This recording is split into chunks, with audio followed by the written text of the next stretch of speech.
in. Welcome. I'm E.G. Marshall, keeper of the establishment where we offer you a full line of spine-tingling items. The shivery best in murder, suspense, terror. And right now you can sample our latest offering, which has to do with a return from, let us say, a return from the beyond. They say that successful people are those who refuse to take no for an answer. They cannot be swayed by reason. They cannot be convinced by the facts. They cannot be moved by logic. They simply will not listen to anyone who says no, not even to the angel of death himself.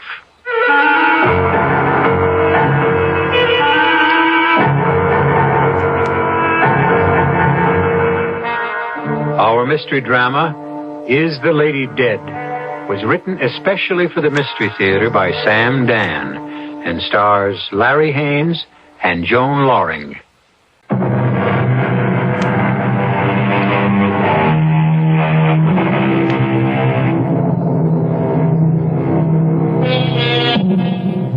I have absolutely no scientific proof, but it does seem to me that, in a general way, a great many people have names that appear to harmonize with their personalities. Do we, therefore, unconsciously strive to maintain the image that our names evoke? I presented this thought merely to introduce you to a gentleman named Barney Kruger. I'm sure Barney Kruger creates an image in your mind, and I'm willing to wager it's a picture of a down-to-earth, practical, two-fisted guy. And you're absolutely right. Barney Kruger is 32 years old and a self-made millionaire. He made his money by sharp, shrewd thinking, by taking nothing for granted, by digging, probing, investigating. Well, I don't give a rap about the report, Carlson. I want to verify those assets. I want to check bank statements, investigate every officer of that corporation, and start with the day he was born. Now, you know how we do things around here. Get on a plane for Chicago, Carlson, and start digging. Want to get something done around here, you got to do it yourself. There's no other way. Mr. Kruger. Oh, yes, Winters. Your mother's here. My mother. Oh, yes, my mother. Well, I guess the time has come. Show her in. Yes, sir. Thank you, Winters. Hiya, Mom. Hello. Get your drink?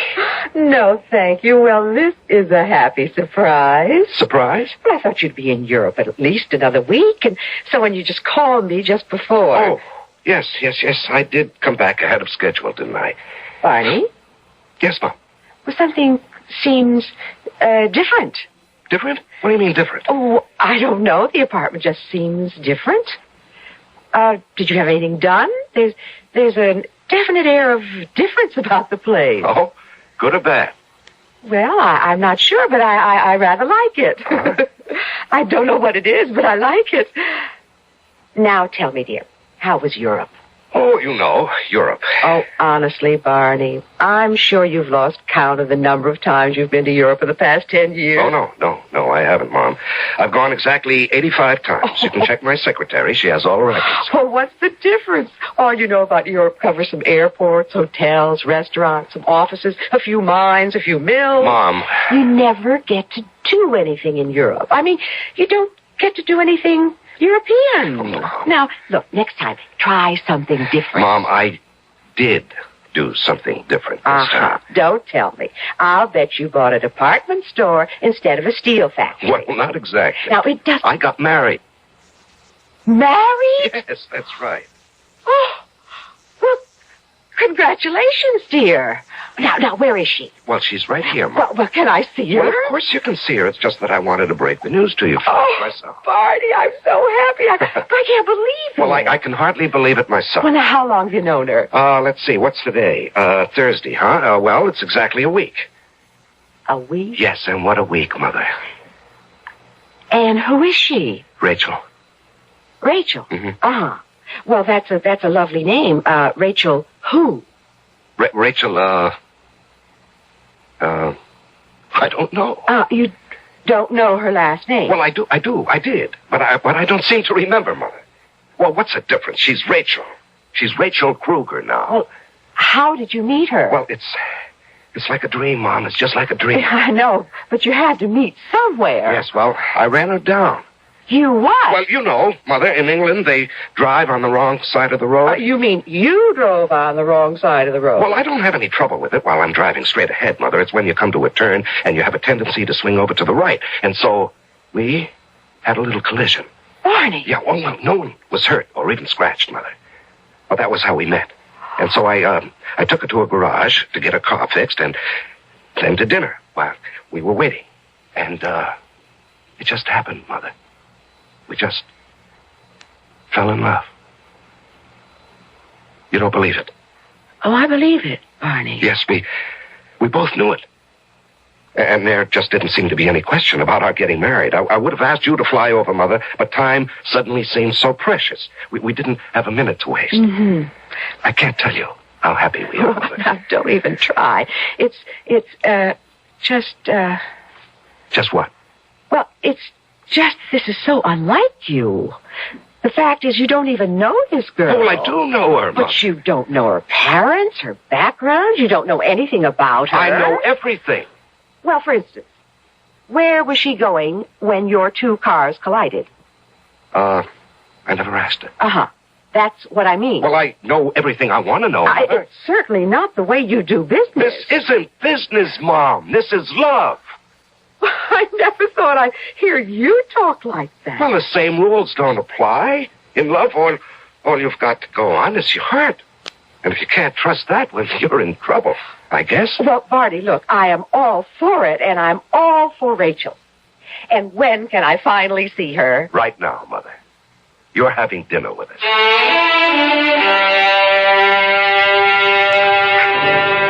But I want to know everything about you, Rachel. Oh, it isn't possible to know everything about anyone, even oneself. Are you English? No. Oh, well, where were you raised? It was a very unhappy time. I never think about it. Oh, I'm sorry.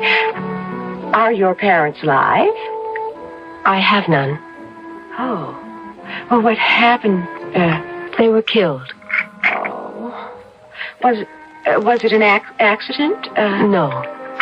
Oh, please forgive me. I'm not trying to pry. I'm just curious, and it's a natural curiosity. Of course. Oh. What a perfectly magnificent ring. Oh, I had to buy it in a hurry, Mother. I think it's much too large. Angel, that is a diamond. I wear it because it makes Barney happy. Well, I don't think I have ever seen him so happy in his life. It's so easy to make Barney happy. A pity he had to wait so long. Well, my dear, I think you're worth the wait. Now, time I was homeward bound. Oh, well, Mother, must you go? It's so early. Oh, but when you're a guest of a newlywed couple, that's when your welcome wears out. Early. Rachel, dear, I'm so happy for you. Thank you. Call me Mother. Mother. Listen, why don't you two girls get together, go shopping, have lunch and things? Oh, don't worry, Barney. We'll arrange for all that. I'll call you tomorrow, Rachel. Goodbye, Mother. Well, I'll see you to the door, Mother. Well, Mom, what do you think? Oh, Barney. She is just wonderful.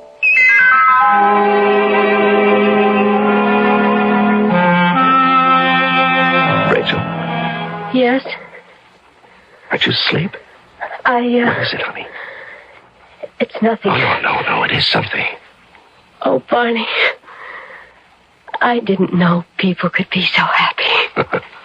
There's nothing to it. Just fall in love. Barney, now that I know what love is, I want to live. Rachel, what are you saying? I want to live. Of course you're going to live. I mean, why shouldn't you? You're so strong. You're so sure of yourself. You fear nothing and no one. Oh, darling, don't let anything happen to me. What are you saying? Just hold me. Hold me as if it's the very last time. Darling, what are you saying? Life is so beautiful. I just want to live. Well, you will. Believe me. Yes, my darling. I believe you. Rachel. Won't you tell me what you're talking about? I don't know what I'm talking about. I'm just frightened. Of what? Of what? When you want something so badly, you become scared. But you don't have to be scared of anything. I never really wanted to live until I met you. Well, why? How could anybody not want to live?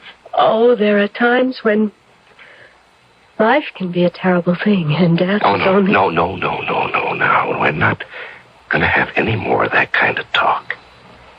Promise? Yes. Oh, Barney, I promise.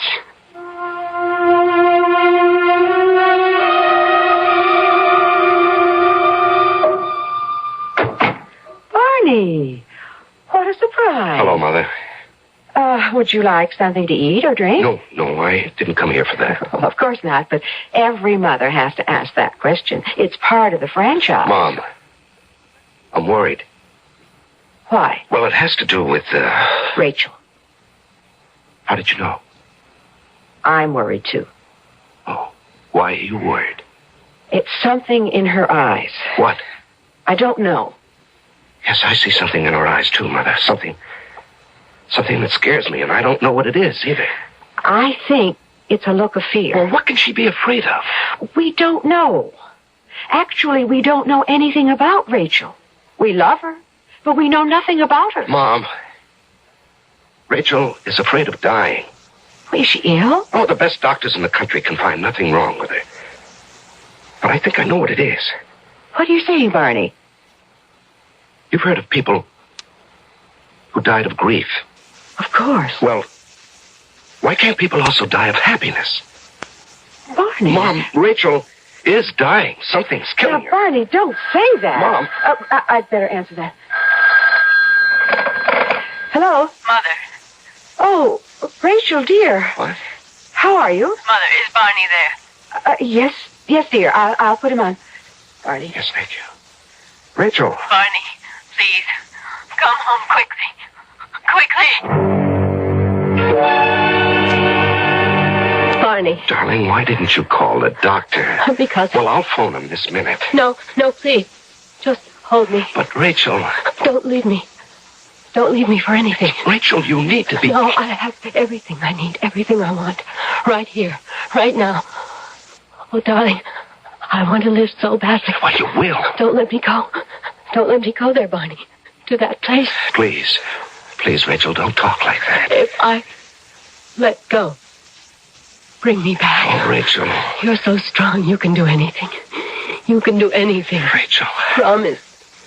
You'll bring me back. But, Rachel... Promise. Well, I... You're different from other people. Barney, you're wonderful. I know there are things you can do. Oh, Barney, promise. Well, I promise. And I'll help. I'll try as hard as I can to help. And the two together, we can do it. We can bring me back.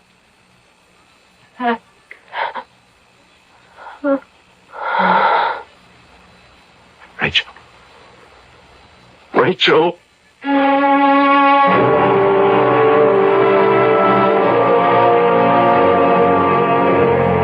Your mother is here, sir. Tell her I'll see her later. Dr. Mallory. Send Dr. Mallory away. He offered to make the arrangements, sir. Arrangements? For the funeral. I'll make the arrangements myself. That's all, Winters. Yes, sir. Oh, Winters. Yes, sir. What are we having for dinner? Oh, I didn't think. I can prepare some sandwiches, sir. Oh, no. Mrs. Kruger doesn't like sandwiches. Do we have any lamb chops? Yes, sir. Well, I'll have mine rare, as usual, and Mrs. Kruger likes hers medium. Oh, no, sir. Your mother likes hers well done. I'm not talking about my mother. I'm talking about my wife. Your wife? As you know, Winters, there's an exact science to making chops medium. She likes them exactly between rare and well done. But Mrs. Kruger is, Yes, Winters. Mrs. Kruger is what? Nothing, sir. Nothing at all.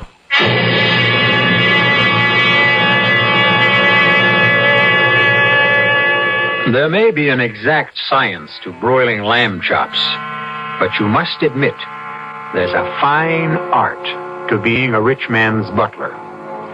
And so Winters departs to instruct the cook to prepare a very special dinner.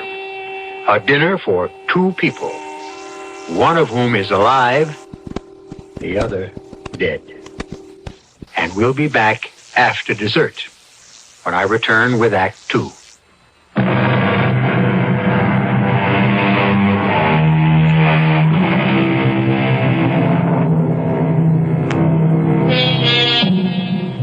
Death is always the final answer, and death always has the last word. But not for Barney Kruger. Rachel is dead. There is absolutely no question about that. But evidently Barney Kruger will not accept it. Before you dismiss Barney Kruger as a psychotic or a kook, remember, this is the same Barney Kruger whose reputation for hard-headed practicality is respected throughout the business community. Mrs. Kruger. Yes, Winters. Is my son... I don't know what to say, Mrs. Kruger. He ordered dinner for himself and for whom? For her. What are you saying, Winters? Mrs. Kruger, I'm very much aware of what I'm saying. But surely he knows. Yes, ma'am, he knows. But still, he ordered... I see. Oh, I'm not sure of what to do. I was wondering if you had a suggestion. Yes, Winters. Serve the dinner.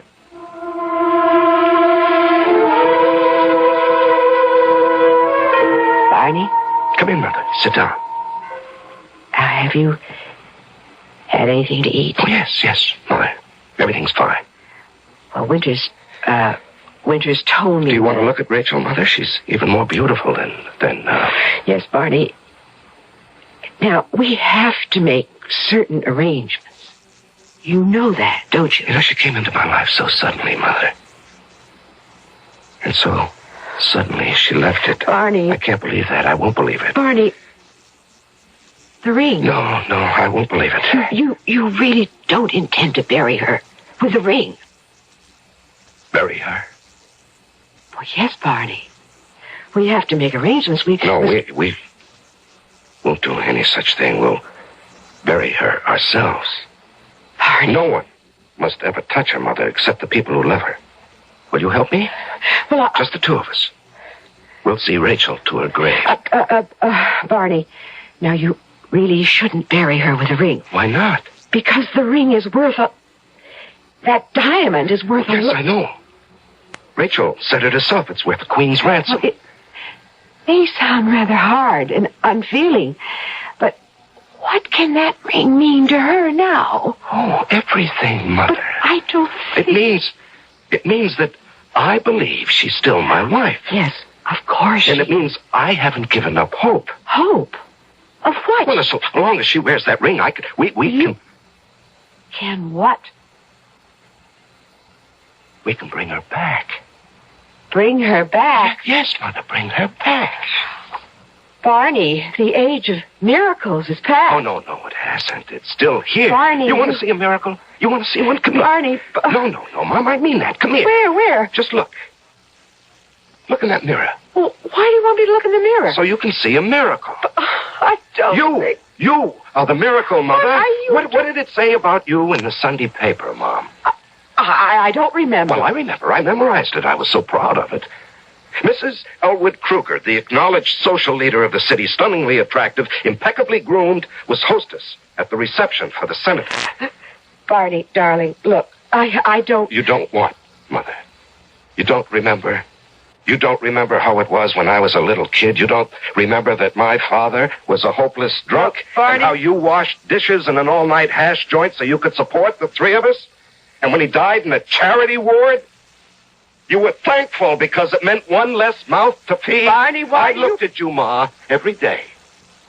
You were ready to drop dead from exhaustion, and I said, I'm going to make a great lady out of my mother. And when I was 5 years old, I started selling papers. Barney, this is not what we're... It is, Mom. It is what we're talking about. Who were you, Ma? What were you? You were just a poor girl with no education, no training. Look at what I made possible. I realize, Barney, I know. Just look in the mirror. Look at you now. Stunning, socially prominent Mrs. Elwood Kruger. You eat lunch with senators. You've had dinner at the White House. Now look in the mirror and tell me what you see. A miracle. Winters. Yes, sir? It's very cold in here. But, Mr. Kruger, the thermostat is way up. Well, Mrs. Kruger is feeling chilled. Mrs. Kruger? Yes, and, bring her some of that brandy I brought back from Paris. Sir, may I say something? What? Well, there's no other way to say it than to say it.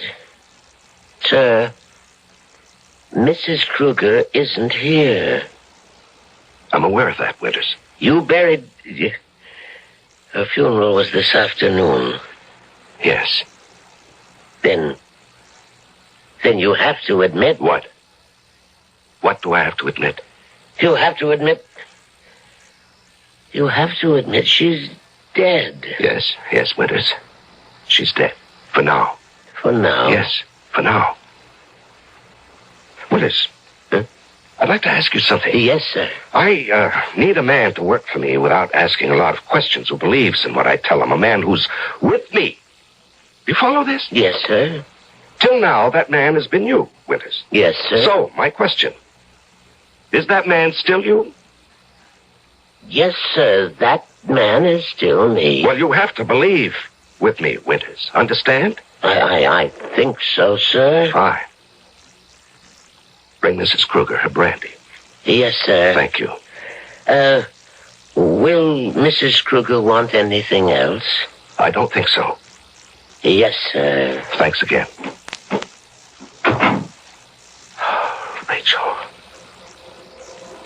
Rachel, I want to help you. I'm trying as hard as I can. Rachel.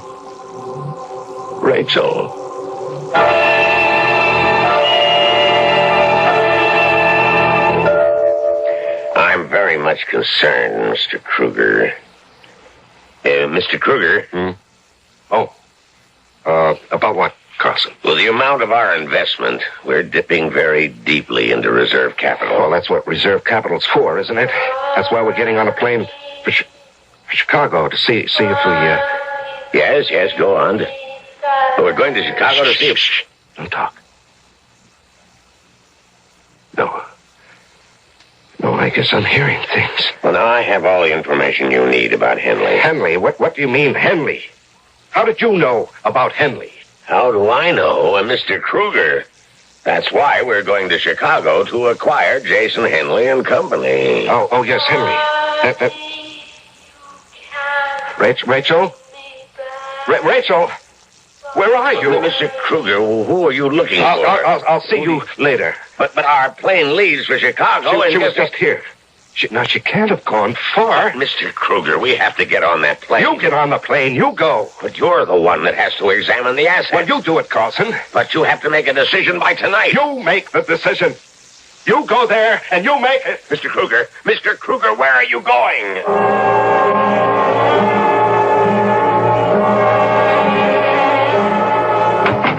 Mr. Kruger, what happened? You look exhausted. Yeah, I guess I am, Winters. I thought I heard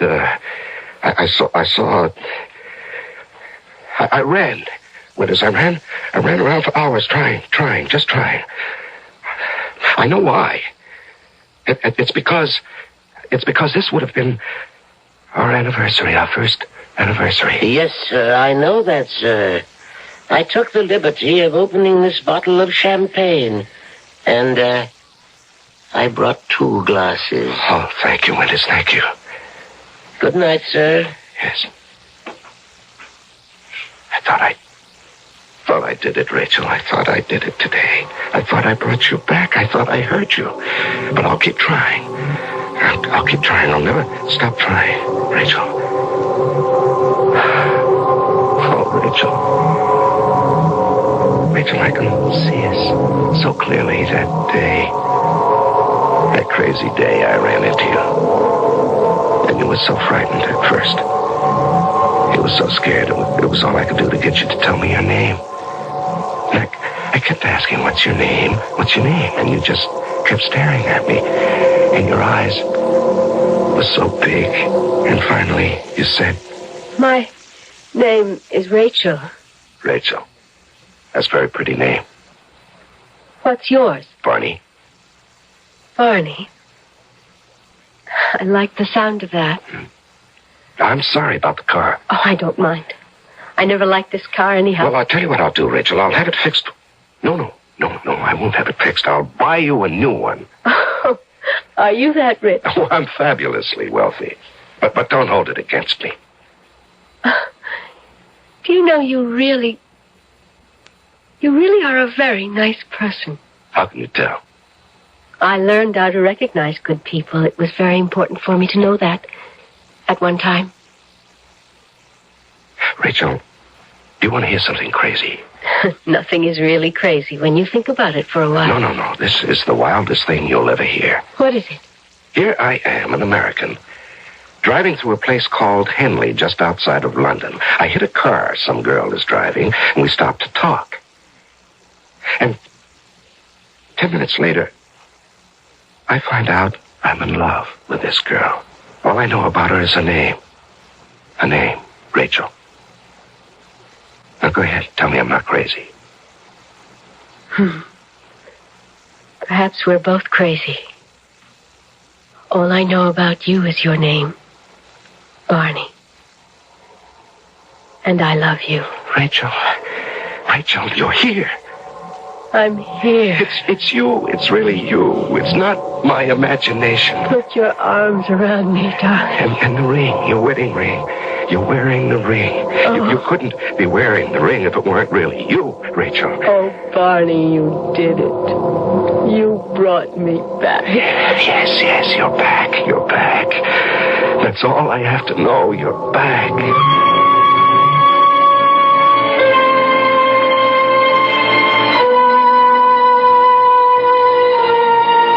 It all shows what can happen when you're in the habit of saying no. But is she back? Is it possible?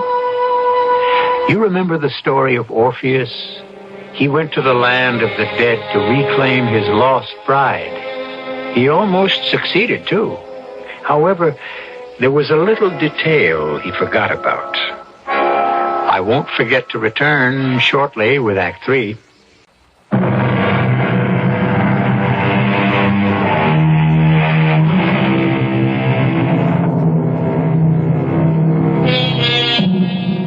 It's part of the culture of our country.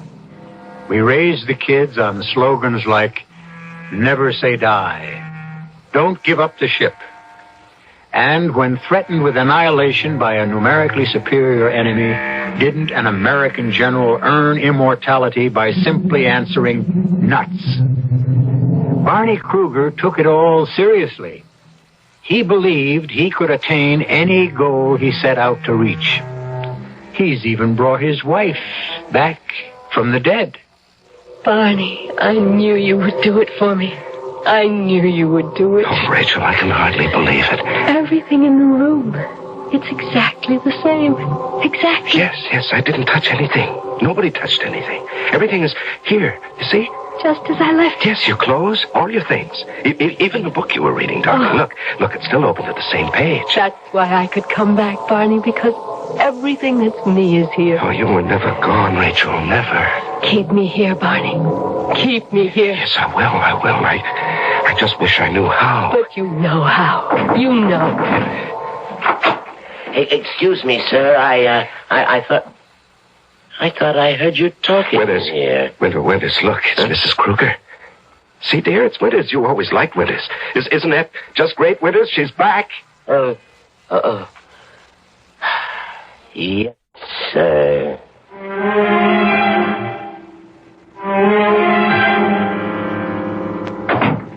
Barney. Mom. Well, what's the sensational surprise? I hope you're hungry. Oh, of course I am. Am I late for lunch? Oh, you'll remember this lunch as long as you live. I see the table set for 3. Who's your guest? Oh, no guest, Mom. It's all family. Family? Mom, I had a problem. Oh. Are you asking me to help? Yes. Well? Well, I didn't realize how complicated a thing like this would be. You see, after all, legally, she is dead, and And what? And there was a death certificate, a burial, and, well, how can I account for the fact... Barney, what are you trying to say? Mom, how do I, reintroduce her into the world? Barney, are you all right? Mom, she's back. Who? Who do you think? Rachel. Barney, I did it, Mom. I did it. I made the miracle. I made it happen. No, Barney. Wait. Just wait. You'll see. You'll see with your own eyes. Now, wait. Now, Barney, please. Wait, Mom. Wait. Rachel? Rachel, Mother's here. It's time for lunch. Well, Mother? Mom, come on now. I know it's a shock, but here she is. Here, who is? Rachel. Well, can't you say anything? Barney. You mean you can just stand there and not do anything, Mother? Barney, I don't know what Well, a normal person would put her arms around... Barney. Please, Mother. You claim you don't see Rachel? Barney, my son. Just a minute. Winters, come in here. Barney, let me call. Wait, Mother. Winters. Yes, sir. Winters, how many people are here in this room? How many people, sir? Yes, you heard me. There's you, my mother, myself, and my wife. Ah. Yes, sir. Yes, sir. Winters. That'll be all, Winters. Yes, sir. Well? That man worships you, Barney. He'd lay down his life for you. He'd swear on the Bible. What do you say now? I say that Winters is wrong to help you perpetuate this fantasy. Oh, is that what it is? Barney, please let me call... A doctor, huh? Naturally. But what else? You say you don't see Rachel. Rachel I didn't ask you that. I asked you if you see Rachel. No, Barney, I don't see Rachel. I believe you. Well, then... You don't see any woman as a part of my life, Oh, Mother. Barney. You know, it's a funny thing, Ma, now that I look back on it. You never really wanted me to get married. No. Oh, sure, you always said so. And you encouraged me to meet this one or that one or the other one, but that was just the paint on the top, Mom. Somehow or other, you'd always tout me off at the last minute. Now, Barney, why would Because you wanted me all for yourself. Barney. Papa's been dead 25 years. You never went out with another guy once. Oh, Why? Barney, Even today, hundreds of men, guys who are really up there, too, they all go for you, Mother. How come you never even look at Barney, anybody? this is not the time. You wanted me all to yourself, and you still want it that way. That's why you don't see Rachel. But she is not... Rachel, say hello to Mother. Hello, Mother. She's not here, huh? Who just spoke? Who's standing right next to me? Barney, what do you want me to say? It isn't as if you were a little boy and we can play little games together. I'm not your little boy anymore, Mother. I'm on my own. And there's another woman in my life. Barney, please. I want you to face reality. Mom, she's not throwing you out. She's not taking your place. She's what another part of me needs. Now, please, Mom, just take her in your arms, huh? And tell her she's welcome. She's your daughter.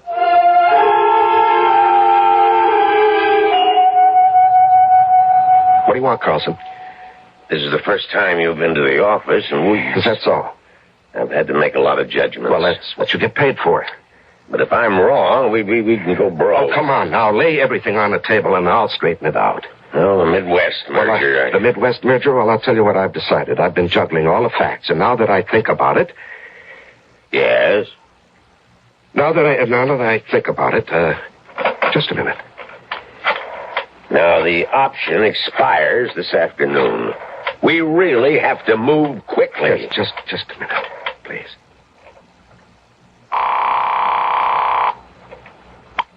Darling. Yes, I miss you, too. I need you to keep me here. Don't stay away from me, Barney. No, I won't. I need all of your faith, all of your strength, all of your will. Darling, you've got it. I need you to hold me, Barney. Hold me.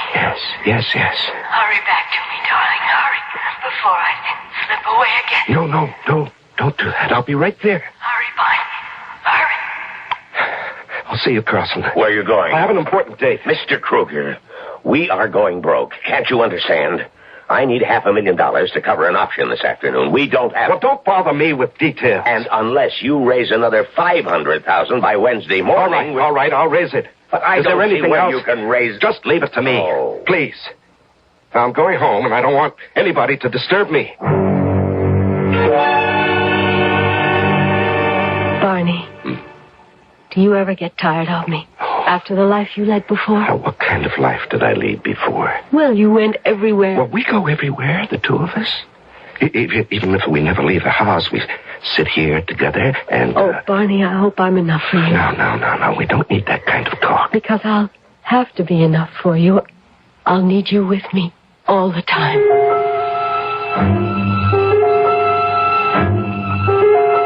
Tell my son I wish to see him, Winters. I am sorry, ma'am, but he refuses to see anyone. Now, don't you take that tone with me. I'm his mother. I said I was sorry, ma'am. I'll have to ask you to leave. You will have to throw me out. Winters, what's... Oh.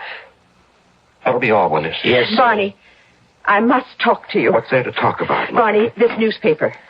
Read it. I don't care about any... Just read it. The incredible collapse of the Kruger Enterprises. The disappearance of Barney Kruger from the command post is the possible cause You see, you're broke. You don't have money to throw around anymore. You know, if you had that ring right now... Now, Mother, I don't want to hear any more. If you had that ring, you could hold off some creditors, buy some time. Will you let me alone? The world won't let you alone. Now, you won't be able to keep this house. Mother, I don't want to hear any more. Don't you say that you don't care. This is a conceit of yours. But it takes money to maintain Mother, it. I think you've said enough. Now, do you want to say hello to Rachel before you leave? Barney, there is no Rachel. You and I saw her placed in her grave. Rachel is dead. No! Rachel's right here. Barney, please let it be over. Whatever it is or was that raged through you like a fever, let it be over.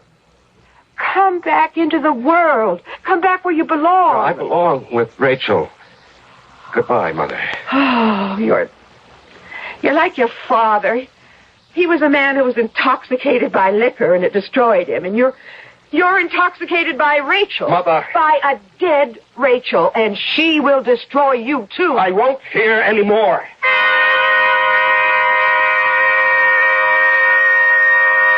Barney, hold me. Can't be broke. I can't be. Hold me, Barney. You know, I'm crazy. I must be going crazy. Hold me, Barney. Kiss me. What? Hold you? Hold me. But Rachel... But what, Barney? Hold me. I need all of you to hold me.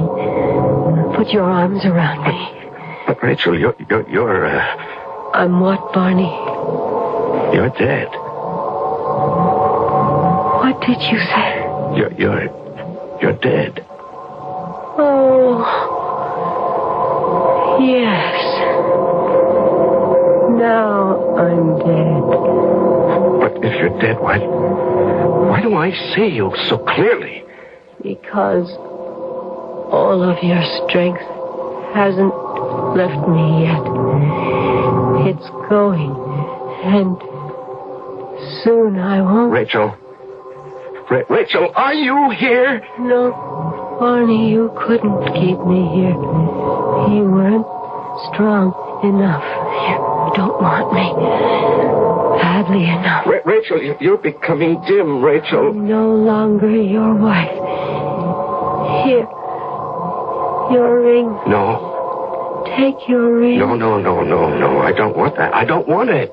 You didn't believe the miracle. Rachel, don't go. I don't go. I believe, Rachel. I do believe. Goodbye, Barney. Goodbye. Rachel? Rachel? Barney. Your mother, she was here. She was here. She's been here in this room all the time. Barney, sit down. Now, have Winters get you something. No, she was here, Mother. You know. Barney? You know she was here. It's time that we face certain facts.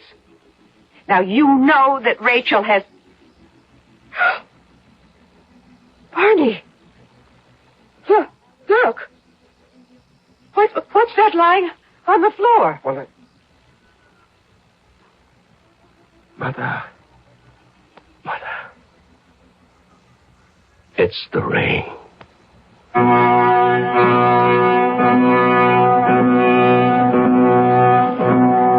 And there it was, gleaming on the floor, a huge diamond ring, the gift of Barney to Rachel, the ring that was buried with her when she died. And you can believe that she returned to the grave and left the ring to release him from their marriage vow. You can believe that. But if you're one of those practical 2 + 2 must equal 4 people, we have another alternative. I'll be back shortly.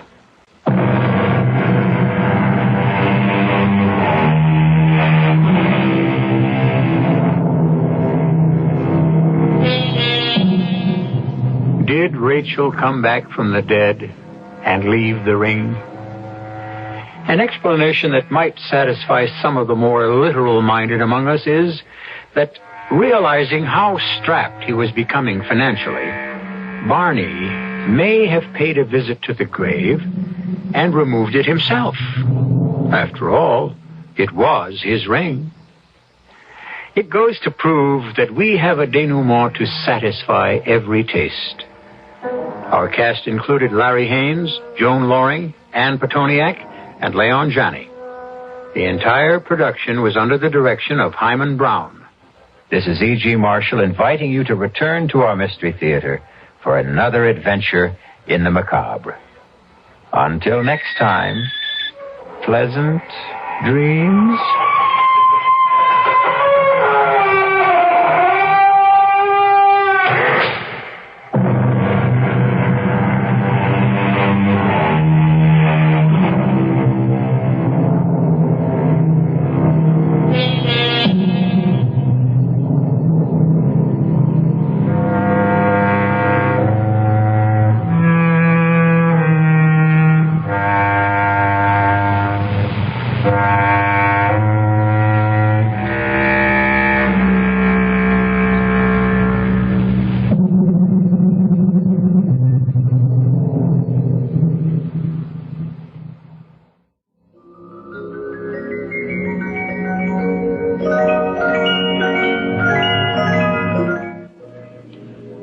CBS News is next on KIXI AM and FM in Seattle.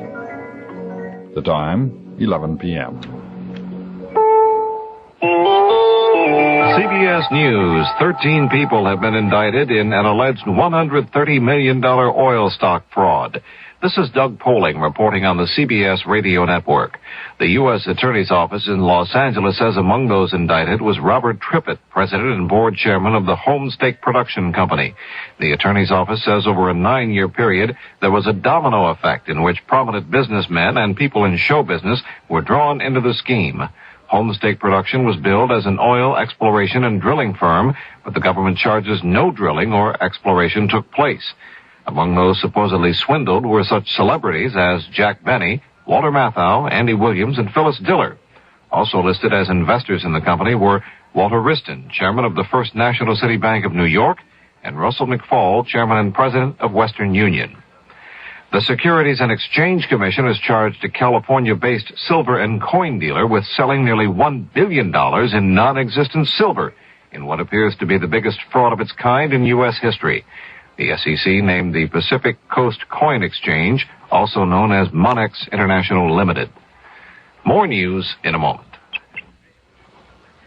Some cattle growers on Thursday drove a herd of range cattle to the doorstep of Agriculture Secretary Earl Butz in Washington. The cattlemen said they wanted to challenge Butz to raise the cattle to market and then show a profit. The men say that's impossible for them to do under present economic conditions, especially high feed prices.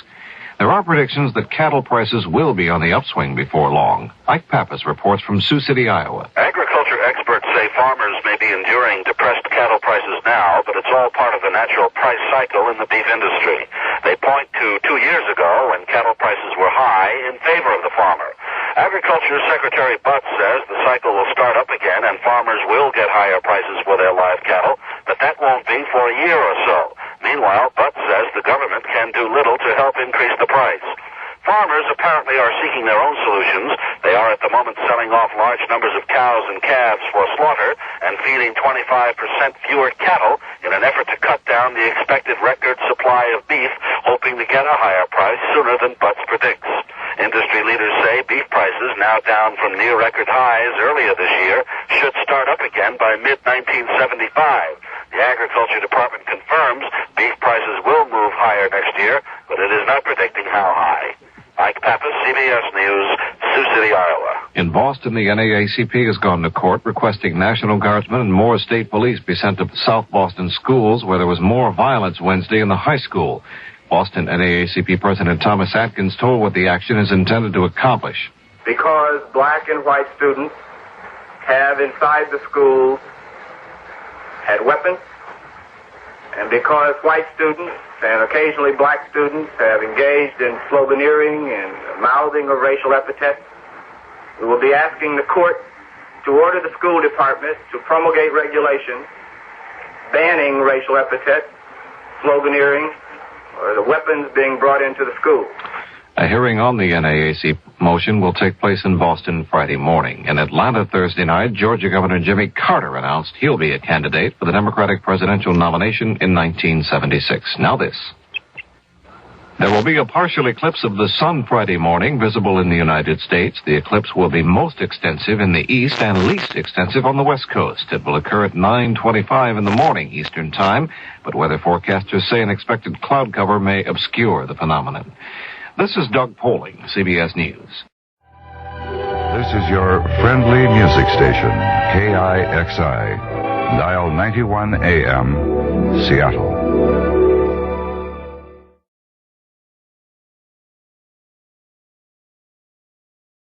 And now, Mystery Theater.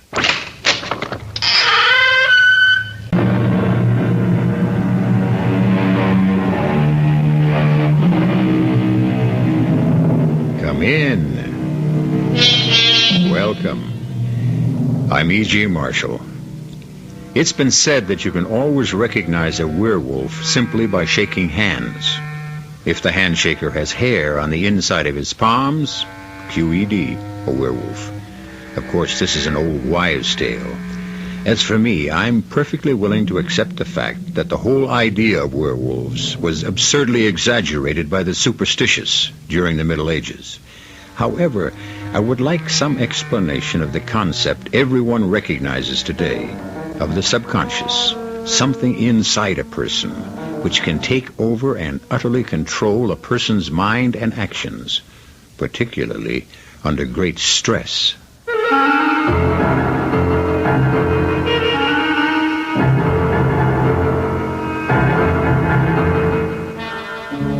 Our mystery drama, Night of the Howling Dog, was especially adapted from the classic by Algernon Blackwood for the Mystery Theater by Murray Burnett, and stars Mason Adams and Norman Rose.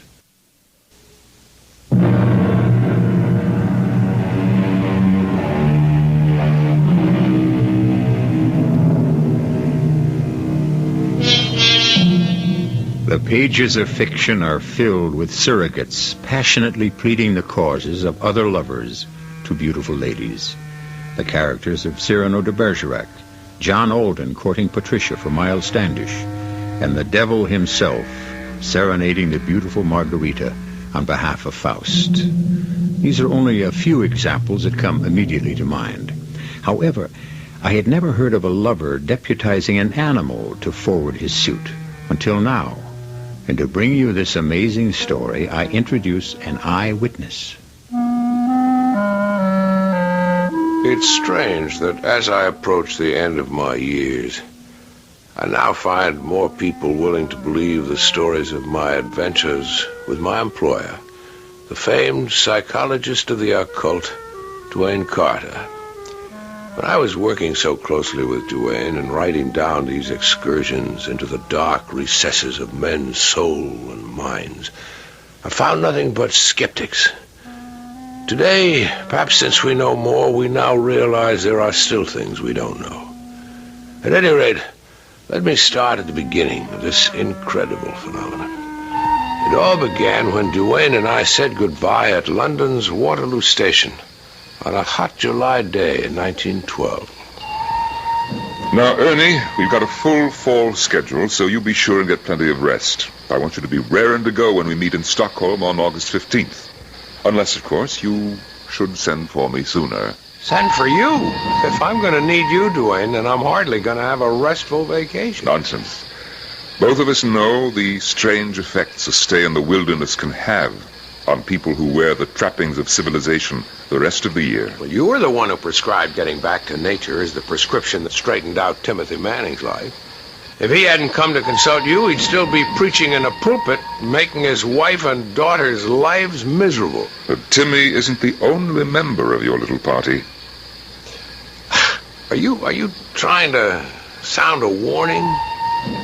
If so, you'll have to be more specific. Well, I have nothing specific in mind. Just a feeling that will very probably turn out to be wrong. You go ahead and enjoy yourself, Ernie. And forget what I said. Duane must have known. The one thing I could not do was forget what he said. Duane Carter's whole reputation as a scientist was based on his uncanny sixth sense, an intuition that enabled him to handle cases too bizarre for other psychiatrists.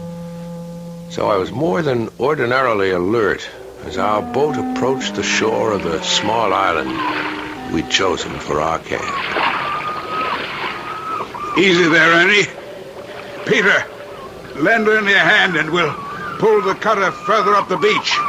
Then unload, and the ladies will see to the tents and other supplies. This is the life. Room for body and mind. Just the place for a man to refuel his soul. And how does a man go about doing that, Reverend? I'll let Peter Sangre answer that. Peter, here's a perfect opportunity for you to show Ernie how much you've learned since you started studying with me. There'll be time enough for theology lessons later, Dad. Right now, Peter could be very useful in giving Mother and me a hand with some of these supplies. Oh, I'll be happy to, any time at all. I'm always very happy to help you, Miss Manning. Peter Sangre was a young Canadian studying for the ministry under the Reverend Manning's tutelage. He'd been staying with the family back in New York, and it was obvious that he'd been smitten by the laughing eyes of Joan Manning. So obvious that it was sometimes embarrassing to watch the depth of yearning in his eyes. This was painfully evident the first night when Peter, Joan, and I joined forces exploring our island. Well, I never realized the Baltic Sea had this many small islands so close to shore. It's so beautiful. The water's so calm. I wish we had the canoe. We could paddle to the other islands while we still have the northern lights. Good idea. You and Peter wait here and I'll go across and fetch. No! Let Peter get the canoe. You and I will wait here. You bet. I'll be back as soon as I can. Well, Joni, what was that all about? You found me rude. Let's say very definite about not wanting to be alone with Peter. Oh, dear. It was very obvious then. I'm sure he noticed. I wouldn't worry about him, Joan. Surely you know he's madly in love with you, and you shouldn't feel upset if you don't like him. I don't dislike him. It's just that I see his eyes on me, seeking, even demanding, and I'm afraid he might do or say something that would lead to unpleasantness. You, Joan Manning, the fearless, frightened? Listen, I'm serious. There's something about Peter that makes me feel creepy. Something I don't think he knows himself.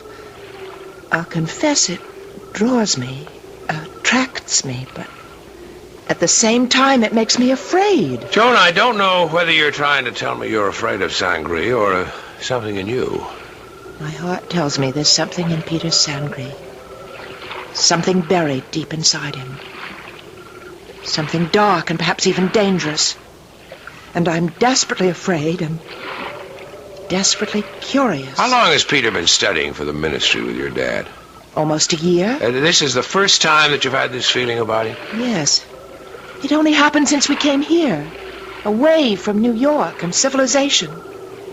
It seems almost what he's been waiting for. What we've both been waiting for.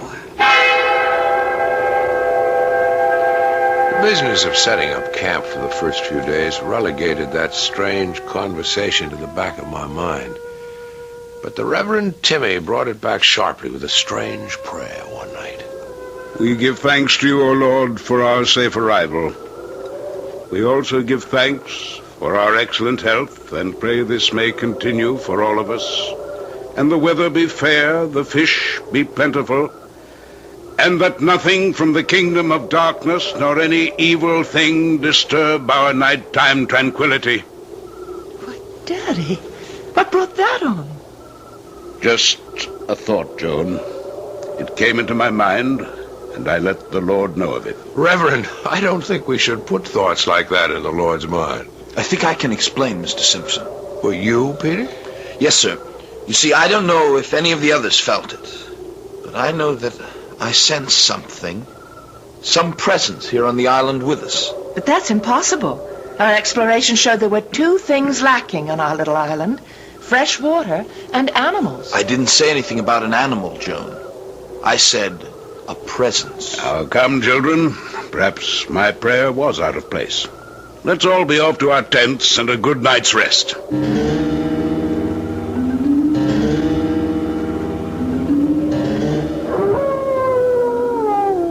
Who's that? Who's there?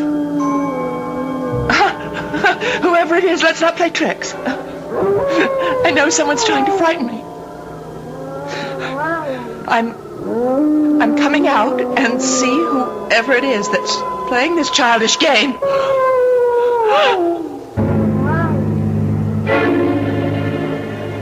Joan, I'm really sorry about that prayer last night. It obviously upset you and made you dream about some animal or other growling around your tent. I tell you, I distinctly heard the howling of a dog.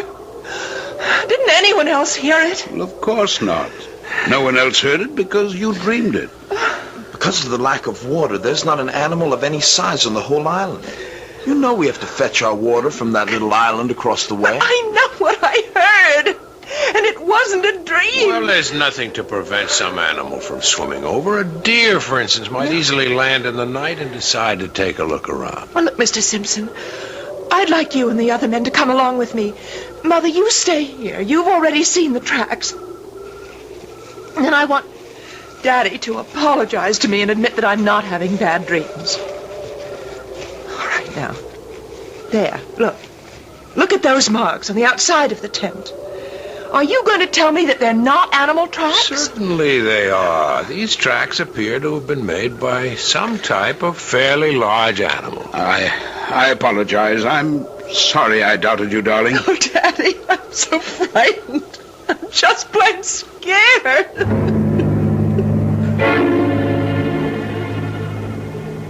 Mr. Simpson, look here. Look at these marks. The brute must have been scratching around my tent, too. Certainly looks that way. These are the same marks. Did you hear anything? Not me. Since I've come here, I sleep like a log. Reverend, would you come over here to Peter's tent for a minute? Coming, Simpson.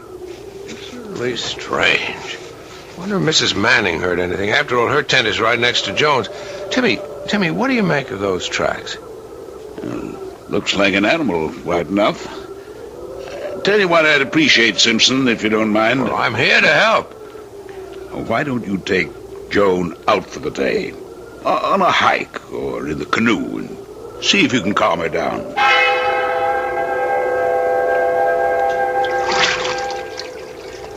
I thank you for taking me on this canoe trip today. But I know Dad suggested it. That's right. But I thank you anyway. It's kind of you. Have you noticed any change in our friend Peter Sangre? You mean his attitude towards me? Good Lord, no. If anything, his devotion has become even more obvious. What do you mean, changed? Well, he seems much more self-reliant, almost as if I don't know how to put it, but almost as if this is where he belongs. So you sense something strange about him, too? No, not strange. It's just that he seems to fit in better here than when I first met him. He's more confident. He's surer of himself. Yes, I felt that. And the more confident he gets, the more frightened I get. For the next few days and nights, there was no excitement. And our camp life seemed to have settled into a routine. Until one night, the quiet was shattered by screams coming from Johnny Nunn's tent. Johnny! Hang on, Johnny, we're coming! Joan! Are you all right? Something touched me! Something touched me! I felt it through the tent. What's she saying, Ernest? Daddy. There was the same growling and scratching as before. And there was a great tearing blow, and the tent was ripped open right next to my face. Tore your tent? No doubt about that, Reverend. You can see the gap where the thing or whatever it is ripped right through. That dog again. We must do something. The first thing to do is to get over to the stockade and get a fire going. What's going on? I brought my rifle. If it's that animal again, let me handle it. Come on, Peter. Help me start a fire. What in the world do you think it is, Mr. Simpson? It surely can't be a dog. It can't be very far away. We'll organize a hunt at once, this very minute. Now, slow down, Reverend. Action, Ernie. Any action to stop panic.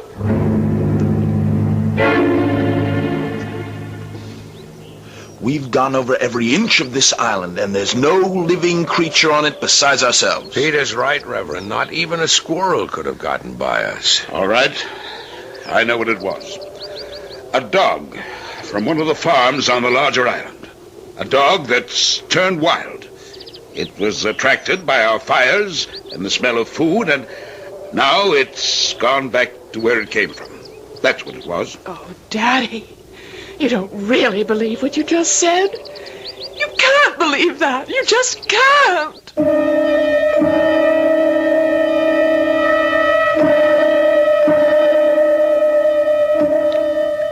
Occultists insist that events have souls. Souls given to them by the emotion and thoughts of those concerned with them. This in itself is a terrifying concept, because I can think of the souls of some events that must have shriveled with terror and agony that's indescribable. I'll be back with Act 2 and the very strange events on the Baltic Island in a moment.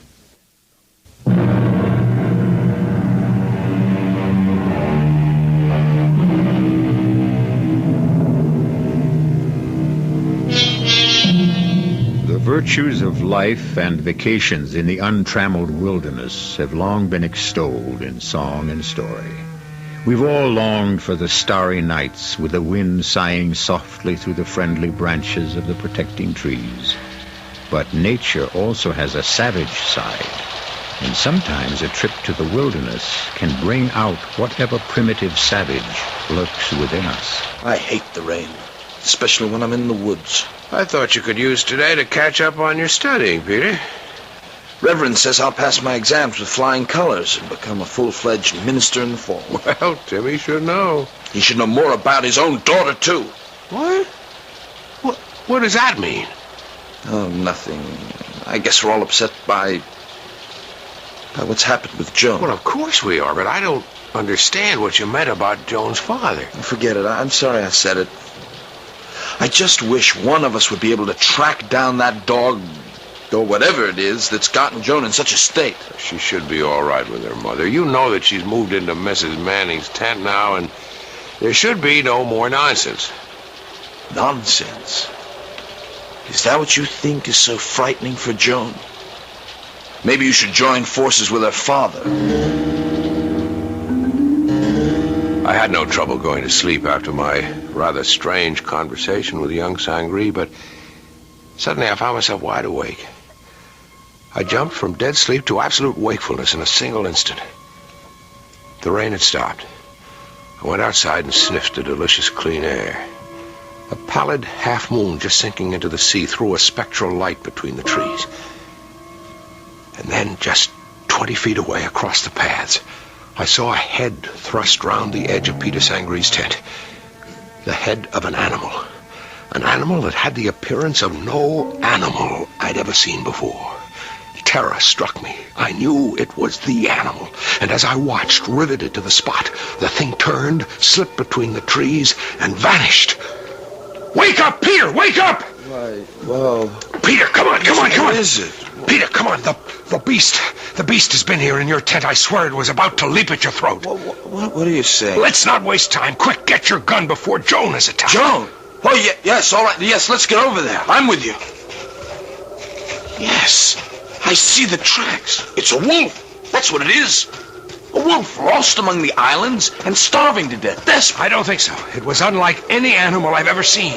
Whatever it is, it must be killed. Joan must be protected. I'll sleep all day and sit up all night and shoot the beast the minute I see it. No, I don't think this is anything that we can deal with. I have a better plan. I'm going to send for the one man I know who can help. Dwayne Carter. He will know what to do. Dwayne Carter? The psychic doctor? Yes. Then you think, it's something of that sort? I am certain of it. Although nothing Dwayne Carter ever did took me completely by surprise. I was astonished to find a letter care of general delivery in the Waxholm post office. It was from Carter, giving a Stockholm address and stating that a phone call would bring him to Waxholm that same day. And so that night, Dwayne Carter joined us on the island. And after dinner, with Peter also sitting in, I told him of the strange events. You did well to send for me, Ernie. What we have to deal with here is a werewolf. A werewolf? Oh, surely these things are... Rare enough, I'm happy to say, Mr. Sangre. Now, you say that no one has been injured so far. No, surely there can't be any question of this poor, starved beast injuring anybody, can there? I hope not. But what makes you think the creature is starved? What? I can't tell you. Except that I felt from the beginning it was in pain and starved. Although why I feel this never occurred to me until you asked. You really know very little about it, then? I really know nothing at all. Nothing. Help! Help! Get it off me! Keep it away! Oh, please, please! There it is! Let me take a shot at it! No, don't shoot, Reverend. Help your wife take care of your daughter, and then meet Ernie and me at the stockade. How is Joan? Oh, the beast tore her arm. Thank the Lord my wife woke up and the thing ran off. But it's not serious. Well, that's something to be thankful for. Here's your coffee. Thanks. This will be our last breakfast on this cursed island. We'll strike camp and get away today. I think, Reverend, for the safety of all concerned, it would be better not to leave the island just now. Both Mrs. Manning and I are grateful for your presence, Dr. Carter. But I can't help thinking that perhaps all of our problems would have been solved if you hadn't stopped me when I had the brute in my gun sights. Had you fired, and had you killed the thing, you would have committed murder. Murder? Well, now you've got me completely confounded. How can killing this thing possibly be murder? Well, this thing, as you refer to it, Reverend, is a man. One of this camping party. A man gone savage. Well, I saw the thing. That was no man. That was a dog or a wolf. Of course. You see, this is a case of modern lycanthropy. Lycanthropy? Werewolves?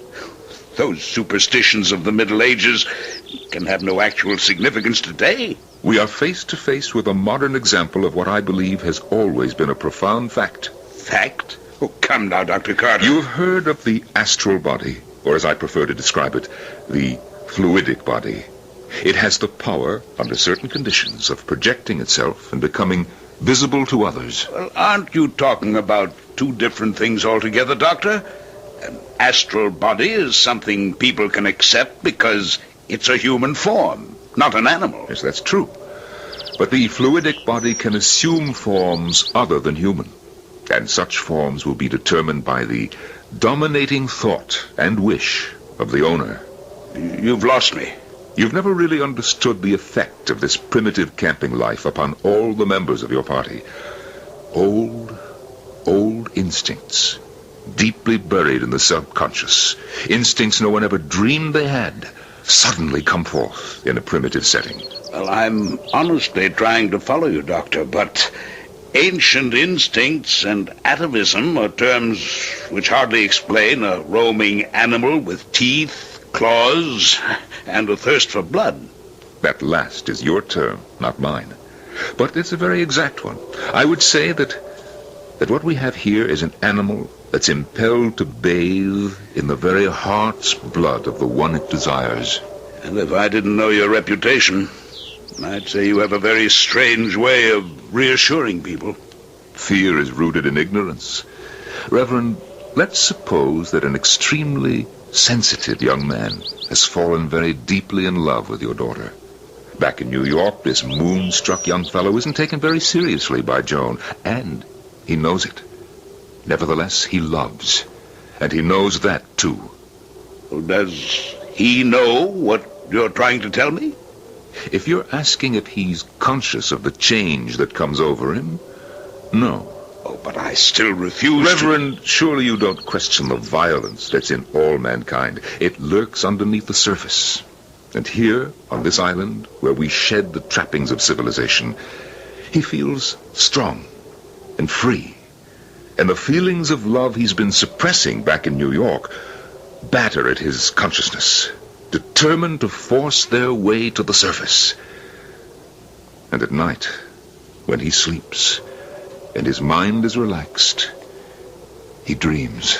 The beast that ripped Joan's arm was no dream. Granted, but this wild force within him becomes fierce and savage when he sleeps, and his frustration turns into half devotion, half beast.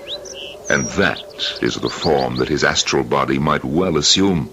Well, if I grant these wild assumptions, why should I feel easier in my mind? Well, if you realize that this transformation isn't deliberate, then you can also understand that it is not necessarily evil. You say that to me after seeing Joan's arm? I tell you that this werewolf is no more than the passionate and fierce instincts of a man, frustrated by day, looking by night for his mate.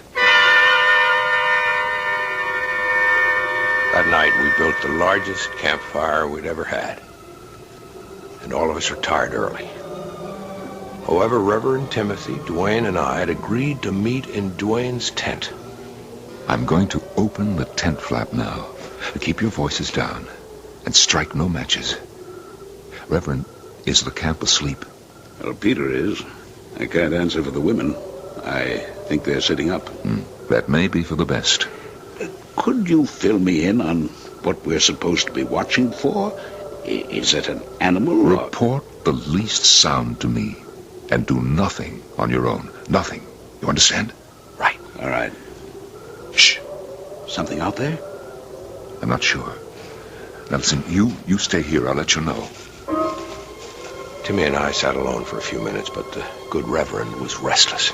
I don't much care for this waiting game with you and Carter, but he wouldn't hear of me staying with my family. He said it might prevent something happening. He knows. You must trust him.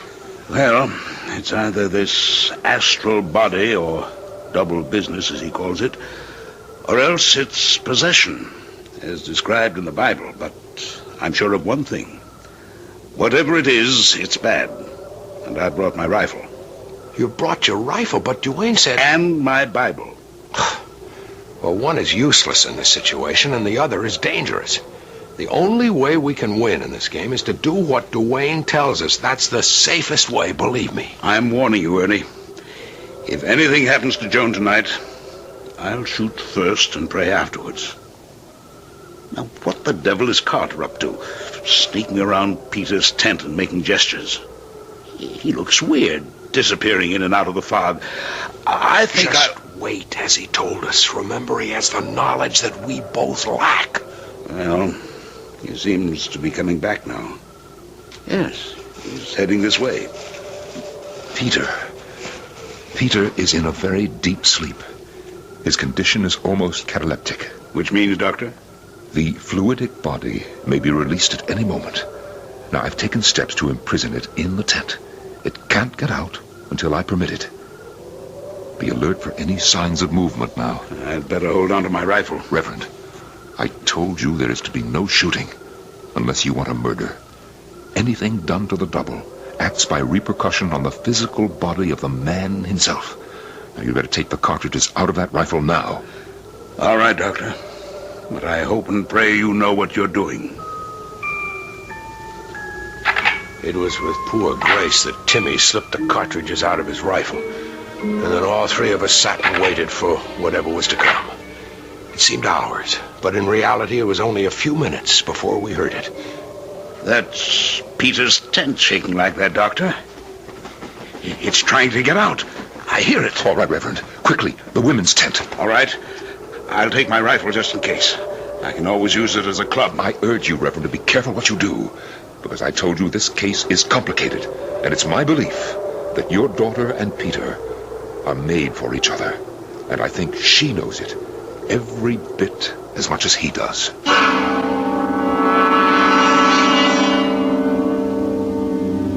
Men in love have been known to do foolish things. An English monarch gave up a throne for love. And we've heard of men who turned themselves inside out just to please their beloved.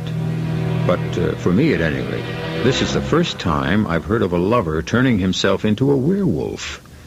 I'll be back with Act 3 in just a moment.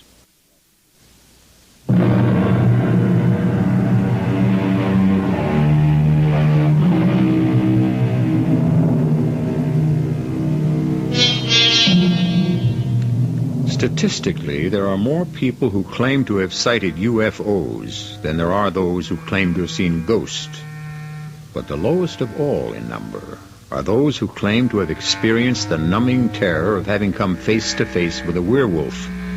Come along with me now as we share that experience with one of the few who have seen and dealt with that dread creature. From where Duane and I stood, it was less than 20 feet to Peter Sangre's tent. And although the wind had freshened considerably, it wasn't the wind that was making the canvas of his tent swell and shake. That shaking was caused by something inside the tent trying to get out. The hair on the nape of my neck rose. As we approached the tent, Duane held up his hand. Ernie, I want you to see it before I release it, so that if anything untoward should happen, you may be able to deal with it without me. But, Duane, you reassured the Reverend. You said that if Ernie, you know that we're dealing with tremendous forces that are still only partially understood. What do you want me to do? Well, as we approach the tent, I want you to kneel down and tell me what you see when I hold the flap back. All right. There's something in there, all right. But you must be able to see it and describe it before I'll chance releasing it. As my eyes became accustomed to the dim interior of the tent, I could make out Sangre's form lying under the blankets, while over him and around him flew a dark mass. All I could make out was a pointed muzzle and sharp ears plainly visible against the sides of the tent, and I also caught an occasional gleam of fiery eyes and white fangs. There's nothing to fear. I told you that before. How are you holding that thing there? There are some things I don't think you should know, Ernie. But I'll only tell you that it has to do with electrical impulses from the mind. You see, we all emanate a certain amount of electricity. And, well, just think of it as brain waves. Now step back a little now, because I'm going to release it. What'll it do? Hopefully it will listen to me, and I will be able to guide it. And if it doesn't? We'll cross that bridge if and when we come to it. Now step back. Keep your eyes fixed on the tent flap. Ernie, watch closely. And then I saw it. An animal. neck and muzzle thrust forward. An animal about the size of a calf, leaner than a mastiff. And yet, Peter was easily recognizable. It was the head of an animal, but the face, it was Peter Sangree. Sangree, it is werewolf double. What do we do now? I'll try to speak with him. Sangree, Peter Sangree, do you recognize me? Do you realize what it is that you really desire when you assume this form? Sangree, you must listen to me. Good Lord, Duane, can that be? Of course. A mating call. You shouldn't be surprised. It is probably Joan. You must remember she practically told you that she was afraid of something deep down in her. But she's not... The only salvation for both Joan and Peter is for me to lead Sangree's double to the object for which it yearns. Listen, that's coming from across the lagoon. Duane, Peter's double, a werewolf. He's gone. Although my eyes had been fixed upon the animal in front of the tent, somehow it disappeared. One moment it was there, muzzle lifted, sniffing the wind, and then it was gone, like a thing of the wind and a trick of vision. Quickly, Ernie, start following through the trees. Where will you be? I must check out Peter's tent. Why? What for? To make sure that his werewolf double cannot return until I permit it. I'll join you in a few moments. After circling Peter's tent, Duane caught up to me and we ran at full speed through the woods, always guided by the now fairly loud howling. And then suddenly the trees fell away and we were on the edge of the lagoon, and there, sharply defined against sea and sky, Joan! Ernie, stand still and remain quiet. But there's something wrong with her. She looks half asleep. She is fully asleep, and we must not wake her. What are you saying? She's sleepwalking. If we wake her, the shock might injure her permanently. But the werewolf, what will... She's on her way to meet him. You see, she's been irresistibly drawn to him from the beginning. Well, and how do you explain the torn tent the other night and the wounds on her arm? Wasn't she asleep then? Not deeply enough. She awoke and was terrified instead of pleased. Now, however, she's in a deep enough sleep to throw off the conventional shackles of civilization that have bound her and admit this man is her mate. Then she really loves Peter? Yes, profoundly. The canoe just coming around the point, isn't that Reverend Timothy? Yes, it is. What's he doing here? Probably following Joan. At least he had the sense to take the canoe and not wake her. But what will he do when he... Ernie, you're right. We're going to have to warn him. It's too late. There goes Peter's double. Quick, get to Joan. The Reverend's got a gun. But you made him unload it. He's got hold of a pistol. Hands aside, Joan. Out of my line of fire. Put that gun down, you fool. Put it... Idiot. Ernie, get to Joan. Help her. What are all of you doing here? Where's Peter? Where is he? Oh, thank the Lord. Joni, you're all right. Where'd Peter go? He disappeared so suddenly. He cried out that he was hurt. We hope that he wasn't hurt seriously. I hope the brute's dead. Don't ever say that, Reverend. Unless you want murder on your soul. Murder? Why do you use that word? If anyone's done anything to him, then he's done it to me, too. Because Peter is... I know, my dear. He's your love. And I think we can bring him to you. Or perhaps you to him. But we must go to your tent and wait for me. Now, Ernie, take care of her until I get back. Reverend, you better come with me.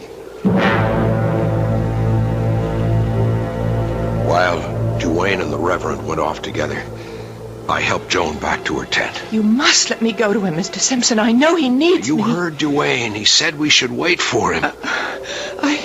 I didn't know until tonight. That you loved Peter. Yes. Duane knew that days ago. That's why we were there watching tonight and hoping that everything would go as we thought.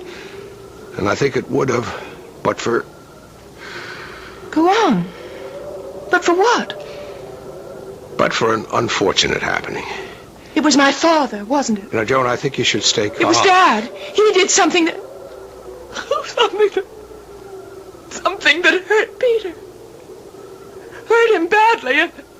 And now he's lost, and so am I. You mustn't despair. Everything will be different when Duane gets here. Oh, where is he? I think he's with your father, and I believe that they're both looking for Peter. Well, we should be helping him. Sometimes, Please. Joan, we help best by doing nothing. Oh. Trust me, Joan. Trust Duane. I'm sure that he'll be able to handle this.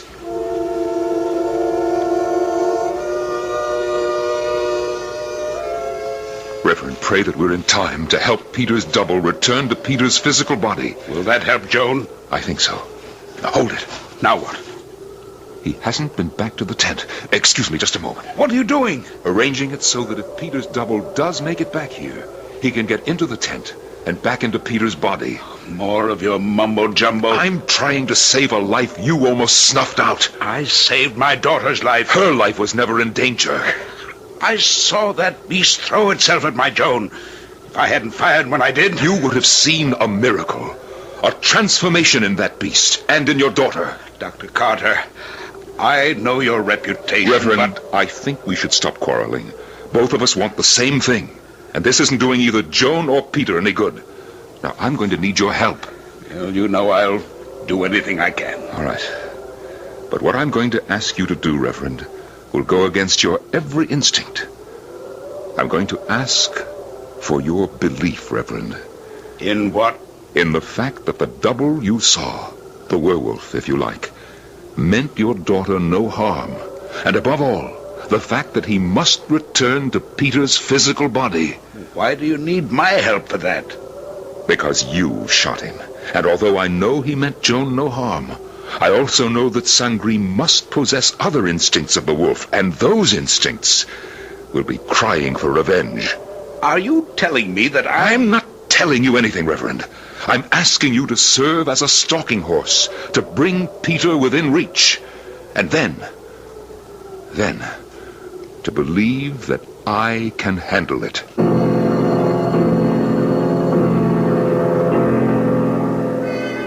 Now, Reverend, you're not going to have any second thoughts about being unarmed. I gave you my word, Carter. Let's get on with it. You go fetch Ernest. I'll be all right in that short time. I'm sure the Lord is watching over me. Let's hope he's watching over all of us.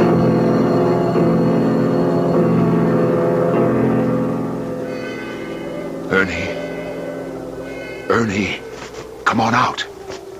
Did you find Sangri? Not yet. How is Joan? She's restless. She's unhappy, but I think under control. Oh, good. Now, I think Peter knows the Reverend fired the shot that hurt him and is trailing him to get revenge. I've got the Reverend standing on a promontory over there. If the werewolf comes, I think I can gain control over him and get him back into Peter's body. I hope so. For all our sakes, I hope so. Peter! Oh, Peter, where are you? Joan, come back here! Let her go. We'll follow her. She'll lead us to him. Carter! Did you hear it? We're coming, Reverend. Hold on. No! Peter! Oh, Peter! Peter, I love you! Peter, I love you.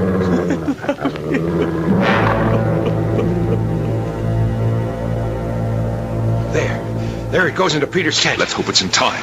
What about the Reverend? Joan will take care of him. Peter's the important one now. He's alive. Yes, but look! Those marks on his face. Are they gunshot wounds? They are. The Reverend aimed well. The shots went through his cheeks. Oh, he'll carry the scars for the rest of his life. It was Joan who stopped him. Joan's voice and his love for her. I'm not sure that I would have been able to head him off. I've been hurt. My face. It burns. You're going to be just fine. Peter, my love. Joan, you're not frightened of me? Of course not. At first I was. I didn't really understand. But now I know that I belong with you, and I'll be with you, always. My face! Don't touch it. Joan, you bathe the wounds with clean water, and they'll heal naturally. Of course. And, Dr. Carter, thank you. Ernest, I think we're superfluous around here now. Right, Joan? That's right. Dr. Carter, my father has more need of you now than either Peter or I.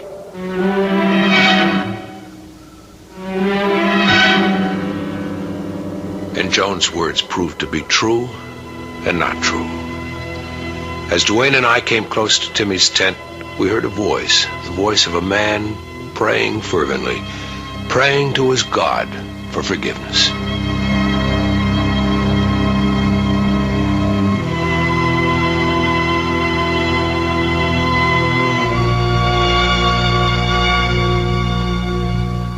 So, this tale of a man who unconsciously used a werewolf to further his love's ambitions ended happily.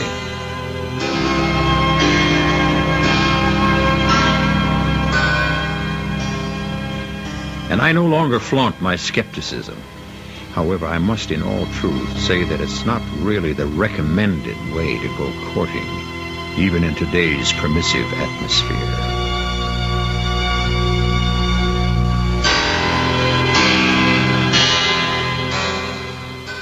I'll be back shortly.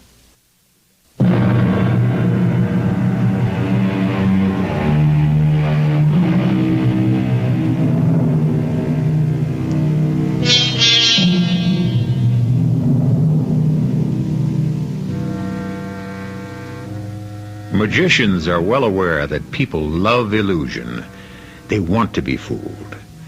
I wonder if any of the great magicians ever wondered why there's such a universal love for magical tricks that seem utterly beyond belief. It's my fancy that we love illusion because we live in hopes that someday something magical will happen to all of us. Our cast included Mason Adams, Norman Rose, Marion Seldes, Christopher Tabori, and Guy Sorrell. The entire production was under the direction of Hyman Brown. This is E.G. Marshall inviting you to return to our Mystery Theater for another adventure in the macabre. Until next time, pleasant dreams.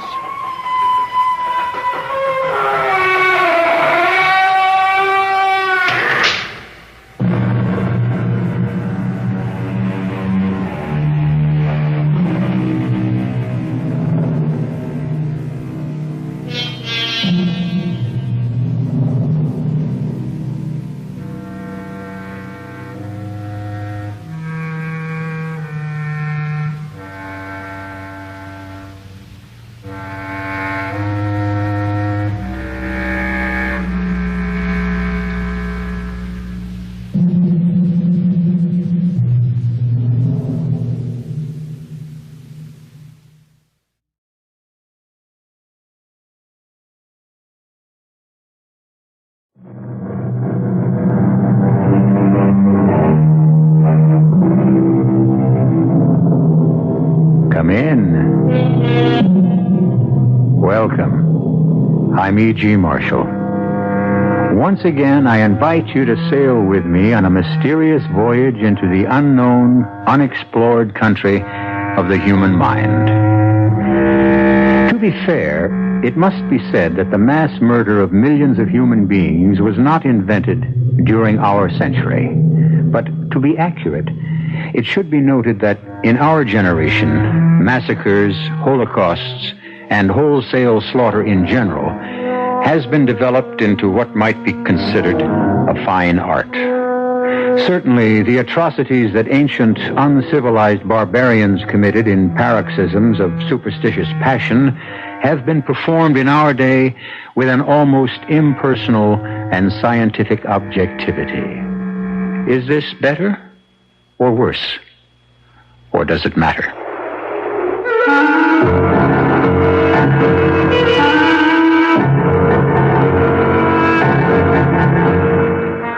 Our mystery drama, The Golem, was written especially for the Mystery Theater by Sam Dan and stars Robert Lansing.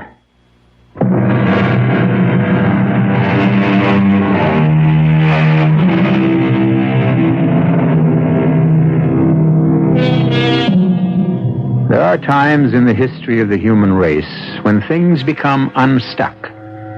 The glue of morality melts under the intense heat of hideous pressures, and men are no longer tied to a rational society. Suddenly, the world is ruled by madmen, and human beings are arbitrarily divided into two groups, the hunters and the hunted. The year is 1943. We're in a cottage in the thick woods that surround a country town in a vast wilderness somewhere in Central Europe. The man is a forester. He is sitting quietly before a pleasant fire. His wife is telling a bedtime story to a sleepy child in a crib. And so the king said to each of the suitors who came to ask for his daughter's hand, All of you are handsome and all of you are strong. But the one who is chosen must also have a good heart. He must be kind to the poor, and he must protect the weak. Shh. I think she's asleep. Now I can heat up your supper. Just imagine, Tomczyk, I was able to get beef today. Think of it, beef. I'm not hungry. You're not hungry? Tomczyk, what is the matter? Nothing. Oh, no. Something's wrong. I don't want to talk about it. Eat your supper. You'll feel better. I'll never feel better. I was in town today. Yes? And in the square there were soldiers, Germans, the Nazis. They'd rounded up about 100 people. Jews?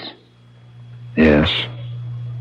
And they were shoving them into trucks. Why should we care? Taking them away to kill them. Well, it's war and... Do you know what I did? No. I did nothing. I don't understand. What were you supposed to do? Once I saw a man who was whipping a horse, an old, sick horse. Do you know what I did to that man? Tomczyk, please, you're only and going... all he was doing was whipping a horse. Oh. And today in the square, I did nothing. All of us, we just stood around. We all did nothing. Most people pretended that nothing was happening. Tomczyk, please. Let me tell you who was there. I'm not interested. A very old man with a long white beard. He was standing next to a young girl. I just don't want to hear anymore. Standing quietly, very quietly, looking straight ahead. And it so happened that his eyes looked straight into mine. Please, Tomczyk. His eyes, they asked me for help, but I turned my head away. I denied him. Oh, if you'd done anything at all, you'd be dead. Who could that be? I don't know. Now, are you sure you didn't do anything? I told you I did nothing. I'll open it. Who are you? It's the old man and the young girl. Please, may we come in just to get warm at your fire? My grandfather is so old, and he's very sick, and he needs... Please. Oh, a little water, just a little water, and a piece of bread. Young girl, please, I want to help you. God bless you. But I can't. Please don't ask me to. They'll burn the house down. They'll kill us. Just let my grandfather get warm for a minute. No, please don't come in. They'll find out you were here. Please don't destroy us. Have mercy on us. I'm sorry I disturbed you. Come, grandfather. There is no one at home here. Tomczyk, what are you staring at? Did you see the old man's eyes? Now, Tomczyk. How those eyes looked into mine. I tell you, I won't listen. And for the second time today, I denied him.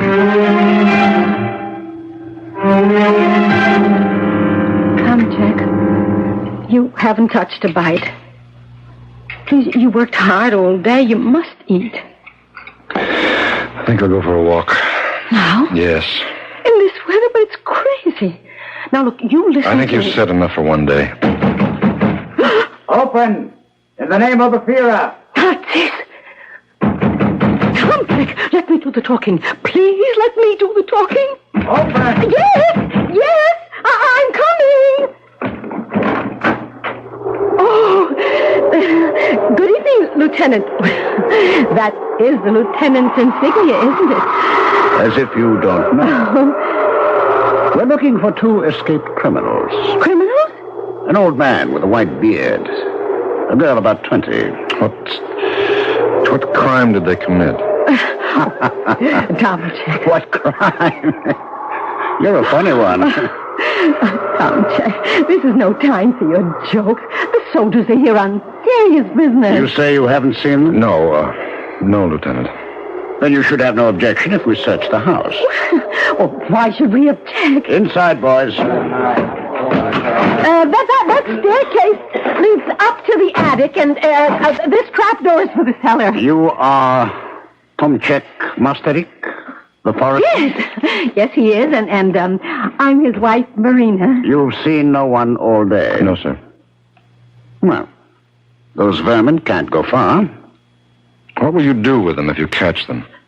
You mean when we catch them?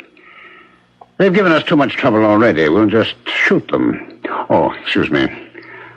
I had noticed you have a little one. Yes. Asleep there in the crib. Boys, move about more quietly. Oh. She is a little princess, isn't she? Yes. She'll be 5 in November. You know I have one. She'll be 4. Her name is Olga. Really? Mine is called Helga. It's the same name, you know. Boys, there's no one hiding around here. Form them up outside, Sergeant. Won't you have a glass of wine, Lieutenant? Oh, no, not on duty. What is your husband's name again? Tomchek. Tomchek, I need your help. My help? Oh, he'd be thrilled to be of service. They say you know these forests better than any man living. He knows every tree. I want you to come with me. Me? Do you have any objections? I need a guide. Oh. You'd know every likely hiding place. Oh, he certainly would. And if you can find them for us, there'll be a handsome reward for your work. Oh, Tomchek doesn't want a reward. That's just the knowledge that he's doing his duty. You know, Tomchek, my wife is like that, too. I can never get a word in edgewise when she's around. Well, let us go. You mean now? Now.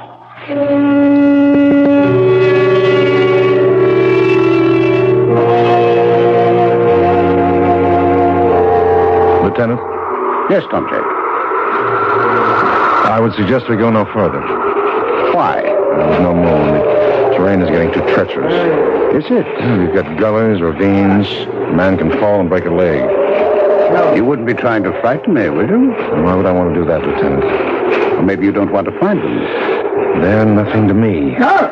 That's one of your men. Sounds like Stryker. Sergeant, get some men over there fast. Well, Tomchek, you may have been right. I can't see a thing out here. Is Stryker all right? Yeah, he's right. We'll have to carry him back.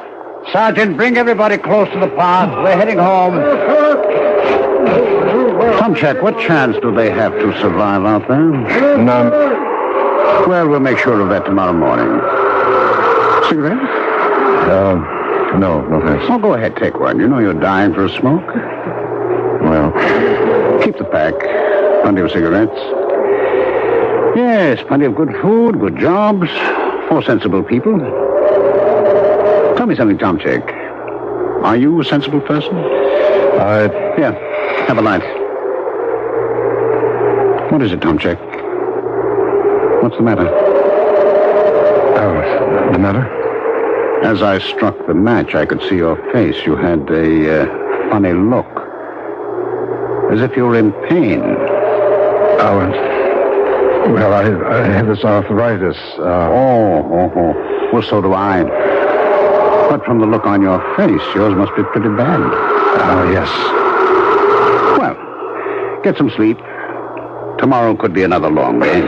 Lieutenant, do we have to keep looking for them? Do we have to? All you do when you find them is shoot them. Perhaps. In a day or two, they'll be dead of cold and hunger anyhow.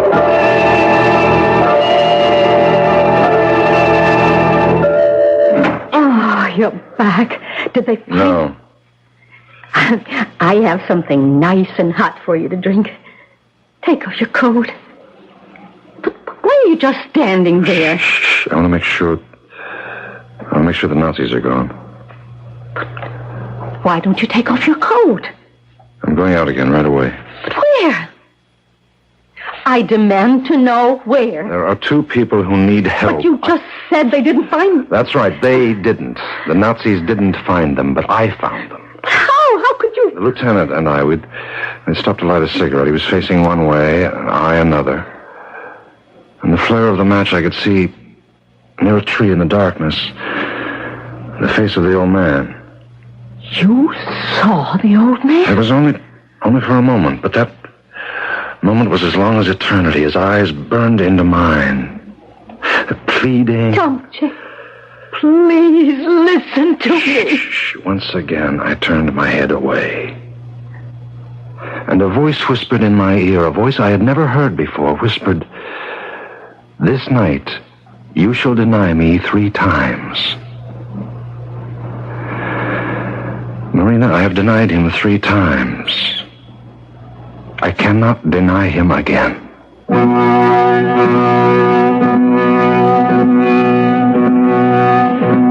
Oh, how easy it is to believe in brotherly love when your brother is lovable and respectable and acceptable. But what do you do about those brothers who are hated and hunted, who have every man's hand turned against them? Well, that's when you find out what you really believe the hard way. I shall return shortly with Act 2.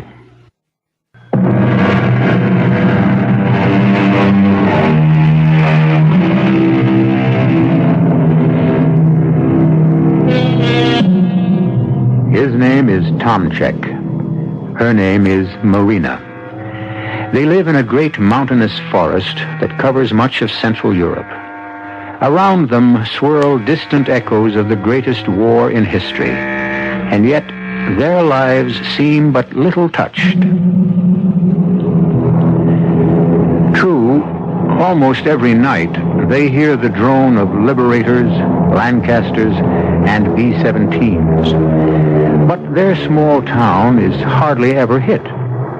And true, there are people who are being ruthlessly exterminated, but as Marina keeps reminding Tomczyk, it's none of their affair.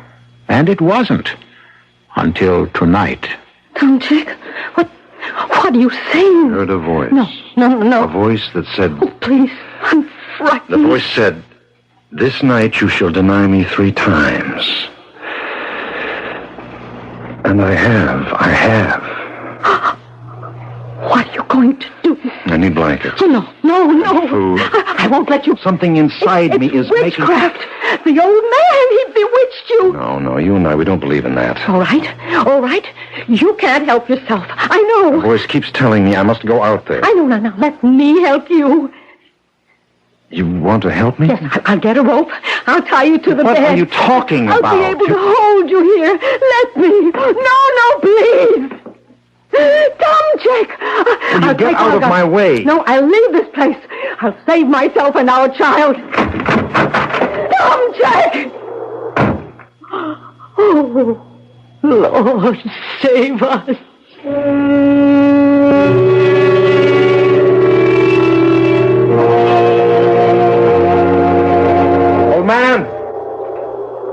Old man, you're here. I know it. Will you trust me? I want to help you.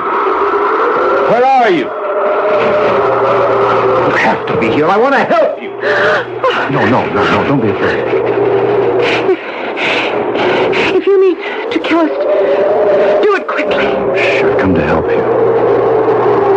Why? Because... the old man, where is he? You can't just let him lie on the ground like that. I don't have any more strength. He'll freeze to death. We have to get him to his feet. Come on, old man. He's unconscious. We must make him walk. Let him die. In peace. No, he's going to live. For how long? Who knows how long anyone will live. Here, put this blanket around his shoulders. And take this one for yourself. Come on, old man. We must walk. Where? It's to a hidden place. It's a place I know. It's a cave. Oh, bless you. Do you realize how much you're doing for us? It's not very much. I remember once I did more for a horse.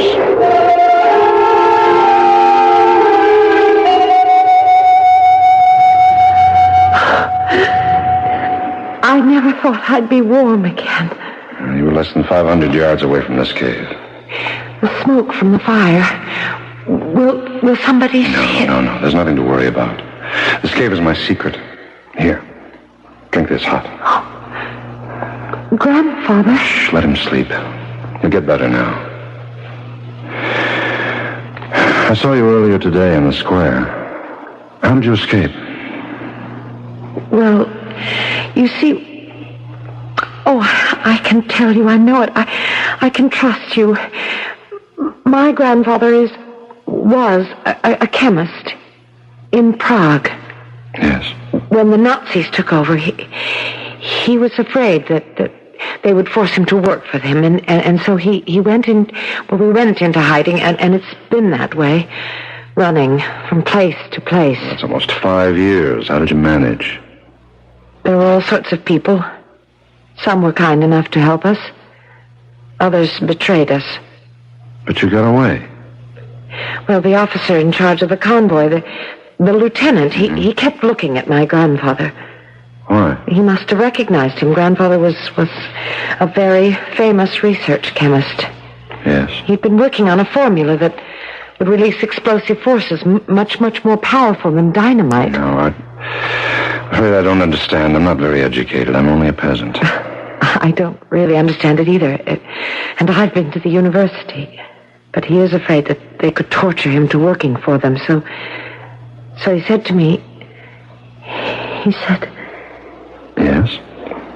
He said, let us try to run away, and then they'll shoot us, and that way it'll be over quickly. But how did you run away? After we left the square, they drove us to the edge of the forest, and the truck had a blowout, and they ordered everyone off of it. Well? Grandfather took my hand, and we walked toward the woods. What do you mean, just like that? At any moment, we expected to hear shots and be killed. But nothing happened. How do you account for it? Well, I suppose they didn't think anyone would dare to escape, and they were so busy yelling at the driver for his carelessness, and so we just kept walking. Rebecca. Oh, yeah, he's coming around. Rebecca. Is that your name, Rebecca? No. My name is Rachel. Rebecca. Where are you? I don't understand. He doesn't know anyone named Rebecca. Rebecca. Grandpa. There you are, child. Grandpa, don't you know who I am? Of course, my child. You're Rebecca, daughter of my oldest son, Ezra. Grandpa, don't you know who you are? Child, what are these questions? I know who I am. I am Solomon ben Isaac, Rabbi of Prague. Where is the book? The book? The book that was sent to me by my old friend, the Spanish rabbi. The Spanish rabbi? You know him. Moses ben Maimonides. Maimonides?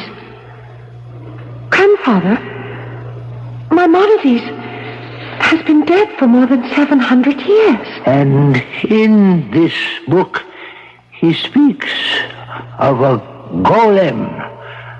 A golem? How it is possible to create a champion, to make out of clay a man of irresistible force who will come to the rescue of oppressed people. Golem. Oh, Grandfather. I will create such a champion, and he will rescue our people. Now, child, you must not disturb me. I must close my eyes and think.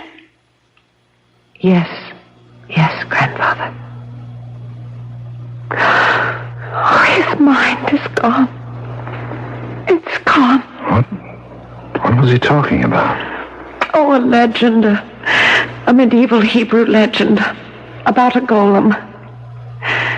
It must have been the golem of Prague who saved our people once during some troubled times. A legend? A creature made by one of our wise men, but I don't understand. You don't have to understand the legend. He thinks he's a 13th century rabbi. He was never interested in history. Rebecca? Yes, Grandfather. I will save us. You see, I'll save all of us. I promise. Child, I have never broken my promise.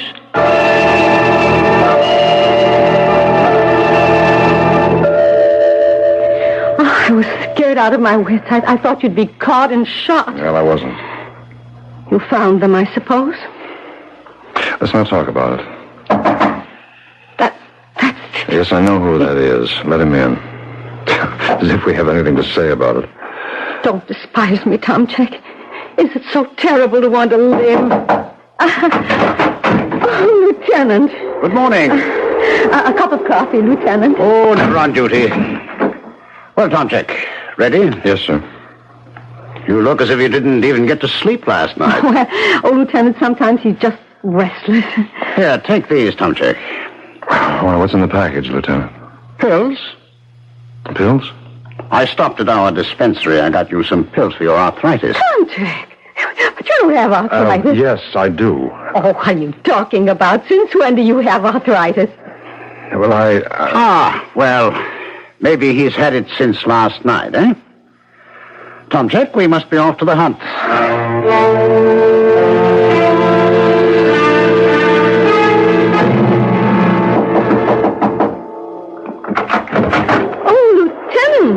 Good evening, Marina. But Tomchek isn't at home. He isn't? Well, you didn't tell him you'd want to come... Yes, that's right, I didn't. But I haven't come here to see Tomchek. No? No. I want to see you. Come in. Thank you. I want to help you. Help me? First off, Tomchek told me a lie. A lie? About what? About having arthritis. Oh, but he does. Oh, he does. No. Now, it's a minor thing, a silly thing, but he told me a lie. Why does a man lie? He lies because he's nervous and frightened. Why should Tomchek be nervous and frightened?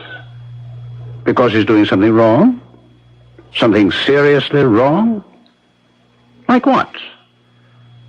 Like hiding fugitives? You see how simple and logical it is? But Tomchek wouldn't. You know, he could. He would. He could. He is. For 3 days now, he's been leading me all around the woods. There isn't a trace of those two. Oh, but... He's got them hidden away. Otherwise, how could they have disappeared so completely? Oh, Tomchek would never... Marina, you're his wife. You love him. And right now, you're the only one who can save him. But, Lieutenant... Quiet. Shall I tell you how you can save him?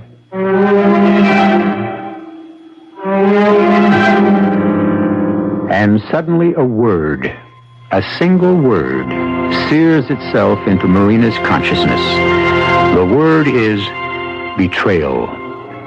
How can something she has yet to find out be a betrayal of someone or something that is very important to her husband? And just as he heard a voice in his heart, she also hears one now, a voice that says, "One of you shall betray me." I will return shortly with Act 3.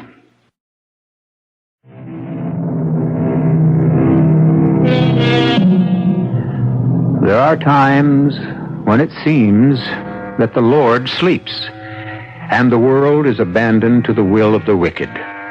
And during such times, perhaps the wisest course, perhaps the only course, is to survive, to endure, to wait for a long night to end, and to hope for a new day. But meanwhile, one must live. And right now, a young woman named Marina, whose home is in Central Europe during the Nazi occupation, is listening to what she must do if she is to live. Marina, I need those 2 prisoners. But Tomchek doesn't... No, you mustn't pretend you don't know Tomchek is guilty.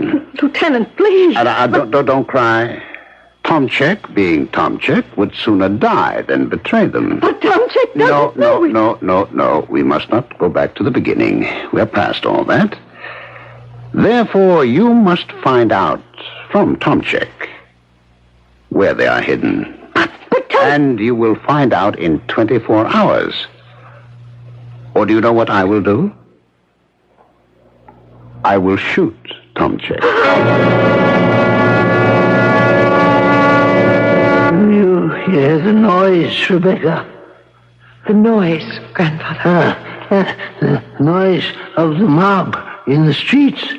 They're getting ready to kill. Grandfather, try to rest. Rest? Now? The people, they must not make the same mistake as last time. They must not try to barricade themselves in the synagogue. They should come out here to this cave, an excellent hiding place. And besides, the golem can be more effective out in the open. The golem? Yes, child.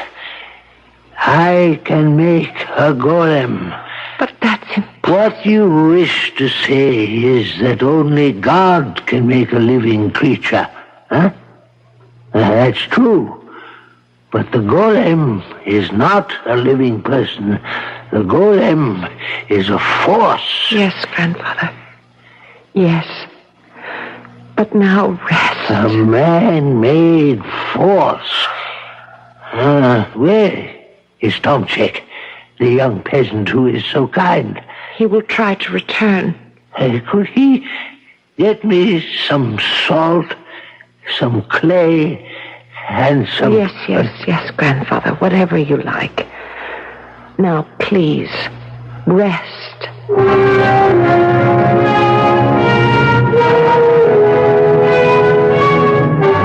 Tomchek.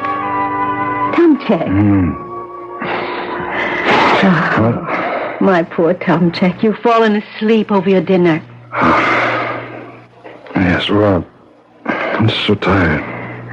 It's too much for you, Tomchek. I have to go out. Please. Marina, I'm sorry. I must do this. Now, don't try to talk me out of it. But I don't want to do that. If what you're doing is important to you, it must also be important to me. And so, I must also be a part of it. I want to help. No, it's too dangerous. I must be a part of whatever you do, Tomchek. Don't you understand? I, too, must help. Marina, I love you so much. That old man, he must be terribly ill. He is. Well, he needs good nursing care. Now, you know I could do that. Would you? Where is he? Tomchek. Marina, you look so beautiful right now. It must be because you feel beautiful. Where are they hidden? Where? Marina, once I tell you, would you become a part of it, too? Where, Tomchek? Do you know the cave? The cave? Have you forgotten? We found it that day when we went walking. We went inside. Oh, yes, I remember. The old man is terribly sick. He needs you, Marina. Well, now, first I must go to town. To town? Why? Well, there's Olga. I'll take the child to my brother's house. Of course, she'll be safe there. And, then I'll stop for some medicine. And Tomchek? Yes. I love you. I know. Oh, Tomchek, you'll never know how much.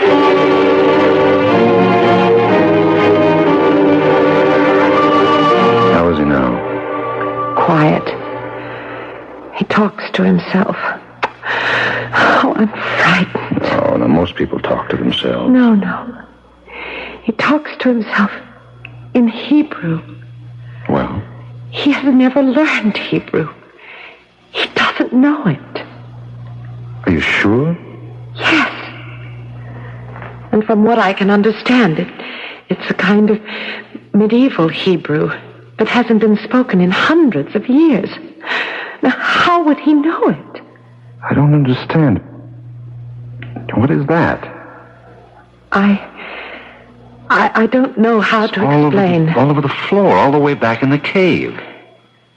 What has he done? Well, he took the clay that you brought him, and he's making... It's in the form of a man. Yes, he's been making a golem. Whatever it is, it's like a giant. Where did he get the clay? He made it from that you brought. I didn't bring all that much. Yes, it's frightening. It seems to be growing. I can't believe my eyes, but there it is. Grandfather, please tell us. Be quiet. But Grandfather... Sir, what is that? I am about to write down certain words. Certain awful words. And in this place, there must be silence. The silence of the dead.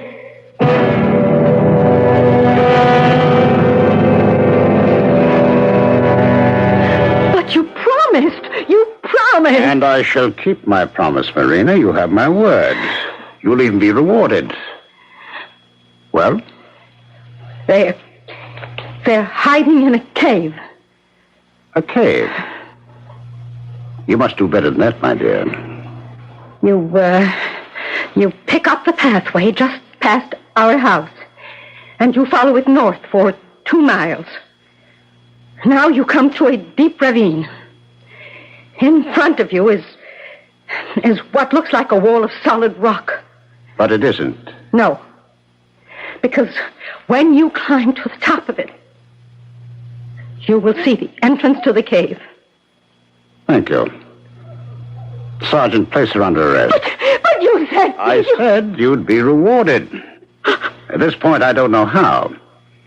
If you're lying, a firing squad will give you 30 leaden bullets. If you're truthful, there are 30 silver krona.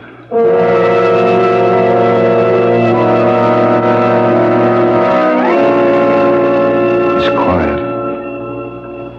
He's so quiet. Too quiet. He appears to be in a trance. I wish I knew what to do. No, don't be discouraged. Marina will know. She was studying to be a nurse, but her parents lost their money. And she'll help. Oh, bless her. Yes. She's really a wonderful person. She worries a lot, but in the end you can depend on her. Maybe... Maybe what? Maybe you and your wife should just... Yes? It's not your fight. Yes. Yes, Rachel, it's my fight. It always was my fight. Will you fight with me? I don't know how. Yes, you do. Children! Children! Oh, thank the Lord. He looks better. Children! They have come for us. They have come. Oh, Grandfather, just be... Listen, outside. Around it, pull back. Look down. Separate. Look down, the Nazis. They're climbing up the rock. They know where we are. They know we're here. Come check. Come check. We know you're there. Come down. Oh, Tom Check, I'm sorry. I'm sorry for you. Good, I can hold them off. One man with a rifle can knock them down one at a time. We'll hold out till dark and we'll try to run for it. No, Tom Check. It's no good. And I'm so tired. No, don't lose courage. Tom Check. Save yourself, Tom Check. Tom Check, you're a sensible person. There comes a time when... When what? When he no longer hears our prayers.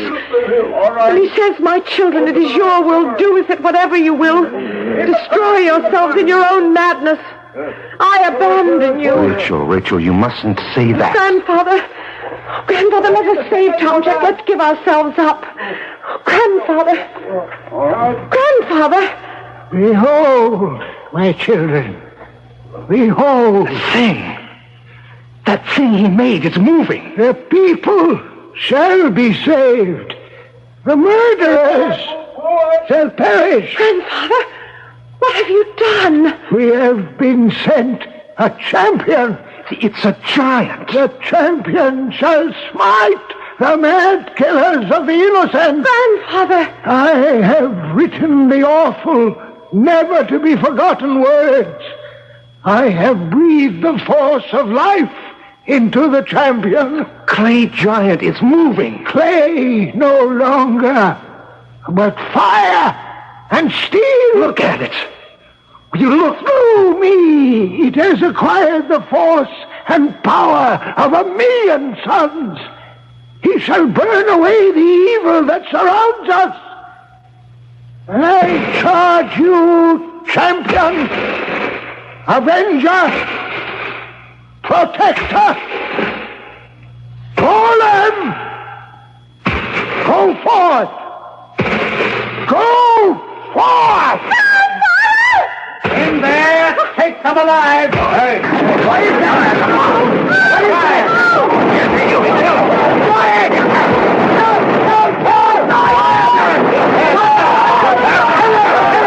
Kill it. No. Bad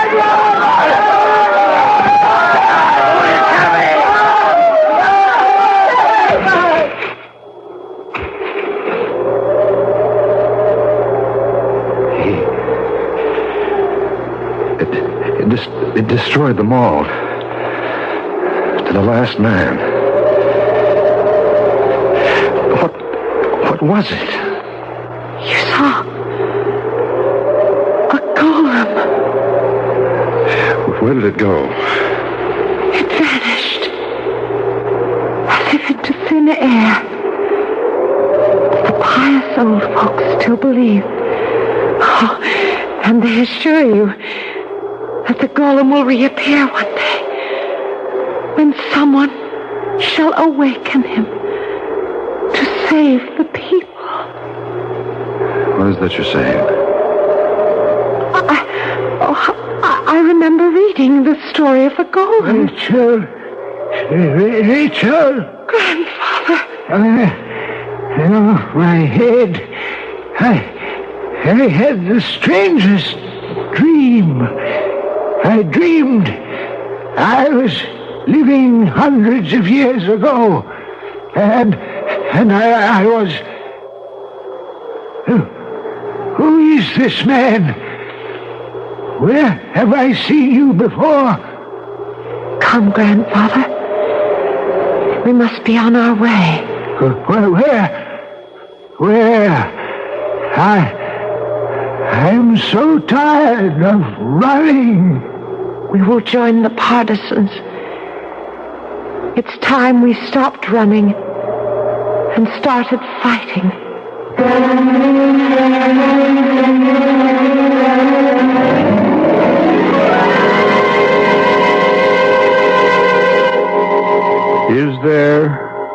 Was there a golem? The question is, what is a golem? A thing of irresistible force. Well, so is a bomb. A British or American bomber flying overhead may have dropped one. On the other hand, the old gentleman was a scientific genius. He could have made one. Or it could have been what you heard, a golem. I'll be back shortly.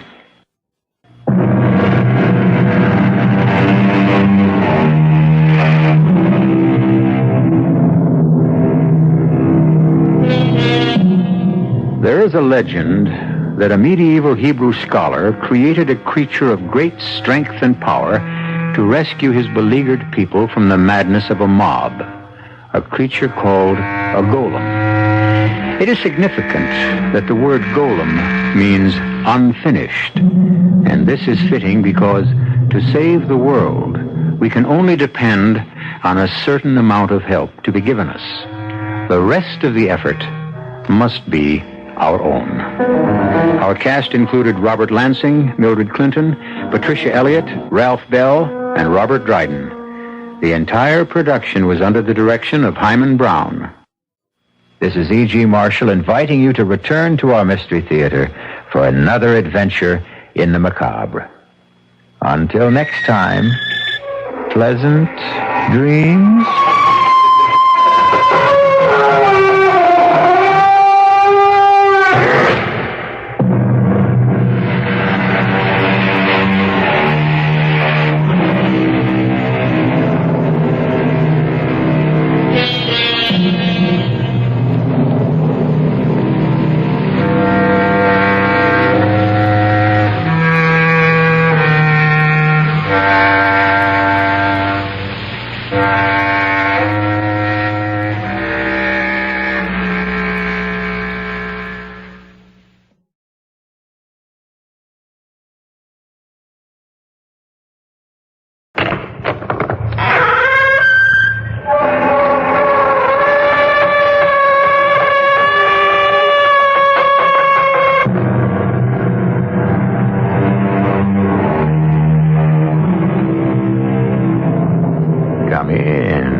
Welcome. I'm E.G. Marshall. Caesar said it. Let me have fat men around me.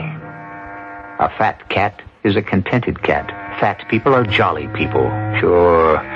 We know all the old cliches, don't we? Including everybody loves a fat man. But does everybody love a fat girl? Not, it would seem, from this.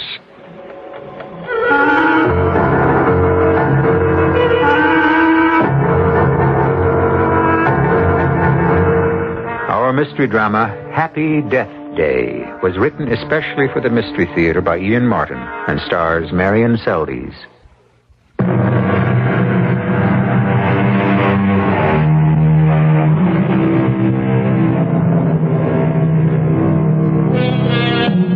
Dreams. Waking and sleeping, they are so much a part of all our lives. No problem in understanding the daydreams, the idle fancies and rosy wishes we would like to fulfill or have fulfilled. But what of the others? The ones that come unbidden in our sleep. The terrors of the night that haunt us like specters and bring us awake, blood drained by fear. The silent scream distending the throat. Is there any explanation for them? Any reason? And can they forecast the future? Even a person's death? No. Oh, no. No, please. I can't stand this. Killing me. Marge, honey, what is it? Paul, is that you? Well, of course. Who else? And in our own bed. Hold me. I'm terrified. It's so dark. Now, wait a minute. Now, that takes care of being in the dark. Now, come here. Come closer. There. Now, how's that? Honey, what is it? You're shaking all over. I'm scared out of my life. Another dream. No, Paul. This wasn't just another dream. This was a horrible, special thing. Paul, I'm going to die. Well, who isn't? What are you talking about? Die? I dreamt it. I know it. Dreams don't mean anything. Just one bit. Well, how? Because it told me when I'm going to die. Well, then maybe you better tell me about it. Only two things about the dream. What you'd say, factual, I guess. I mean, they were totally clear, unmistakable. What, Marge? That it was just before midnight, and that it was my 28th birthday. Well, it doesn't seem so frightening. I didn't talk about the third thing, which I hope isn't real. At midnight was the exact moment that I died. Died? Yes. Oh, Paul. Honey, do I have to talk about it? I think I'd like to... To forget it? Yeah, but you know what I'd really like? You just name it. I'd like to just go down to the kitchen and have some cocoa or chocolate, or maybe I could make you a little snack. There's some Danish left from this morning, and we'll just pretend I never dreamed what I dreamed. Honey, it's late. I have an early morning, you know. Oh, come on. It wouldn't be the first time we stayed up late. That was before we were married. Does that make it so different now? No, of course not. All right, come on. Let's go have a midnight snack, and you can turn me to quivering jelly while you tell me about your nightmare.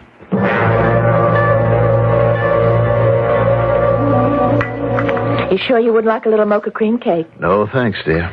Well, all you had was coffee. Which I'm out of my mind to be having at 1 o'clock in the morning. Ah, then why did you have it? I just wanted to keep you company. Marge? Mm-hmm. You're not going to eat any more cake or stuff, hmm? Why not? You think it isn't good for me? No, I didn't say that. I just meant... Look, I don't want to get involved tonight. Just drink your chocolate and eat that gooey cake and let's get back to bed. Hmm? I don't think you're being very fair. Well, neither do I, but I'm just tired. Now, why can't we go back to sleep? Because I'm scared to go to sleep, that's why. Because of the nightmare? Yes. Come on now, baby, be reasonable. It was just a dream. How bad could it be? Well, so far, you haven't cared enough to be interested. I'm sorry. I did ask you to tell me about it. A little more than that, hubby love. You suggested that I turn you into a quivering jelly while I related it. Okay, convert me to aspic right now. Oh, I wish I thought there was anything funny about it. But I don't. No gags, no cracks. Now lay it on me quietly. What did you dream? I was in this place. It was dark and shadowy. The sort of space where there are only elevators and stairs. I mean, staircases going up. The elevators weren't running, and so you had to go up the stairs. But first off, you had to go down a long, dark corridor, and then there was the door, and the staircases began. And you started climbing because you knew that something was behind you, treading on your heels, ready to smother you, kill you. And then the panic began because it was getting closer and closer. So I started climbing faster. But no matter how many stairs I climbed, there were more and more. And no matter how fast I climbed, the steps came closer and closer. And then, at last, I was on a high place where you could look out over the world. I was no longer closed in. But that presence, it was right behind me. If I had to escape, I'd have to run back down all those steps that went on forever and ever, or jump all the way down to the distant lights below. So I turned to face whoever it was that was dogging my heels, and it was so terrifying because whoever it was, he had no face. Everything else was a man, but no face. And he kept coming towards me. He was like a leper. I couldn't bear to have him touch me. So what else was it left for me to do but to jump? And did you? What? Jump. In my dream? Well, of course. What else? I don't know. That's when I woke up. And now you're safe. Yeah. Come on, darling. You had a bad dream, but you're awake now. Yeah. The lights are on, and you're in your husband's arms.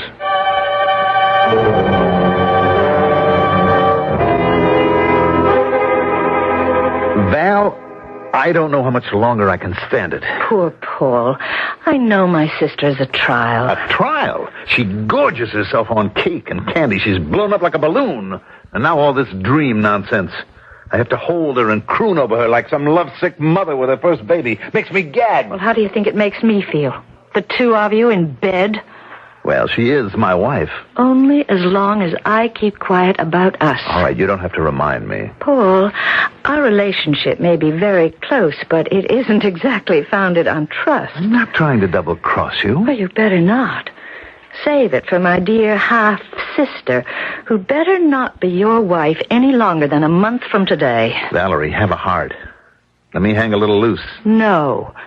The moment the money is legally hers, I want you to deliver on your promise. I haven't figured out a way yet. Well, you'd better. For 28 years, I have hated that soft, blue-eyed, fat little phony.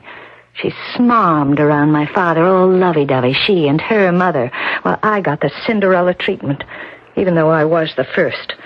Just because my father hated my mother and never forgave her for divorcing him, I had to take the blame. And Marge and that harpy who gave my father his favorite child made sure I never had a chance. All right, Val. We've been over all of that before. Well, I just have this feeling, lover, that we need to keep going over it. Now, why are you suddenly ducking the issue? Valerie, this attempt to control dreams is a new world for me. Well, according to you, it was simple. The game of dreams. Wasn't that your phrase? That under hypnosis it was possible to suggest what a person might dream? I believe it is. And I'm not without some medical support for that belief. So? You already have her dreaming about dying on her birthday. Isn't it working? Not exactly. Why? Because we have to establish a pattern. I can't get her to walk in her sleep yet. Now, if that were set up, then she could die without suspicion. I mean, it's a lot of money, isn't it? It's worth any kind of a risk. But it's also worth being very careful about making sure that we get it the right way. Very well, Paul. How do we proceed now? I gave you the name of Madame Nadja Kiryalov from my old carnival days. Mm-hmm. try to get Marge to go to her. She's made herself quite a name as an interpreter of dreams, tarot card reader, diviner of the future, and so on. Now, I don't want the suggestion to come from me. You try to coax Marge to go to her. It shouldn't be too difficult. All right. But why? Just contributory evidence. I'll program Nadja on what to say. Does she have to be included? Oh, honey, she won't know what's involved. Just a favor for an old Carney friend. She'll play it just the way I ask. She owes me a few favors. Oh, just bet she does, and vice versa. Not what you think, Tiger. Nadja's at least 80. And if she turned out to be 102, it wouldn't surprise me. Now, will you just steer Marge her way? Did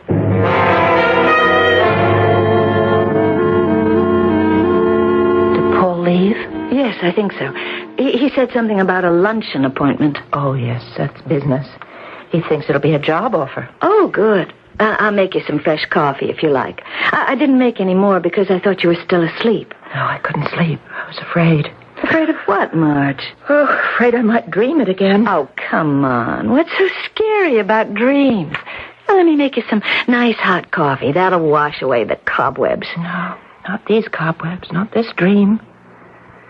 What does it mean when you dream you're going to die, Val? Nothing. Dreams don't always mean something. But wouldn't it mean something to you if you dreamed that in just about a month on your birthday you were going to die? Why would I dream a thing like that? What does it mean? Oh, Marge, how can I tell? But there are people who, well, you know, read dreams, sort of, I don't know, divine what they're all about. Wish I knew someone like that. Someone I could go to. I'm so... Val, there's a box of chocolates on the table. Hand them to me, will you? Oh, sure. But shouldn't you... I know. I eat too many, but it helps me to calm down. It's like smoking, you know. Mm-hmm. Well, there's this girl who works at the office with me. She was having all these terrible dreams, and they were giving her migraine headaches. And then somehow she found out about a Madame Kiryalov. Mm-hmm. Well, she's kind of a seer-like. And she can read dreams and explain them so you understand and you don't have to be afraid of them. Where is she? Where can I get to see her? Well, I could find out from my friend. Oh, wait a minute. I think she gave me a card. I'll go look for it. You think she could tell me I wasn't going to die? Oh, she might.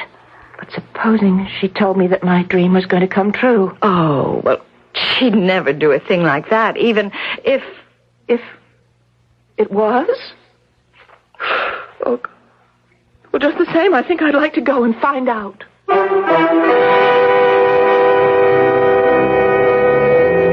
Now, here's a nice, complex, tangled web to untangle before we get to the end of our fiction. A girl threatened by money, murder, and madness, any one of which may lead her to her doom before her approaching birthday. Will it instead turn out to be her death day? I shall return shortly with Act 2.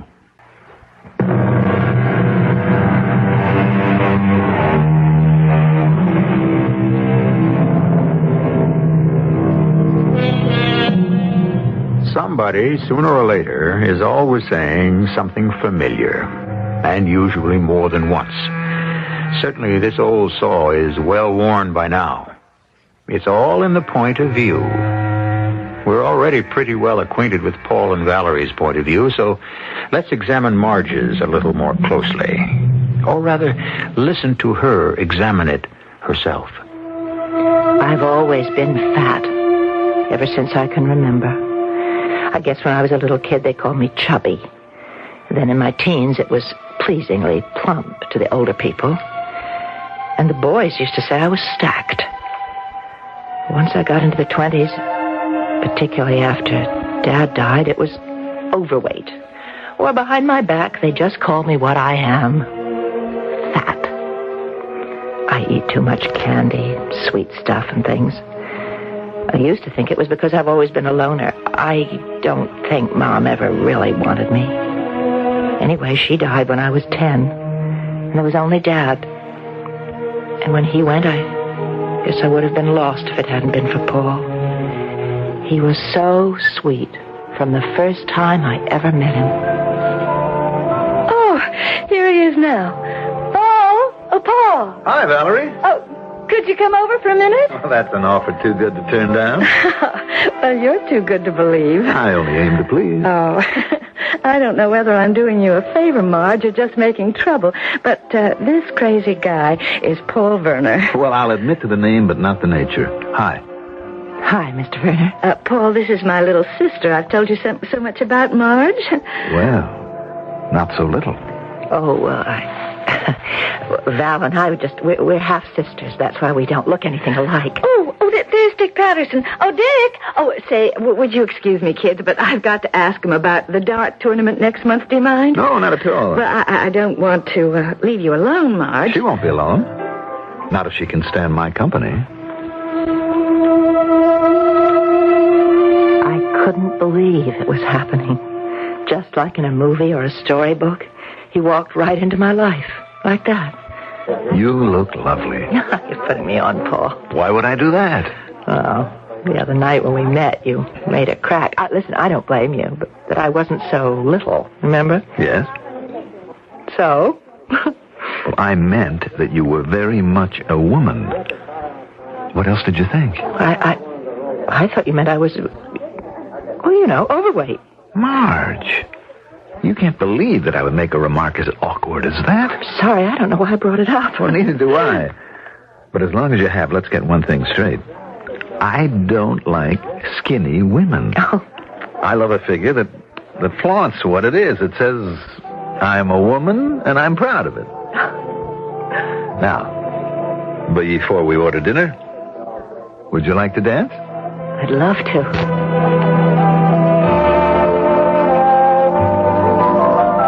In his arms, I forgot my weight. I was floating.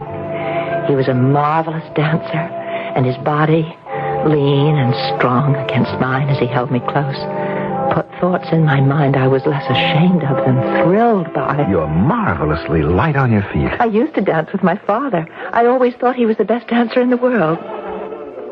Till now. You must be a professional. No. But I do love to dance. What do you do? Oh, that's a good question. I suppose I was spoiled being left so much money, but I traveled a good deal. I became, what shall I say, jack of all trades. But I decided to become at least master of one, so I'm a promoter. What do you promote? Well, that really would be a bore. It all has to do with money. Investing, managing, finding the right tax shelters, protection of capital growth plans, you know. But that isn't anything to talk about on a romantic evening. I don't want to bore you. I want to charm you. You don't bore me. In a little over a year, I'll have quite a bit of money of my own. Maybe you could help me with some kind of investment plan. Look, I couldn't care less about that. I have other plans for us in which you might share. Or will, I hope.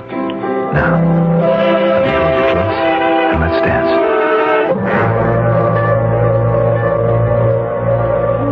We were married 6 months later. Paul gave me the most beautiful engagement and wedding rings, and I promised myself that my present to him was going to be to slim down. But somehow I never quite seemed to manage, just as I never seemed to be able to stop my dreams.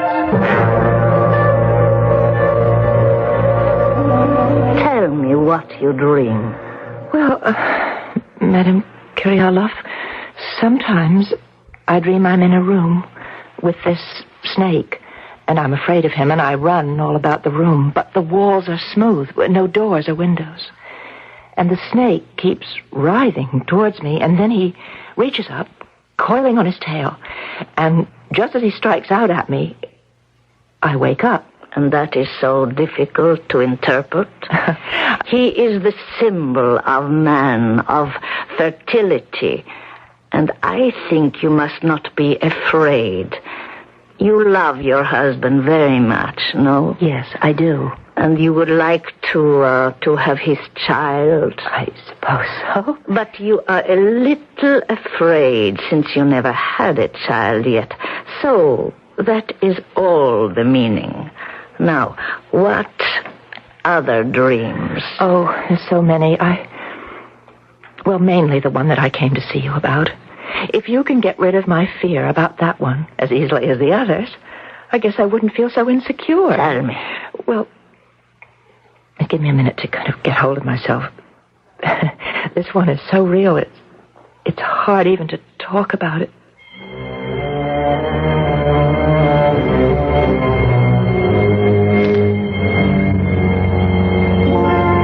And everything else is a man, but not the face.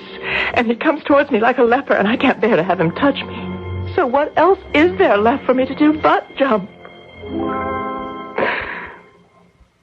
Well, can you read that dream for me, Madame Karyalov? Mrs. Werner, You will forgive an old lady, but that... What is it?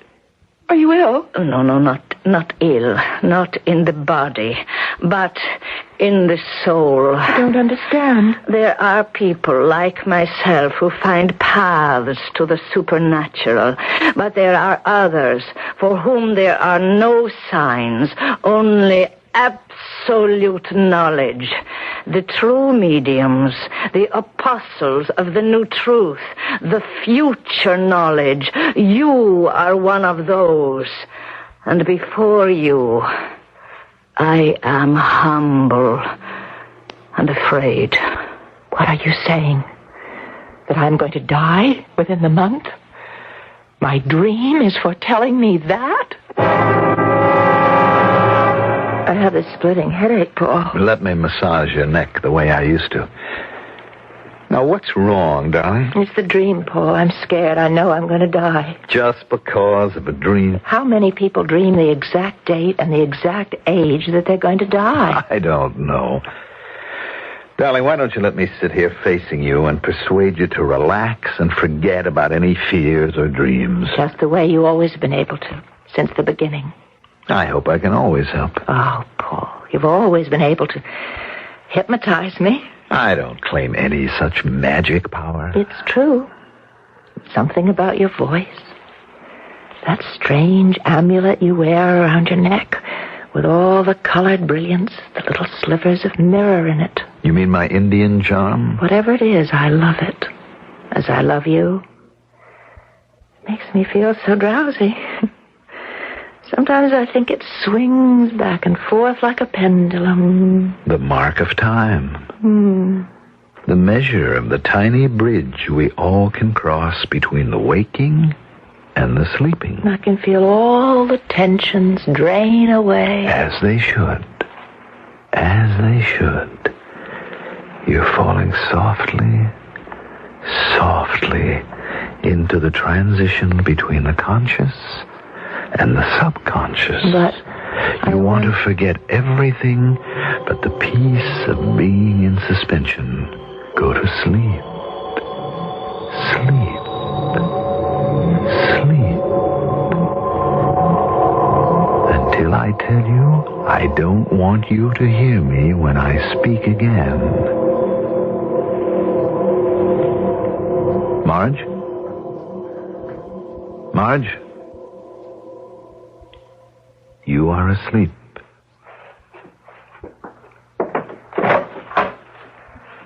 All right, Val, come in. I don't want to wake her. You can't. Only I can do that. Come in. What are you going to do? You'll see. Marge, can you hear me? Yes? I'm going to tell you a dream that you are going to dream.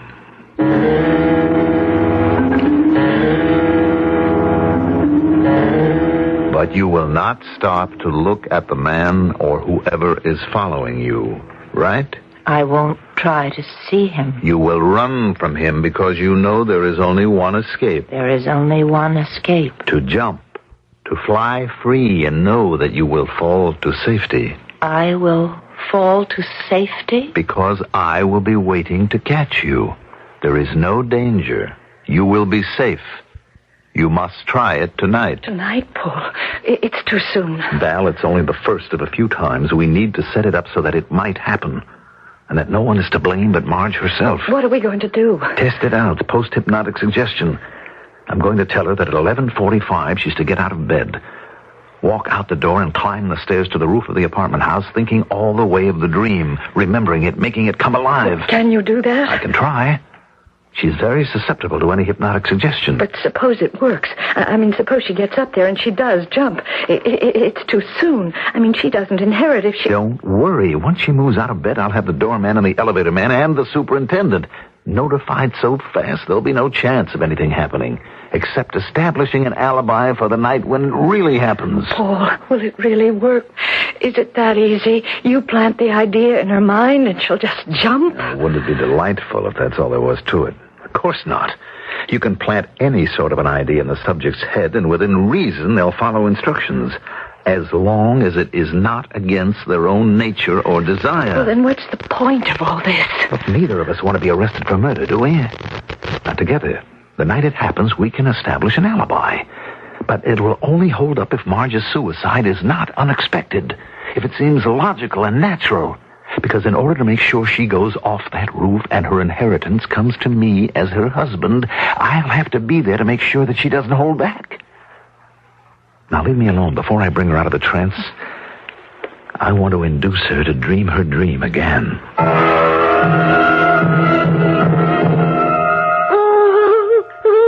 What is it?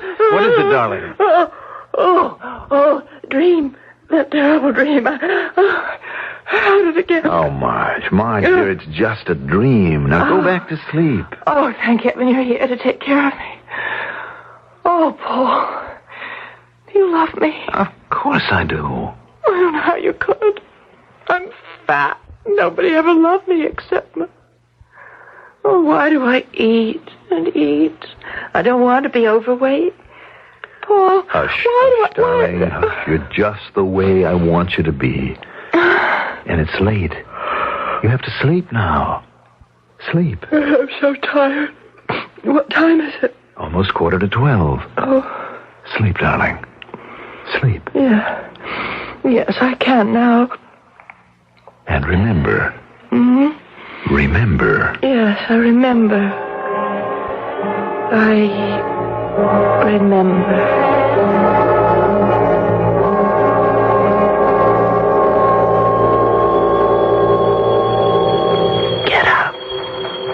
I must get up, put on my robe, have to go to the roof.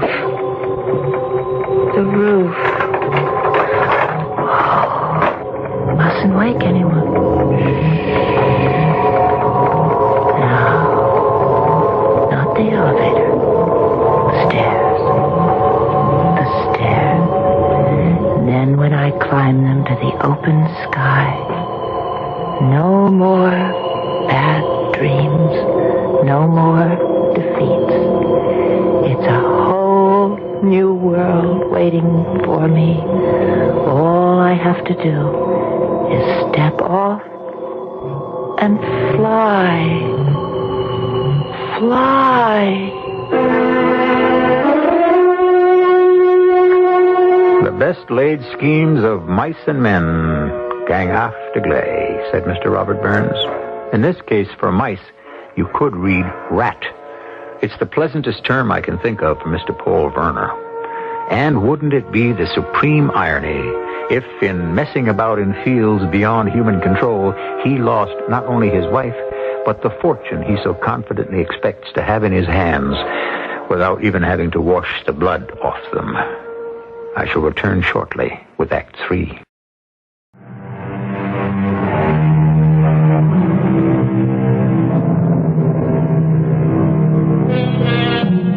Murder, for all it is the most unforgivable of crimes, is seldom planned.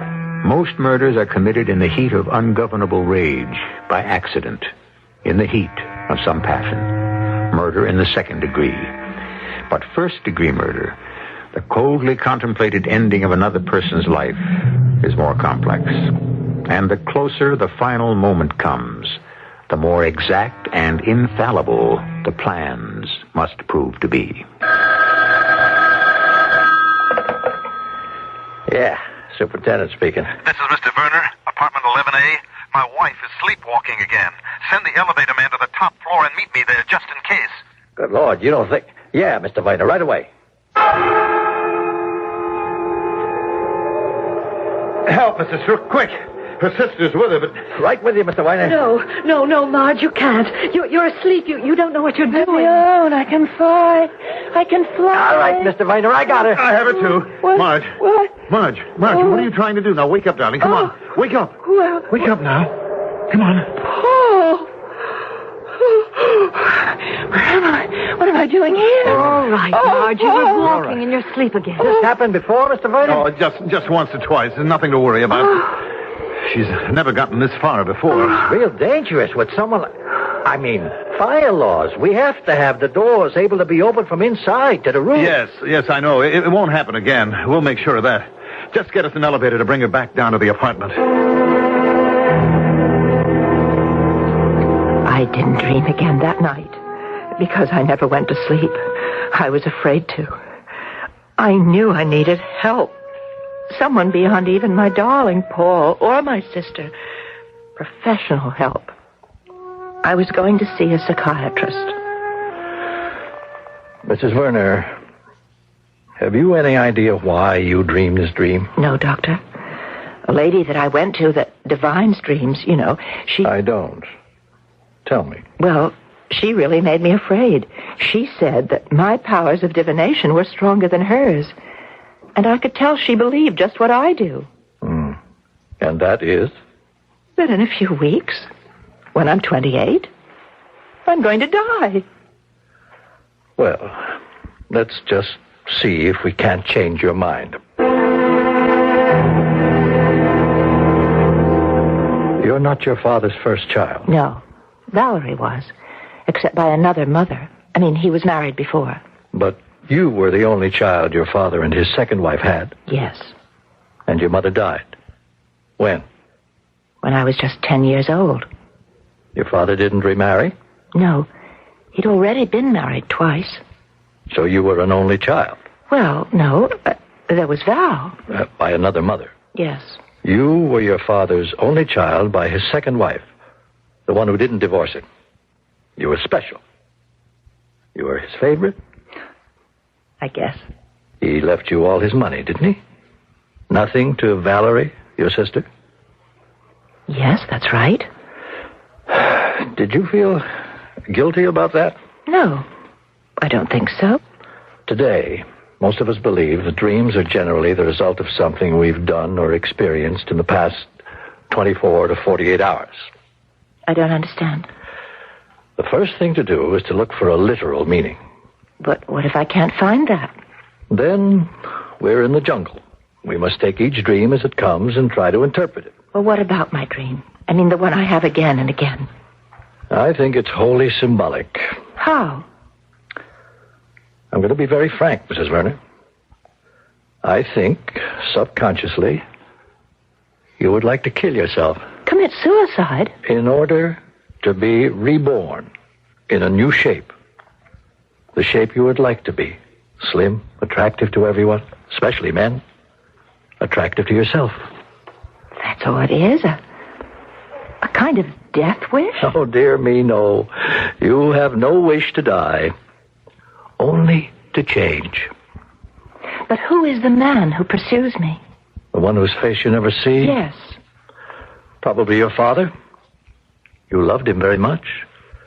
You looked for his approval, existed on it. How many times as a little girl have you thought, I'll die if Daddy doesn't like this dress, or the way I look, or what I'm doing? My visits to Dr. Stowe were beginning to be of enormous value to me. I didn't dream anymore, didn't dream at all. And although it seemed to hurt Paul's feelings a little, I wouldn't allow him to try hypnotizing me anymore. I didn't want anything to interfere with my new sense of well-being. I was even losing weight. Mrs. Werner, I'm beginning to see quite a change in you. Thanks to you, Doctor. Inside and out. I notice you've dropped quite a few pounds. Don't overdo the dieting, though. Oh, I'm not really dieting. I've just cut out sweets and cakes, things like that. I find I don't need them anymore. A little security was all you needed. How about the dream? Not once since I've been coming to see you. Oh, you've taught me so much. But suddenly, 2 days days before my birthday, I dreamt it again. All the same swaying terror, flight, the sleepwalking, the shrouded figure, the man that would not turn and show me his face. Why did you wait so long to tell me about Paul and his hypnotizing you? I don't know. I'm not sure. It's a very dangerous capability in untried hands. But you let him do it last night? Oh, I didn't let him. It just happened. Oh, no. Anyone can resist hypnotism if they desire. It demands cooperation. Well, I was suddenly so tired after dinner. I don't know why. And Paul seemed so hurt that I hadn't let him help me. You know, he doesn't know that I'm seeing you. Yes. And so you had the dream again. Yes. Do you think there's any connection? I don't know. I only know that no one should try to practice hypnotism who is unschooled and an amateur. If I bring in my nurse, would you consent to allow me to try to hypnotize you? Why? I want to set a certain fixed idea in your mind that if you should dream this dream again, before you make any final step, you will demand to see the hooded figure's face, to expose your nemesis, that you will wake up and see it for what it is. You can do that? I can try. And further, I want to remind you of something. No one who seriously wants to resist can be hypnotized or programmed to do anything beyond his own will. Happy birthday, dear Marge. Happy birthday to you. Now, go ahead, darling. Blow out the candle. Oh, and don't forget to make a wish. The wish I can handle. I don't know about these candles. Well, here goes. Hooray! Oh, you missed one. Well, maybe that's to grow on. Anyway, happy birthday, darling. Happy birthday. Oh, thanks, both of you. Today's the day I finally came into my own. A little late, but better late than never. Isn't that the truth? Oh, have some of your birthday cake. It's just your style. Coconut marshmallow with lovely fudge sauce. Oh, I think I'll pass it up. I'm suddenly so sleepy. Well, it was a long day, what with the lawyers and the bankers. But my inheritance and money, that shouldn't tire a person out, should it? Well, I promise you from now on it won't. Now that you've put me in charge of it all. It's what you wanted, isn't it? Well, somebody has to keep track. And there's nobody better than Paul, where so much is at stake. Don't I know it? Oh, Val, I wonder if you mind. I think I'd like to go to sleep. Oh, no, of course not, darling. I shouldn't be here tonight. I shouldn't even be cluttering up your lovebird's apartment. Well, off you go. I think I will. You don't have to come now, Paul. Oh, but I will, darling. Be right with you as soon as I finish my coffee. Good night, my dearest. And closest. Sleep well. We all set? It will be tonight. If it goes right. I've given her the sedative. I'll have to leave you now to make sure that I put the post-hypnotic suggestion in her mind. I just go to bed. No. You stay up doing the dishes, apparently. At 11:45, the pattern I've set, she'll go up to the roof. I'll follow her, and this time we'll be alone. One push, and she's gone. Then I'll be back down here with you, helping with the dishes. When she's found, we'll be cleaning up after a birthday party, thinking she went to bed.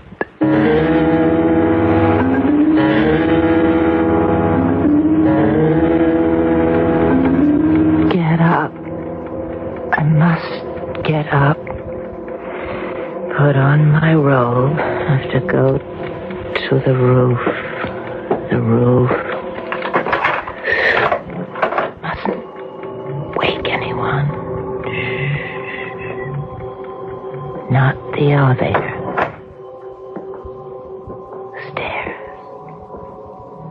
Climb them to the open sky.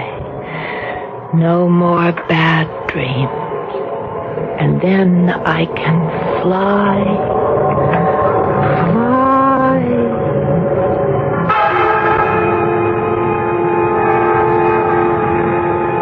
All right, Marge. Time to fly. Why don't you jump? Help me. Me. All right. If it has to be that way. But it won't be the way you wanted it. Fly yourself. Sorry, Paul. I didn't want to wake up and see your face. of all people. But thank God I woke up in time.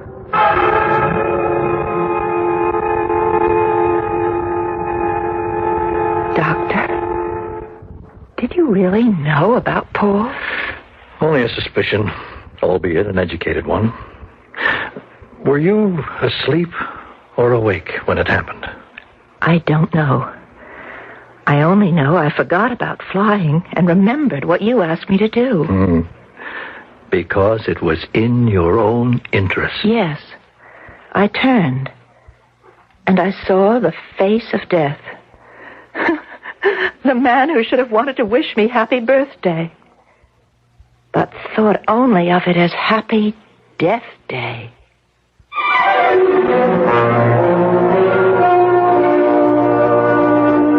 Little more to add. The story is told.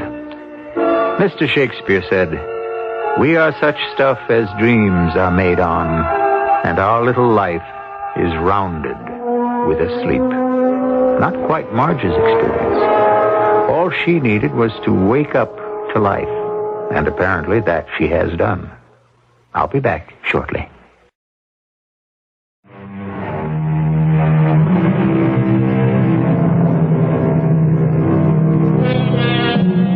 When I spin my tales, I seldom offer you a happy ending. For the fabric of life is a wild game of chance, which promises nothing but what you reach and strive for. And all of us need some part of the element of luck. In Marge Verner's case, it was a dedicated psychiatrist named Dr. Stowe who steered her carefully through the wilderness of the mind. Our cast included Marion Seldes, Mandel Kramer, Carol Teitel, and Ken Harvey. The entire production was under the direction of Hyman Brown. This is E.G. Marshall inviting you to return to our Mystery Theater for another adventure in the macabre. Until next time, pleasant dreams.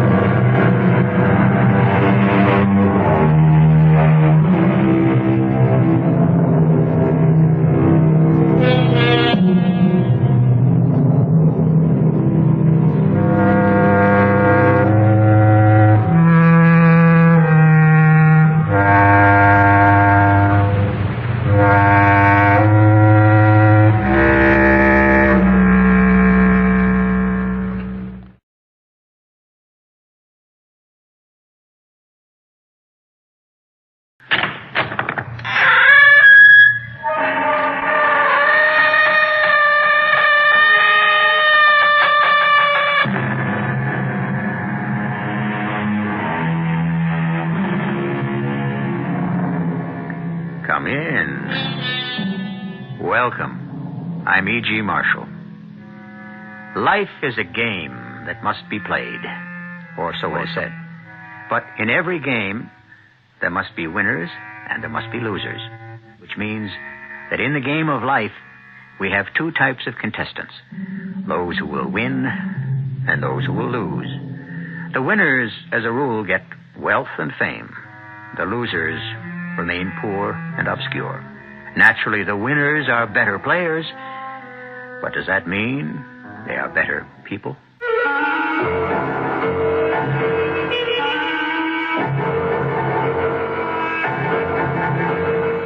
Our mystery drama, License to Kill, was written especially for the Mystery Theater by Sam Dan and stars Tony Roberts and Fred Gwynne.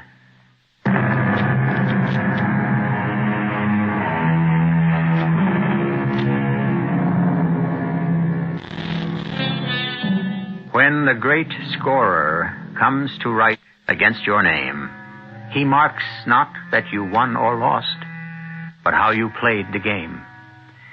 How seriously that sentiment by Mr. Grantland Rice was taken, and not too long ago. What innocent times those must have been, when athletic coaches would actually contend that their basic function was to build character. Well, even if they didn't really mean it, at least they said it. Today, we know better. Today, it really doesn't matter how you play the game, As long as you win. Winning. That's it. There is no substitute for victory. Victory at all costs. But has anybody ever added up the total cost of victory? Why don't we listen to Francis X. Brunner? Mr. Brunner is walking along a corridor in a dormitory-type building.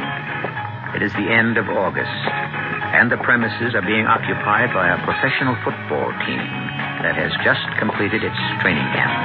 Yes, my name is Francis Xavier Brunner, but everybody calls me Bruns. Around this time of the year, I also have another name, the Turk.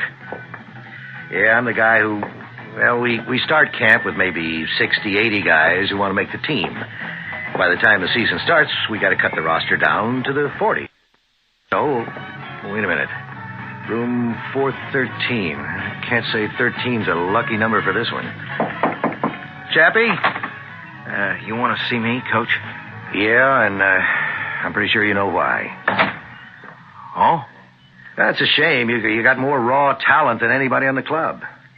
Yeah, but still, Coach Bradshaw's cutting me. Why? Why? Well, you're not JR's type of ball player. Yeah, but I try. Of course you do. Coach Bradshaw says you got to give it all you got. I do that. Well, what? Come on, tell me. Now, look, there are 23 other teams in the league, Chappie. You'll catch on somewhere. Why is he cutting me? You don't want to tell me, huh? All right, so I'll ask him. Would he tell me if I asked him? J.R. Bradshaw. His name is J.R., and he's the head coach of the Gateway City Buccaneers. Every year we make the playoffs, and now almost every year we win the Super Bowl. J.R. wouldn't have it any other way. So, you want to know why you're being cut? Yes, sir, Coach Bradshaw. That's right, if you wouldn't mind telling me, sir. You're being cut for one reason and one reason only. Yeah, what's that? You don't hit hard enough. Well, I bring my man down, usually. Yeah, the kid does make his share of tackles, J.R. You keep out of this, Bruns. Look, we discussed it thoroughly. You bring your man down, sure, but he gets up too quick. You, know what I mean? No, I don't think I do, sir. You hit a guy, he should know it. He should feel it. He should want to lay there for a minute and think about it before getting up. He should be a little shy, a little nervous next time he comes around your end. Maybe he'll freeze up, try to protect himself, worry about a fumble. You don't hit him that hard. I hit him hard enough to stop him. Like I said, that's not hard enough. I can't hit any harder. Why not? But, Coach, I'm 6'4". I weigh 260 pounds. If I hit a man really, really hard, I could kill him. Huh? That would be his problem, wouldn't it? Well, no, sir. I'm afraid not. I'm afraid that'd be my problem. I hate to let you go, Chappie. But unless you're willing to give it everything... I'm afraid to do that. Well, then, there's not much more we can say, is there? No, there wasn't. And that was the end of Chappie. You know how quick the fellas come and go in this business. The day after a guy's gone, everybody stops thinking about him. And about a week later, it's as if the guy never lived at all. Well, the great J.R. Bradshaw, he gives me a hard time, too, along with everyone. Run that piece of film again. Yeah. Right there. I just saw what we want. See? Look. The tight end fakes a block. Then he goes out on a pattern.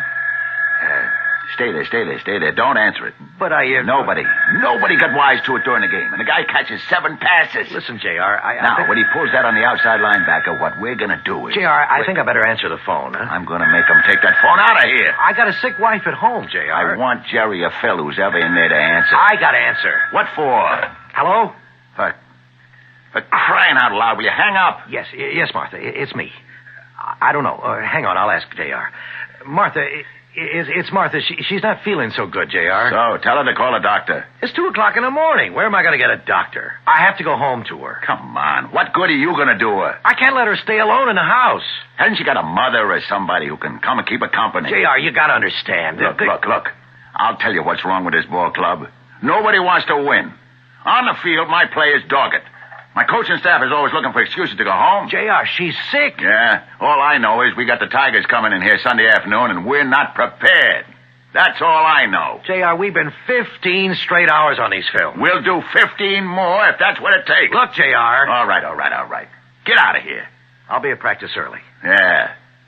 Hello, Martha. I'm on my way. It's just, we lost all track of time. Yes, sir. Right away.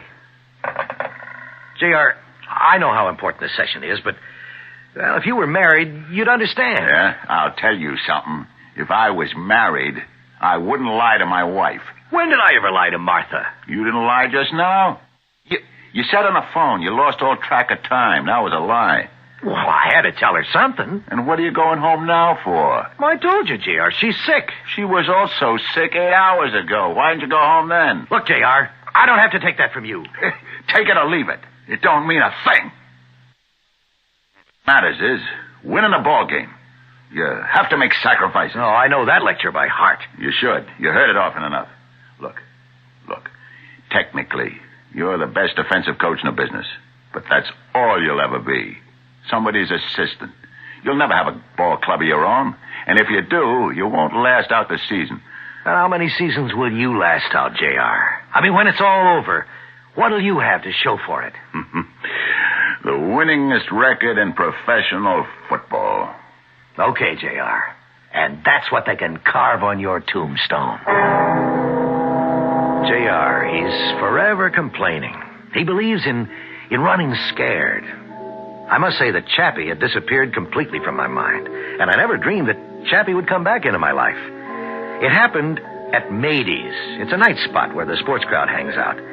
She told me about what happened that night. Coach Bradshaw had just walked in.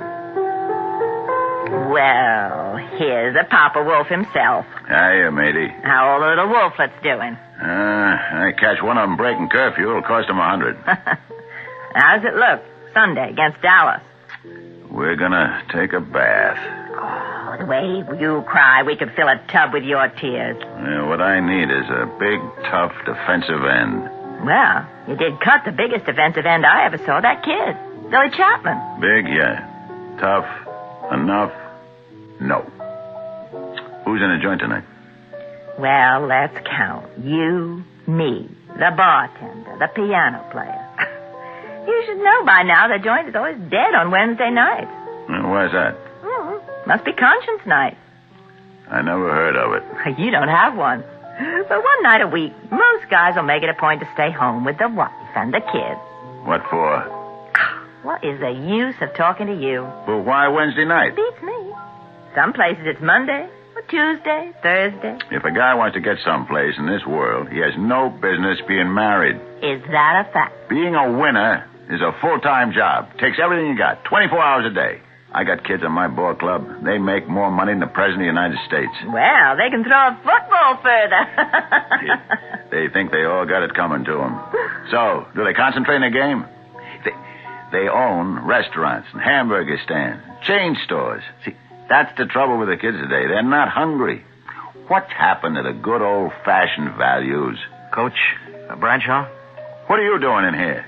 Coach, That's $200 you're being fined. $100 for breaking curfew, another C-note for being in a saloon. Hey, you can't call this joint a saloon. Yeah, but, Coach, I'm not on a team anymore. You cut me 2 weeks ago. Oh, yeah, that's right, I did. Well, you should be at home in bed, a young fellow like you. Look, Coach... Here it is, 2 o'clock in the morning. What are you doing in a gin mill, looking to pick up some dame? I understood you're a married man. Yeah, I am, Coach. I got married in June. We both graduated from college. And you're cheating on her already, huh? No, Coach, no. I would never cheat on Louisa. Then what are you doing in here? Well, I was looking for you. What did you want to see me about? Please, Coach. Could you put me back on the team? No. You're not my kind of player. Yeah, I know that. Then what are you even wasting your time for? Well, I'm not your kind of player right now, but... But? What are you trying to say? I could learn. You had 10 weeks of training camp over the summer. You didn't learn nothing. I didn't want to. And now you want to. Yeah, I didn't have a choice. But now I got to. Yeah? That's my wife, Louisa. You see, Coach, she's in the hospital. What's wrong with her? I put her there. Kid, what are you talking about? I was driving the car, and she said, slow down. I didn't listen. And then we skidded and we hit an embankment. Nothing. Nothing at all happened to me. Everything happened to her. What do you mean? Everything? They don't know, Doc. They don't know if she's going to live or die. See, she can't move. She's still in a coma. Huh? I only know it's going to take a lot of doctors and nurses and hospitals and money. And all I know how to do is play football. Please, Coach, put me back on the team. You don't play football my way, Chappie. I can learn to. Could you?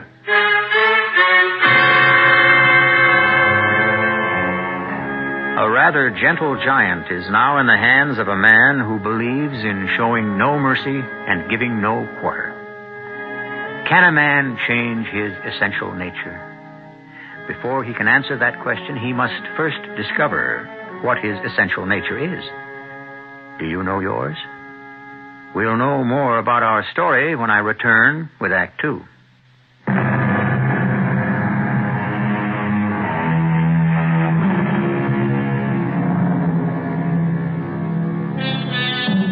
Necessity is not only the mother of invention, but intention as well.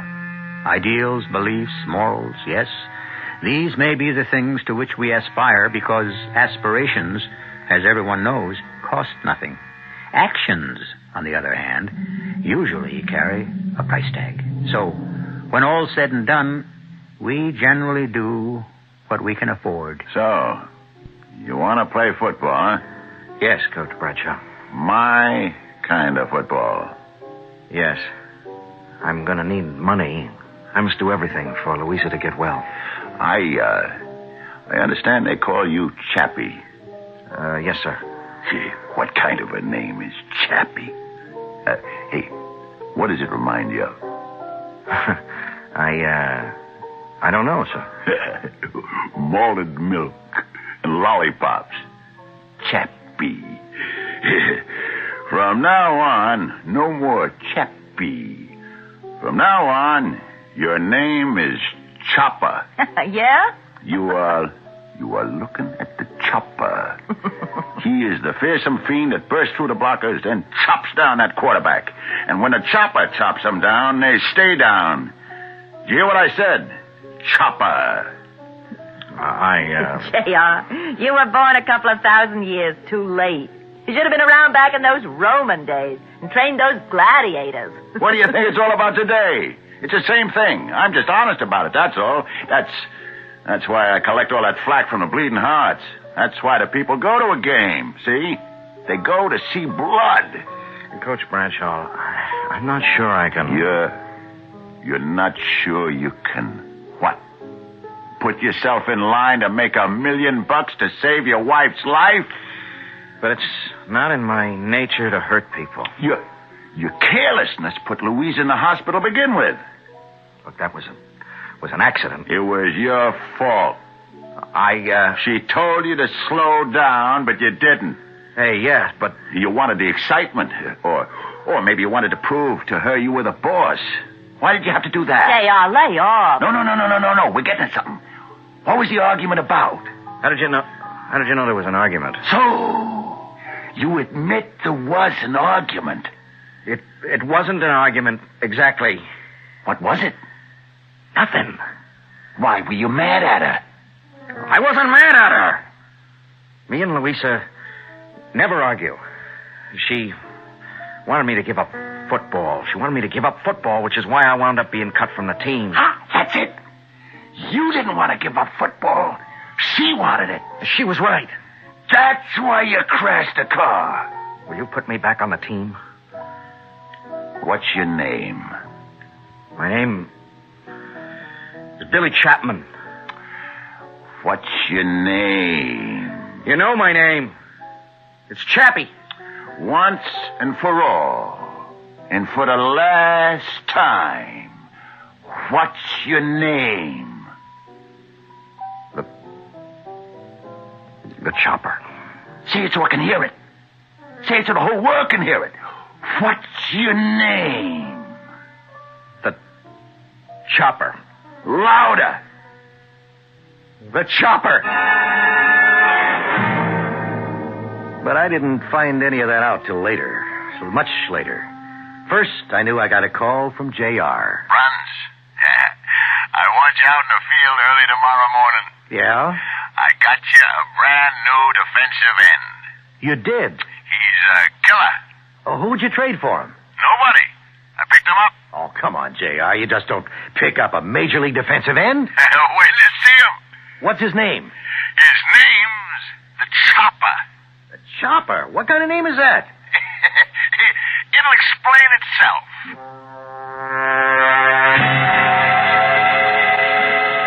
It's all in the matter of how you distribute your weight.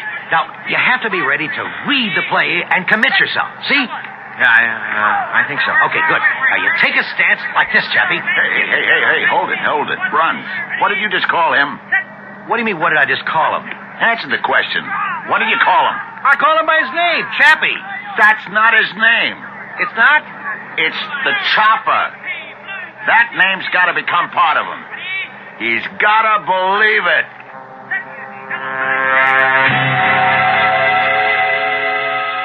There was no question about it. He knew how to play football. He was a one-man gang out there on the practice field. And I felt good. Why not? I knew I was in for another Super Bowl win with all that money. Well, we'd flown out to Texas, where we were meeting our big rivals the next day. Now, this game would prove who was the boss.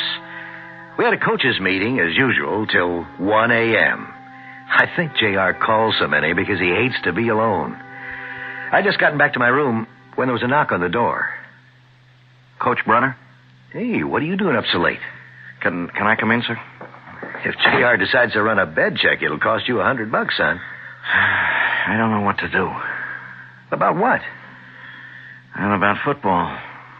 Now, look, what brings this on? It's just that football ain't no fun anymore. Oh? I played all my life. I played Sandlot. Then we had leagues, the American Legion and all, and then high school and college. Yeah, I know. Every single minute of it was fun. But it's different now. Well, it's a serious business. It has to be. You know how much money's involved. Yeah, I guess so. That's why she wanted me to give it up. Louisa? Yeah. Yeah, she said, Chappie, you look different. How different, I said. I don't know, she said. You get a mean look in your eye now and then. Well, sometimes it can't be helped. The guy you're up against, he's got a job to do. Both of you. You're fighting for your bread and butter. Yeah, well, that's what I told Louisa. And she said, why do you have to fight? What do you want with a job where you have to fight for your bread and butter? It's not in your nature. It isn't, Chappie? No. It always used to be just the games. Coach Bradshaw figures I should manhandle people. Well, that's true. Well, I hate what I'm doing now. It kills me when people call me the Chopper. It'd kill Louisa if she ever found out. What should I do? About what? I don't know, about everything. What can you do, Chappie? Thanks for calling me Chappie. I need the money. For Louisa. I really don't have a choice. Now then, what can I tell you? Nothing, Coach Brunner. Thanks for just letting me talk to somebody. He went back to his room. For a long time, I couldn't sleep. For some reason, I was afraid. And I simply couldn't understand why. After all, things looked great. It was going to be another winning year, another championship year. What was bothering me? Well, I finally drifted off into an uneasy sleep. And in my dream, I saw Chappie looking terrible and chopping away at the other team with an axe. I forced myself to wake up. And I stayed up till dawn, had some breakfast, and then left for the stadium. We're going to take him today, Brun. Well, we got the better team. We got the Chopper. We got the biggest thing in pro football. Listen, J.R. Listen to what? It's not in his nature. What's not in his nature? The killer instinct that you're trying to give him. It is in his nature, believe me. You'll see. But I knew it wasn't. Not in this gentle, soft-spoken kid. Well, the other guys won the toss, and we kicked off, and the game was on. My defensive squad was on the field, and there was Chappie at the left end. As the teams lined up for the first series of downs, I heard it. I heard it for the first time. You see, there was a loyal contingent of home fans who'd flown out to Dallas to root for us. And a shout was coming from their section of the stand. Kill, Chopper, kill! Kill, Chopper, kill! Kill, Chopper, kill! Kill, Chopper, kill. You heard this kind of thing at sports stadiums. Kill him, murder him, tear him apart, beat his brains out. I never went for it myself, but there are those who claim it's harmless. Just folks letting off steam. Hell, I wouldn't know. All I know is that I saw Chappie stand there for a moment. And he looked up at the stands, and suddenly there was terror on his face. And he just ran off the field as fast as he could and into the locker room. I sent another player in for Chappie, and then I ran to our dressing room myself. But J.R. got there ahead of me. What are you trying to pull? I can't do it. Get back out there. No, I'm not going out there. You're a quitter. You hear what they're yelling at me? Kill. Kill? I'm not a murderer. Nobody's telling you to actually kill. Yeah, and why do they say that? It's just a way of talking. Oh, they want me to kill. That's what they want. That's what you want. No. It's just a way of saying hit him. Hit him hard. No. You want me to kill. A good, clean, hard hit. Legal. Keep it legal, but hard. That's what this game's all about. Get out there. No, I'm not going out there. J.R., leave the kid alone. You keep out of this, Bruns. Chopper. And don't call me Chopper. Chopper. Look me in the eye. No. I said, look me in the eye. Now, go out there. Go out there and hit. Understand? I understand. He ran out of the locker room and onto the field, and once again that cry of kill, Chopper, kill was roared from the stands. Carnahan, the opposing quarterback, took the snap, and he looked for a receiver downfield, but suddenly Chappie had smashed through Carnahan's protective screen of blockers, and Chappie had... Well, the only way I can say it is he just chopped Carnahan down to the ground. It was a hard, vicious, smothering kind of tackle. But it was legal. It was completely legal. Carnahan lay there very still for several long seconds. And then he got up very slowly, and he just stood there. The trainer and the other coach ran to him and helped him off the field. But you knew. You just knew that Jerry Carnahan, the all-pro quarterback, was through for the day. I told you! He's a killer! J.R., what did you do to that boy? What did you do to him?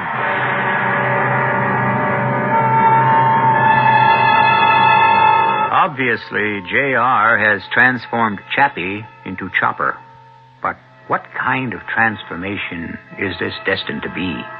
You can change somebody's mind by argument, but how do you change his heart, his psyche, or is it his soul? How deep is this transformation? You won't have to wait too long to find out. Act 3 will be here in a few moments.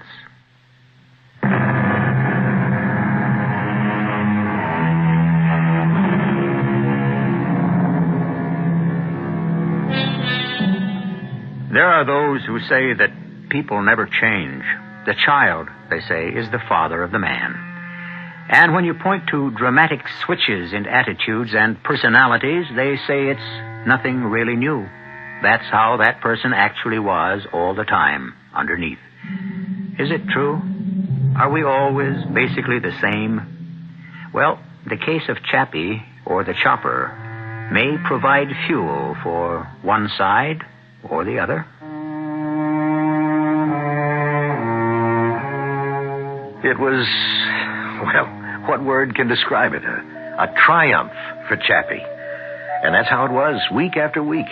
The reporters wouldn't let him alone. And always standing by, taking the bows with him, was, of course, old J.R. himself. You can't say too much about the Chopper, fellas. I mean, he has changed the essential nature of the game. He's taken away the passing attack. That quarterback is listening for the Chopper's footsteps. That quarterback is now in too much of a hurry to get rid of that ball. I got a question for you, Chappie. Hey. His name is the Chopper, Daly. I'm a reporter, J.R., not some hired PR hack. The name on the birth certificate is Billy Chapman. Hey, Chappie, how you feel? How does he feel about what? I'm asking him, J.R. I feel okay, I guess. How do you feel about Jerry Carnahan? What? Well, what about Jerry Carnahan? He's gone into the hospital for tests. Hey, what are you trying to pull on the kid? Are you inferring he did something illegal? I'm not inferring, I'm implying. You're inferring. The way he hit Carnahan was absolutely legal. Was it sportsmanlike? What you're telling my kid is that Carnahan went into the hospital for tests. What you ain't saying is that Carnahan was sent home from the hospital A-OK. You know, you media guys, you're always looking to start trouble.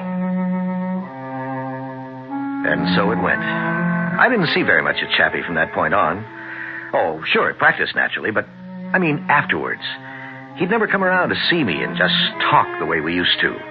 He was always surrounded by the writers and the bunch from the advertising agency that sponsors our games, all kinds of celebrities.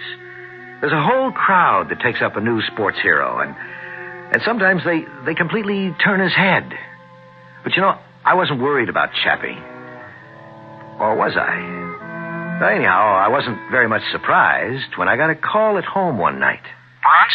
Yeah, Chappie? Can you come someplace with me? When? Now? Where? The hospital. Oh. I just got a call to come over right away. Well, sure. Is it... I don't know what it is, and well, I'm scared to go by myself, Bruns. The minute we arrived at the hospital, the terrible suspense was over, and we knew it was good news. We could tell from the smile on her face. She was a small girl, and she looked almost like a doll with her long black hair and her shining black eyes.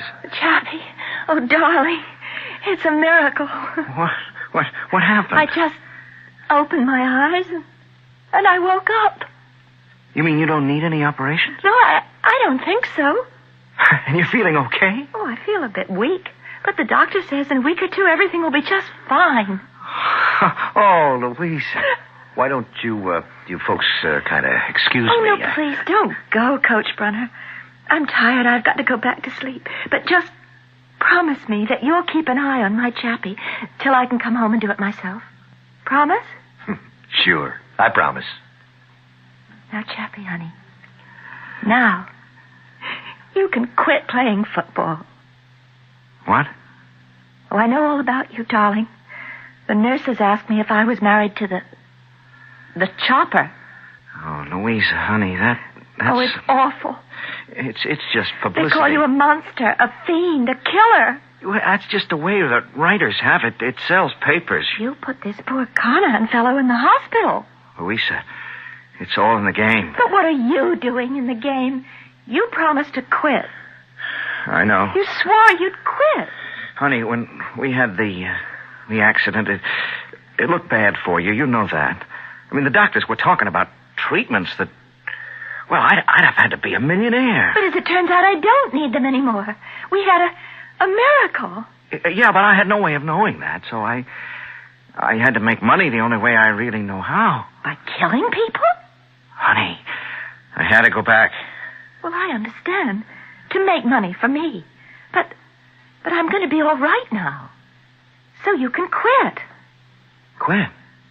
Quit and do what? Oh, Chappie, we already discussed what you do. You'll get a job teaching phys ed back home at the high school. Oh, but Louisa... You mean you're going to break your promise? You're going to break your promise to me? No, honey. No, you know I couldn't do that. So, you quitting, huh? Yes, sir, Coach Bradshaw. Sunday, we play Dallas. It's for the title. Yes, sir? I won't say anything about your responsibility to me. Or your responsibility to your teammates and your coaches. Sir. Or, more important, your responsibility to yourself. Coach Bradshaw. Who quits? A quitter. And that's you. Coach, I promised. I want you to understand. What's to understand? You're a quitter. I promised. You can't keep that promise. Hey. Look at me. No. Look at me, Chopper. In the eye. Look me in the eye.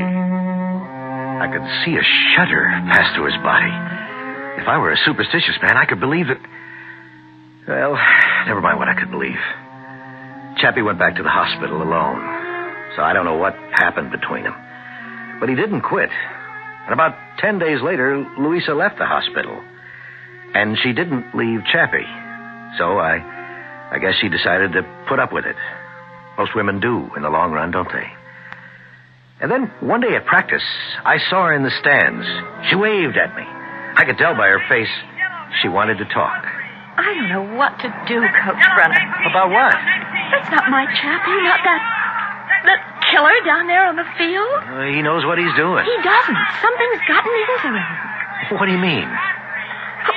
300 years ago, where I come from, you could be burned at the stake for what I mean. He's bewitched. Bewitched? Louisa, you're an educated girl. How could you possibly... It's true. Chappie, he has such a beautiful soul, such a gentle spirit. Something has seized control of him, something evil. Now, Louisa... If we stop him, if he goes on like this, he'll kill someone. Oh, no, he... Look at me when you say no. He'll kill someone, and that will destroy him. We must find out a way to stop him. Sure, you could have said she was hysterical, but I believed her. I don't know why. I believed her. I don't even know what it was that I believed. But I knew something was different about Chappie. And I knew that sooner or later he would kill someone. Well, the team was undefeated, and so we went into the Super Bowl. The opponent was Dallas. And just before the game, the reporters were firing away as usual. We beat them during the season. We'll beat them again today. You feeling nervous, Chappie? Chopper, Daly. Chopper. Why should he feel nervous? Well, he almost killed Jerry Carnahan the last time. What do you mean, almost killed? What kind of talk is that? Put him in the hospital. As many as 10, 15 players a week go to hospital for observation or tests or treatment. The fact is, wise guy, Jerry Carnahan came out of the hospital the next day. He went on to have the greatest season of his career. One thing about JR, he knows how to handle the media. Or thinks he does. Well, the game began. And you could hear the crowd yelling, "Kill, Chopper, kill!" I looked at Chappie's face. And you know, I became frightened. Because I saw something I never noticed before. There was a kind of look in his eye. You could see that he loved it. That the chant was psyching him up. He more than loved it. He was glorying in it. He couldn't wait for the play to begin. And then came the snap. And though I was watching it closely, I really couldn't tell you how it happened. Suddenly, he had smashed through the Dallas line, and he hit quarterback Jerry Carnahan. You could hear the sound all over the stadium. And Jerry Carnahan was lying there on the ground. It was very still. And you knew. You just knew. He was dead. Chappie just stood there, looking at him. Just looking at him. And then, very slowly, he walked off the field. I know he didn't even shower. He just changed clothes and went home. I wasn't there, but much later, Louisa told me what happened. Louisa, say something to me. Honey, what are you doing? You got to stop putting your stuff into that suitcase. Please. Don't touch me. Please. Murderer. No. I saw it. I saw it on television. You killed him. Louisa. You're a murderer. No, Louisa, I'm not. I don't know how it happened. I didn't want to kill him. I never wanted to kill anyone. Something possessed me. No. I put on that uniform. I got out on that field, and suddenly I'm not myself anymore. Well, who are you? I don't know. I don't know. I got crazy feelings. I got a hit. I got a smash. That's not me. But I can't help myself. And that crowd yells, "Kill, Chopper, kill." And I get all inflamed. I feel I just want to... Chopper, it wasn't your fault. No one could blame you. You get away from me, J.R. He had no business being on the field. They should have never played him. He lied about being healthy. Go away! Nobody's blaming you, kid. You play it hard, but you play it clean. Look, I know you feel bad, but it's the game. Shut up! Look at me. Look me in the eye, Chopper. Don't look at him. It's you, J.R. It's you. You bewitched me. You possessed me. Kid, what you need's a good night's sleep. Tell him to go away from here. He'll never go away. He's got to be driven out. He's got to be driven out of me. Hey, wait a minute. Let go. Drive you out. Hey, you crazy. Don't choke him. You have to drive him out. Help me. Help me. God, it's crazy.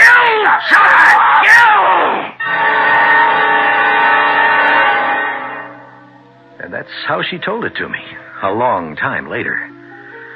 Long after Chappie had killed J.R. Chappie was never tried or anything like that. They just put him away for a while to study him. I go up to see him now and again. Louisa stays with him. Hi, Chappie. Do you know me, sir? I'm Coach Brunner. Now with J.R. gone... J.R.? The Buccaneers are my team. Buccaneers? We're in last place, on merit. But we have a lot of laughs. Sure wish you'd come back. Back to what, sir? Football, Chappie. It's a fun game again. It's the kind of game you liked. Louisa? What is this gentleman talking about? It's nothing, honey. He's just passing the time of day. Yeah, just passing the time of day.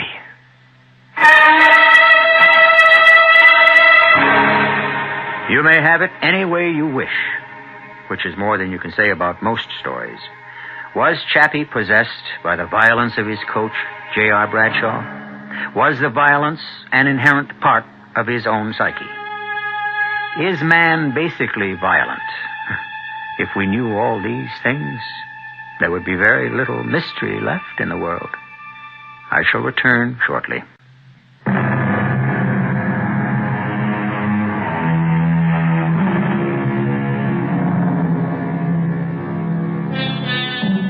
What have we got to show for 2,000 years of alleged civilization? The ancient Romans would fill the Colosseum to watch armed men fight to the death. And they would cheer their favorites on with frenzied shouts to kill. You hear these same shouts at football, boxing, and hockey matches. You hear them yell, "Kill the umpire," at baseball games. We're even starting to hear it at tennis. Do people really mean what they're shouting? Truthfully? I'm afraid to pursue it further. Our cast included Tony Roberts, Fred Gwynn, Marion Seldes, and Robert Maxwell. The entire production was under the direction of Hyman Brown. This is E.G. Marshall inviting you to return to our Mystery Theater for another adventure in the macabre. Until next time, pleasant dreams.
I'm E.G. Marshall. Do you believe in monsters? They exist, you know. The Irish giant in the Museum of Trinity College, Dublin. Dwarfs, which are stronger and live longer and usually have strong passions and acute intellect. The fabulous monsters of Guiana near Lake Parima, sketched in 1663 by Joost Segerman in his collection of voyages.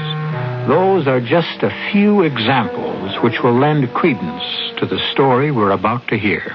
I saw it, Billy Lee. I saw it. I saw the thing. Now take it easy. It was horrible.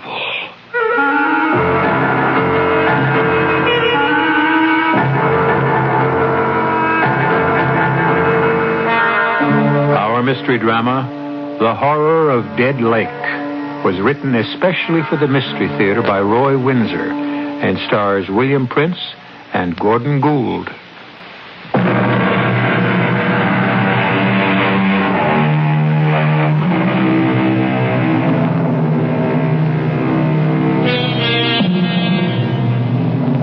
Since the earliest times, monstrosities have attracted attention and have engendered the cloying fear we experience in the presence of the unnatural.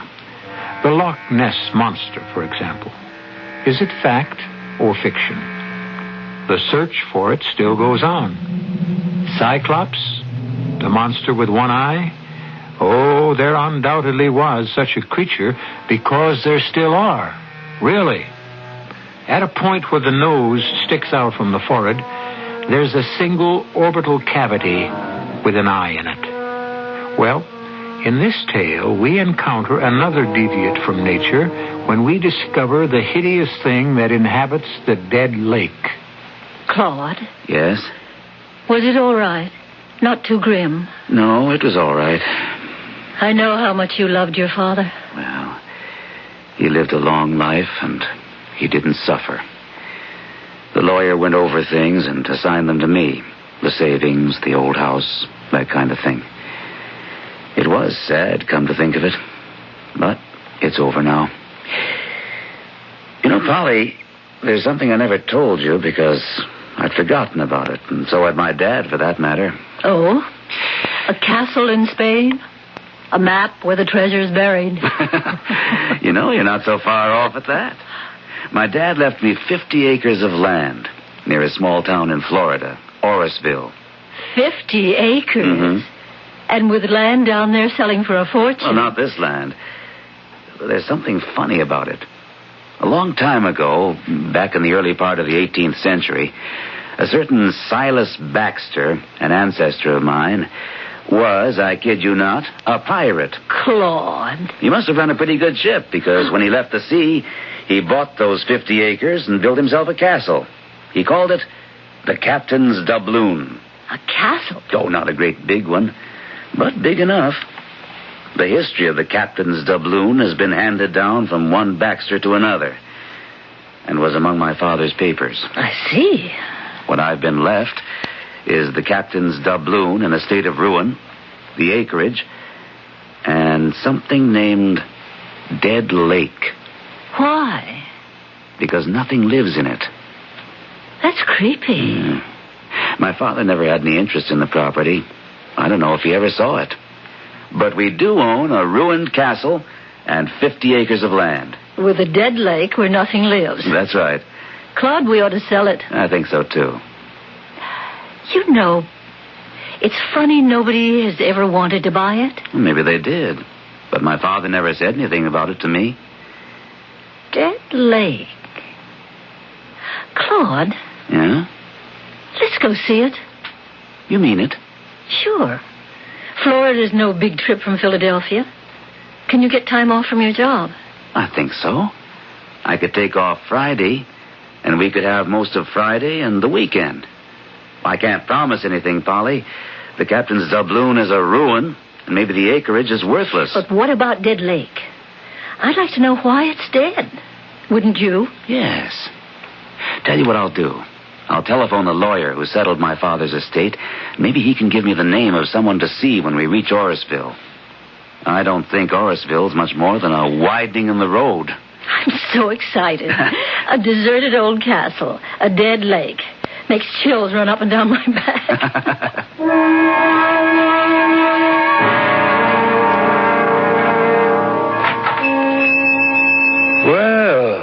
Professor Micah. And how are you, sir? Quite well, I thank you. Here is my food list. Can you also obtain the chemicals I've written down here? Yes, sir. No problem. I'll have one of the boys drive over to Palatka. No, I got to pay him, of course. I understand. I will give you these. I have before. Yes, sir, you sure have. Doubloons. My goodness, what pretty coins. Solid gold. You mind if I ask you something, Professor? I mean, Johnny Reed was in here yesterday, and he's scared white. A heifer of his wandered down to the shore of Dead Lake, and Johnny said some kind of thing.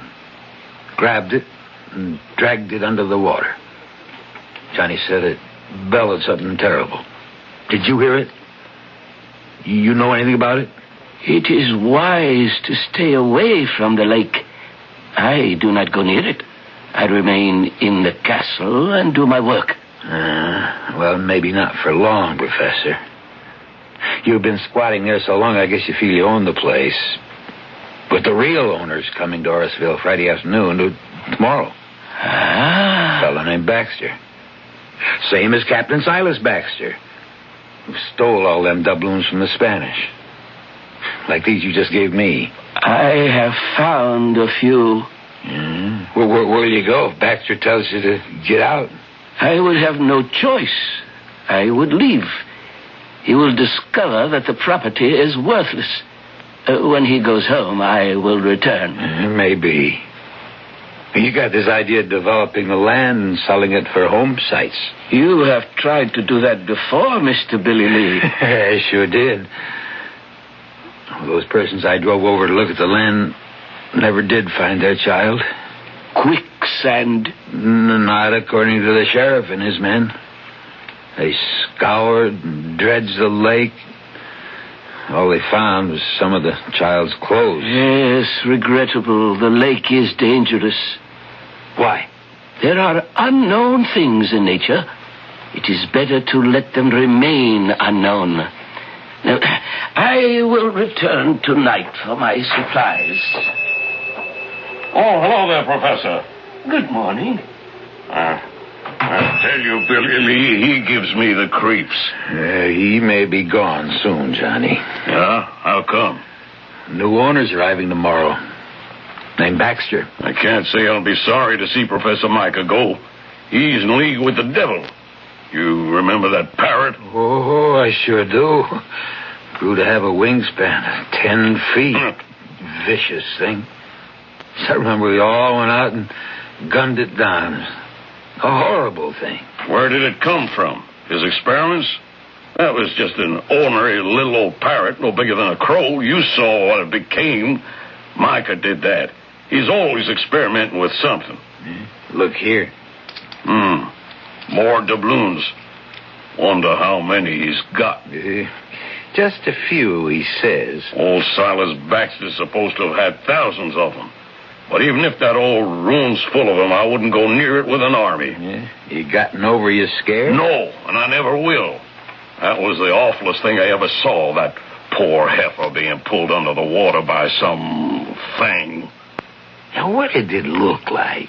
What I saw of it was a kind of red color, round and fat, and it had horns kind of sticking out in front like feelers. There ain't no such thing, Johnny. Back up on that, Billy Lee. I saw the thing. You say the new owner's showing up tomorrow? That's right. Him and his wife. Staying in one of my rooms upstairs. You taking them over to their property? Well, I expect so. Now, let me tell you. Stay away from the lake. And keep them away from it, too.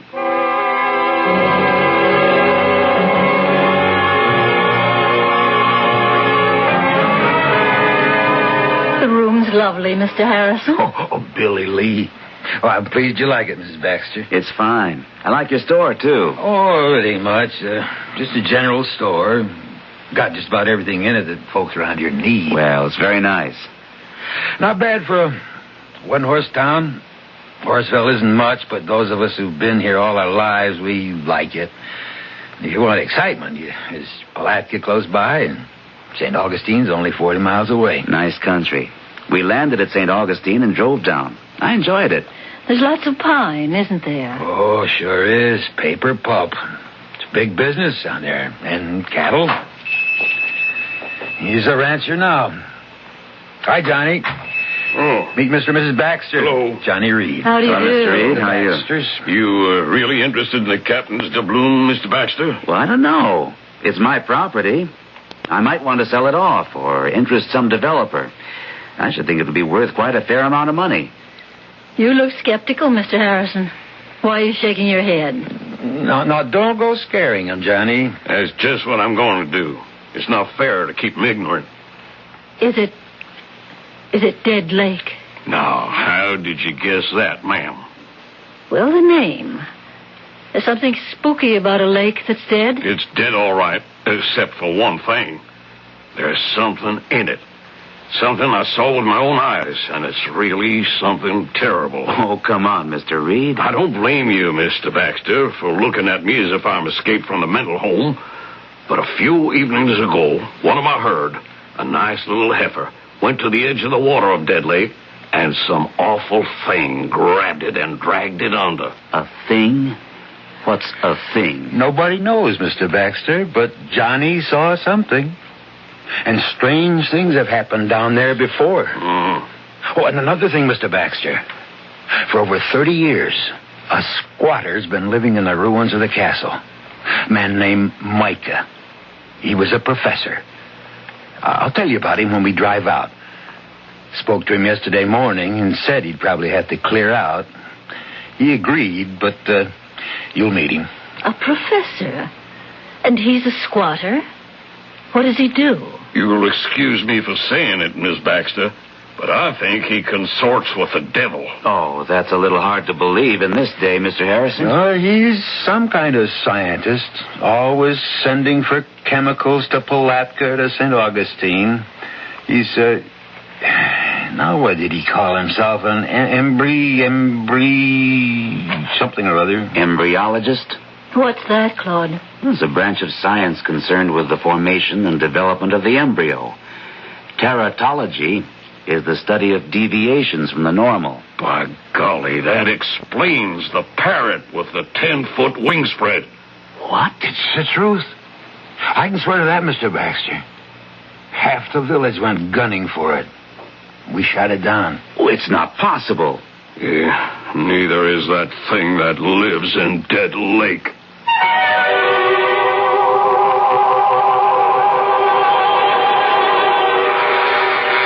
What do we know about what exists at the bottom of the oceans? What prehistoric creatures live there concealed from our sight and knowledge? Monsters? Probably. There still are phenomena which we have not fathomed. What is that thing at the bottom of Dead Lake? We will encounter it when I return with Act 2.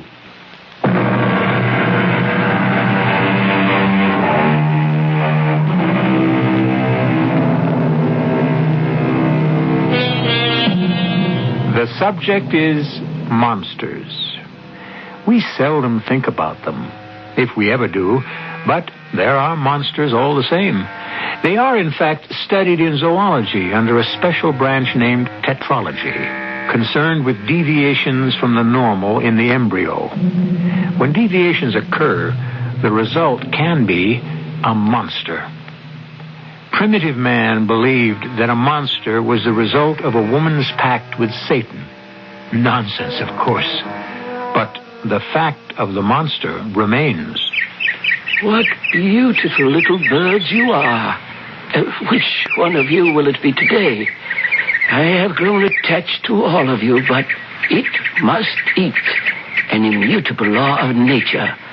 One feeds upon another, and that is how I learn. And that is what I live for, to learn. The great plant must live, and it is a carnivore.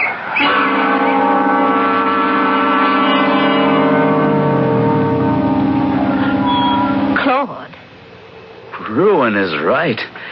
The captain's doubloon isn't a castle, it's a heap of rubble. One turret sort of standing, the rest caved in. The professor's at home. See, smoke rising from the chimney. Strange smells. Acrid. It's the chemicals. He's always experimenting with something. Have you been here before, Billy Lee? Oh, not to go inside. I've been around the grounds, but like the rest of us in Orisville, I don't feel comfortable here. Well, we've seen it, Polly. Maybe we should forget it and go home. That's what the dog thinks, don't you, Binks? But we've come all the way from Philadelphia, Claude. We ought to meet this professor and see what it's like inside.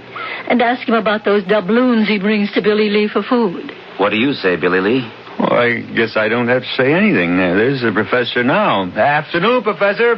Good afternoon. This is Mr. Baxter. That's right.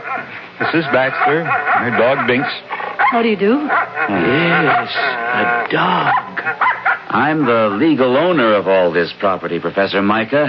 I do not question it, Mr. Baxter. And I am an interloper. If you want to put it that way, yes.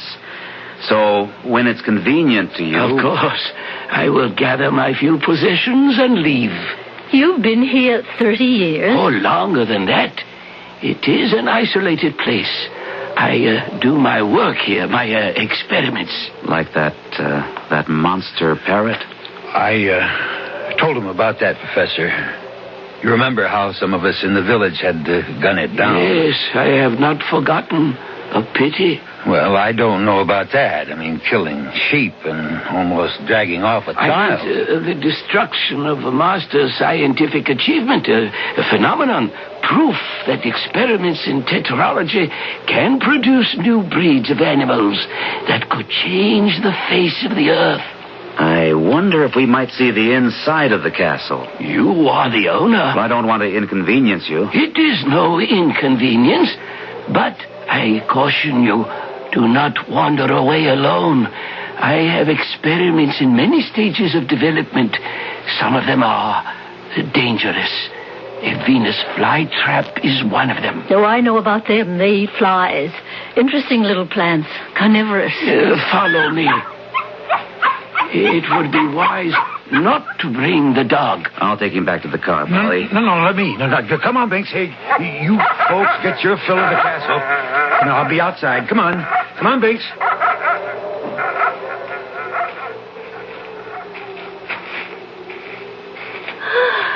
Oh, my goodness. What's that thing, Claude? It looks like a huge sunflower plant. And look at those pouches at the end of its leaves. They're bigger than a pelican's pouch. Much bigger and much more dangerous. It is a Venus flytrap. It can't be. They're small. But by controlling its growth from a seedling, I have created a new species. It is very powerful. Look, Polly. It's leaning toward me. And it's opening up. Claude. Do not approach it, Mr. Baxter. If it should seize your arm... Oh, that's horrible.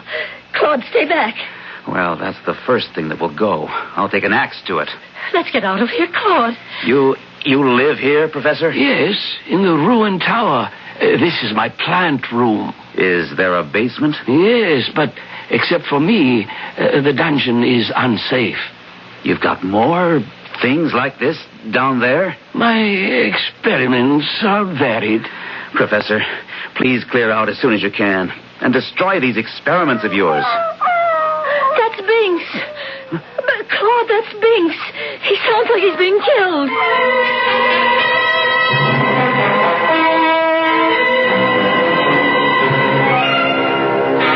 Mrs. Baxter, all right? Yes, Billy Lee. Thank you.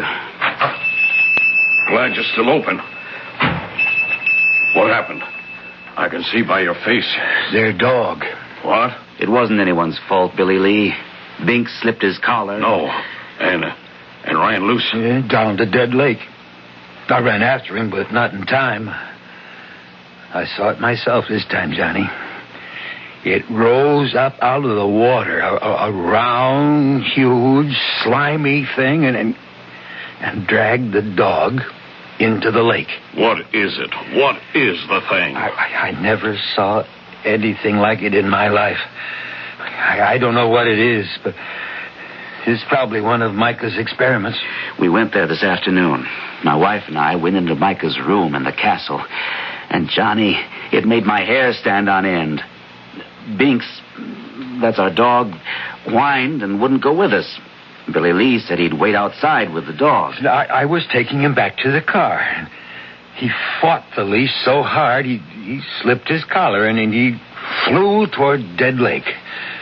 Ran after him, but by the time I got within 50 yards of the shore, something had caught the dog and was dragging him under. If I was you, Claude, I'd cut my losses and forget the place. No, sir. I'm going to get rid of Micah and find out just what makes Dead Lake dead. There's something in it. You caught a glimpse of it. So did Billy Lee. A big, fat, slimy thing with horns. Now, what is it? I know a man who might know. A friend who's a zoologist at the University of Pennsylvania. I've telephoned him for help. He'll be here late tomorrow. Then we're going out and solve this filthy, hideous mystery. Now that you've met Dr. Petty, let's hear what he has to say. You're on, Joe. I see everyone's well armed. Well, there's something in Dead Lake, Dr. Petty. And if we catch sight of it, we're going to blow it to bits. Binks was my dog. I'm going along. I'm not afraid, and I can handle a gun. Well, all right. My plan, for what it's worth, Joe, is for all of us to go out there now. It's 5 o'clock. We ought to get there in half an hour. Then you and I will go inside and find out if Professor Micah has cleared out. Mm-hmm. If he hasn't, I'll throw him out. Then we'll destroy that awful plant. Once Micah's gone, all of us will explore that dungeon. Maybe that's where he's got the thing. You got any idea of what it might be? You described it as about 6 feet long, fat and slimy, with horns. Colored, a reddish kind of color. You know what it makes me think of? A giant snail. But they don't eat flesh, Johnny. Could it be a giant slug? I don't think so. I don't like to speculate, Claude, but since you telephoned me yesterday, I've been doing some research, although I don't believe all this. It's true, Dr. Petty. As a scientist, it's hard for me to believe, but I accept what you've told me. Why, Joe? What do you think it could be? A member of the Hirudinai, which is a branch of the chitopod worms. What? It's a worm? No, Johnny, but it could be a monster leech. One of those things that attaches itself to the skin. Yes. In Egypt and in the Near East, there's an aquatic leech that lives in streams and ponds and does extensive damage to horses and other baggage animals. Leeches? You make my skin crawl, Joe. They've been used extensively in medicine. In 1832, France alone imported over 50 million of them for bloodletting. And you think that's what the thing is that's in Dead Lake? It's hard to say, Billy Lee, but you've described a leech. The red-colored body, its bloated appearance, slimy look. Of course, the thought of a leech 5 or 6 feet long boggles my mind. I simply can't imagine it. But if that's what the thing is, it could kill anything. And once those enormous suckers have attached themselves to any blood animal, the animal would be dead in minutes. Well, let's get started. Yeah, we'll take my pickup truck. We've got an arsenal. And dynamite. Dynamite? Sure. If we don't see the leech, maybe we can find where it lives. And that's when I blow up his cave. People around here have a score to settle with that monster.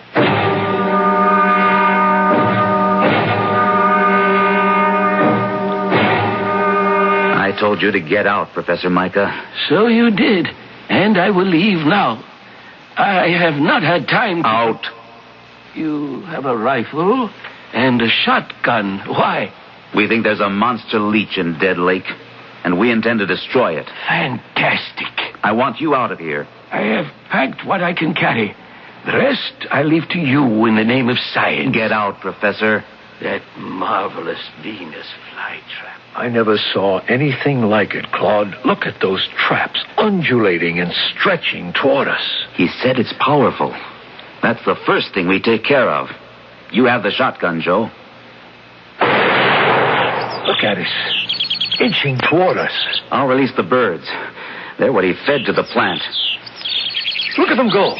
Joe, call the others. We'll try the dungeon. Now, come with me. We don't want to be separated. You've got a point. What a devil's hole this is, Joe. Let's get the others.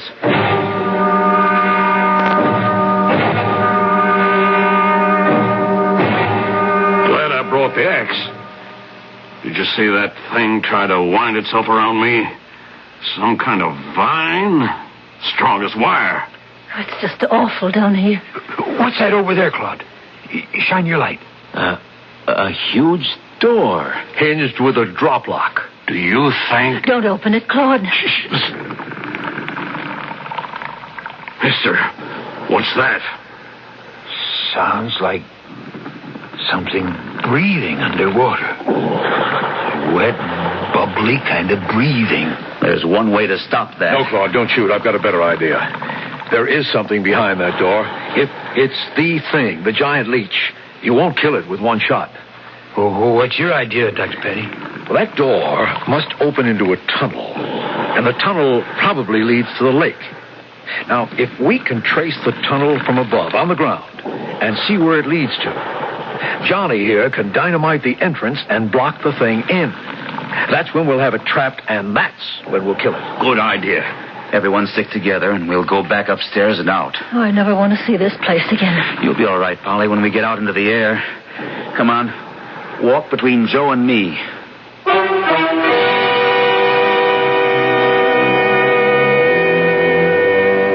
Is it possible? In nature, most things are. And nature, with a prod from an experimental scientist, has created a monster. A giant, predatory, hideous monster leech. I'll be back shortly with Act 3.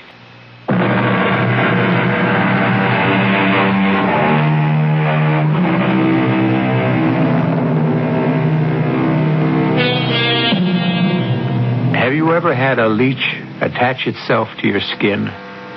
It happens not infrequently in many freshwater lakes. They are small and they can be flipped off with the finger. But the experience makes one shudder. Imagine the horror, then, of speculating that what Professor Micah has bred, the thing that has made the dead lake dead, is a gargantuan leech. I'll get the dynamite. Hand me the rifle, Billy Lee. Sure. I'll grab the shotgun. Oh, here's the other one for you, Dr. Petty. Right. Joe, let me carry it for Johnny. I'd appreciate it if you'd stay with Polly. I'm all right, Claude. It was just being in that filthy basement. No way, Polly. You're going to stay by the truck and Joe. Claude? No, absolutely not. I mean it, Polly. I think he's right, Mrs. Baxter. I tell you what. Why don't you swing the truck around and turn on the lights and shine them on the north side of the castle? The locked basement door's on that side. Give us some light down to the shore, too. All right, Polly. Come on, hop in. But Claude... No, please don't argue. You stay with Joe. Ready, Johnny? I'll lead the way. Keep your guns up. I'll be ready for anything. Joe, I feel sick. If the thing is what you think it is. Yeah, me too. Let me get the truck turned around. Black as a tunnel. I'll switch on the lights. I see them. Claude and the others. The car lights do run down to Dead Lake. Isn't that an awful name for it? It's dead, all right, if there's a giant leech in it. Joe, look. What? It's the professor. Now, what the He's devil... returning to the castle, not through the front, but through the north side of it. I wonder what he's up to. He's disappeared now. Must be another entrance to the place. If Johnny does blow up the tunnel and the professor's in that basement... Claude ordered him out. I know that. All the same, he is a human being. And... I don't think he's a human being at all. Shine your big torch over the lake, Johnny. Shore cuts through the blackness all the way to the other side. Johnny, look. Something's moving just under the surface of the water. It's moving to the other side. Follow it with the torch. Look at it. Just a little of its back is out of the water, like a whale. Keep following it. I can hit it from here. No, Claude, no. Let it go. When it returns from the other side of the lake. Oh, no. That's a small deer over there. See? The thing is coming out of the water. Fire a shot, Claude. It scared the deer. Look at that thing. It's half out of the water. The deer got away. Johnny, follow where the thing swims. It's coming toward this side of the lake, a few hundred feet north of us. Come on. No, hold it. If it does have a cave or a tunnel to a cave, we don't want to scare it off. Just watch it. Didn't surface. And it's disappeared. Now, let's move.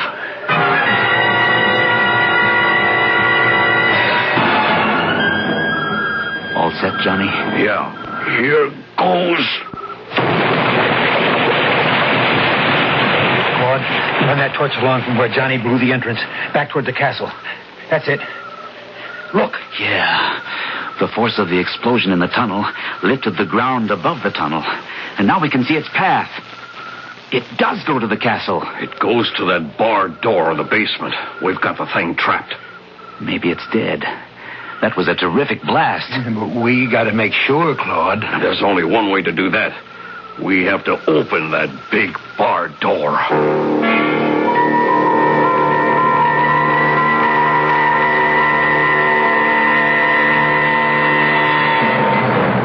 Now what, Joe? I don't know. There was a big charge of dynamite. They must have found the tunnel. What about the thing? It's dead, probably. Just the force of the detonation could kill it, but I don't know. Look, they're coming back. Maybe they'll tell us what happened. There, that got their attention. Is it dead? Claude? Is it dead? I don't know. We hope the explosion caved in on the thing and killed it. But we don't know. And there's only one way to find out. We have to go back into the castle. Oh, no. We have to, Polly. You saw it? Enough of it, Joe. It's a leech, all right. A monster leech. How big, Claude? At least 6 feet long. Round as a hippo and reddish in color. When it came out of the water, it writhed like a snake, and its blood-sucking cups, or whatever you want to call them, were bigger than $50. It's the most revolting creature I've ever seen. How in heaven's name did it ever come about? Experimental breeding and crossbreeding. Professor Micah developed gigantism in some strain of leech until he achieved one with monster size. But why would he want to do something like that?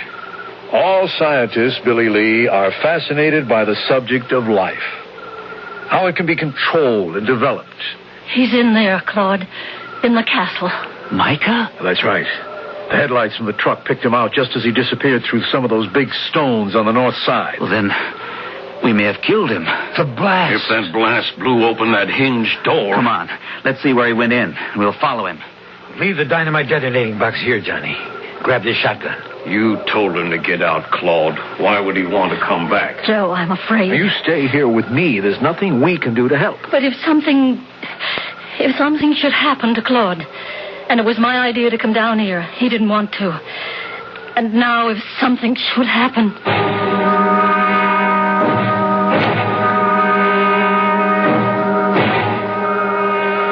That could be it. See where I'm shining the torch? Yeah, it could be. Just about wide enough for a man to squeeze through. All right. Follow me. Hold it, Claude. You bring up the rear. Now, wait a minute. I'm not going to have you risk your lives any more than you already have. Billy and me have the shotguns. Much more effective close range. You bring up the rear with your rifle. Right, Billy Lee? Right. I don't know what to expect, but whatever we find, it's bound to be close range. Let's go, Johnny. This place is a house of horrors. Ought to be burned to the ground. It will be, once we know that the monster leech is dead. It's Micah from that big room in the dungeon. Have your gun cocked, Johnny, and go slow. Look. Oh, good Lord. The leech. It's all over him. Move back, Johnny. Micah's dead. The leech is all over him. Shoot, Johnny. Blood. All over. Is it dead? Don't go near it, Claude. Some of the suckers are still working away. We have to get Micah out from under. He's dead, Claude. Let's get out of here. We can come back when it's daylight. Get Micah Hack that thing to pieces.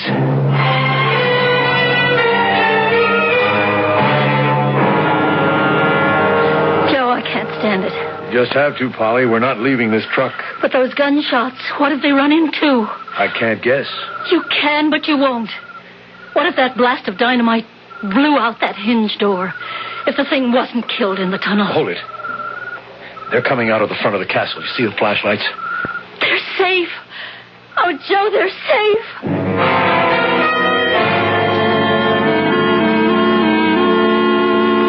Are you all right, Polly? Still feel a little faint. When you saw Claude safe returning to the truck, you passed out.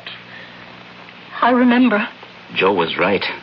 Professor Micah had developed a giant leech. It lived in a tunnel which ran from the shore of Dead Lake up to a cave near the castle. When Johnny set off that blast of dynamite, the tremendous repercussion broke the hinges of the door into the cave, and the leech got out. Micah was there in the room. He was probably stunned by the blast. And that's when the leech grabbed him. There was nothing we could do to save him. It must have been awful. It was a nightmare, Polly. We're returning there in the morning. So am I. Polly. No, Claude. I got us into this, and I'm going to see what's in that room.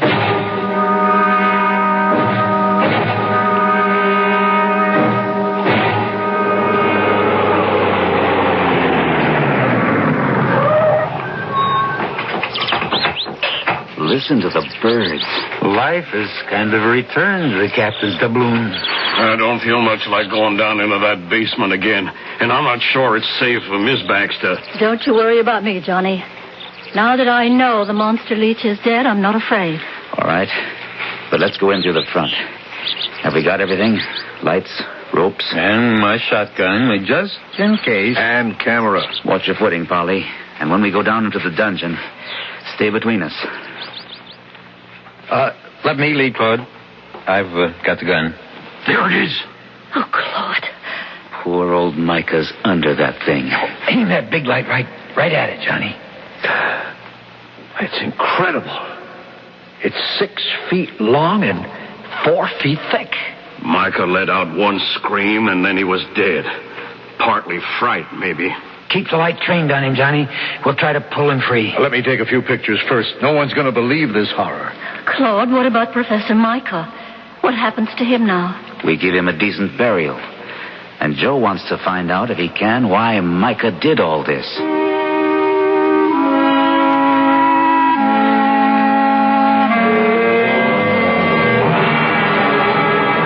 Billy and I searched the castle.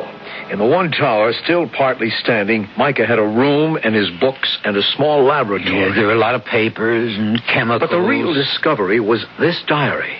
It goes back 40 years, back to 1931, in fact. Under an October date.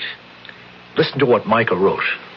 Today, I was discharged as an assistant professor of zoology because I was consulted by a friend whose son was certain to die from acute nephritis. I urged the man's doctor to attempt a transplant. The doctor was repelled by my suggestion. I explained that in zoology, I had conducted many experiments in which I have saved small animals with various organ defects. My suggestion was rejected, and so was I. I have left. I intend to continue my experiments somehow, somewhere, south probably, where at least I will have the climate in my favor. And one day, I am convinced the name of Micah will be honored for his proof that life can be prolonged and improved. There it is. And a lot more. Poor man. He wasn't really mad. He just felt rejected. And because of his bitterness, his experiments became grotesque. Through that huge parrot, for example, he intended to prove to skeptics that man's magic, science, could reshape mankind and his environment. He was an intellect, and far ahead of the time in which he lived. And the giant leech? Like the parrot, another proof of what Micah maintained. Control of life. And both got out of hand. I'm going to publish Micah's papers, Claude. And I'm going to burn the captain's doubloon to the ground, make that land habitable again, and stock Dead Lake with fish. That horror is gone. Nature, with a little help from me, will restore it.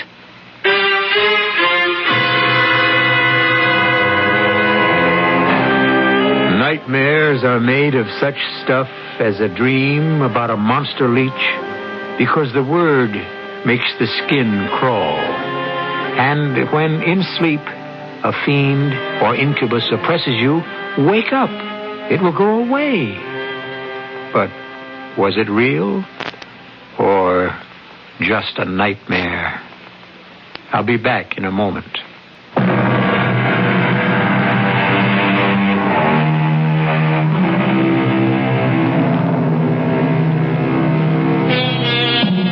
It is foolish, I think, to dismiss anything. Was it conceivable years back to imagine men walking on the moon? Is the notion of a huge killer shark unimaginable? We know a great deal about Earth, something about the universe, but isn't anything, or almost anything, conceivable? Monsters are, and our story's giant leech was one of them. Our cast included William Prince, Gordon Gould, Ann Shepard, George Petrie, and Gil Mack. The entire production was under the direction of Hyman Brown. This is E.G. Marshall inviting you to return to our Mystery Theater for another adventure in the macabre. Until next time, pleasant dreams.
Come in. Welcome. I'm E.G. Marshall. Welcome to the sounds of suspense, to the fear you can hear. I have a story for you about a writer of books. We all know what it is to read a book. We all read, sometimes to learn, sometimes to pass the time, sometimes to experience a life unrelated to our own, and sometimes to surrender ourselves to the fantasies of a person we have never met and will never meet. But what is it to write a book? Ah, that's another thing altogether.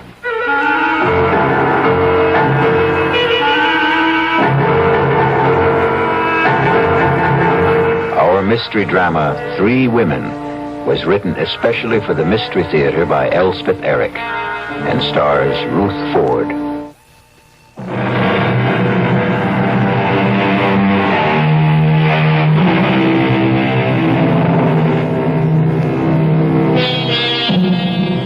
What is a book? 200, 300, 400 pages of words lying side by side in rows. That's all. Words we all know. Many of them we use. Nothing mysterious about the words themselves. But they are not thrown helter-skelter on the pages, are they? No, they lie there in a certain order, each one following on the one before. And who prescribed that order? Who put this word here and that word there? A writer. And this is the story of a writer named Stephen Lake and the book he wrote.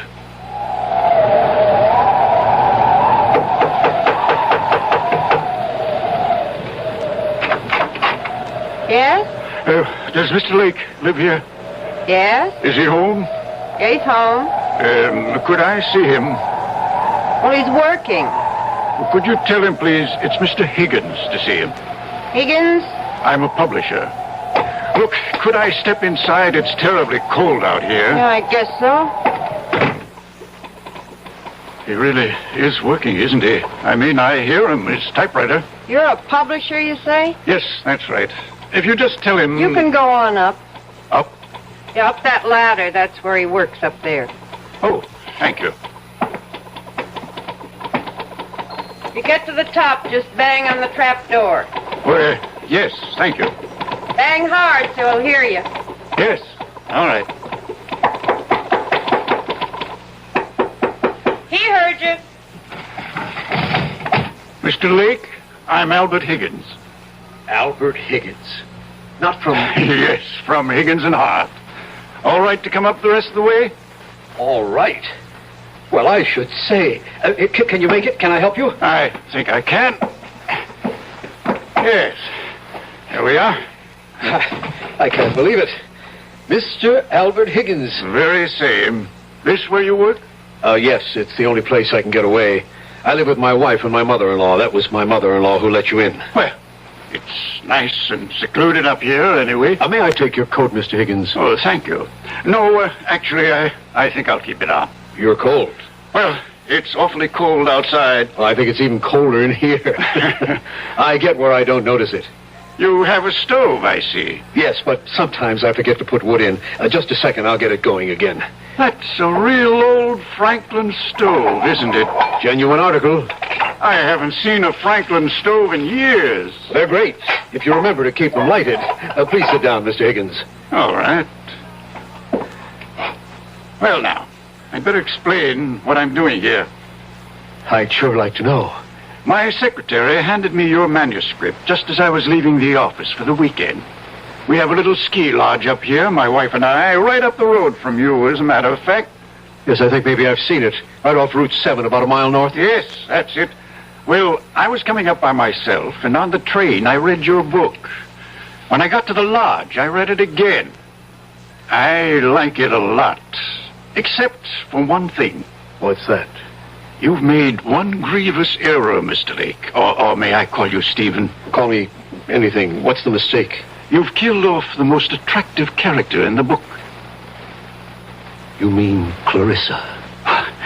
You can't do that, my boy. Why, 9/10 of the book's appeal is the charm of that girl. She's another Scarlett O'Hara.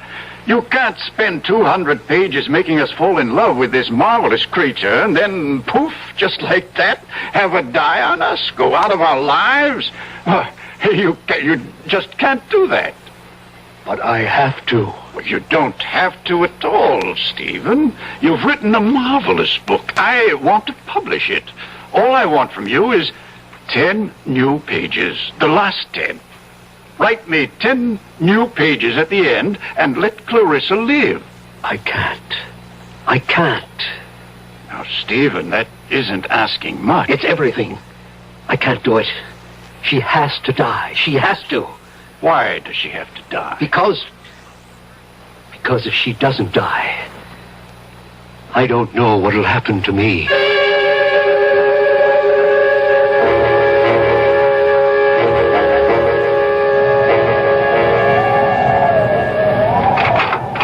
Mama? That you, Loretta? It's me. Well, get your boots off. Dinner ready?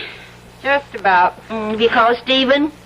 He gets so wrapped up in his writing. Well, he's not wrapped up now. Listen to him. He's thinking, Mama. He's walking up and down to help him think. Well, he can't be putting words down every single minute. He's been walking up and down like that ever since that man left. What man? What? Was somebody here? Mr. Higgins. Higgins? Albert Higgins? From Higgins and Hart? I believe he did say he was a publisher. Oh, Mama, it was our last hope. You know, every other publisher turned down Steve's novel, and he sent it to Higgins and Hart. But Mr. Higgins was here? They were up there together for about 15 minutes, and then the great Mr. Higgins came tumbling down the ladder like the devil himself was after him, very red in the face. Looked at me like everything was my fault and catapulted out of here. But you didn't ask Steve what happened? Or rather, when have I ever asked Mr. Genius-type novel writer Stephen Lake anything? If he feels like telling me, he'll tell me, which he never does. I'm going to find out. Good luck is all I can say. Stephen? Impossible. Absolutely impossible. Stephen! Impossible, Clarissa. I can't. Darling, are you all right? Loretta. Oh, you just get home? Mrs. McGinnis wanted her windows washed.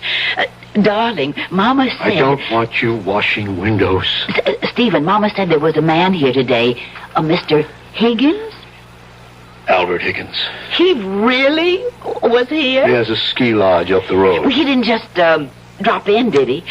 What did he want? He read my book. He wants to publish it.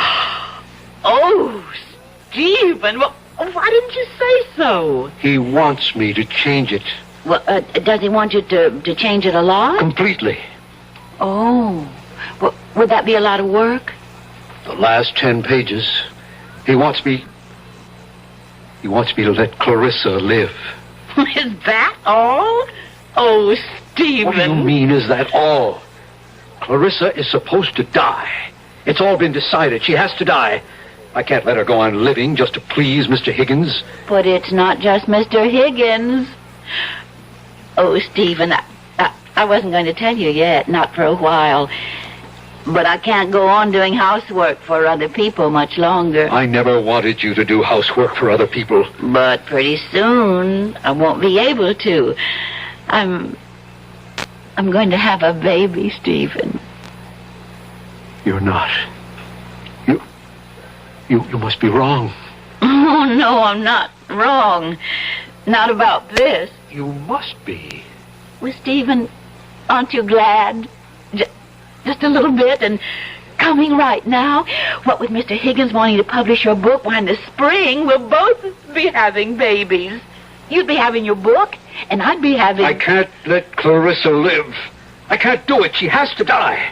Just the way I wrote it, she has got to die. Stephen, you're frightening me.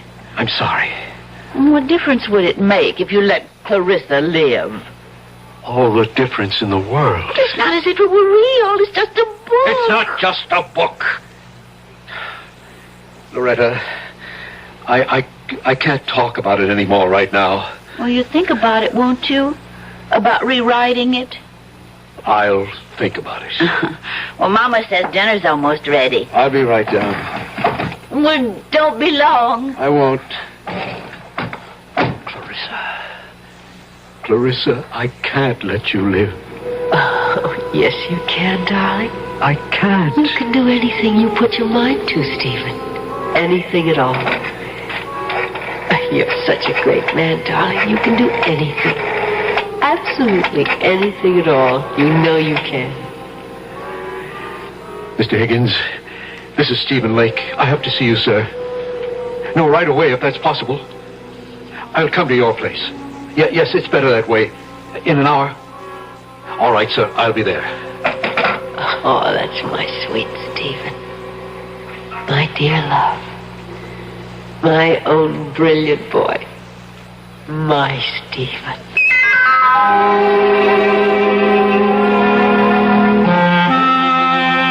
I'm glad you called me, Stephen. I must say I was a trifle perturbed at your outburst this afternoon.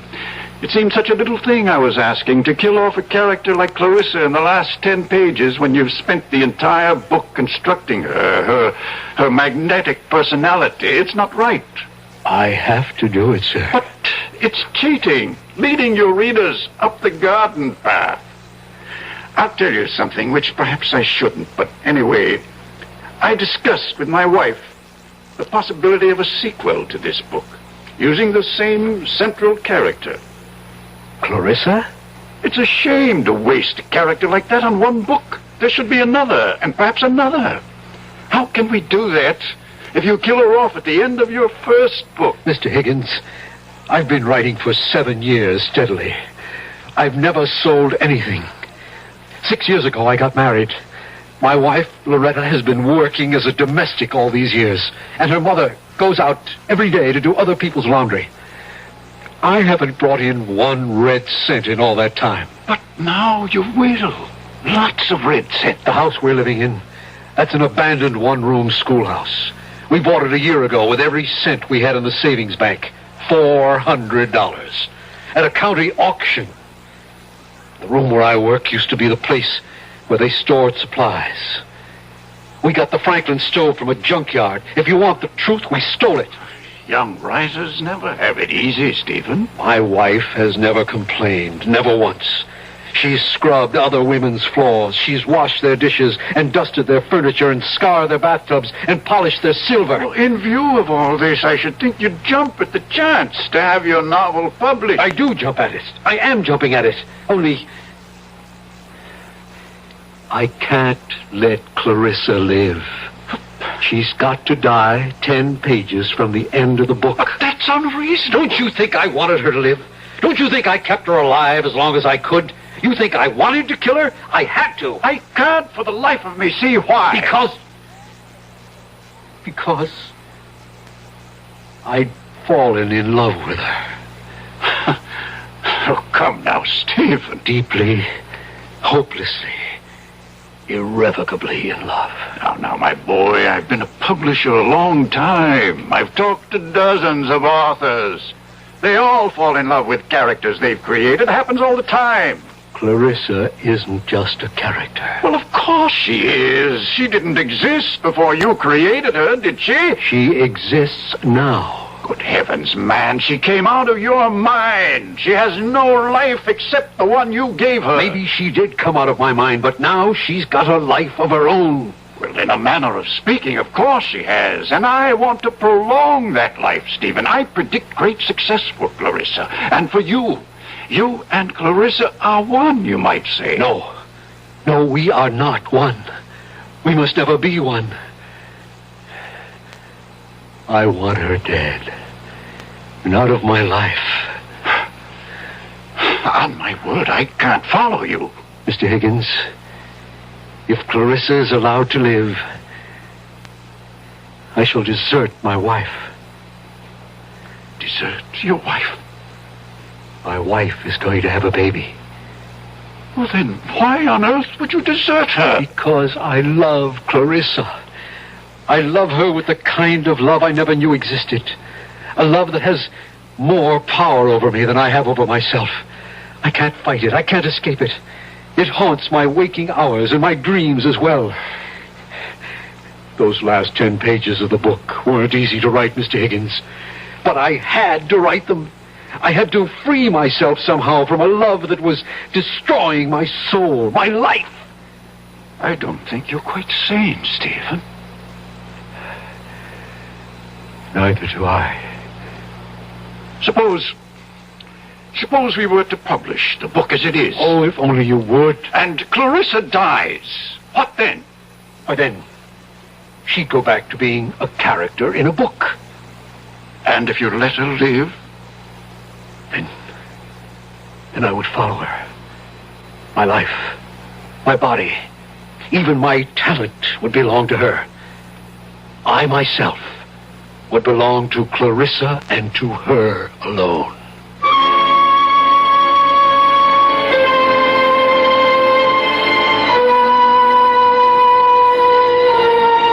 Everybody talks about love, but nobody does anything about it. Now here, for the first time, we have a man who wants to do something. He wants to kill the lady. It may not be the perfect solution, not one to be universally recommended. Still, it's something. We'll be back shortly with Act 2.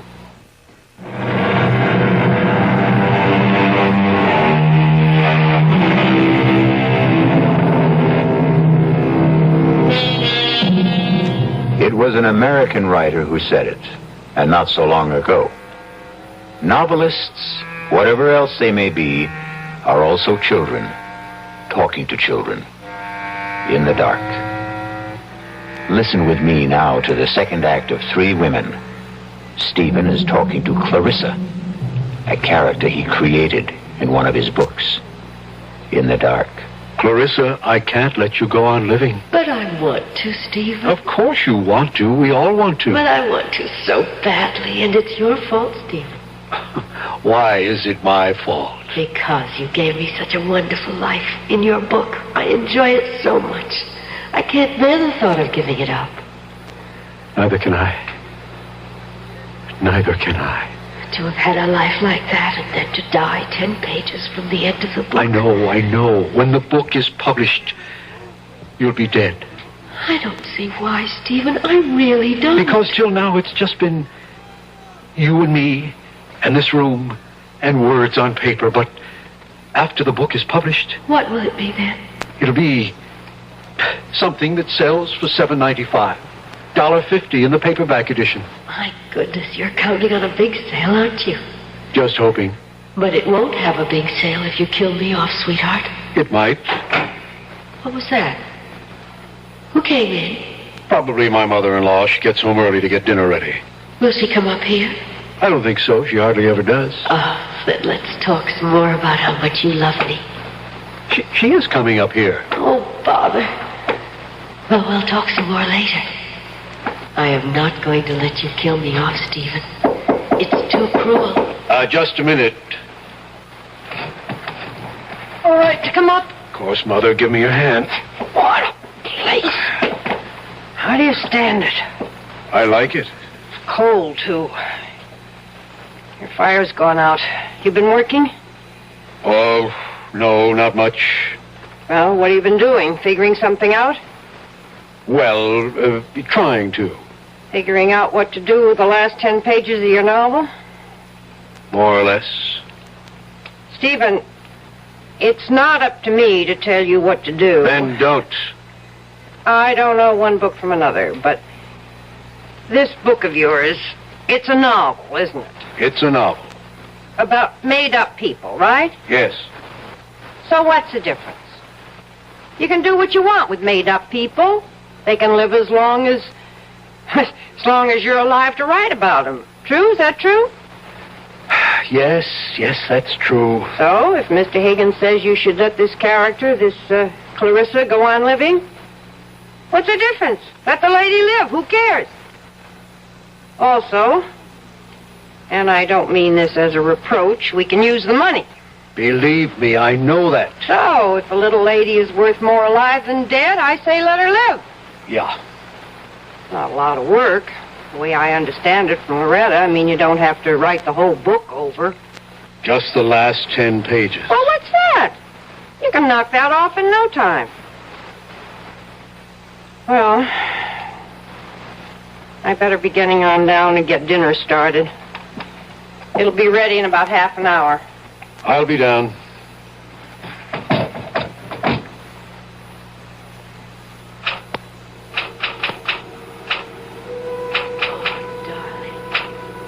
Darling, yes. Yes, sweetheart. The cold hand I held, wet with my tears. Oh, Stephen, that's beautiful. Stirred ever so little. The fingers moved faintly in mine. Oh, Stephen, yes.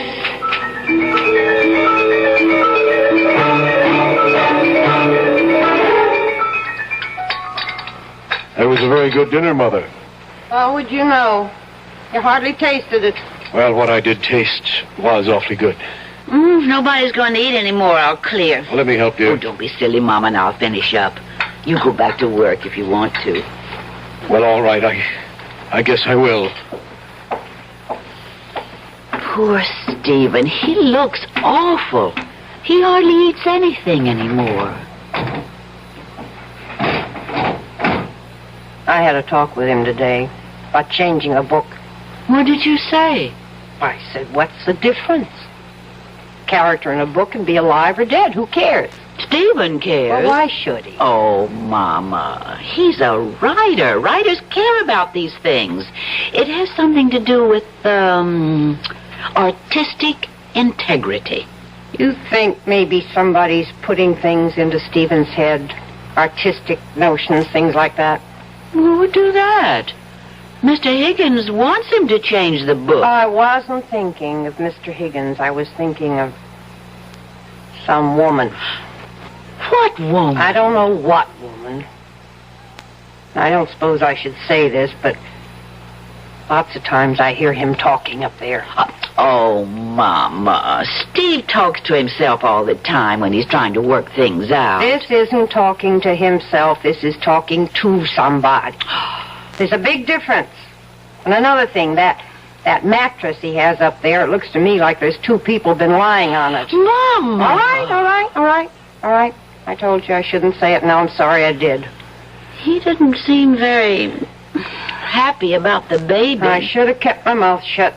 Oh, that's all right. You finish up the dishes. I'm going up to talk to him. Don't say I said anything. Don't tell him we've been talking. I won't. Yeah, just a second. I'm not disturbing you, am I? Of course not. Well, I didn't hear the typewriters, so, Stephen, do you love me? What kind of a question is that? It's the kind of question wives are always asking, even if they never say the words. Yes. I love you. Are you glad we're going to have a child? Yes. Yes, I'm glad we're going to have a child. Well, ask a straight question, you can get a straight answer. That's the way it should be.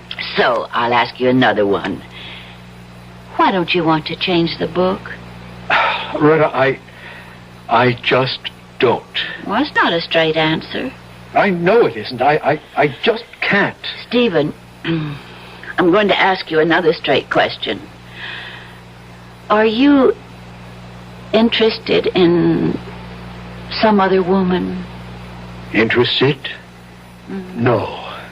Because if you are, I'll go away. No, I don't want you to go away. I'll go away and have the baby someplace else. Till you get over this other woman, then I'll come back. Or if you don't get over her, I'll stay away. Oh, Loretta. Stephen, can you swear to me that there's no other woman in your life except me? Can you promise me that? Loretta, I swear to you, I promise you that I love you. That I love you, that I want you for my wife for always, for as long as we live. I guess I'll have to be satisfied with that. It's the truth.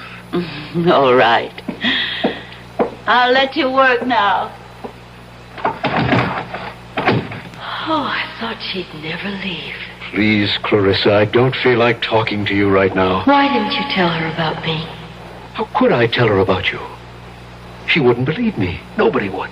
Darling, you know what I was thinking while Loretta was going on and on about herself and you and the baby she's going to have?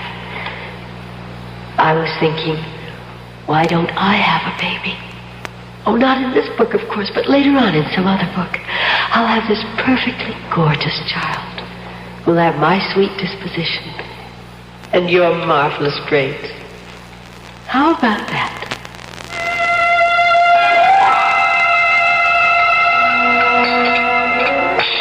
Mama, I asked him if there was somebody else, another woman. Oh, well? He said he loved me and wanted me for his wife for as long as we live. Well, I still hear him talking up there, and it certainly sounds to me like he's talking to somebody. Who do you suppose that is? There's one way to find out. Oh, Mr. Higgins, come in before you freeze to death. Winter's closing in on us. It sure is. How are you, Mr. Higgins? Fine. I thrive on the cold.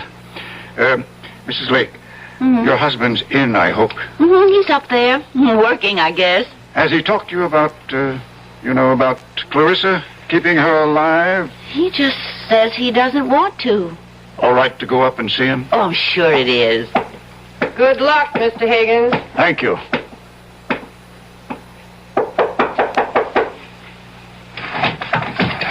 Oh, Mr. Higgins. Okay to talk to you for a few minutes, Stephen? I guess so, sure. I thought I'd like to see how you're getting along. I'm not. You haven't done any work? None at all? Oh, a few pages.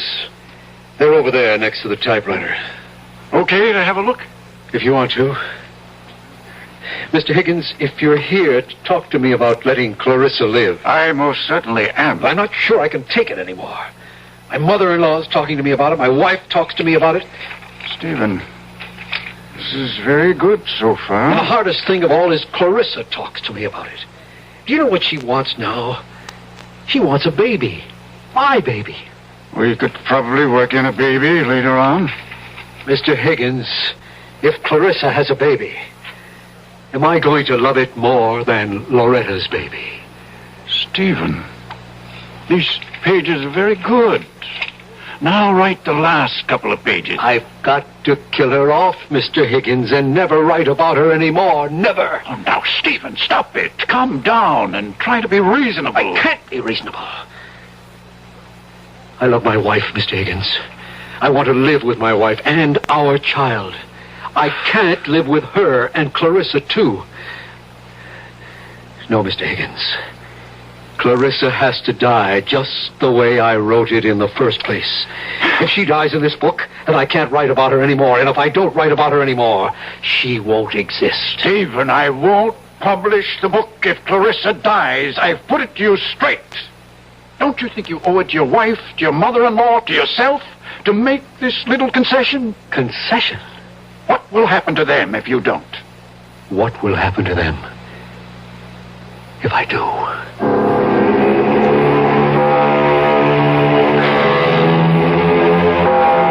Money is the root of all evil, and killing is certainly evil.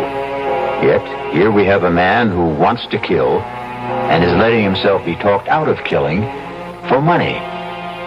It leaves us with the perplexing question, what is evil? Maybe we'll find out when we return shortly for Act 3.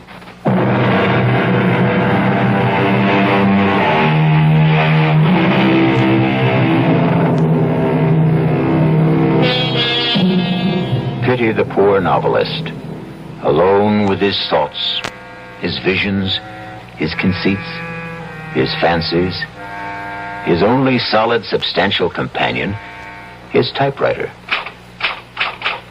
Stephen? What is it, Clarissa? Everybody wants me to live except you. I know. And you're the one who loves me. I know. Nobody else even knows me. Except from reading the book, and that's not really knowing. Clarissa, I wish you'd let me work. How am I doing? You're living. Oh. Just barely, but you're living. I thought I was. Because I was feeling so warm and loving about you. I know the only reason you're keeping me alive is for the money. You can't fool me, Stephen. If there was a way to kill me and still make the money, I bet you'd take it. There ought to be a way. Clarissa, you've given me an idea. Oh, it makes me very happy if I've given you something. You've given me everything. It's about time I gave something back to you. Mr. Higgins, Stephen Lake. Yes, I have an idea. I have to talk to you about it right away. Can I come to your house? Oh, that's all right. I have snowshoes. I'll be there in, say, half an hour. Thanks, Mr. Higgins. What kind of an idea have you got? Never you mind.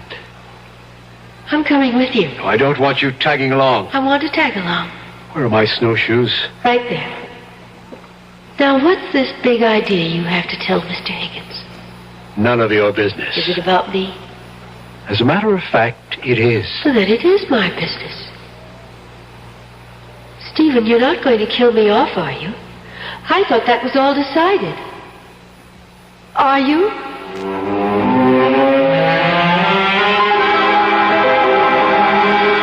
Now, my idea is this, Mr. Higgins.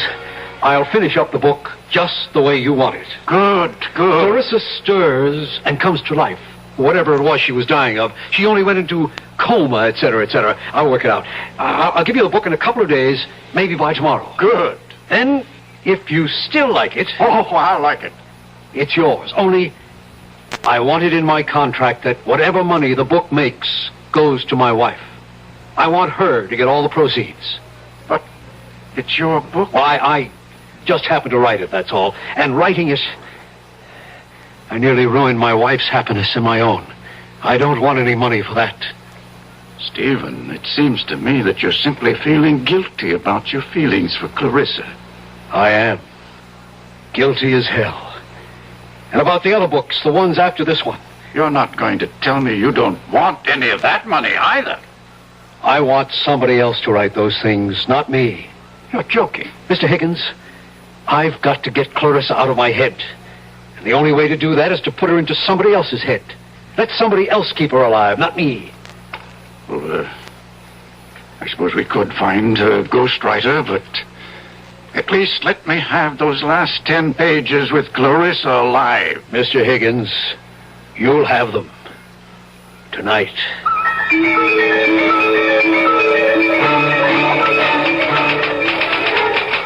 My, you are busy, aren't you? Very. You're working on the new ending to the novel, aren't you? That's right.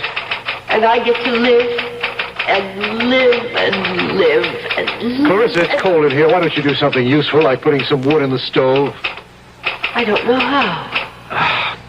You don't know much, do you? Enough. Okay, I'll do it. Make a nice big fire, and then we can sit and talk about what's going to happen next.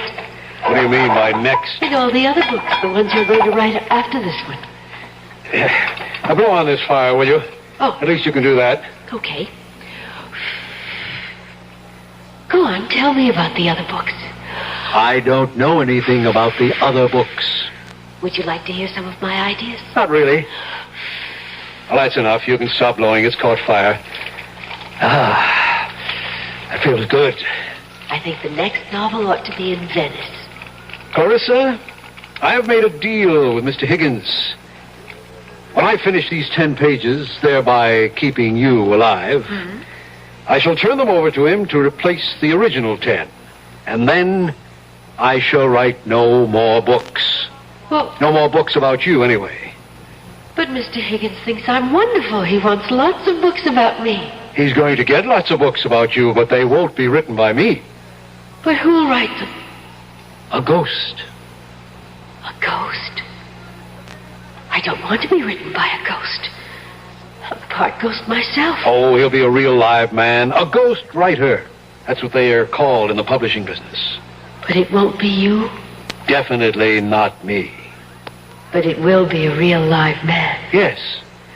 And now, if you'll excuse me, I'd like to get back to work. I wonder, will he be as handsome as you? Handsomer, probably. I wonder, will he love me the way you do? For his sake, I hope not.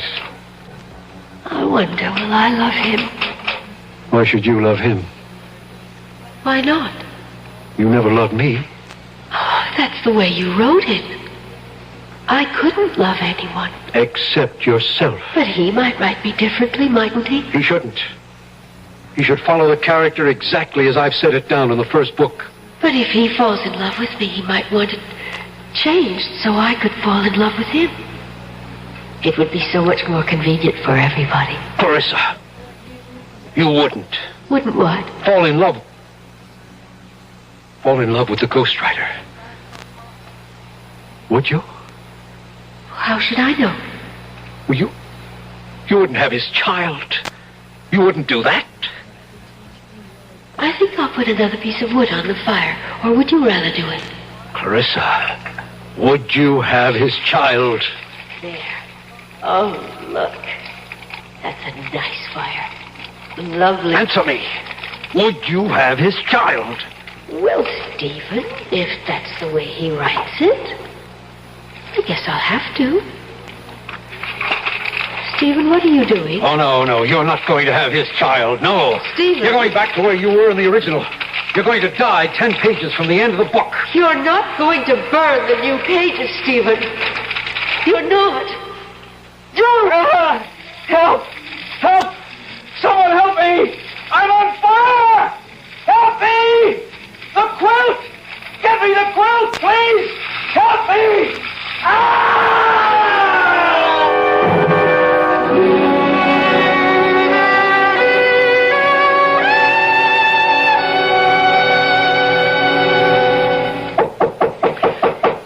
it, Mama. Mrs. Lake. Mr. Higgins. It's Mr. Higgins, Mama. Oh. I haven't seen you since the funeral, Mr. Higgins. Thank you for the beautiful flowers. May I come in for a minute? Why, of course. Come in. Would you, like a cup of tea, Mr. Higgins? I was just about to put the kettle on. Thank you, no, Mrs. Lake. I haven't wanted to intrude before this on your grief. Such a terrible accident. Mama and I can't figure out how it happened. You know, Stephen knew that Franklin stove so well. He'd used it for years. And then... It was like it sort of blew up in his face. Mrs. Lake, he was working on the new ending for the novel when it happened. At least I think he was. Well, I don't know for sure, Mr. Higgins. He promised me I'd have the new pages that same night. He acted as though he couldn't wait to get started. Well, then I imagine that's what he was doing. Mrs. Lake, would you mind if I'm not intruding? Could I go up and take a look? You see, if I can find them, I can just substitute them for the original last 10 pages, and we can go right to work. I think we might be able to publish the book this spring. Why, that would be wonderful. At least you'd have a little money coming in. Stephen would have liked that. So, is it all right if I take a look? Why, surely. You don't mind if I don't go up there with you? I haven't wanted to somehow since the fire. No, that's quite all right. I'll go up by myself. Trapdoor's not locked, Mr. Higgins. Make it all right? Yes, thank you. Fine. Oh, I suppose I should have cleaned up that place, but I just couldn't. No hurry. When the time comes, I'll do it. It never entered my head to look for those 10 pages. No, they're mine. Mama, if he finds the pages and publishes the book, and if it's a success, that'll be nice, won't it? Mrs. Lake. What is it, Mr. Higgins? You found them? I found something. I found these 10 pages. Oh, thank the good Lord. All neatly stacked beside his typewriter. Oh, I'm so glad, Mr. Higgins. Glad? Have you read them? Well, no. Well, listen. Lovely, gorgeous Clarissa lifted her beautiful head. She wasn't dead after all. Well?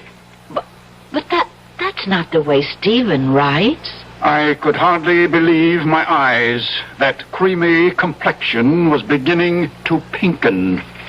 Pinken? There's no such word as pinken. My adorable sweetheart had only fainted and wasn't dead at all. My goodness, but I was happy. Now, I ask you... Stephen didn't write that way at all. Nothing like that. And who did? Who did write this awful trash? Mr. Higgins, you don't think that... Well, somebody wrote it. It's typed on his typewriter.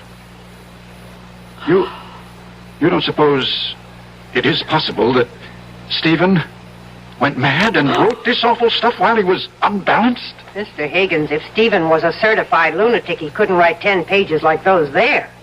Do you want them to keep for any reason? Oh, I don't think so. Well, I'll take them home with me and burn them.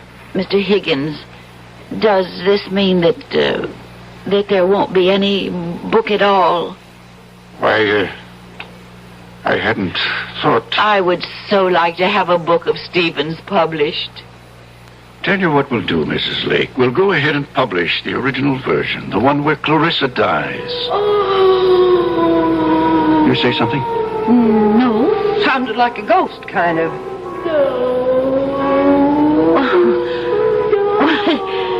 It really does sound like a ghost. Must be the wind. Huh.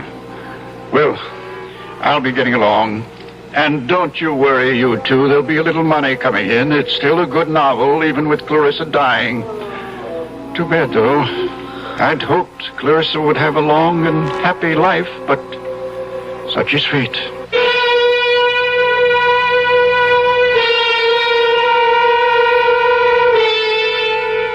And the moral of the story is... What is the moral of the story? How's this?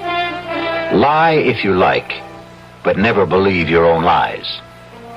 Or, the man who fools himself is a fool indeed.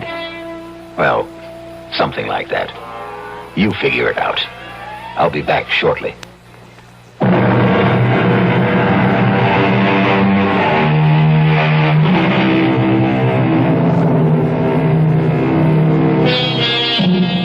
The gift of youth is ours for just a little while.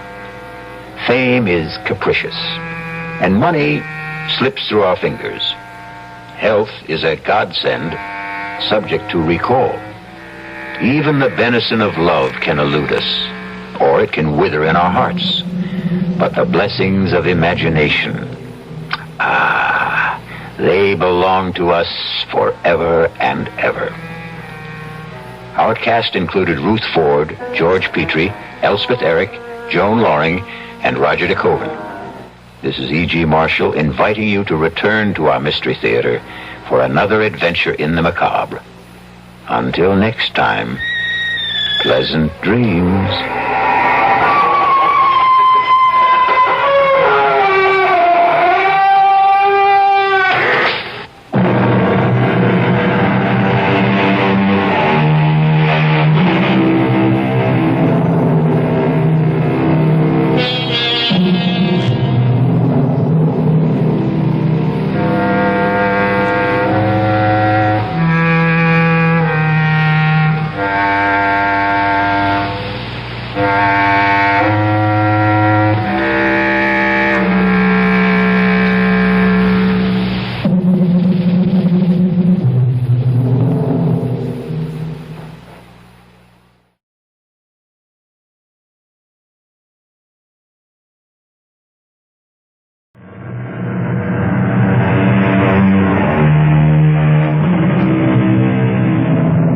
Come in. Welcome. I'm E.G. Marshall. Every age must have its heroes. You may well ask, what is a hero?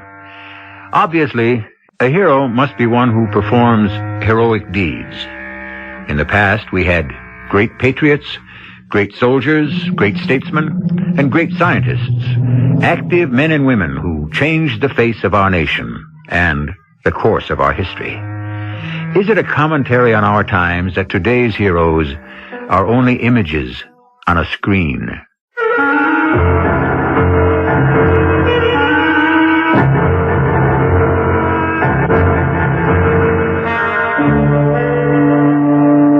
Our mystery drama, The Shadow of a Killer, was written especially for the Mystery Theater by Sam Dan and stars Fred Gwynne.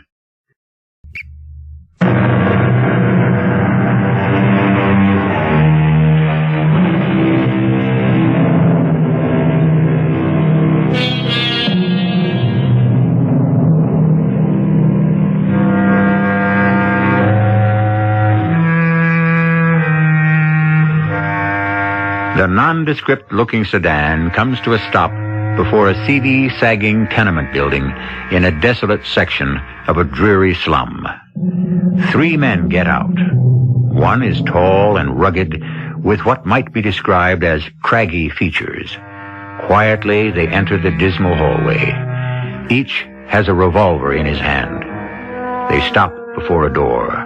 The tall, rugged one raises his foot. With one crashing blow, he kicks the door open. Police! Freeze! Hey, what's the idea? Against the wall. Eddie, Jerry, frisk these animals. Well, hey, look at here. On the table. All these bills. They wouldn't be from the bank job where you killed the guard and 2 customers, would they? I don't know how that dough got there. You don't know how that dough got there, do you? Look, we'll make a deal. All this dough, you keep it. It's not enough. It's $250 grand. There's not enough money in the whole world. Cut! And print it. That was perfect, Mace. It's a take. Okay, Maxie, you can get up off the floor. Perry, look! Maxie! His mouth's bleeding. Hey, what is this? He's hurt. Mace, what'd you do to him? I don't know. You must have really hit him. I thought it looked too lifelike. Hey, Max, I'm sorry. Somebody go get some water. Yeah. Get a doctor. Say, Max, listen. I'm sorry. What got into you? We're only making a movie.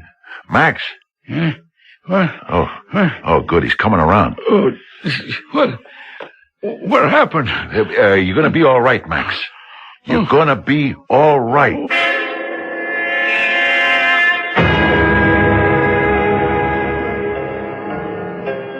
Hi, Mace. Listen, Perry, maybe you better not call me Mace anymore. This never happened to me before. I never lost control in the scene. How's Max? He's okay. It'll be in the papers. Why? There was a reporter on the set from the Trib, a dame. You should have seen her eyes light up. I can see tomorrow's headlines. The violence is not phony in the TV series Captain Mace Hacker Homicide. Boy, that's all I need. That's worth $1 million in publicity. You know what I'd like to do? Walk away from the show. What, now? You're the hottest series in Hollywood. Perry, I'm scared. Of what? That's just it. I don't know. Maybe you ought to see a shrink. Perry, what do you think of me? Well, I always thought you were a good actor, but now I believe you're great. You get better every week. Yeah, but maybe. But I want the truth. When they first called me in to direct the series, it was just another cop story. No better, no worse. But may the good Lord forgive me, we have now become a work of art. Look, Perry, tonight I'm in no mood for soft soap. You've developed something with the show, Mace. You've brought it to a new height of realism. I'll tell you what, I'd like to go back to Broadway and do a play.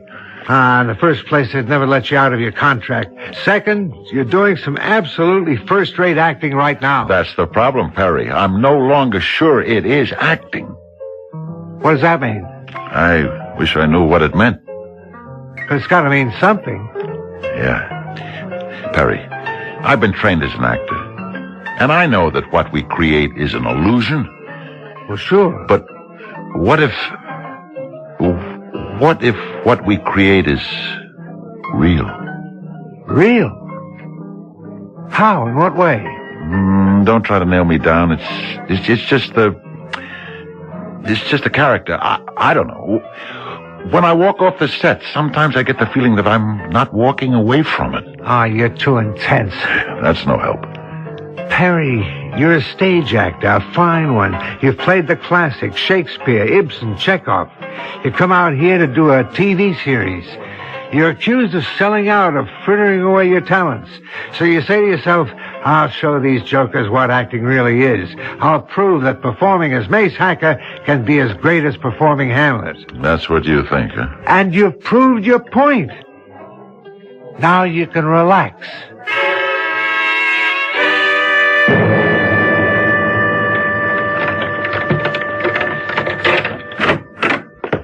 Hey, who are you? And, how did you get in here?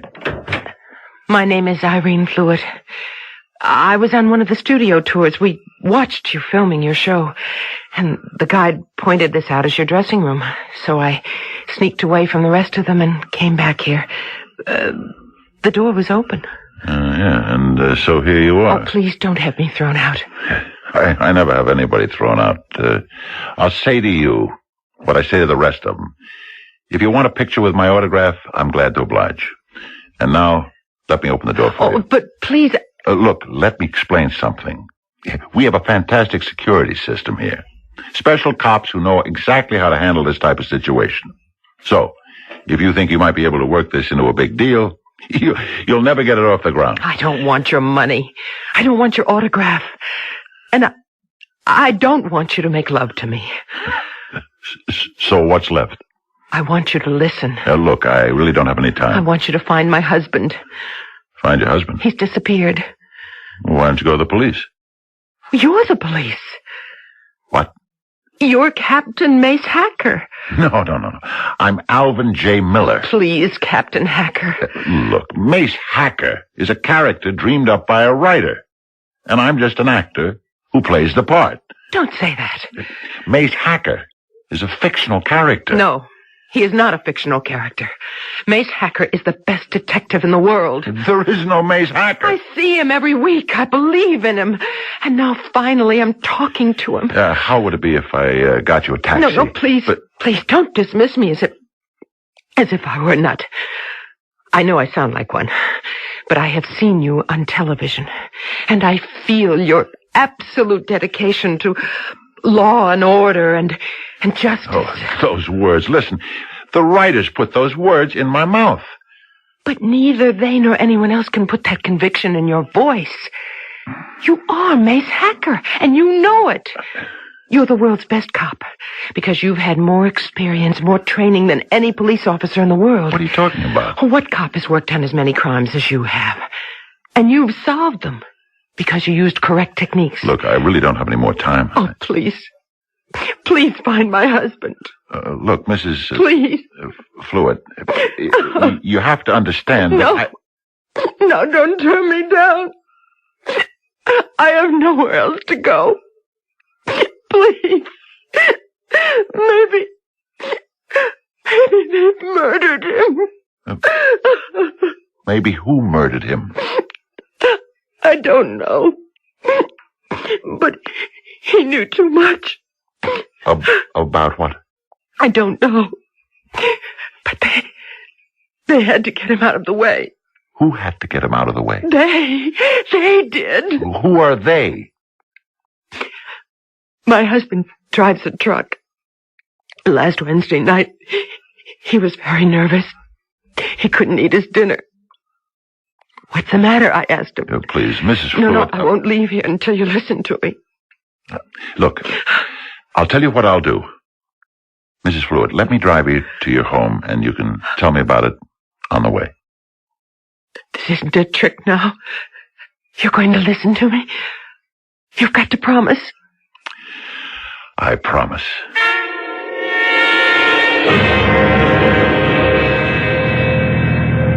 Turn right here, for Encero Beach. Well, as I was telling you, he was very nervous. I guess you could say scared. I asked him what was the matter. At first he wouldn't say anything. And finally he said, Irene, I'm in a jam. Well, what does that mean? I asked. I better not tell you, he said. But I'm your wife, I said. And he said, I gotta keep you out of this. And then... Yes? Well, then he just got up from the table and he went out. Where? I don't know. I haven't seen him since. He didn't come home that night. So next morning, I went to the police station. What did they do? Oh, they listened. They wrote everything down. I gave them his picture, and that's it. Nothing's happening. How do you know? They're probably doing the very best they can. Well, I don't say they aren't. But their best isn't good enough. Look, all I know is my husband is gone. Look, Mrs. Fluid, he's your husband.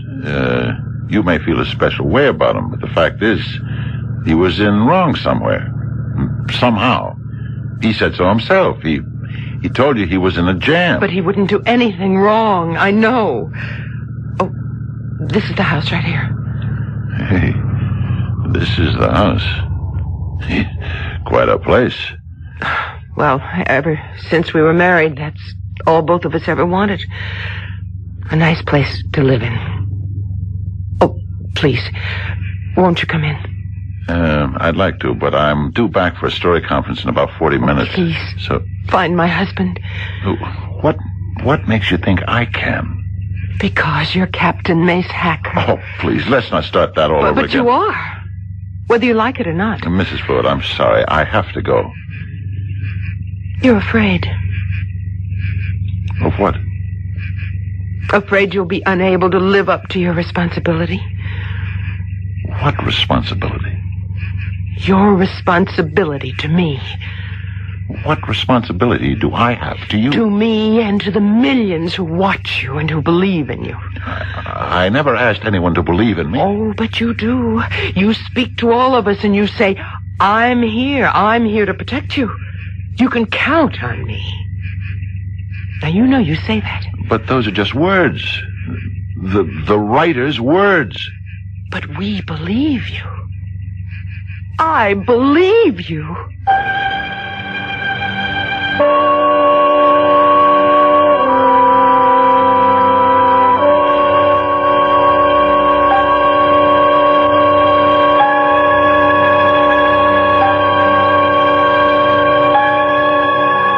There are pretenses which after a while become real, if not to the pretender, then to his audience. And why not? So many of us play a role in this life, and there are those of us who are actually paid fabulous sums to do it. They say sometimes you can't tell the real people from the pretenders without a scorecard.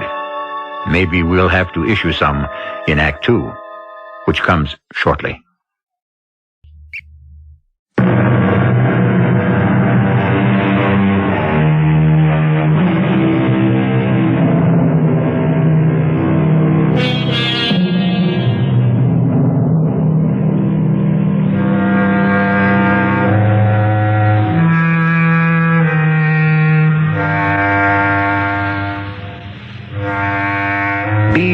What you would like people to think you are.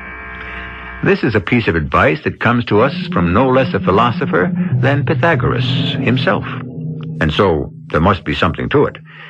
But like all these previous nuggets fashioned by the great sages, there's always considerable difficulty, not to mention distance, between the desire and the deed. But I believe you. You are Captain Mace Hacker. I believe you. I said I was sorry.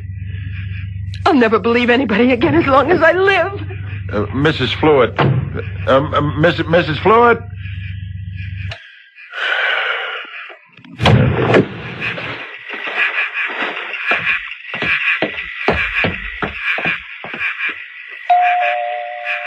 Mrs. Fluid? Mrs. Fluid?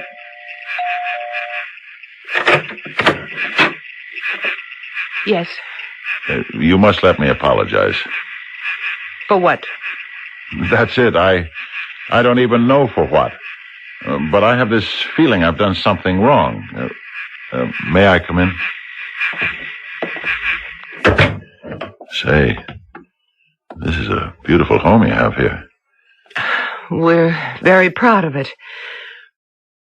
Look, you don't really have to apologize to me. I realize what I did was quite silly. It's just that I'm desperate, and I don't know where to turn. Oh, I would offer you a drink, except I know you never take one. That's right. I'll tell you what you could offer me, though. Whatever it is I'm smelling. It must be delicious. Oh, that's dinner. I just left it to simmer on the stove. What is it? Beef stew. You see, ever since I became Mace Hacker, whenever I go out to eat, wherever I go, I'm recognized. I can never enjoy a meal. Well, would you care for some? Well, thank you. And, why don't you tell me more about your husband?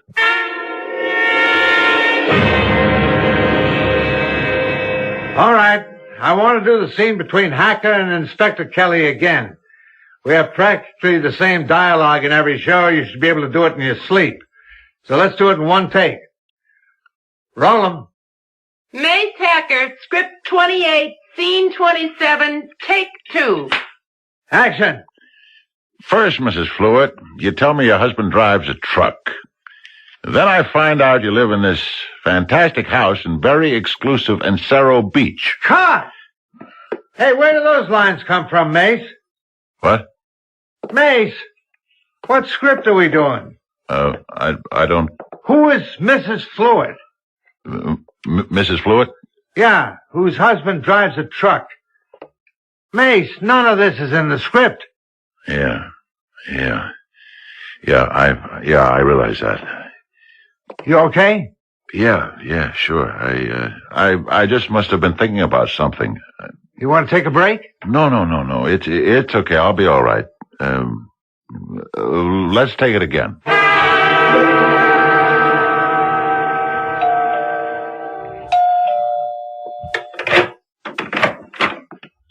Hello, Mrs. Fluitt? Oh, good evening. You mind if I come in? No, not at all. Mrs. Fluitt, I want you to tell me the truth. About what? About your husband. I told you everything. You told me he drives a truck. Yes, that's right. Well, what other source of income does he have? None that I know of. I checked the records at City Hall. You bought this house for $170,000. Yes, we did. On a truck driver's salary? Well, he makes very good money. Not that good. He told me he came into some inheritance. An aunt of his died. Who was she? I don't know. I never met her. Well, he never did either. She lived in England. Who does your husband work for? Kazmaier. W.J. Kazmaier. What kind of outfit is it? Oh, they import novelties. You know, all sorts of little souvenir-type items from the Far East. It's a warehouse, huh? Yes, I think so. I see. And he drives his stuff from there to various stores and so forth? Well, I would imagine so. It seems to me you don't know very much about it. Well, he never talked much about his job. And you never wondered about where all the money was coming from? I was brought up in a family where a woman never asked her husband such questions. Who have you been talking to downtown at police headquarters? A certain Inspector Rockfield. Rockfield, huh? Do you know him? Inspector Rockfield. Who? Oh, yeah, anytime. Send him right in here. Mace Hacker, come right on in and sit yourself down. Thanks, Inspector. Hey, before I forget, September 23rd is the date for the annual PBA affair. I know the men will want you for guest of honor as usual. Sure. Mace. Isn't it remarkable how I instinctively call you Mace? It's just because you happen to be so real to all of us in the department. Inspector. Hey, I guess you want my comments on the next script. Usually Perry calls me up about that. As usual, I've got nothing to say. Oh, a couple of little nitpicky things, but I don't even know if it pays to bring them up. Inspector, could I ask you a question? Yeah, shoot. What's being done on the George Fluitt case? The what? The George Fluitt disappearance. George Fluitt. That name doesn't ring a bell. Is it, something recent? It's very recent, Inspector. George Fluitt. Doesn't mean a thing. Well, I've been talking to his wife. She says she's been in here to see you. Well, we get hundreds of these things, and I see Fluitt. Let me think, Oh, yeah. He did disappear then? So she claims. She said he was nervous, scared, in a jam of some sort. Yeah, I remember. That's what she said to me. Well? Hey, we get 20, 30 disappearances a month like that. You know why? No. Your average guy who disappears fades out for two reasons. They both begin with a D. Dames or debts. So his wife, his mother, his sister, his girlfriend, whoever's left holding the bag, she comes in here to try to sweeten the pot. They figure if they can throw a little mystery into it, a little hint of homicide, maybe we'll try harder. So what you're saying is you don't believe her? What I'm saying is, don't worry about it, Mace. So what's so funny? That's exactly like the line in your show. When your boss, Inspector Kelly, tries to touch you off a case, don't worry about it, Mace. Yeah, and I always answer, okay, but do you mind if I scout around a little bit? Well? What, Mace? Do you? Do you mind if I scout around a little bit?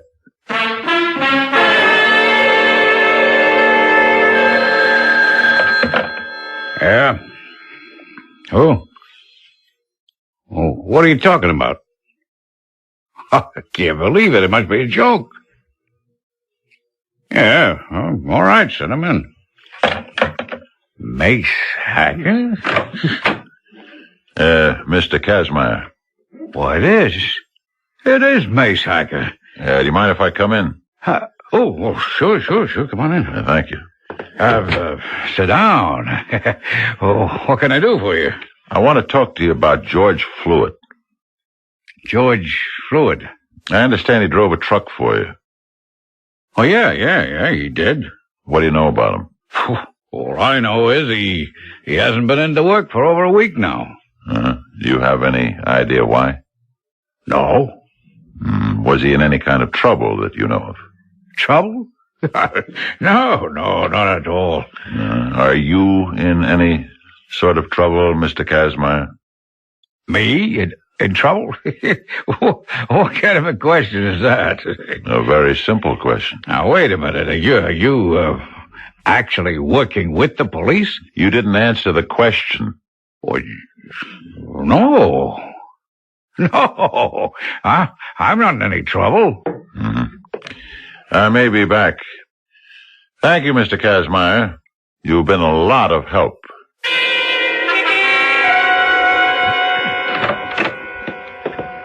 You, resting? Oh, no. Just going over my lines. Come on in, Perry. When am I doing the set? You've got about an hour. Listen, I got a phone call from that cop. You know, the technical advisor for the series, Roxfield. Yeah? Yeah. Kind of weird thing. He said you'd been in to see him. That's right. About a real case. And he had this crazy notion that you were actually talking to him like a cop who wanted to work on it. Well, they're not doing anything on it. If you ask me, this guy's been murdered. How do you know the guy's been murdered? Call it one of my famous hacker hunches. Now, wait a minute. You can't go around on the assumption you're a real cop. And she's not even a good-looking dame. Who isn't? I'm putting a couple of things together. First, you throw some lines into a script about a dame named Mrs. Fluitt. All this out of left field. Then later, the inspector calls me and tells me you're trying to involve yourself in the disappearance of a guy named George Fluitt. So I drove out to look. Who is this Mrs. Fluitt to you? She asked me to find him. Why you? Because to her, I'm a cop named Mace Hacker. Yeah. I can understand that. To her, you're Mace Hacker. But who are you to you? Who am I? Yeah. Who are you?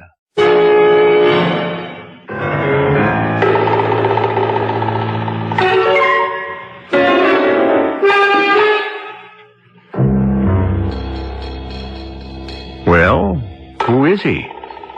All during our story so far, we've had little bits and pieces of suggestion, innuendo, even a certain amount of hard evidence. But the central question remains, as it must, until, of course, we solve it, one way or another, in Act 3, shortly.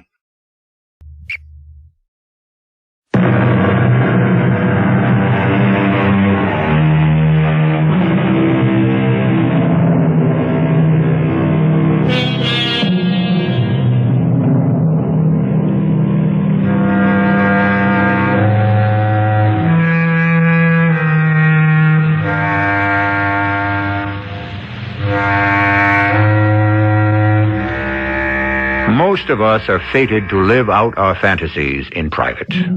However, here we have an actor named Alvin J. Miller, who plays the role of a television cop named Mace Hacker so convincingly that quite a few people have come to think of him as Mace Hacker. Indeed, their number has become so large that he's beginning to believe it himself. What are you trying to do, Mace? I'm going to find the killer of George Fluitt. But you're not... I'm not what? You're not a real cop. I'm Mace Hacker. Now, listen.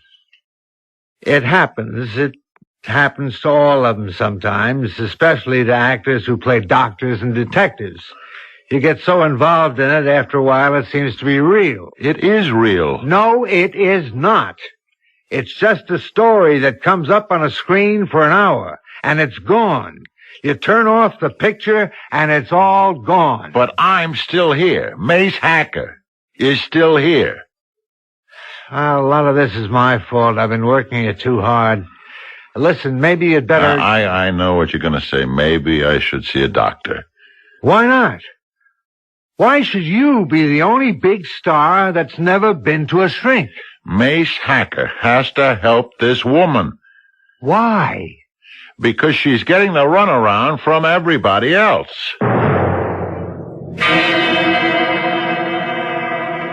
Tell me, Mrs. Fluid, have the police been out here to see you? No. Do they know where you live? Well, yes, they must. They took down my address. They know where your husband works? Yes, it's all in the form I filled out. How did your husband get along with his employer, Mr. Kazmaier? All right, I suppose. You suppose? Well, I told you he would never talk about business. I would assume if they didn't get along, Mr. Kazmaier would have fired him. It's that simple, isn't it? You live in a simple world, Mrs. Fluid. I'm sorry. And you still insist you have no idea why your husband should have been nervous or frightened that night? No, sir. Just exactly how much did your husband make a week? I told you he never discussed business with me. What did you do for money? He gave me some to run the household. How much? As much as I needed. How much did it come to? About $200 a week. And he paid all the bills? Yes, I suppose so. Did he keep any papers around the house? I don't know. You don't know? I keep telling you I don't know anything about business. But you know about this. It's a light switch, see? Turns on the electricity. You have to pay the utility company money for it, right? And this, see? It's a telephone. And it happens to be in working order. And every month the company sends you a bill. Well, yes, but... There's a mortgage on this house, and every month the bank has to be paid. So where are all these bills kept? Where's your husband's checkbook? Where does he keep his records? I told you, I don't know. You're lying. You have no right to talk to me like that. How much does your husband take home a week?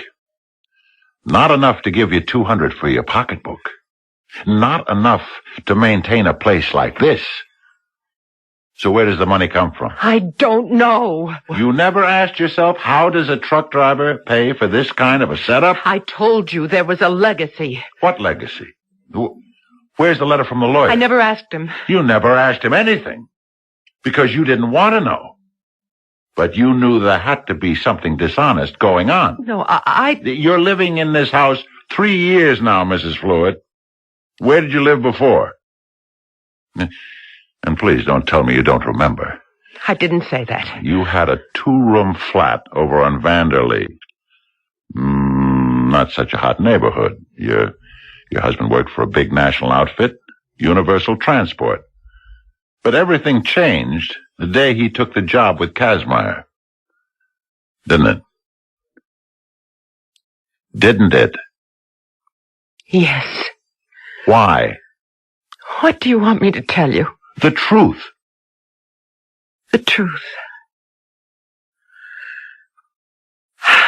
Well, I taught at Downstate.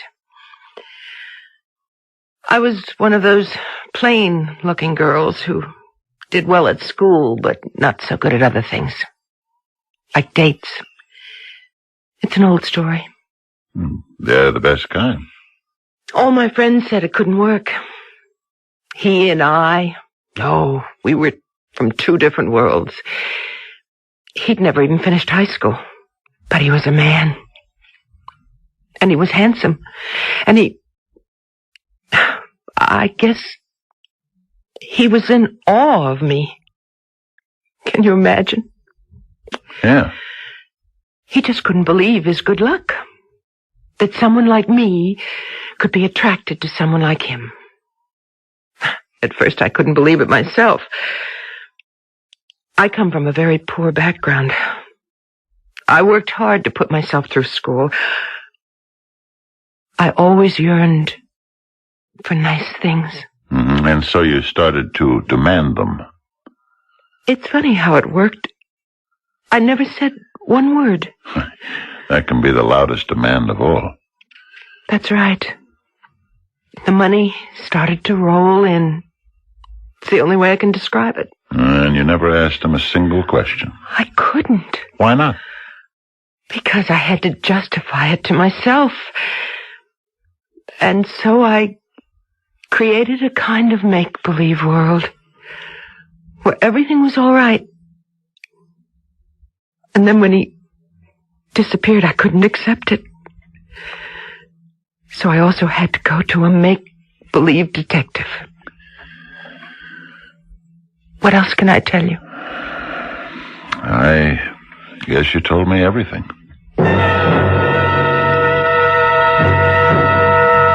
Inspector Rockfield, how are you doing on the fluid case? Look, Mace. No. You look. She walks in here. She says, my husband disappeared. She shows you his picture, a real handsome guy. You look at her, a very plain Jane. So you say to yourself, simple. He walked out on her. That's what you said, wasn't it? Now, wait a minute. That's how you wrote it off. Who says we You wrote... take down all the information as a matter of form. George Fluid, truck driver, 37 Primrose Way in Cerro Beach, age 36. Employer, Kazmaier, Inc. You wouldn't happen to go for this dame, would you? And then you took the sheet of paper and dropped it into the files. There's a terrific story on that sheet of paper. But nobody around here bothered to read it. What story? How does a truck driver make enough money to live in a house on Encero Beach? What kind of salary does he get at Kazmaier? Is he moonlighting? If so, at what? If not, why is he worth so much to Kazmaier?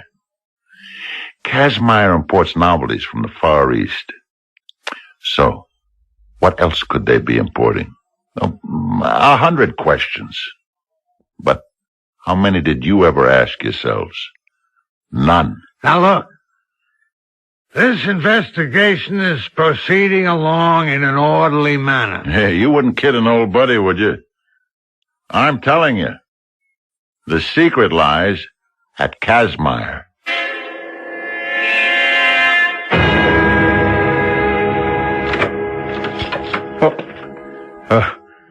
What are you doing here? Good evening, Mr. Kazmaier. What are you doing here? You again, the one who plays a detective. You haven't answered my question. What are you doing here? Oh, I got every right to be here. This happens to be my warehouse. Uh-huh. You keep very late hours. That's how to get ahead in this world. How'd you get in? I jimmied open a window in the back. Well, the burglar alarm must be out of order. No, it's fine. I happen to know what to do about burglar alarms. Oh. Is there any reason why I shouldn't call the police? Absolutely. Because I'd tell them what I was looking for. Oh, yeah? What are you looking for? Look, Kazmaier, you and I could save a lot of time if you told me. Drugs? Diamonds, is it? Or counterfeit? You don't know what you're talking about. Okay, you caught me robbing your warehouse, so call the cops. Nah. No, why not? If you're on the level. Oh, you're a famous television detective. What are you looking for, publicity? Why should I give it to you? Why? Because this is a perfect setup for something crooked. You're a reputable businessman. Nobody bothers you. Maybe your truck driver figures it out. Maybe it was his idea. Anyhow, he is in on it. He started making a lot of money. Now, you tell me the rest. Was he becoming too greedy? Too dangerous? Or maybe the other thing. Maybe his conscience started to bother him. Maybe he wanted to get out. Huh? No, Kazmaier, don't try to open that desk drawer. And just keep your hands exactly where I can see them. That, gun of yours, is that the one you use in the show? Is it loaded with real bullets or blanks? Mine has live ammunition. I'm betting yours doesn't. Should we find out? It doesn't matter. They're wise to you. Nobody's wise to me except maybe you. In a little while, you're not going to make too much difference. You killed him, didn't you? Yeah, he's beginning to ask for too much money. He married a lady with very expensive tastes. Where'd you hide his body? Same place I'm going to hide yours. Come on, let's go. What makes you think I'm going quietly? I'd hate to have to drag your body out to my car. So why should I make it easy for you? Okay, have it your way. Don't shoot, Inspector. We can take him alive. What? I'm sorry, Mr. Kazmaier. You fell for the oldest trick in the book. Listen, look, we could make a deal. What kind of deal? In a warehouse. I got a shipment of drugs. You were right. $500,000 just for you. It's not enough. All right, name your price. There isn't enough money in the whole world, Kazmaier. And just don't you make a move. Yeah? Give me Inspector Rockfield.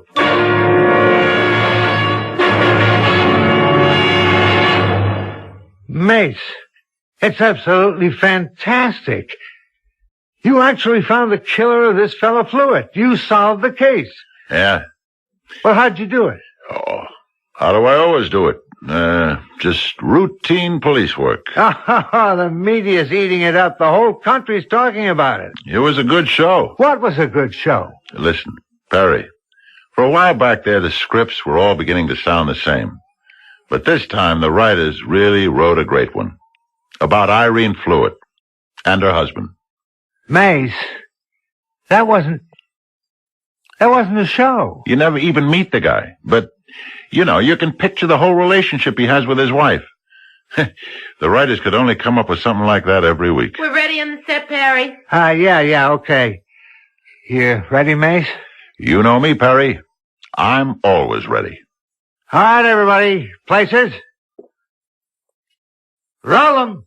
Mace Hacker, script number 52, scene 1, take 1.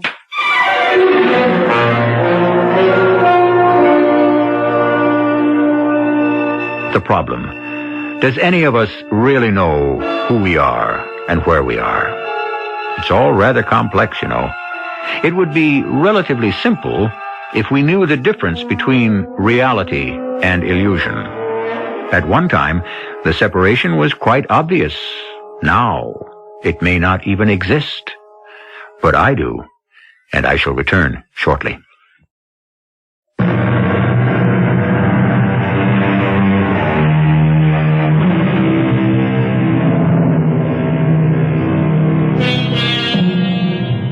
At one time, our heroes were drawn from real life.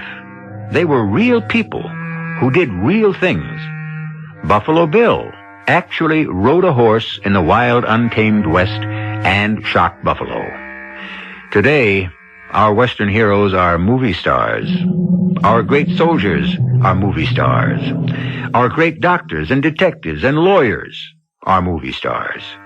And we invest these shadows on the screen with reality. And it isn't necessarily their fault if we take their make-believe seriously. And if, after a while, they do too. Our cast included Fred Gwynne, Joyce Gordon, Robert Dryden, and Ian Martin. The entire production was under the direction of Hyman Brown. This is E.G. Marshall inviting you to return to our Mystery Theater for another adventure in the macabre. Until next time, pleasant dreams.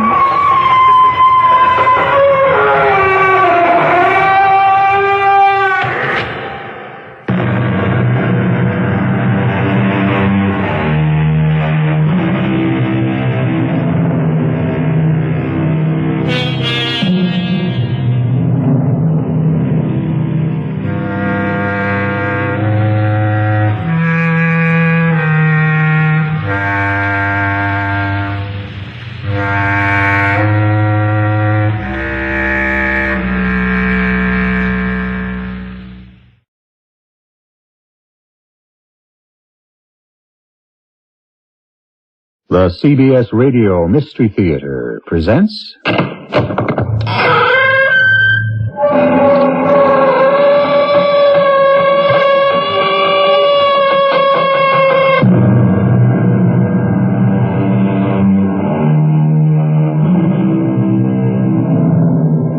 in.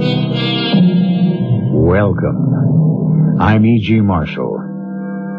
We hear about the changing times. Is it the times that change, or the people within those times? We talk about a need for change, and then don't recognize the change when it comes along. Around 500 B.C., a Greek philosopher declared that all is flux, nothing stays still, nothing endures but change. Yet, an old French proverb tells us, the more things change, the more they remain the same. Confusing, isn't it? At least we know that time never stands still. But does it?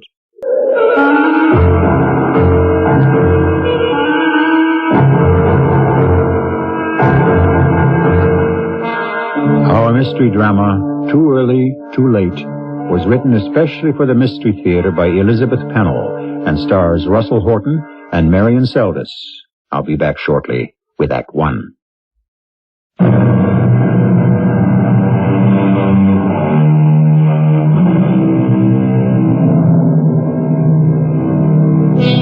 Jack and Ruth Peterson felt themselves lucky to inherit a ramshackle old house in Connecticut where his grandparents had once lived.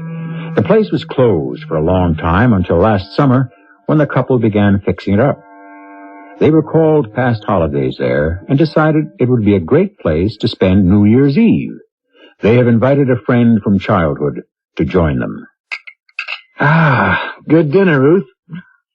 Sorry Dave didn't get here in time to eat with us. You should have been here by now. I just didn't realize how late it is. I hope nothing's happened to him. That's the nuisance of not having a phone. First thing next spring, we are going I'm beginning to think we shouldn't have come here in the wintertime. Oh, nonsense. I'd rather be here than anywhere else in the world. Hey, anybody home? It's Dave. I'll get the door. Dave! Dave, come in. We were worried. Oh, welcome, old buddy. Where have you been? I've been lost. You're kidding. You know this area better than we do. Well, it's wilder than it used to be and so dark. You know, I'm accustomed to city lights. And now the road's slippery. I couldn't make it up your driveway. Have you had anything to eat? Not a thing. I'm starved. Oh, I hope there's a spark left in that wretched stove. And while Ruth stirs up the coals, I'm going to get you a drink. I feel better now. Back on those icy roads, your reunion in the woods sounded like a crazy idea. I had this sudden urge to go back to the old days. I remember, Dave, when we were kids, the three of us swore we'd be friends forever. Yeah, I remember how the three of us used to leave the other kids there and go off to the old graveyard. And just sit there quietly. I never did let on how scared I was. Of ghosts? I felt that all those dead eyes were looking at me. The old folks disapprovingly, and the children begging me to help them. Honey, I thought you liked the old graveyard. Oh, I did, in a creepy sort of way, but those ancestors of ours seemed almost too real. Hey, do you suppose the inscriptions on those stones are still readable today? Of course, we checked up this past summer. Oh, I don't know. That place is terribly overgrown now. The bushes are just tangled everywhere. Well, I'd like to go back to that old graveyard and take a look. Hey, how about tomorrow? Sheer ice underfoot. Honey, let's try. It might not be so bad. You two can go. Just count me up. Uh-oh, the storm's back. I should have fixed that broken shutter. This house is like a sieve when the wind blows. It just sends chills into every corner. Is it okay if I throw another log on the fire?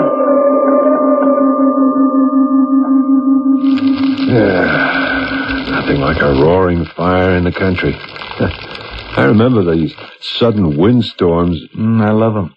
Maybe that's why I went into the business. Say, that's right. You still working on those wind machines? You bet. We're making real progress. I can tell you right now, you're on the wrong track. What do you mean? I mean, that old-fashioned stuff is out. Completely out. Our ancestors tried it. You, know something better? Yeah, darn right I do. Don't you realize we're in a nuclear age? Yes, and it's much too dangerous. No, not the way I'm working at it. We're almost ready to conquer nature. Who needs your nuclear power? That's what the wind can do. Jack, close the door. Oh, Lord, the lights have gone out. That does it. I've got to put a new lock on this door. I knew we shouldn't have come up here in the wintertime. Well, don't you have kerosene lamps? Yeah, there are plenty of lamps in the house, but Jack couldn't find any kerosene. Everyone's bought it up for those fancy new stoves. Is this ever a backward country? Now, just you wait. No, wait, don't panic. We've got plenty of candles. And we don't need a refrigerator. I chipped some ice off the rain spout, and the champagne's been chilling for hours. It's nearly midnight. Time to welcome the new year.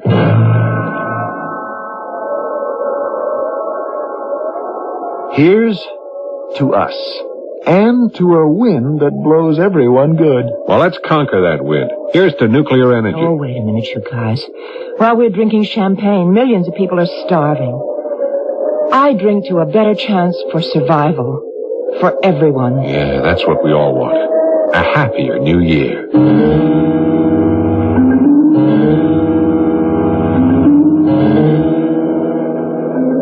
Jack,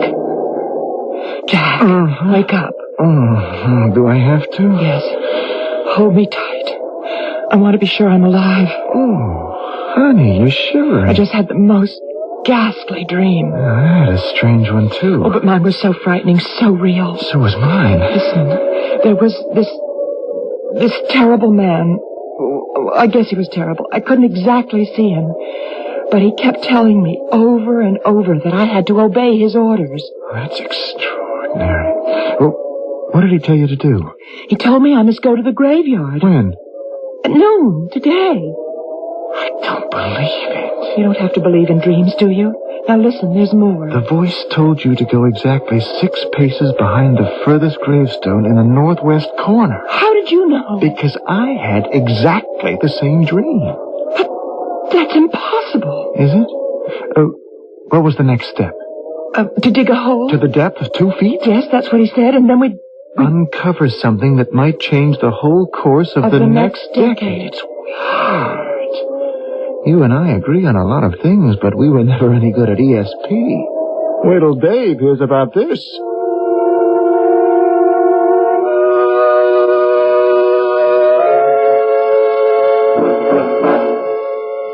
Breakfast will be ready in a minute, I hope. Oh. Stove sure feels good. Hope you weren't cold during the night. No, there were plenty of blankets. I don't know, I'm chilled to the bone. Oh, sorry about that. Here's a cup of coffee. Oh, thanks. You know, I had the most extraordinary dream last night. You too? Yeah. Now, wait till I tell you that, there was this disembodied voice. A man's? Yeah, but, I had no idea what sort of person he was. He sounded as though he knew me, and he wanted me to do something. Oh, no. What did he want you to do? He ordered me to go to the old graveyard. When? Today, at noon. And to take 6 paces straight back from the last gravestone in the northwest corner. How did you know that?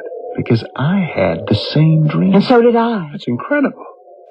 Let me tell you the rest. We know. You're supposed to dig a hole. That's it. 2 feet down, and you'll find... Well, the voice didn't say exactly what we'd find. Oh, not what, but he indicated it was something important. Hey, just come on a minute. We're acting as though there really is something buried there. I don't know what to think. I know, I'm scared. How could 3 people have the same dream if there wasn't something to it? It's simple. Last night we all had the old graveyard on our minds. But we were talking about a time years ago when we were just kids. Those were vivid memories. And wait a minute. I did say I'd like to see the graveyard today. But I said I wouldn't go. Only I knew you'd come along. Well, I have a theory about dreams. What is it? I believe that dreams take up where an interrupted thought left off. I don't follow you. Last evening, we were all thinking about going to the graveyard, right? And then the storm blew up and the lights went out. Yes, that's right. We each concentrated on the same thing. And then, boom. Don't you see how logical it is? That's an analysis even Freud might approve of. Elementary. So, we just go ahead with our original plans. But I think since we're going to the graveyard, we might as well take along a couple of shovels. Just in case. Are you two really going to the graveyard? We're all going, Ruth, and just for kicks, we're going right at noon.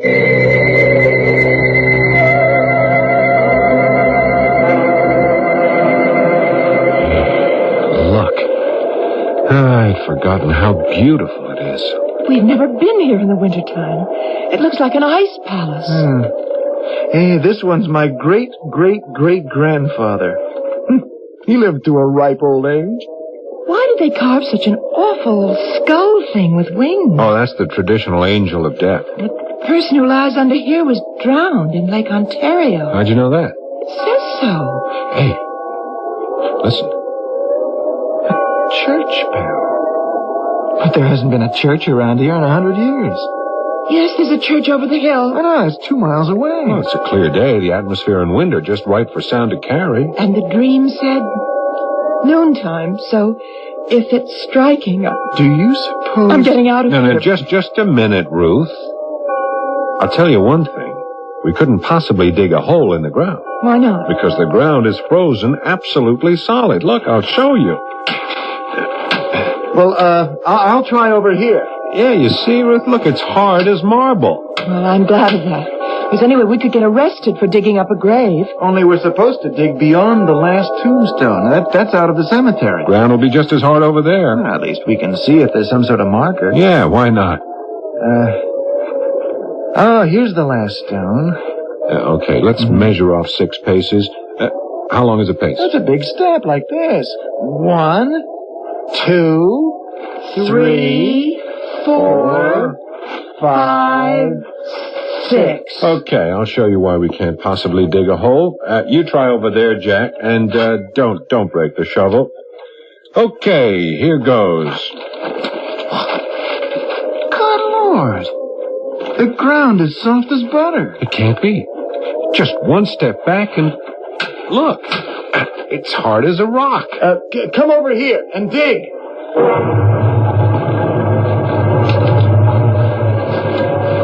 I'm not going to watch. I don't like the sight of old bones. 2 feet down. We're almost there, Jack. I found something. Here, scrape the dirt away. Be careful. Well, I'll be. Look, Ruth. Look. What is it? Oh. Something shiny. I've never seen anything like it. What have they found? Something shiny, Ruth said. Can it be gold? Surely not treasure buried by Captain Kidd. Although there's at least one legend which claims that some of his loot was buried in the foothills of Connecticut. However, that's another story. Our 3 friends have made a surprising discovery, and the circumstances which surround their findings become more strange by the minute, as you'll learn presently in Act 2.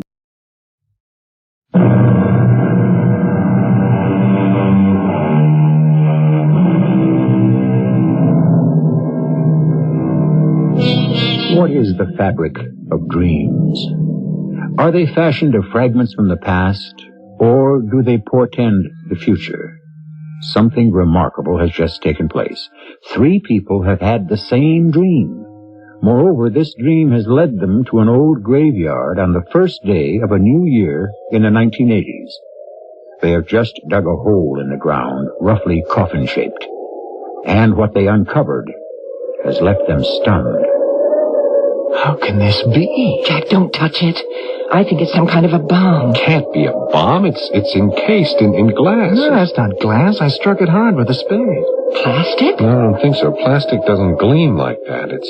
It's made of a substance I've never seen before. But what is it?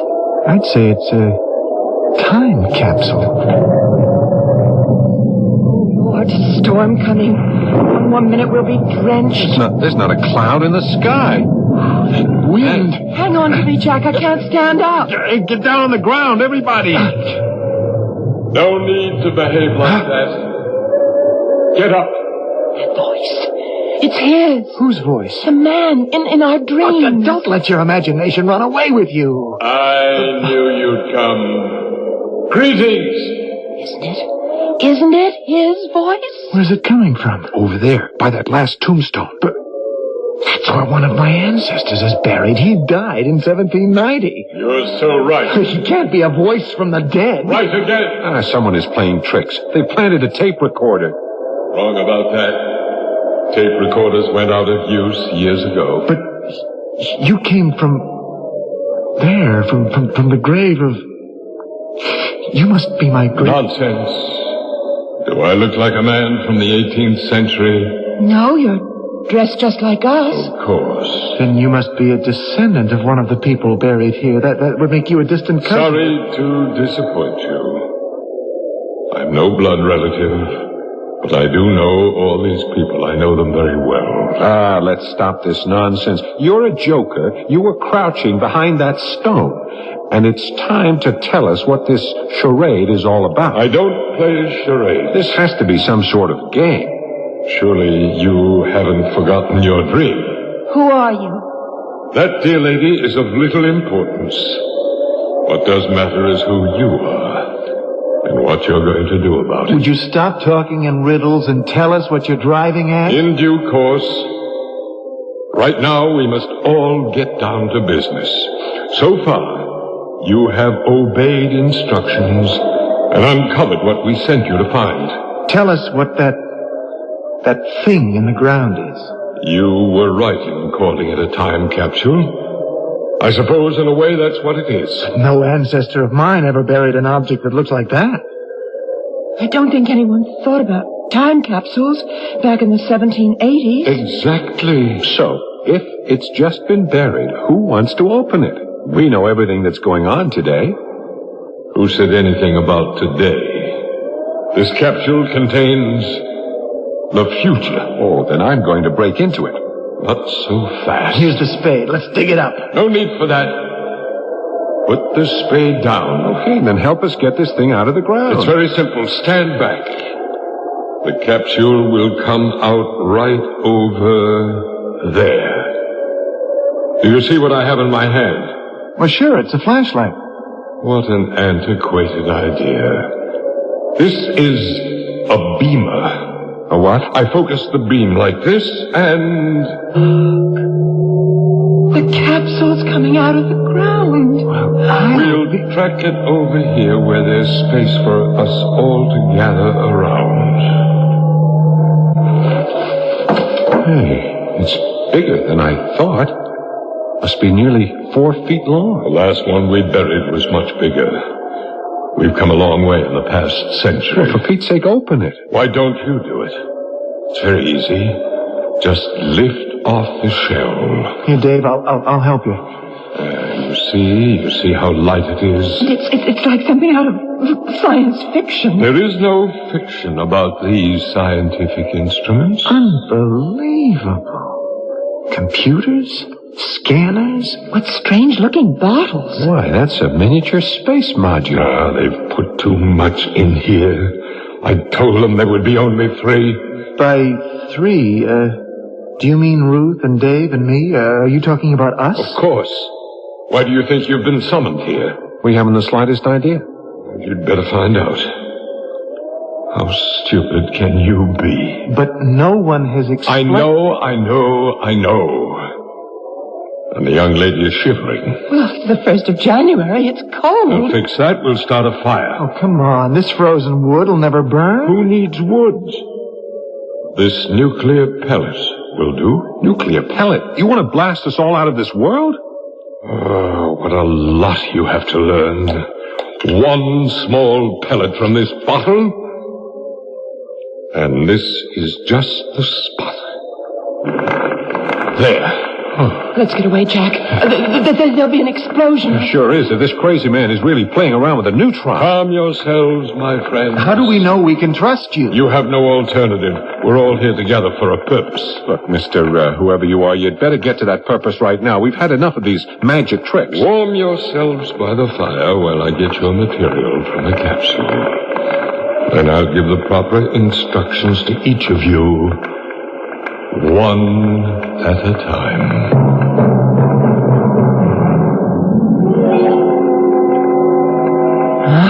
Fire feels good. Oh, this is crazy. All of it. That man's insane. And he may well be dangerous. He may be a madman, but by golly, I want to know everything he has to say. And one of the... He's coming back. He's carrying something looks like a big balloon. Your name is Jack, is that right? That's right. And you're the man who's working on energy sources through wind power? Well, I don't know how you know that, but it's true. Hang on to this inflated bag. It's filled with wind power. The bag's so light it can't be filled with anything but wind. Oh, no, you're quite wrong. It contains instruments which weigh at least 100 pounds. Well, how can that be? Pay attention. First, tell me who lies under this stone. That's the grave of my ancestor, Samuel Peterson. Did you know he was one of the first to build a windmill in this part of the country? Oh, that's very interesting. It could have been, but it wasn't. Why? Didn't it work? He tried, but all he ever got was a trickle of water. We offered to help him, but he was too busy to listen. Well, that was 2 centuries ago. If I could just show you what we're doing today... You can show me nothing. Open that bag. And all these things couldn't have come from that lightweight bag. When will you learn how easy it is to carry heavy objects when they're floated in hydrogen? No, that can't be. The slightest friction and everything would go up in flames. I'd forgotten you've not yet figured how to make hydrogen decombustible. But, no matter, I'll give Jack 1 minute to look over the contents of the bag. And there's everything here that I've been working on. Much more. There's a computer, of course I have one of those. Not like this one. All these other things. How wonderful. A rotor, the new vertical blades, an electronic driving shaft. All in miniature. I've never seen such perfect scale models. Those are not scale models. Of course they are. Your cumbersome equipment is out of date. That small piece of machinery in your hand can power turbines to light a city or to move a 747. I don't believe it. You will when you learn how. But it's time to open the next bag.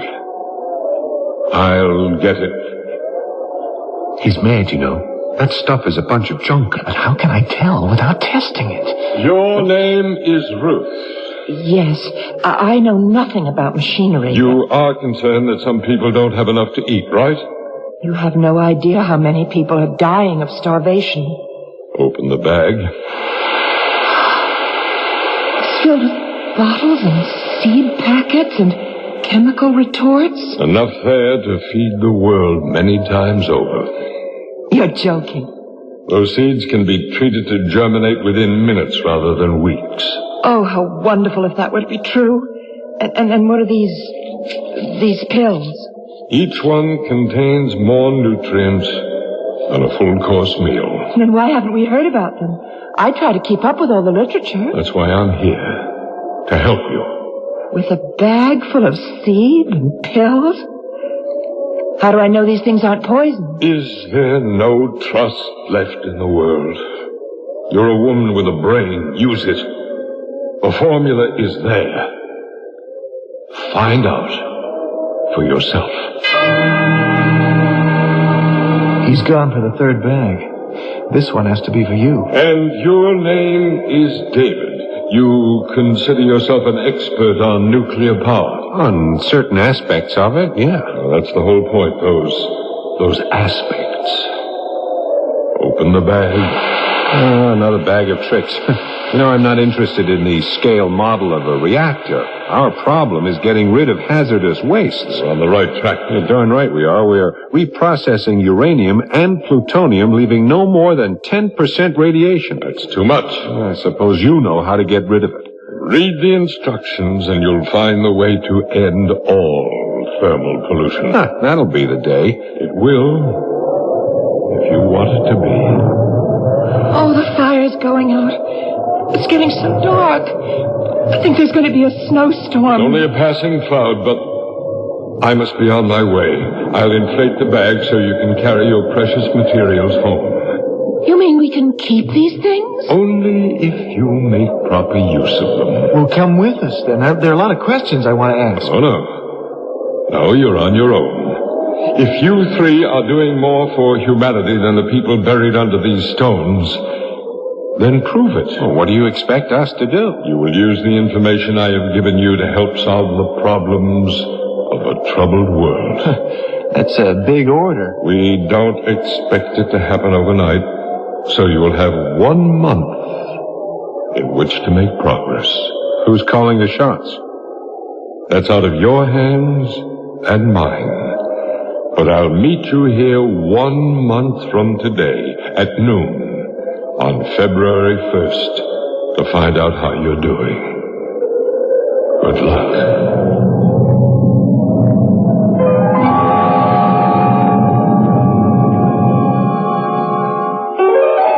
With that last big gust of wind, the mysterious stranger vanished without a trace.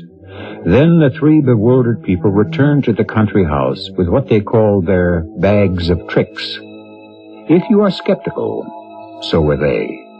That strange presence had appealed to each of them individually on matters which concerned them deeply. If nothing else, they are consumed with curiosity. We hope you are too. Act 3 will begin presently.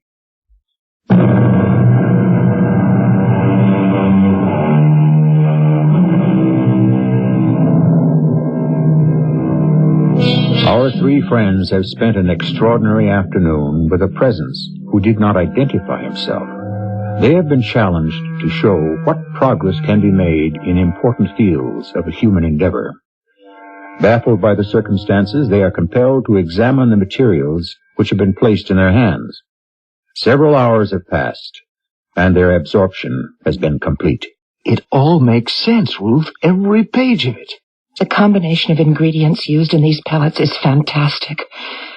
Why haven't we thought about using this formula? I've got to get to the lab to try this out. Now, how are we going to explain what happened today? There's no need to, Jack. Once we learn how to use these tools, the information is ours to demonstrate. Then you do believe that for some reason we've been chosen. All we can do now is believe in ourselves. I think it's time to pack up and go back to civilization. Well, I'm leaving right now. And if word gets to the suburbs that a city apartment house is blown up, you'll know something went wrong.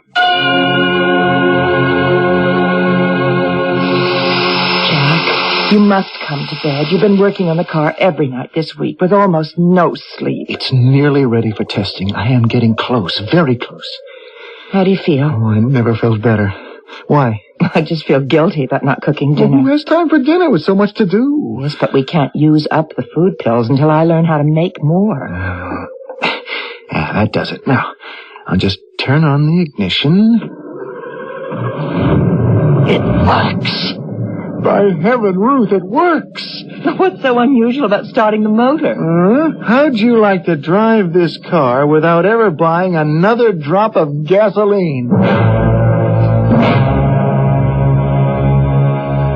Jack, come into my office.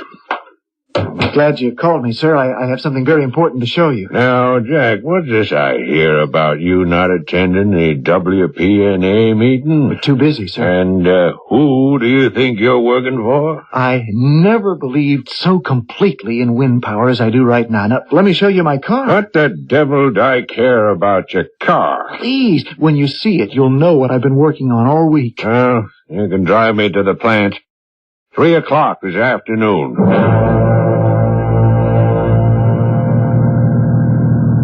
Nice sounding motor, isn't it? Yeah, sounds okay to me. Mm-hmm. Take a look at the gas gauge. What? Why, you young fool, it's empty. What kind of game you playing? Just proving a point. Yeah, drive into that gas station. This car does not use gas. Oh, I suppose it's running on thin air. Exactly. I'm using wind power. You're out of your mind. There, I'll pull up over there and open the hood so you can see for yourself. You hooked that tiny vertical bladed motor to the generator. That's right. At what speed? Well, I've only tested it up to 70 miles an hour. Yeah.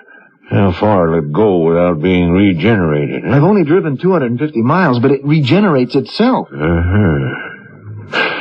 Jack, drive me back to the office at once. Jack, you must realize we have a tiger by the tail.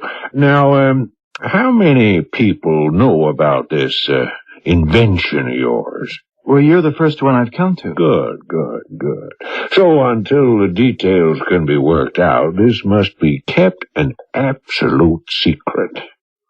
Oh. No, that's not the point. If we go into production immediately, we can lick the energy crisis. Now, first of all, Wind Power Associates must have an exclusive contract. But this is for everybody. We'll take out a patent in your name, of course. And, Jack, from now on, you're a vice president and stockholder in the company. Well, I don't want a patent or a title. All I want is for you to back me up with a public demonstration. Tomorrow. Tomorrow? You're madder than I thought. For your own protection, Jack, I'm not throwing you to the wolves.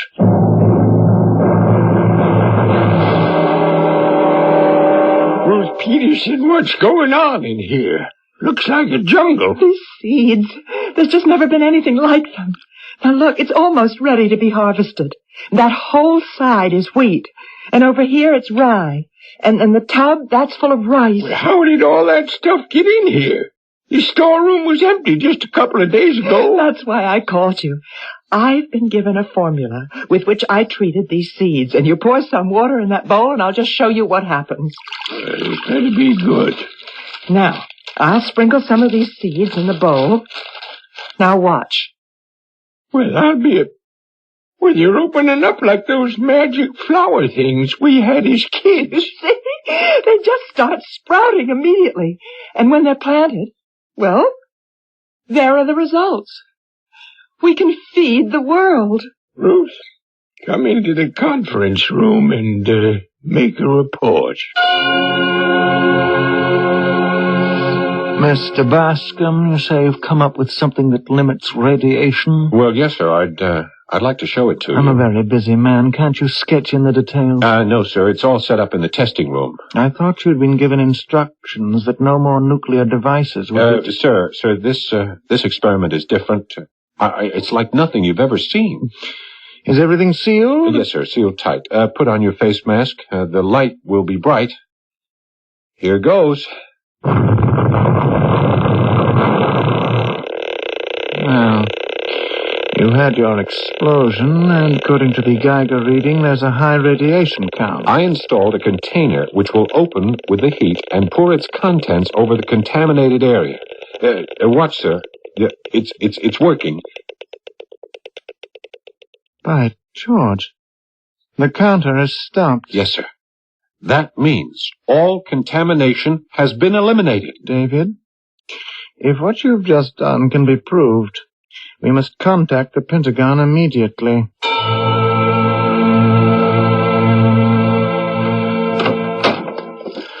Ruth, are you home? Yes, not for long. You're going to drive me to the airport. Oh, honey, I'm bushed. Nothing but disappointment all day, all week. What's this about an airport? Well, you know how well my work's been going. They've tested the formula, and they've learned how to make the food pills. Well, so why don't they ship them off to wherever they're needed most? Because if they fell into the wrong hands, they'd never get to the needy. I have the honor of launching the program. They're sending me overseas.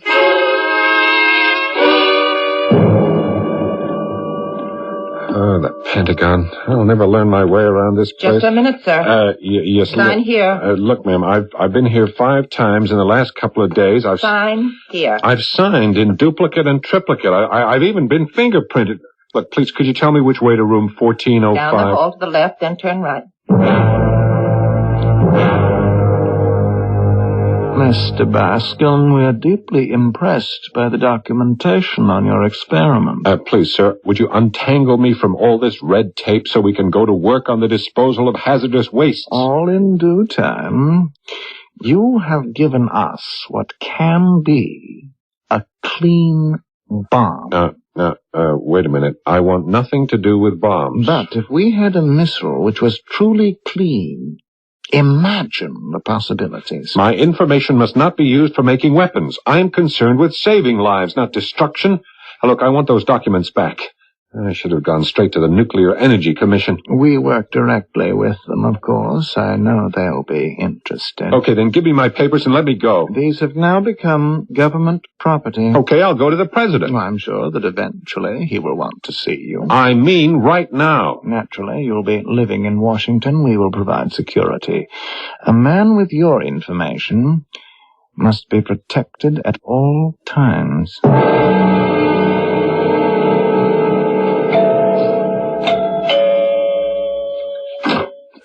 Oh, Dave, am I ever glad to see you. That goes for me too, Jack. How you doing? Miserably.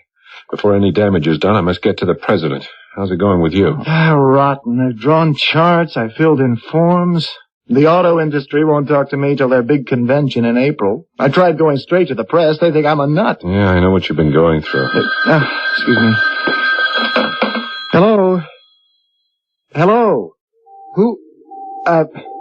Louder, please. This connection is terrible. Hello? Hello? Ruth, where are you? I'm in jail. What? You're where? They put me in prison. For what reason? For being a spy. You're kidding. Darling, I'm only allowed one phone call. Please, do what you can to get me out of this place. I'm in the... Ruth! What's the matter with this line? What is that? Ruth's been thrown in jail. I have no idea where, and the phone's dead. Well, you know where we're supposed to be 3 days from now. Oh, we can't go without Ruth. Oh, we may have to.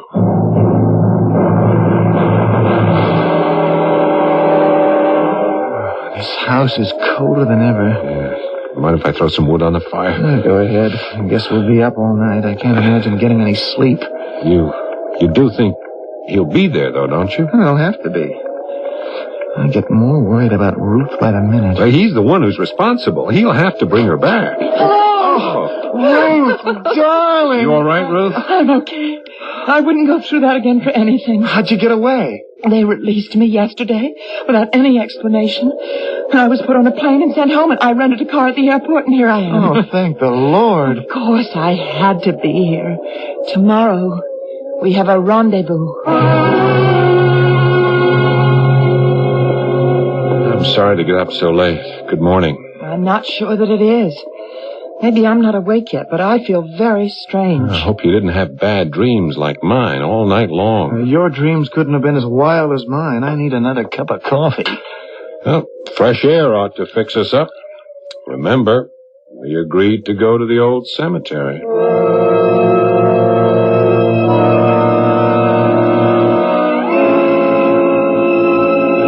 Careful! It's so slippery. Looks very different this time of year. I'd forgotten the place was so deep in the woods. Greetings, all of you. You're right on time. He's here. Of course he is. He said he would be, didn't he? You don't know what trouble you got us into. Oh, yes, I do. You threw me to the warlords. I was thrown into jail. I know. But don't bore me with details. You were given a remarkable opportunity, but not one of you got to first base. Well, it was all so frustrating. Life always is. And so are dreams. Well, how would you handle a situation where everything has to be checked and double-checked? I wouldn't stand for it. Well, you'd have to, unless you were a dictator. Your ancestors under this ground came here to be free. They acted for themselves, did things in their own way. And how many died young? You just read the dates on these gravestones. That's irrelevant. Irrelevant that we've learned to prevent the diseases they died from? If you think it's progress to extend the span of human life, why are you working to wipe out your entire universe in one instant? That's not our intention. It's too early to pass judgment on what we can do in the future. Too late, I'd say. In view of the way you've already bungled things. Yeah, but now with the tools you've given us, we'll get things on the right track. You never had any tools. It was quite clear from the beginning that our experiment would be too much for you to handle. You brought us the capsule. I brought you a time capsule only. Often a very useful tool for stretching the mind. Well, then help us to use it. Oh, no. No, that's up to you.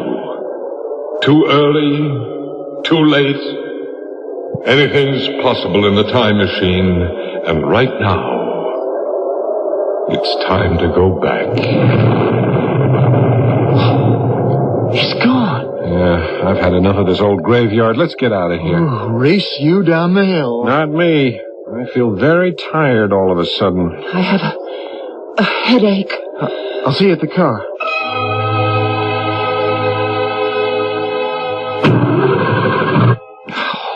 Having car trouble? I thought I'd warm up the motor, but the darn thing won't start. Hey, you'll wreck the battery.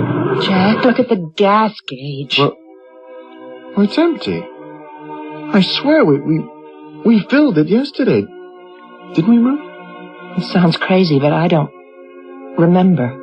It's quite a hike to the nearest gas station. But the summer station is closed in February. What did you say? I said the station is closed in... I'm all mixed up. What day is today? Well, I'm not working, so it must be a holiday. I feel as though I'd been away for a month. An old graveyard can be a very unsettling place. What time is it? Well, on my watch, it's 2 minutes to 1. We've been here nearly an hour. An hour? But what's the date? Well, my watch says it right here. It's January the 1st. January the 1st? What happened to the whole month of January? But that's not possible. You mean that all that happened to us didn't... Was it a dream? Well, if it was, I'm glad. So am I. Well, then don't look so gloomy, you two. Happy New Year. All things are possible if it's really just the beginning. Minutes, hours, days, a month. The major events of a lifetime can pass through the human mind within a matter of seconds. And what do we mean by progress? I'm inclined to believe the 1980s are a good deal better than many people say they are. Perhaps, to use Shakespeare's phrase, time is always out of joint. In their struggle for existence, those early American settlers were forced to move slowly. Today, the frightening part about heading into the future is not speed. It's the direction we are taking. I'll be back shortly.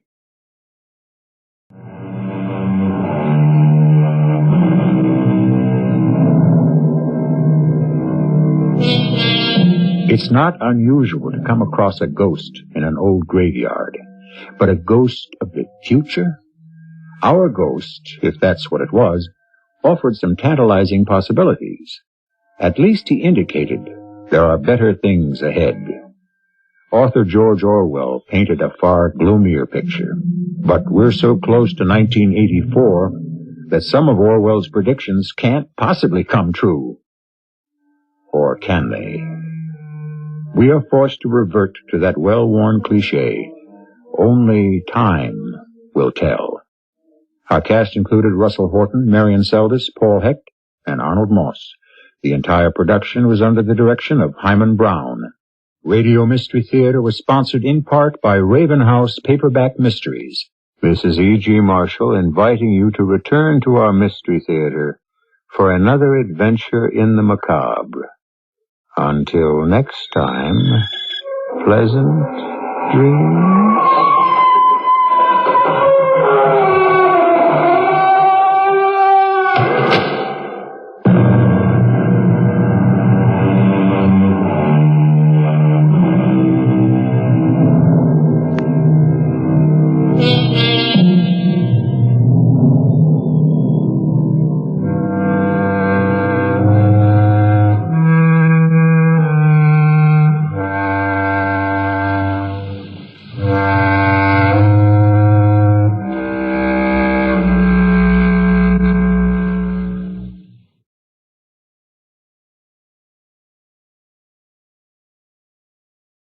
The CBS Radio Mystery Theater presents...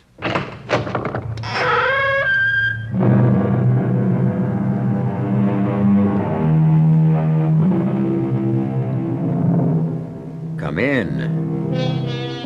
Welcome. I'm E.G. Marshall, and we're doing business as usual, featuring our full assortment of the mysterious and the bizarre. Quis custodiet ipsos custodes? Who shall guard the guards? Or, to take it a step higher, who shall judge the judges? This was a problem that plagued the ancient Romans, and obviously it remains with us to this very day. And actually, the act of judging is a highly hazardous affair, because the book warns us, "Judge not, lest ye be judged."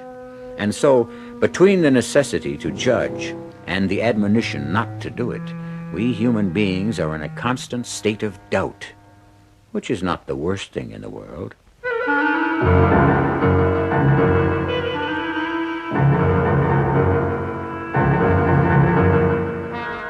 Our mystery drama, It's Murder, Mr. Lincoln, was written especially for the Mystery Theater by Sam Dan and stars Keir DeLay.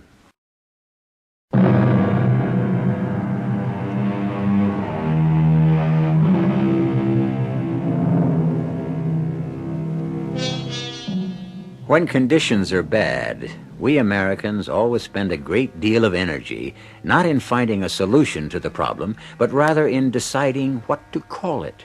Is it a depression? Is it a recession? Back in 1837, they called it a panic. So you see, we have made progress. 1837 was certainly a year to tighten one's belt. Definitely, it was not a favorable year to embark upon a new career. And a young man named Abraham Lincoln is discovering this the hard way. He has just settled in Springfield, Illinois, where he has opened a law office. Abe Lincoln sits in his law office and waits for clients. This afternoon, as usual, he is sitting and waiting. And although he is completely unaware of it, a case is being created for him just down the street in Fellman's Tavern. Now, what I want to know is, what's the point in having Martin Van Buren sitting in the White House? Why, we might just as well have Andy Jackson. Oh, well, Tom, Andy's old and sick. Why, he's half dead. Well, better an Andy Jackson who's half dead than a Martin Van Buren who's all alive. Yes, that's a good one. Yeah, he sure is. I have to remember that one. Good afternoon, gentlemen. Good afternoon. You want to hear a good one, sir? I was just saying to this gentleman here, Mr. Ephraim Barnes, I was saying, better a half-dead Jackson than an all-alive Van Buren. Isn't that what I said, Ephraim? Something like that. Are you Tom Fellman? Yeah, in the flesh. I'd like a room. Cost you $1. All right. In advance. Owe no man anything, as it says in Corinthians. Or is it, Acts? Well, here's your $1. Thank you. Drink? Oh, no, not for me, thanks. Well, comes with the price of the room. I never drink while there's work to be done. Huh? Well, what's your name, stranger? You know mine. I'm Tom Feldman, and this gentleman here is Ephraim Barnes. He runs a bank. Ah, glad to meet you, Mr. Jones? Franklin Jones. What's the business, Mr. Jones? I assure you, the First National Farmers and Merchants Bank of Springfield is very much at your service. Oh, thank you, Mr. Barnes. I'll keep that in mind. Could either of you gentlemen tell me where I might find a Mr. Cyrus Darrow? Cy Darrow? Why, he's got a farm. Big place it is, too, just north of here. Now, you just follow the road right out of town. May we inquire your business with Mr. Darrow, sir? Well, that depends on Mr. Darrow. Well, that's playing the cards close to the vest, huh? Bread eaten in secret is the sweetest, as it says in Proverbs. Or is that Leviticus? There's nothing secret about my business with Mr. Darrow. He swindled me out of some money. Now he's either going to pay it back or, well, I intend to blow his head off. Now, Mr. Jones, there's no need for that. If you have proof, you can take him to court. Well, I don't have proof, so I'll just have to do it my way. I've come here to get what's mine by rights, and I have the instrument with which to secure it. Well, that's a wicked-looking weapon you got there, sir. I fought in Florida in the Seminole War. This pistol was first and last fired in the service of my country.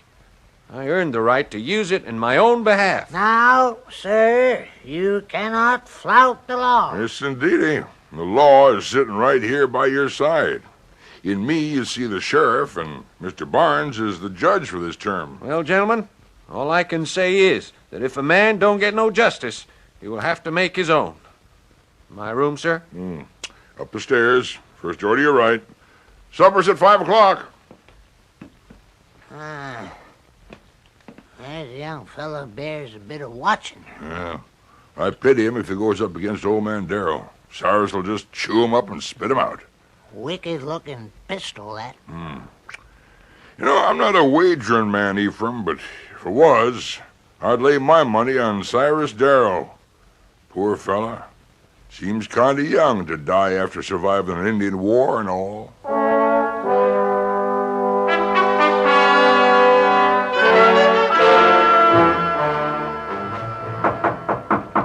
Who in the devil's name's out there this time of night? What's your business with me? Go on home. Got a bone to pick with Cyrus Darrow? You come round in the daylight time, like honest, respectable folk. All right. Don't bust her down. I'm coming. Oh, well, so it's you, eh? Come whining around to see if I'll leave you off the hook, eh? Well, you can hang there and squirm till I'm good and ready to... You think that pistol can scare me, eh? You ain't man enough to... Come on now. Hand it over before I make you chew it up. You yellow-bellied...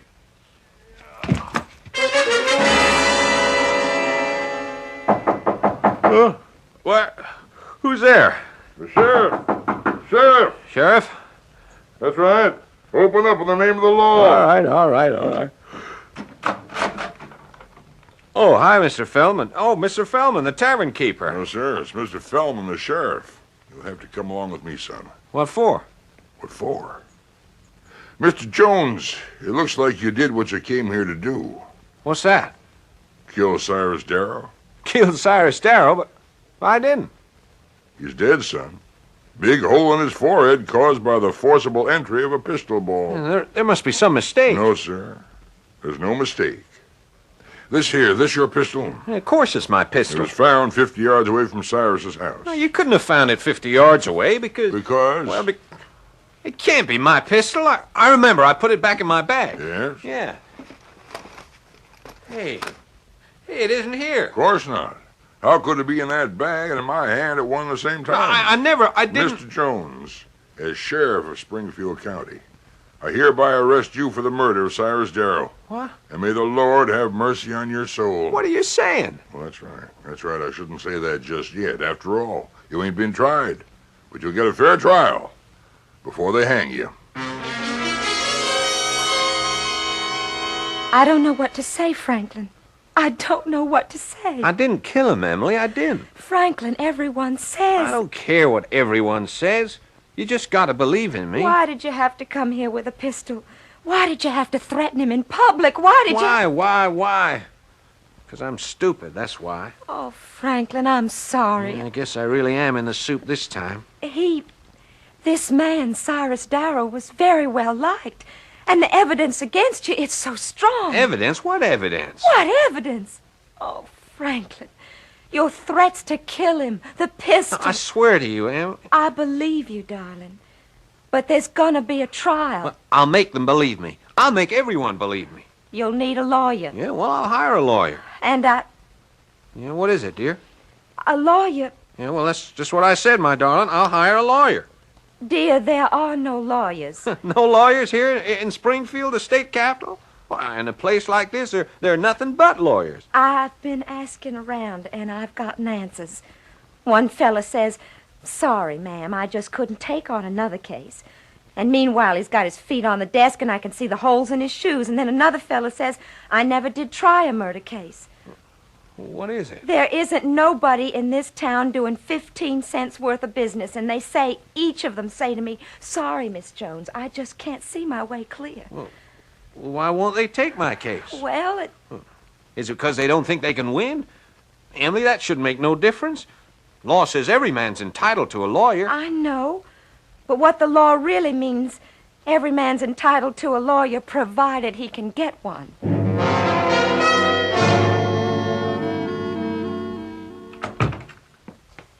ma'am. Are you Judge Barnes? Well, here in the bank this week, I'm Mr. Barnes. I don't start being Judge Barnes till next week. Now, who do I have the pleasure of addressing? My name is Jones. Emily Jones. Mrs. Franklin Jones. Oh? Judge, my husband can't find himself a lawyer. Well, surely, Miss Barnes, in all of Springfield, there must be somebody who don't mind ruining his reputation? Now, Miss Barnes, lawyers don't see things that way at all. Then how does it happen no lawyer's willing to defend my husband? Well, it's a busy time. How busy? Look at your bank. Ain't a soul in here except you and me. Yeah, well... Well, what, sir? People going broke left and right, nothing being brought in or sold, no contracts to draw up. What are all these lawyers doing? Well, I'm sure if you look around... I looked everywhere. And everybody's turned me down. Everybody? Everybody. Ah. Have you spoken to a man named Lincoln? Abe Lincoln? Abe Lincoln? No, the names ain't familiar. Well, I should give Abe a try. He's the kind of lawyer who'll take any case he can get. Well, I must say, Judge, that don't sound like a very enthusiastic recommendation.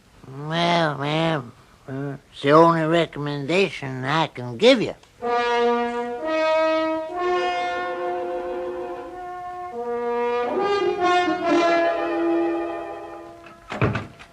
Yes, ma'am? Will you please tell Mr. Abe Lincoln I'm here? There's no need to do that, ma'am. You've already done so. You? You're Abe Lincoln? The plea is guilty, ma'am. Now, to whom do I have the pleasure of... But you don't... I know, I don't look like a lawyer. Well, the fact is, I don't look very much of anything else either. Well, Won't you have a seat, ma'am? Now, my name is Emily Jones. My husband, Franklin... Oh, he named after Ben Franklin? Yes, sir, I believe so. The great man. Yes, sir. He, my husband, is going to be tried for murder. Yes, I know. And I need a lawyer. Well, you've come to the right place. You mean you're willing to defend him? I'm ready, ma'am. Well, that may be, but I've got to ask you about your qualifications. How many murder cases have you tried? How many?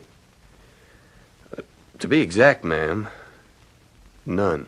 None? Miss Jones, a fella has to start someplace. Well, but not with my husband. Well, I do have one qualification. Matter of fact, it could turn out to be the most important qualification of all. What's that? I'm the only lawyer in town willing to take the case.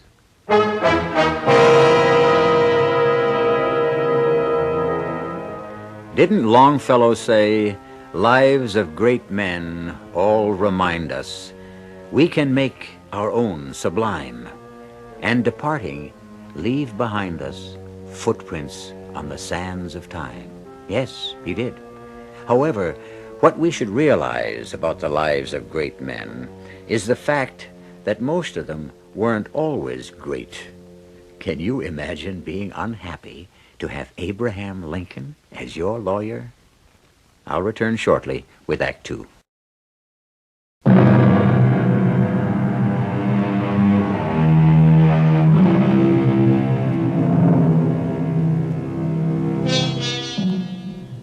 His name is Franklin Jones. Right now, he is in the jailhouse in Springfield, Illinois, in the early autumn of the year 1837. He is accused of murder. His prospects are bleak. The betting is better than 10-1. He'll feel a rope around his neck before the month is out. The odds have not been lowered by the fact that his lawyer is a young man named Abe Lincoln. And who was in the tavern when you came in? Mr. Fellman, Mr. Barnes. No one else? No, no one else. I asked if they knew where I could find Mr. Cyrus Darrow, and they asked why, and I told them. Couldn't you tell them that it was your own affair? Well, I didn't. Oh, you always have to be bragging about something, no matter how many times I tell them. Please, Emily. Mr. Lincoln here ain't interested in our personal business. Oh, but I am. You are? Why? Because you never can tell what might be important. All that's important is to keep the rope away from Franklin's neck. Well, that's exactly what we're trying to do, Miss Jones. Now, Frank, you came here night before last from Valley Junction. That's right. We just started farming. Miss Jones, I'd appreciate it if we'd let Frank answer. Well, I can give you the facts fast and clear. I know, ma'am, but, well, Frank's going to need practice. He'll be the one that has to answer at the trial. So, Frank, you came here the other night. You engaged a room. You stated your business to Mr. Fellman and to Mr. Barnes. Like a fool. Yes, sir, that's right. And you showed them the pistol. Why? Well, the pistol was a present to my dad from General William Henry Harrison. Dad was with Harrison at the tip of Canoe. You see? He wanted to brag about it. Mr. Fellman and Mr. Barnes, well, they weren't easy fellas to talk to. You know what I mean. I know what you mean, Frank. So I just went upstairs to my room and I went to bed, figuring I'd see Cyrus Darrow first thing in the morning. And, well, the next thing I knew, there was a knock on the door, and it's the sheriff. I'm being arrested for murder. And at no time during the night did you arise from your bed and go forth to Mr. Darrow's place and shoot him? I did not shoot him. I was asleep in my room. Well, we have to make that defense stand up. You sound like you don't believe him. Oh, I believe him. I'm not the problem. We've got a judge and a jury to consider. Frank, the pistol, where was it? In my bag. You placed it in the bag before you went to sleep? Yes, sir. Well, how did it get to where it was found, in the field, 50 yards from Mr. Darrow's door? I don't know. Well, the prosecution will say that you went there, shot Cy Darrow, fled from the scene, and in your guilty terror and confusion, you dropped the gun. Well, I couldn't have dropped the gun when I wasn't even carrying it to start with. I wasn't there. Well, then we must claim that someone came into this room while you were asleep and stole that pistol. Yeah, well, that's the only way it could have happened. You, were conscious of no one? Oh, I was asleep. Tell me this. What was your business with Mr. Darrow? Why do you want to know? Frank? Is that important? It's the first question the prosecutor will ask. I should know. Oh, all that was before he was killed. Frank? Well, I enlisted in 1829. 1830. Oh, yeah, that's right. And I served in Georgia and Florida. And when I wanted to marry Emily, well, you don't get married on sergeant's pay. Oh, not to me, you don't. Anyway, there was this fella in the company, first platoon he was, a funny little fella, fat and baldy, you know, but smart. He was a Frenchman or a German or something like that. He spoke funny. You know, the Army's full of all kinds of foreigners. Well, they had to run here because they're having all kinds of revolutions in Europe. Will you get to the point? Now, why should Mr. Lincoln care beans about them revolutions in Europe? Yeah, well, his name was Fuller. And he knew all about plants and flowers, you know. And he said, Jonesy, some of these varieties could grow very well up north if... Yeah? If what? Yeah, well, I never did find out. You see, he and I were going into business, and we collected boxes and boxes of various seeds, and we was going to sell them to farmers up this way, where I was well known. That is, I knew some people. And since Cyrus Darrow was one of the biggest farmers in this parts, well, we wrote to him. And he wrote back offering to buy a special kind of feed grass. Yeah, we sent him $30 worth, and he never did pay up. So we wrote and we asked him for our money. And he sent back an answer saying he'd be hanged if he'd pay a cent for some sticky Georgia thistles. What was that man talking about anyway? Well, I don't know. I could have made a mistake and not cleaned out the seed like Fulda said you had to do. Well, he invited me to come up and look at his brand new thistle patch, and also give him the opportunity to wring my neck at one and the same time. And I said, Frank, you go up there and you get your money. Well, did I know he was going to take a gun? And at no time, then, did you visit Darrow's farm? No, sir, he did not. He was nowhere near that place. Frank? No, sir. As far as you know, it could, that is, the seed you sold him, could very well have been thistle. Or burrs, or whatever. Well, supposing there was. What does this have to do with the killing of Cyrus Darrow? You weren't up there, Frank? Well, I said I wasn't. Well, I'd better be getting along. Where are you off to? I think I'll ride up to Darrow Farm. Whatever for? I might learn something. What's to learn? The man's been murdered. We know that. Well, I might find some evidence. What kind? I have no idea, but I have to look. You mean you're going to look for something and you don't know what? Yes, I suppose you could put it that way. What was that, Miss Jones? Nothing. Just,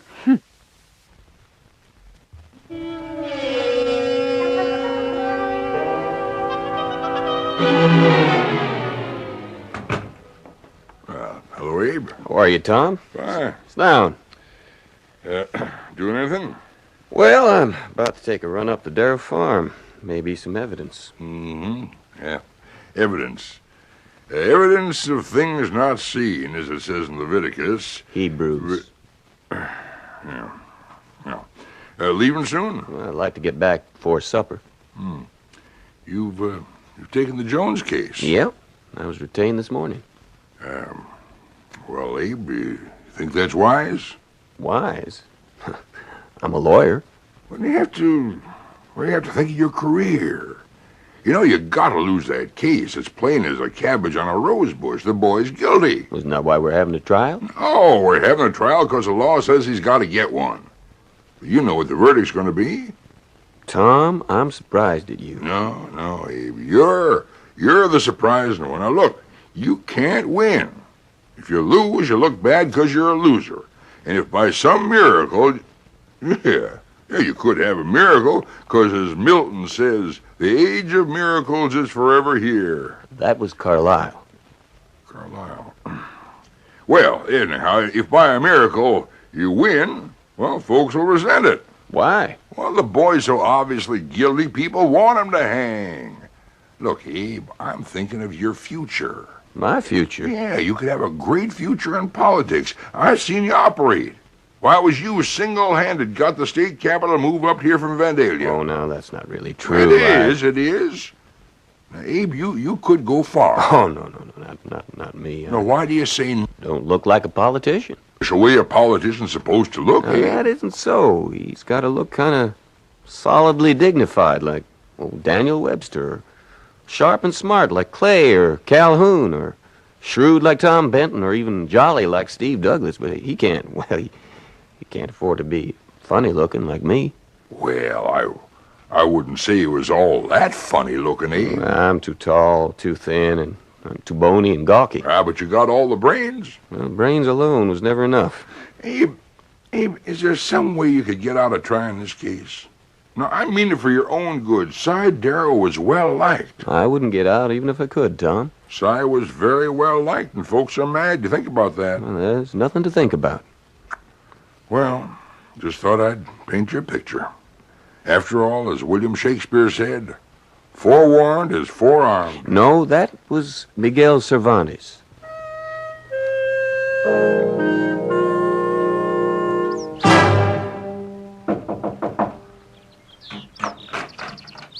Wow. Hello there, Abe. Good day, Mr. Bennett. What brings you out here, Abe? Oh, I thought I'd come out here and look. For what? Oh, for anything I could find. I saw someone moving around in the house. Turns out to be you. Well, I was his lawyer. I'm just getting his papers put together. Well, come in. Look around, if you like. Thank you, Mr. Bennett. Right here in the doorway is where he fell. I found the body, in the morning. I'd come by to go over some contracts. There he was, dead. You going through his papers? I'm trying to. Mm-hmm. Anything missing? Well, Abe, either stuff is missing or he hid him away somewhere. What do you mean? I mean, he didn't tell his lawyer everything. No client ever does. You're going to find that out. Well, what would seem to be missing? I haven't had a chance to go through it all, but I know for a fact he's been lending out money all over town. The way things are with the banks and all, he was the only one with hard cash. Yes, I heard. Well, you could say there were plenty of folks who might have had a motive, Mr. Bennett. Yeah, you could say that, Abe. But I think your man's going to pay the bill. But he told me he never even came up here. I know, Abe. But when you've had as many clients as I have, you learn how easily they can lie to you. It's hard to believe this boy isn't telling me the truth. Yeah, that's what makes it so dang difficult. Maybe he thinks he's telling you the truth. Abe, you're in trouble on this case. Admit it. I never denied it. Let's step outside, Abe. What for? We might find a way out of this problem. Now, Abe, just off to your left, leading to the road, There's a full acre, and it's planted in what? Now, hold on, Mr. Bennett. That's a wild field. No, that's a planted field, Abe. But who'd want to plant all those weeds and burrs and thistles? They come from the seeds my client bought from your client. That's hard to believe. Why? Let's say your client's a sharper, or he made an honest mistake. Don't matter. But he made my client mad.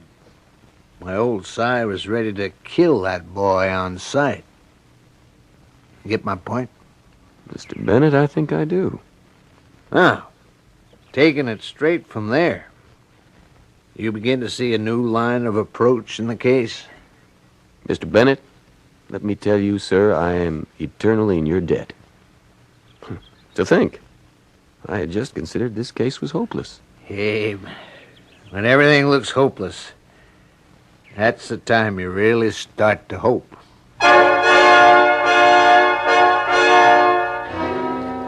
And, of course, that was a lesson that Abe Lincoln never forgot. Certainly in the years to come, he would be faced with more apparently hopeless situations than almost any other president. But our concern is with the case in hand. And what is the light that has suddenly dawned? Well, that will all be made visible when I return in just a few moments with Act 3.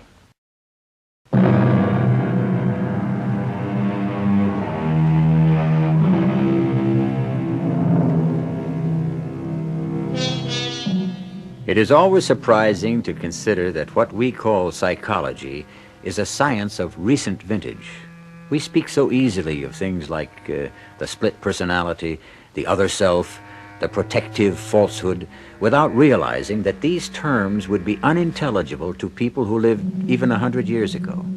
But although our forebears did not know these things intellectually, they could understand their implications. After all, Sigmund Freud was only 10 years old when Abe Lincoln died, yet Lincoln already sensed a great deal of what Freud was to discover. No, Mr. Lincoln, he don't lie to me. That's one thing he don't do. He don't lie to me. Emily, maybe he has no choice. What do you mean? Well, maybe he's afraid he'd lose you if you knew he was a murderer. What would you do if he confessed? What would I do? Would you leave him? Well, You see? Oh, I'd raise up a storm, I guess. I'd holler and rip, but afterward, well, I'd stand by him. Well, then you must convince him of that. But will it save him? At least it's a defense. I could plead it. This way, all I'm doing is begging the mercy of the court. But will it work? Self-defense always gives a man a chance. How much of a chance? Well, I'm a lawyer, Emily. I'm not a prophet, but we can get witnesses to prove that Si Darrow was furious with Franklin. But why? Because Franklin had sold him nothing but weeds. How do you know? I was up there, Emily. I saw them. A strange kind of growth for this part of the country. Brambles and burrs and weeds. It really wasn't Frank's fault, Mr. Lincoln. He just doesn't know. But Cyrus Darrow was boiling mad. Now, oddly enough, this could create some sympathy for Franklin. How? They'll all think Frank was a swindler. Well, maybe not a swindler, more of a sharper. Oh, what's the difference? Well, Emily, you have to know these old horse traders up here. They might even admire him. Why? Because he's done something nobody else was ever able to bring off. What's that? He got the better of Si Darrow in a deal. And he went up to see Si to brazen it out, being careful, of course, to bring his pistol. The fact that the pistol was given to him by General Harrison won't hurt either. Well, then, you think we've got a chance? Yes, Emily, I would say, what with one thing and another, we've got a fighting chance. No! No? What do you mean, no? You heard, Emily. I said no. What Mr. Lincoln just explained. I know what Mr. Lincoln just explained. Don't you understand? If you don't plead self-defense, you're sure to hang. Well, I ain't gonna do it. Why? I told you once. I told you 1,000 times. I wasn't there. What, Frank? I didn't kill him. I give up. What can you do with him, Mr. Lincoln? Mr. Lincoln, would you want me to get up there on that stand and tell a lie? Is it a lie, Franklin? You mean you didn't kill Si Darrow in self-defense? Huh. Here's a hole to be in. A man's wife won't believe him. His lawyer won't believe him. Frank, we only Franklin, I can only plead the defense my client gives me. Since I wasn't at the scene of the crime when the murder took place, I don't know what happened. Well, I don't know neither. I wasn't there myself. I was asleep in bed in my room at Fellman's Tavern. But, Franklin, nobody's going to believe that. Well, ain't that what I got a lawyer for, so he can make folks believe me? Or is this case too tough for you, Mr. Lincoln? Well, it's tough enough. Hey, did you find anything up there at Darrow's place? How'd you know I was up there? Well, look at your pants. Oh, yeah. Yeah, them little burrs.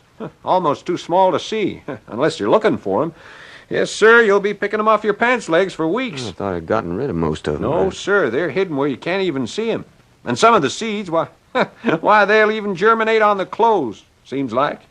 You better boil those pants. Well, thank you. I guess Darrow was right, Emily. We did sell him weeds. I didn't mean to, Mr. Lincoln. It's just that Corporal Fulda would have known what to do. He said you had to wash the seed in something called alkali. I don't even know what it is. What are you going to do now, Mr. Lincoln? Tell me, who else was in the tavern when you came in? Well, I told you, just Mr. Fellman and Mr. Barnes. Nobody else? No, sir. You positive? I'll swear to it. Well, do you know anyone in the town? No, sir. Not a single solitary soul. Why do you ask? Well, Emily, it's about time I started asking questions. But you've been asking questions all along. No, not the right questions, and I haven't been asking the right people either. Well, Abe, I can only tell you the boy insists on having a rope put around his neck. Well, he refuses to plead self-defense. In my opinion, he'd rather die having his wife think he's not a murderer. I believe him. It can be a dangerous business when you start believing clients. It can even be a more dangerous business when you don't. What can I do for you, Abe? You been through all the size papers yet? All I was able to turn up. Would either Tom Fellman or Ephraim Barnes have owed him money? Well, now, Abe, this is a lawyer-client relationship. You asking me to break it? Well, the client's dead, Mr. Bennett. And I'm not asking out of idle curiosity. Yes, he did have a mortgage on Fellman's. I thought Tom Fellman owned the place free and clear. It's been a money-maker for years. Don't you know there's been a panic on? There ain't a nickel's worth of cash to be had. Well, why would Tom Fellman go to side Darrow when he could get money at bank rates from his good friend Ephraim Barnes? Banks don't have it either, Abe. Did you find any papers for either Tom or Ephraim? What are you trying to say, Abe? I'm just asking, Mr. Bennett. To answer your question, no. There was no papers for either one of them. And yet, they both owed him money. I'm reasonably sure of it, Abe. Well, thank you, Mr. Bennett.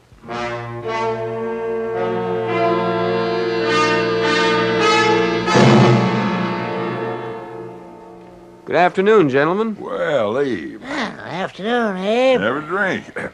How's the law business coming? Slow. Well, slow but sure moves mighty mountains. Aristotle. Euripides. Abe, I swear one day I'm going to catch you. We have some business to discuss. At my office only. This is legal business, Ephraim. Then I'd rather discuss it at your office. It has to do with the upcoming trial of Franklin Jones. In that case, I don't discuss it at all. I'm scheduled to be presiding judge, you know. I don't think so, Ephraim. Well, what you saying? You can see the calendar. I'm going to ask you to disqualify yourself, Ephraim. What are you saying, Abe? Eve here's one of the finest judges. Abe, don't you believe I'm a fair man? It's nothing personal, Ephraim. Well, then why... Well, to begin with, you're a material witness. Who is? You are. You and Tom here. You're the ones, the only ones who heard Tom ask for the whereabouts of Cy Darrow, and who heard Tom threaten to kill him. Yeah, well, Well, you can't be a judge and a witness at the same time, can you? Yeah, but you... Besides, there's more to it than that. What are you driving at, Abe? Well, my client insists that he's not guilty. Well, now, you wouldn't expect him to admit it now, would you? Yes, if he were guilty, I would, especially since I found a way he could plead guilty and still save his neck at the same time. What's that? Self-defense. Old Cy was more than mad at him. Mad enough to kill him. But the boy refuses to take that defense, which proves to me that he's a young man of his word, and I have to respect that word. Abe, if Franklin Jones didn't kill Cy Darrow, who in thunder did? Well, we'll have to sit down, the three of us, and reason together. If Franklin didn't kill Si, who did? We know somebody did, because Si's dead. I'd like you to come straight and tell me exactly what you're driving at, Abe. Well, it couldn't be suicide. After all, how would Si get a hold of Frank's pistol? Well, what motive would Si have for doing away with himself? None. But you can't be too careful in these things. You have to explore every possibility. Yeah, but you also have to be headed someplace. Don't be impatient, Ephraim. I am. So if it wasn't Frank, who else could it be? Who else knew Frank was in town? Who else knew Frank was mad enough to go to Si's place with a pistol?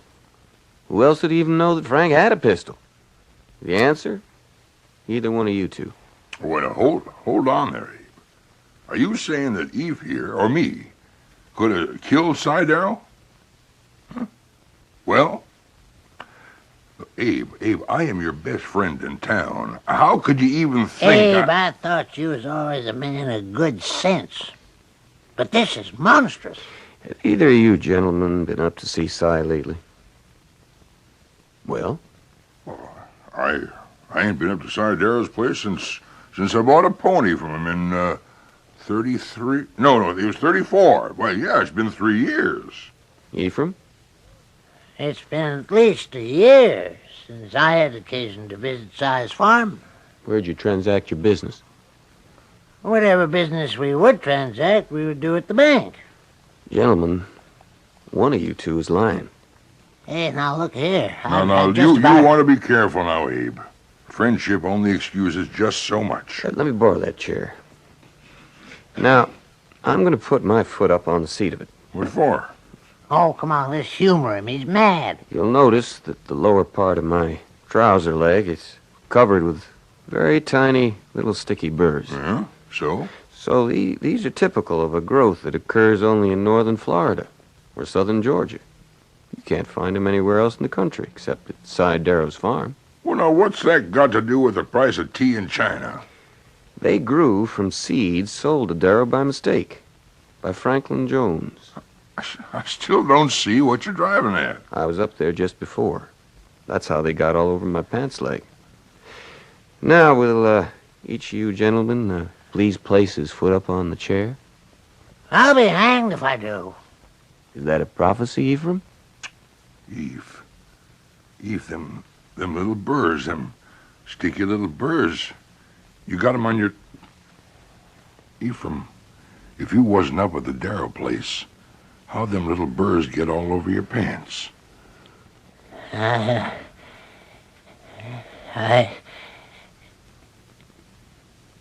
Pour me a drink, Tom. Eve, you was always an honest man. Yeah. For 50 years, I've been honest as the day is long. And where did it get me? I didn't speculate. I didn't hedge. I guarded my customers' money. And I got wiped out. I had to borrow from Si Darrow. And he was going to take away my bank. Well, this boy came marching in here and... And you decided to steal his pistol and kill Darrow yourself. Well, it wasn't that clear cut, you know. It just worked out. And I found my notes and destroyed them. Yours too, Tom. Ephraim, a man like you, could you really let that boy hang for you? Could you? Abe, I like to think that in the end, I wouldn't let that boy hang for me. I'd like to think that. Would your conscience let you? Conscience. Abe, when you face the rope, you know the saying, conscience does make cowards of us all. Cervantes. No, Shakespeare. You're a good lawyer, Abe. Would you defend me? Ephraim, you mean you want me? Why, you could have anyone, even Stephen Douglas. I want you, Abe. Nobody but you. Thank you, Ephraim. I'm grateful. I'm humbly grateful.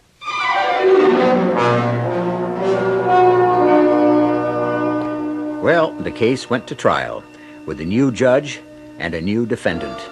And the young lawyer Abe Lincoln argued ably and well. And the result was a hung jury. But, as Abe Lincoln said afterwards, better a hung jury than a hung client. I shall return shortly.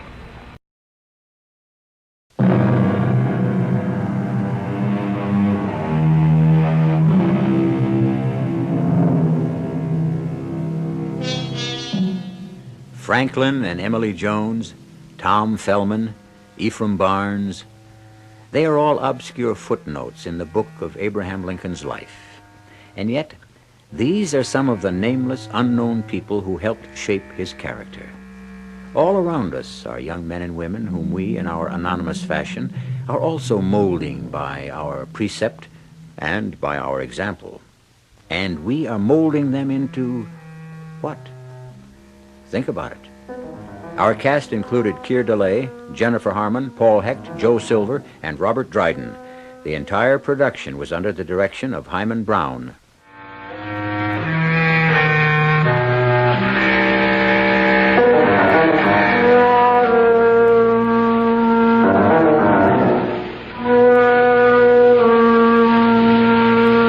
This is E.G. Marshall inviting you to return to our Mystery Theater for another adventure in the macabre.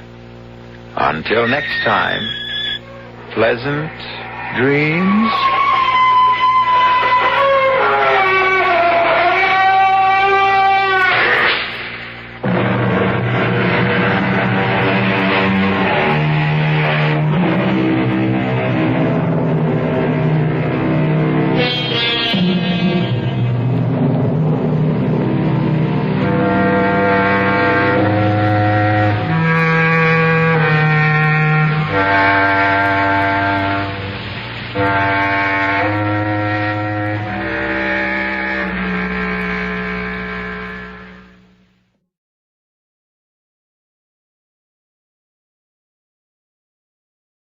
The CBS Radio Mystery Theater presents...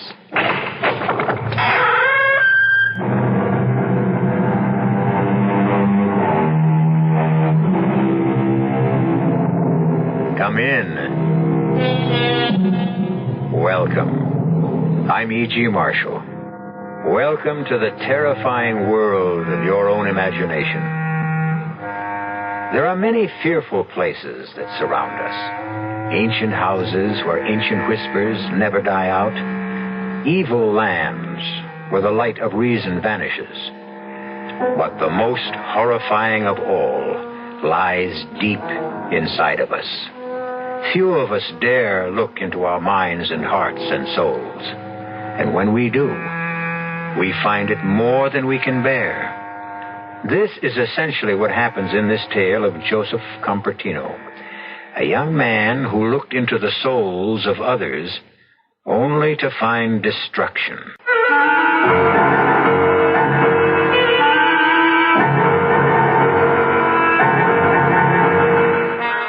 Our mystery drama, The Horror Within, was written especially for the Mystery Theater by Milt Wissoff and stars Don Scardino.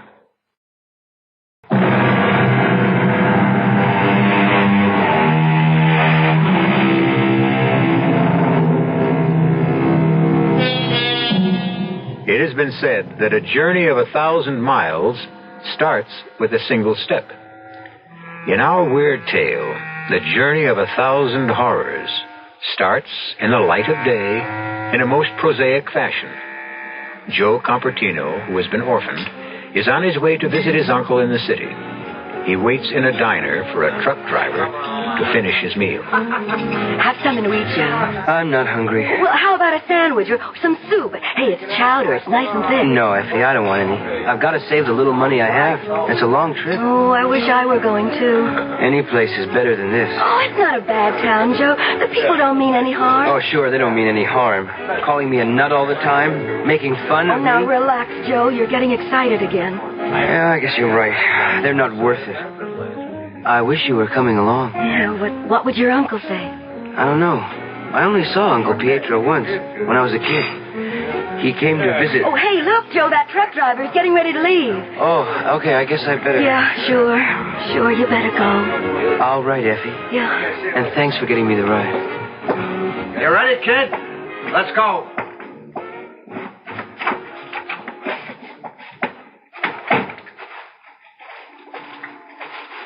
There she is, the pride of the Manchester fleet. Hop in. How far'd you say you were going? Elk City. Why? My uncle lives there. Well, what about your folks? Well, they're both dead. Oh, hey, I'm sorry. You gonna stay with your uncle? I don't know. Sure you will. Blood's thicker than water, right? And God makes brothers of us all. Well, I don't know if I'd go that far. Oh, but it's true. God is everything. He creates life. And takes it away. Don't say that. All right, come off it, kid. I was just kidding. I believe in God. Do you really believe in him? Do you have so much faith that you can feel him close to you? Oh, well, I do. When I concentrate, I can almost feel as if I'm one with him. He makes me see things. Look, kid, maybe you better get some shut-eye, huh? We got a ways to go yet. I see things happen halfway across the world. Wars, plane crashes, floods. They all come true. Hey, yeah, sure. You want some coffee? That thermos... No, thanks. This is a fast day for me. Like my namesake, St. Joseph. It helps me focus my concentration so I can do what I want to do. Like what? Move things without touching them. Hey, you'd be great in my business. You could offload this truck by yourself. And like St. Joseph, I can fly. Fly? Yes. The Lord gives me these powers. Look, dummy, I gave you a ride against company regulations because I felt sorry for you. Jenny told me you were a nut, but I said, what the heck? But I ain't going to stand for that kind of talk. I'm a church-going Christian, and I don't stand for no blasphemy. Get your butt out of here. You'll regret this. Sure. Just beat it. Take my advice. See you shrink.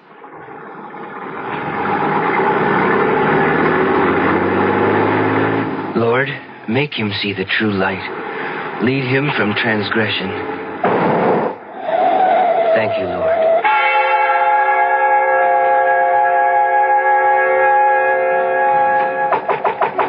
The door's open. Who are you? I'm Joseph. Joseph Compertino, Uncle Pietro. Peter, kid. Pete Compton. Don't you forget it. What are you doing here? You're the only one I have left. What? Papa, he's dead. A fire in the house. Oh, good Lord. Why didn't you let me know? It happened so suddenly, and there wasn't much left for a funeral. I just buried him in... Oh, you poor kid. Yeah. How about something to eat? No, it's a fast day. Well, you take after your mother. What's wrong with that? Nothing, kid. Nothing. Don't have to jump down my throat. She was a saint. I learned a great deal from my mother. About sin and worldliness. Well, what are we going to do about you? Just give me a job and a place to stay. That's all I need. Yeah, I suppose I could use you around the club. You could clean the place, run sandwiches and coffee for the poker players. Poker players? Sure, what'd you think this is, a church? I run a little club here where the guys can get together for a little fun. Got any objections? No, Uncle Pietro. Pete. Call me Pete, I told you. I'm sorry, Pete. I mean no harm. Sure, kid. Now, let me see. Where can you stay? Can't put you up at the house. I haven't got any room. I could stay here. It would make it easier for me to keep the place clean. In that case, make yourself at home. Well, how do you like it? The club is crowded. So many men. It's a big night. Friday, payday. Guys want to blow off a little steam. You know how it is. You work in the mill all week. It's a grind. They need something to take the taste out of their mouths. They can find comfort in the Lord. Sure, but now they need action. A little gambling's a lot better than some things they could be doing, huh? Hey, Pete, where's the beer? Here, Joe, take this order to the table. Move. Wait, what do you call this jerk, huh? A hamburger. No, kid. Well, I am glad you told me. I'd never know. Hey, what do you know, fellas? It's a hamburger. Hey, something wrong, Ollie? Nah, nothing much. Just that I ordered a cold cuts hero when I get a hamburger. No, he said a hamburger. Who asked you? Look, Ollie, the kid's new. I'll get you a hero. On the house. Nah, forget about it. Hamburger's okay. Just watch him, will you? I think he ain't got all his marbles. Yeah, watch yourself, Joe. Just be a little more careful in the future. He's the one that should be more careful, not me. Hey, Pete, get a load of this, will you? Hey, look at my home card. Yeah, it's not bad, huh? Well, suckers, it's going to cost you plenty to see what Pete saw. Now, raise the pot that's on the table, huh? Yeah. Oh, the only one with guts. Okay, here they are, Brennan. 5 little hearts, 4 through 8, straight, flush, pal. They're not all hearts, Ollie. Your whole card is a diamond. Ah, you crazy. It's 4 hearts, I'd say. Hey, who switched cards? Oh, it's you little punk, you bird brain. You must have done it when you were setting the sandwiches Come on, Ollie. The kid never touched the card. I'm going to take you apart, Squirt Boy. You're going to be sorry. Hey, come on. Come on, stop it. Ollie. What's wrong with you? It's him. Get rid of him, Pete. Take it easy, Ollie. You're going to be all right. Hey, get a doctor. Somebody get an ambulance. It's too late, Pete. He's dead.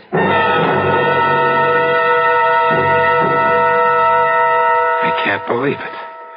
I just can't believe it. It's crazy. He thought you had something to do with it. I didn't harm him, Pete. I swear I didn't. I wouldn't take a life. Relax, Joe. I know you didn't. Excitement was just too much. Funny about that card, though. Wasn't like Ollie to plunk everything down on a 4 flush. I had nothing to do with his death. Yeah, I know. What's eating you, kid? Come on, spill it. I'm the only family you got. Nothing. Just nothing. Okay, don't tell me. I don't give a damn. Oh, don't be angry, Uncle Pietro. Pete, I wonder sometimes. What? Why nobody likes me. Lots of people do. Who? I like you, that's who. I want people to say nice things to me. And you gotta learn to give and take. Besides, you keep saying wild things all the time about your powers. Oh, they're not my powers. They're the Lord's. You see what I mean? But it's true. I'm his vessel.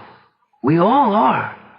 He pours his powers into all of us, but only a few like me can retain them. How do you do it? With faith and deep concentration. You really believe that? Well, of course I do. And so should you. Never lose faith. If you do, you will never have any hope. Swell. Let's wrap it up and go home.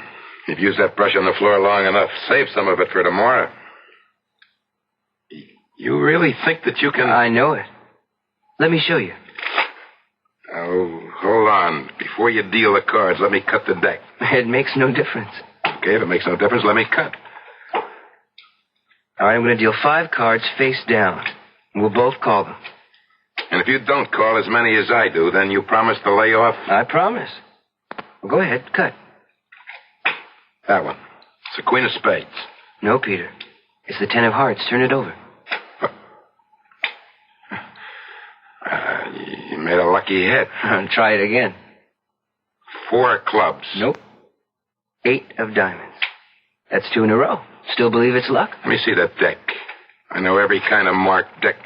You're just wasting your time. You open the deck. You know it's legitimate. Why am I bothering with... Let's knock it off for tonight. Tomorrow's... Here, watch this. 9 of spades, Jack of hearts, and 3 of diamonds. It's a 2 of diamonds. All right, 4 out of 5 isn't bad, is it, Pete? It's not bad at all. Yeah, I don't know what the trick is. But we could sure clean up with it. No, I don't use my powers for profit. Who's asking you to? You can do an act. Amuse the customers when they get tired of playing. You sit in as a dealer for the house, and when things get dull, you do your stuff. Yeah, they'll get a kick out of it. I don't like to use my powers lightly. Do you want to keep on eating? Okay, forget it. Well, just this once, Pete. But don't ask me again.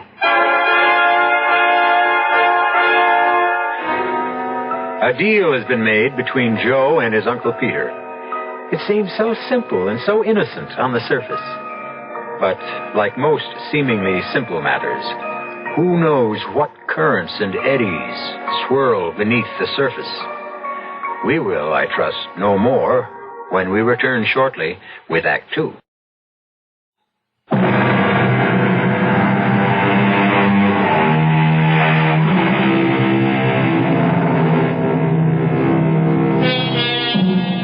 We all know that small compromises can lead to large disasters. The pretty lady verging on plumpness who diets with might and main to keep her poundage down knows full well that one excursion into the land of calories can mean a plunge into the worlds of pounds. Shall we then wonder that Joseph's consent to turn his powers to profits for his uncle will inevitably result in the loss of all he holds dear? We shall see as we return now to Act 2 of The Horror Within. That was great, kid. The suckers loved it. Yeah. I thought Handelman would have a fit when you called his whole card. He thought I was cheating, using a marked deck. He wouldn't believe me even when I told him to pick any deck. Well, don't worry about it. That's just his way. Come on, let's go back to the kitchen. You got a surprise for me? That's right. I don't mind doing the dishes. I hope you can't read everything I'm thinking. I don't try. Good. Joseph. Effie. How about that, kid? You didn't get the whole message. Oh, what are you doing here, Effie? Well, your uncle, he said I could work here. Sure, why not? Business is good. We need another hand. I figured since you and Effie used to get along so well back home. Thank you, Uncle. Pete. Forget it. Just make sure you get the dishes done before we close. Huh? I've been looking for the cleanser. Oh, don't worry about it. I'll do them. You just sit right there. Oh, no. I'll wash. You dry. You sure? Well, of course. There's no one to earn my way. Boy, your uncle's a fine man. No, he is. Even though he blows his top sometimes. Yeah, I suppose you don't. Joe, you still do tricks? Oh, they're not tricks, Effie. I followed the example of my patron saint, St. Joseph. And I concentrate my powers like he did. Watch. This knife. Yeah. Hold it in your hands. Yeah? Okay, now keep still. Very, very still. Joseph, it's getting warm. Mm-hmm. It's bending. There. Oh, hey, that's wonderful. That's just like a magician I saw once. It's not magic, Effie. It's a natural power. I read somewhere that most of us use only a small portion of our brain potential, less than 5%. You mean that anyone can do what you just did? Sure, most people can. I'm sure of it. Oh, hey, Joe, will you teach me? Will you show me how you did that? If you want to, I can show you that and much more. Like what? Well, like hear what I have in my mind without my saying a word. Hey, that'd be neat. We could talk and nobody would hear us. I could show you how to move objects from across the room. We could clean up from here. I could even teach you how to fly. Yeah, like Peter Pan. Hey, look, I'm flying. Hey, you mustn't joke about it, Effie. Oh, hey, I'm sorry, Joseph. Listen, I wasn't making fun of you. I was just happy. Never make fun of me, Effie. You're frightening me. It's all over now. Let's finish the dishes. I promise, Joseph. I'll never do it again. Well, how do you like it? Oh, it looks beautiful, Pete. Just beautiful. I mean, I can't believe it's the same club. Nothing to it, Effie. Fake brick. Tile ceilings and a few yards of drapes. Didn't cost much to change from poker to a supper club. But do you think it's wise? Look at the mob. The joint's packed. People are dressed so nice, too. Hey, maybe we ought to pitch in and help, huh? No, nothing doing. You and Joe are my star attraction. Well... Now, you do the act like I seen it, and we can't miss. But that was just for Effie and me, Pete. I don't want to perform. Well, not in front of all these people. Are you scared, kid? Well, that's natural. Everybody gets stage fright. No, it's not that.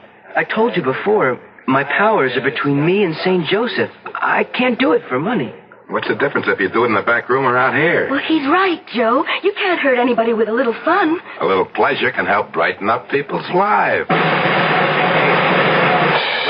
That's you, Joe. What do you say? I'm going to introduce you and Effie. If you want to let me down, that's up to you. And now, folks, settle back. I hope you enjoyed your dinner. Oh, boy, the roast beef was good. Good.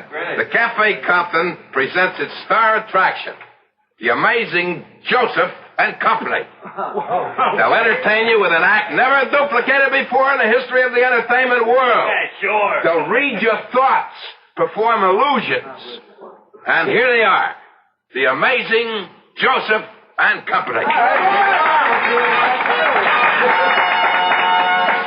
Good evening, ladies and gentlemen. My assistant will be seated on the stage as I go through the audience.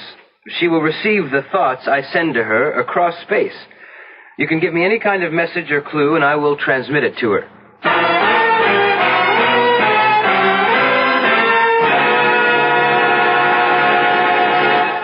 I'm in touch with a lady who has a question. Is her name Cindy? What? That is correct. She wants to know if you can tell her what colored dress she is wearing. She is wearing a blue gown with sequins. It is a size 8, I believe. Just the color was enough. All right, you, sir. May I have your note? Thank you. This gentleman wants to know if his partner is cheating on him. Your wife is perfectly faithful, sir. Well, I don't think that's what he meant, but I'm sure he's happy with the answer. One more question, please. Yes. This man wants to know... Mr. Handelman, I can read a great many thoughts in your mind. Your check is $28.90, and you want to know if a $2 tip is enough. It is not.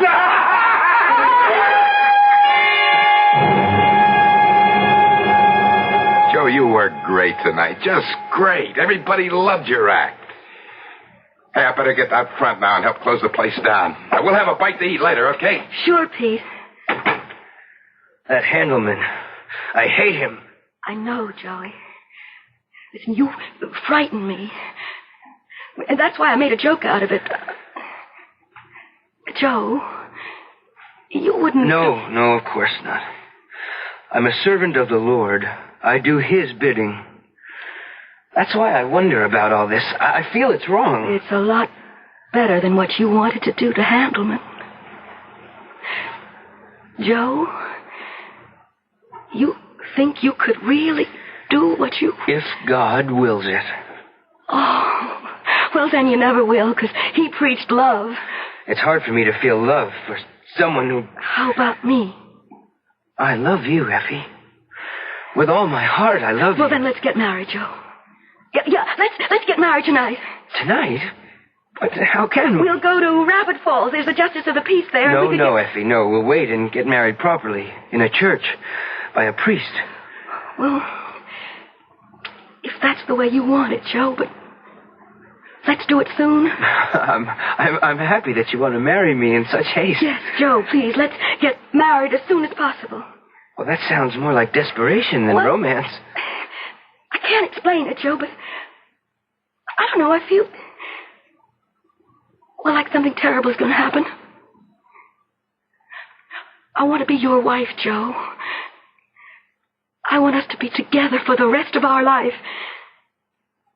No matter how much time we have left.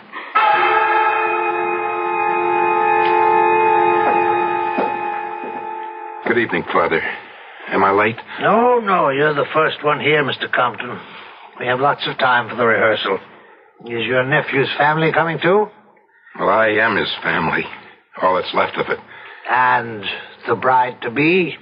She has no one else but Joe and me, Father. I wonder what's keeping him. No, here comes the young man now. Joe, where you been? I called for Effie, and she wasn't there. Is she here? Well, no. Don't worry. She'll be along in a minute. Probably had something to do. No, it's not that. What is it? I can see her. She's walking past the library, and someone is stopping her. She's frightened. I must go to her. What was that all about? Joe, my nephew, he's not like other people. He feels things, sees things. Better call the police, Father. May I? Oh, certainly, if you feel it's necessary.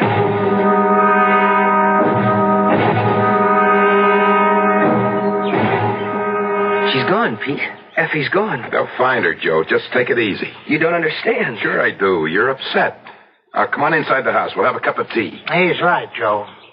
There's nothing you can do now. The police are searching the town. I can't help. I feel so useless. I've got no contact with her. I can't reach her. She must need me. Don't even think about it, Joe. Just come inside and rest. We'll wait with you. You may have been wrong, Joe. I mean, about what you think you saw. I didn't think I saw, Pete. I know I did. She was in trouble, I tell you. And now, nothing. There was no sign of struggle at the library. No one witnessed anything. You don't believe in me? Should I? Yes, I have the powers given me by the Lord. You are his servant, too. Are you sure your powers are from the Lord, Joe? As sure as I am that my name is Joseph. I have devoted my life to him and the ideals of St. Joseph. And I have been heard. Explain it to me, my son. Why? So you can laugh at me? No. I want to help you. Help me. Yes, Father, help me. Then go on. My mother was a saint. She taught me to worship, to revere the memory of St. Joseph, to follow in his footsteps. I tried.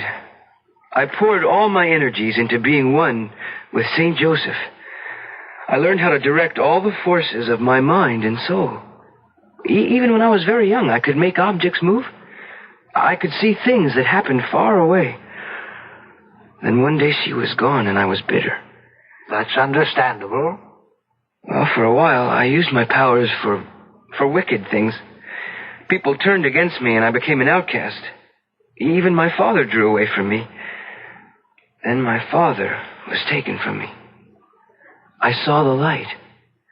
I heard the blessed voice of St. Joseph, and he told me to return. And you're sure the voice you heard was St. Joseph's? Well, of course. Well, who else could it have been? Who else, Joseph? No, Father, no. The voice did not come from within me. Joseph, there are forces of good and evil in the world. And sometimes it's difficult to tell one from the other. Perhaps it was not the voice of heaven you heard.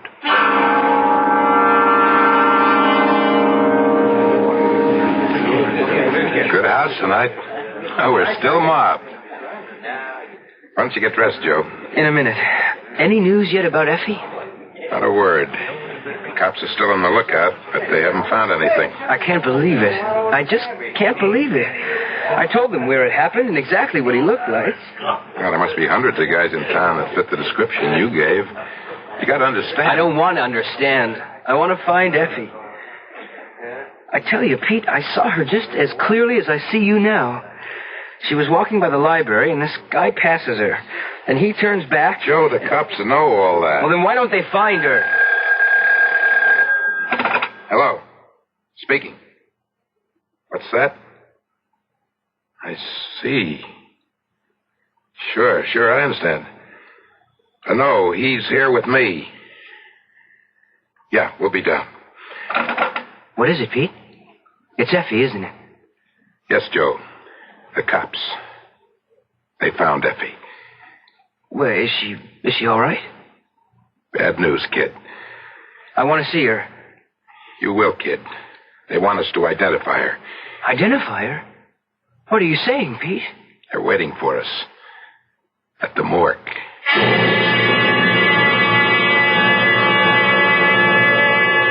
All that we feared when Joe agreed to do his act at Peter Compton's club has come to pass.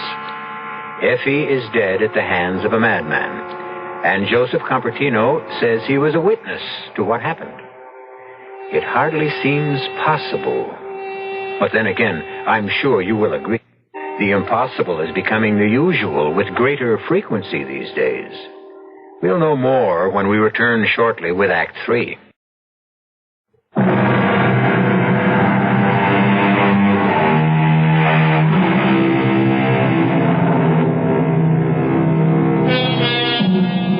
To find out who killed Effie, Joe must make the journey we all fear. He must look deep inside himself and trace the murderer in his mind's eye. The problem is, what more will he uncover? For if you look into any man's heart and mind, you will always find at least one black spot which he has tried to keep concealed. Why are we sitting here, Pete? Because the lieutenant asked us to wait.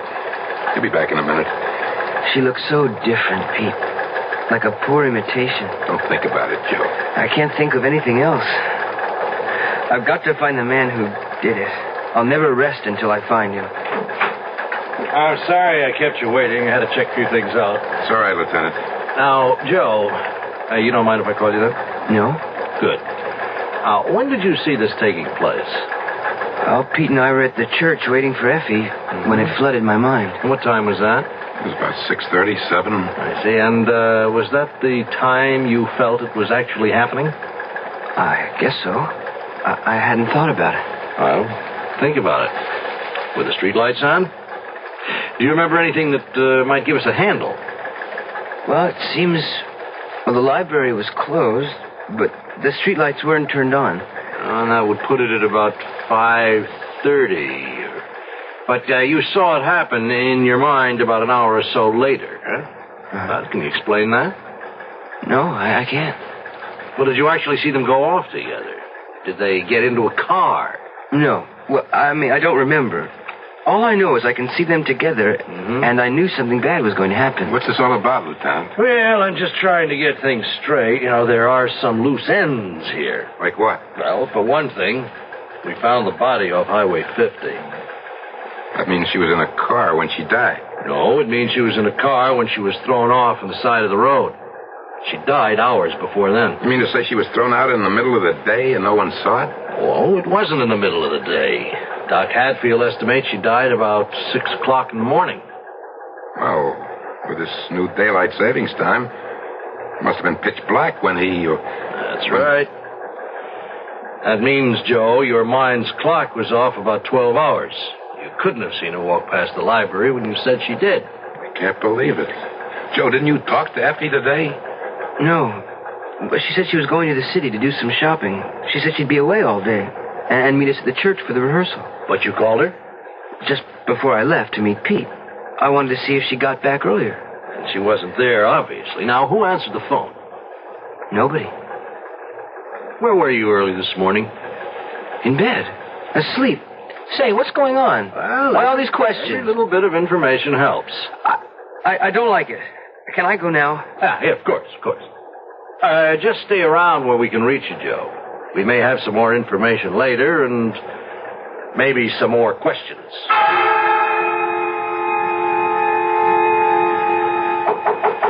Joe?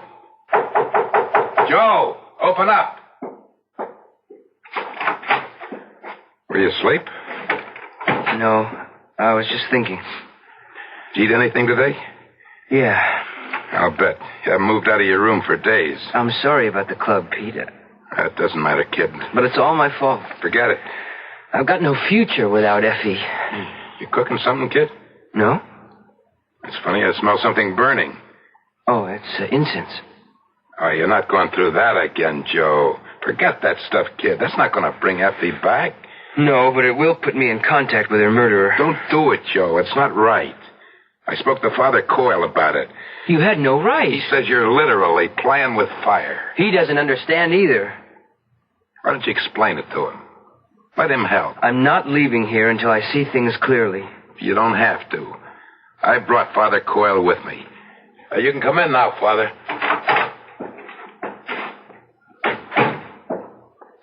How are you, Joe? I don't want you here, Father.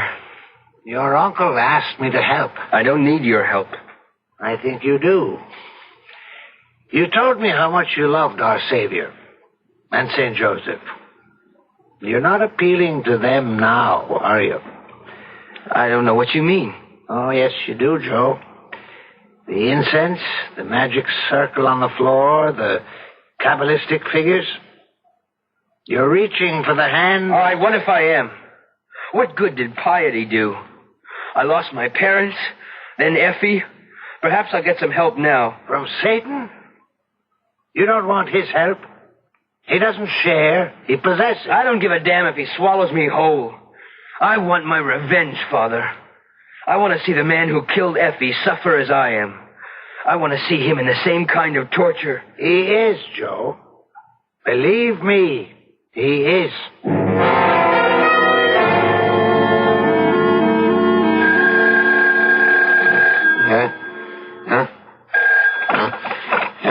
Hello? Pete, wake up. It's me, Joe. Yeah, I'm awake.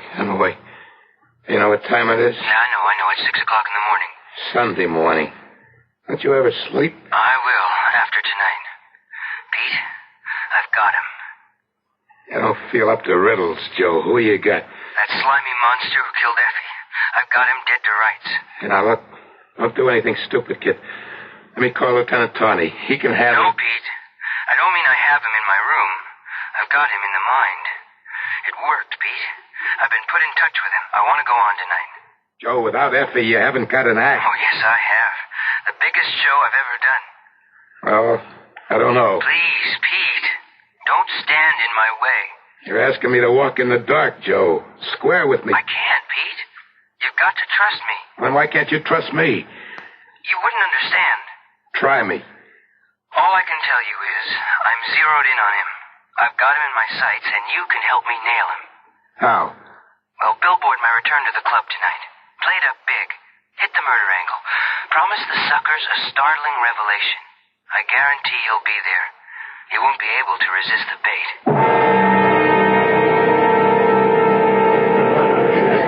I appreciate your coming down, Lieutenant. That's okay. I haven't had a night out in a long time. You know Father Coyle? Yeah, sure do. How are you, Father? As well as my age and my infirmities permit. How do you like the view, Lieutenant? Isn't it grand? Nearer the angels, Father. Nearer the angels. You got quite a crowd here tonight. It's all that publicity about Effie. The buzzards are out in full force. They want to see Joe in action and maybe witness something else. Well, that's the cue for Joe's act. I got to introduce him. Just stand by. I'll be back. Good evening, ladies and gentlemen. Now it's time for the star of our show to make his appearance. And here he is, the man you've been waiting to see. The amazing Joseph. Thank you. Tonight I'm going to skip the usual stunts. I'm not going to waste your time on the usual card tricks and memory gimmicks. I'm going to attempt something never seen before on any stage. But I'll need your assistance since since I'm working alone tonight. With your help, I'm going to reach into your minds and read your thoughts. If you have a problem, concentrate on it. With divine guidance, I will resolve them for you, if there are any answers. All I ask of you is quiet, complete silence. Remember, if you have a question, concentrate on it. You're doing fine. I see thoughts swirling in space. Is there a young lady whose initials are J.L. in the room? Hey, that's me! Good. Would you please stand up? Now, concentrate on your questions. I see a ticket in your purse. Would you hold it up, please? Thank you. Well, what? Now, that's an airline ticket to Las Vegas. Am I correct, please? My advice is follow your mind, miss. Don't use that ticket. Wait until you can pay your way. Thank you. Hold it, folks. I have another message coming through. George, I can't tell whether your last initial is B or V. George, will you stand up, please? That's the man. Well, I have good news for you, George. You can stop worrying about your mother. It's not what you think at all. Her pains will disappear soon, and she'll be as good as new. Thank you. Now, ladies and gentlemen, the signals are fading, folks. I want you to let your minds go blank. There. That's it. I feel it coming through now. There's a dark thought taking form. Evil. Malignant. You're coming through now. I read you loud and clear. Will the man with the mark of Cain upon him stand up? I don't blame you for hiding. You've committed a terrible sin. There's only one way out for you. The Bible says an eye for an eye and a tooth for a tooth.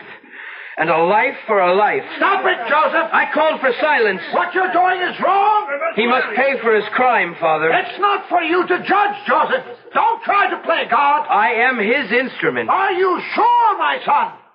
Look into your own soul. Judge not, lest ye shall be judged. I have nothing to fear. Nothing, Joe? Think about it. Where were you when Effie died? In my room. No, you weren't, Joe. 6 o'clock in the morning, Joe. Where were you? She was wicked. She was everything my mother warned me about. I worshipped St. Joseph, and she laughed at my piety. She was carnal, and she tried to keep me from my vows of sanctity. St. Joseph, in your name... That's blasphemy, Joe! I removed her from my life for your sake. I exorcised her as though she were a cancer on my soul. Pray for forgiveness, Joe! I was tormented all night. I went to her early and I begged her to leave me. She refused. I told her we would go to Father Coyle and ask for his guidance. She struggled in the car and tried to run away. I stopped her. She was like a bird in my arms. A poor dead bird. Come with me, Joe. Everything will be all right. Come. No, I must go with St. Joseph. What? I must... Give me the power, St. Joseph.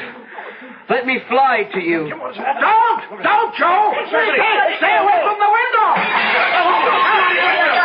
What's happening? Look at that! I can't believe it. Look, he's suspended in space. He's standing free.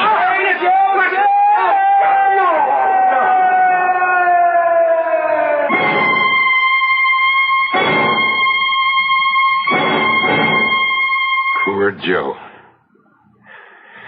Poor Joe. He tried to reach for heaven and hell at the same time. He stumbled somewhere in between. Don't take it too hard, Pete. That ends somewhere. Yeah, but not on the streets. You really think he killed Effie? Yes. Part of him did. None of us are saints, Peter. We're good and evil intertwined. Most of us can keep the worst of our nature in control. Joe couldn't. He was split right down the middle. Well, one thing is sure. He paid his dues. Let's get him out of here and mark his account paid in full.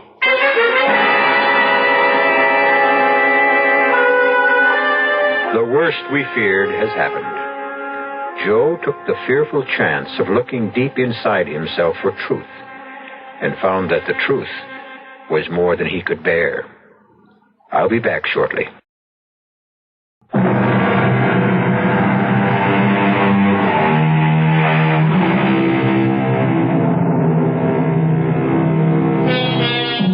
And so we close the entrance to the cave, where murky waters run deep, but not always still. From time to time, we hear the evil rumbles of the coursing stream, but we manage to ignore its babbling and save our sanity thereby. Joseph Compertino lost this knack that civilized man has developed, this veneer that hides some of the ugliness within. He paid dearly for it. Our cast included Don Scardino, Dolores Sutton, Joseph Julian, Robert Dryden, and Earl Hammond. The entire production was under the direction of Hyman Brown. This is E.G. Marshall inviting you to return to our Mystery Theater for another adventure in the macabre. Until next time, pleasant dreams.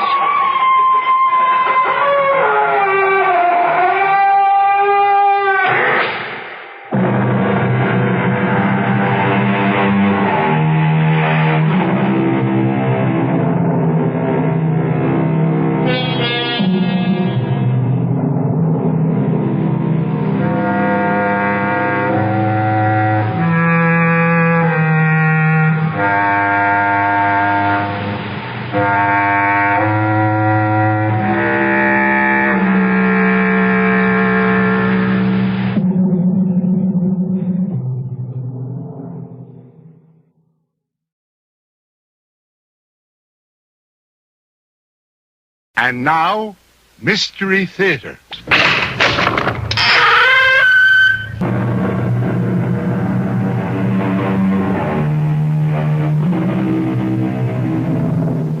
Come in. Welcome. I am E.G. Marshall. Welcome to the world of your own terrifying imagination. Since the beginning of time, people have argued about the existence of ghosts. They've been called variously wraiths, specters, phantoms, apparitions, shadows, or shades. But everyone agrees that if there are such things as ghosts, they are the souls of dead persons haunting living persons. And that's what our story is about. Ghosts. No one, Mr. Garth, whether professional ghost hunters or ordinary people, have ever been able to spend an entire night in that house. Well, how many have tried, Mr. Flanders? Well, I know of at least a dozen. And that's within the past 2 years. Well, did you get any reports from the professionals? Oh, sketchy ones. But they all say the same thing.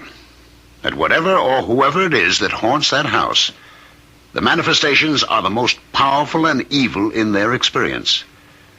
They all mention nameless horrors.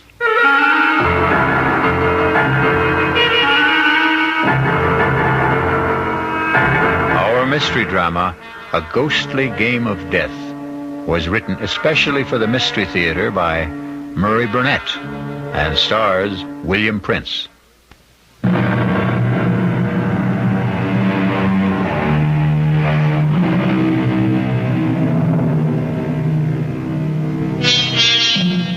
Nameless horrors, a nice phrase.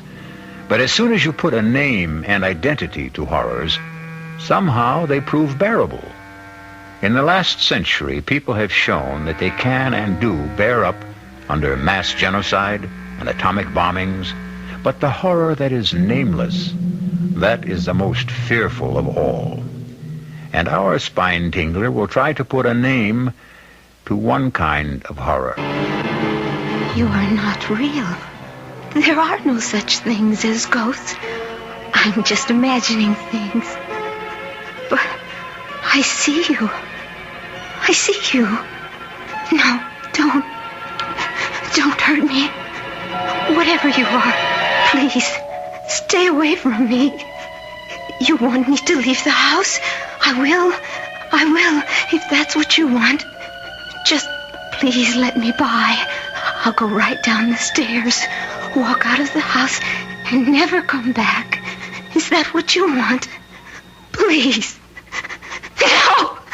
Don't touch me! Let me out!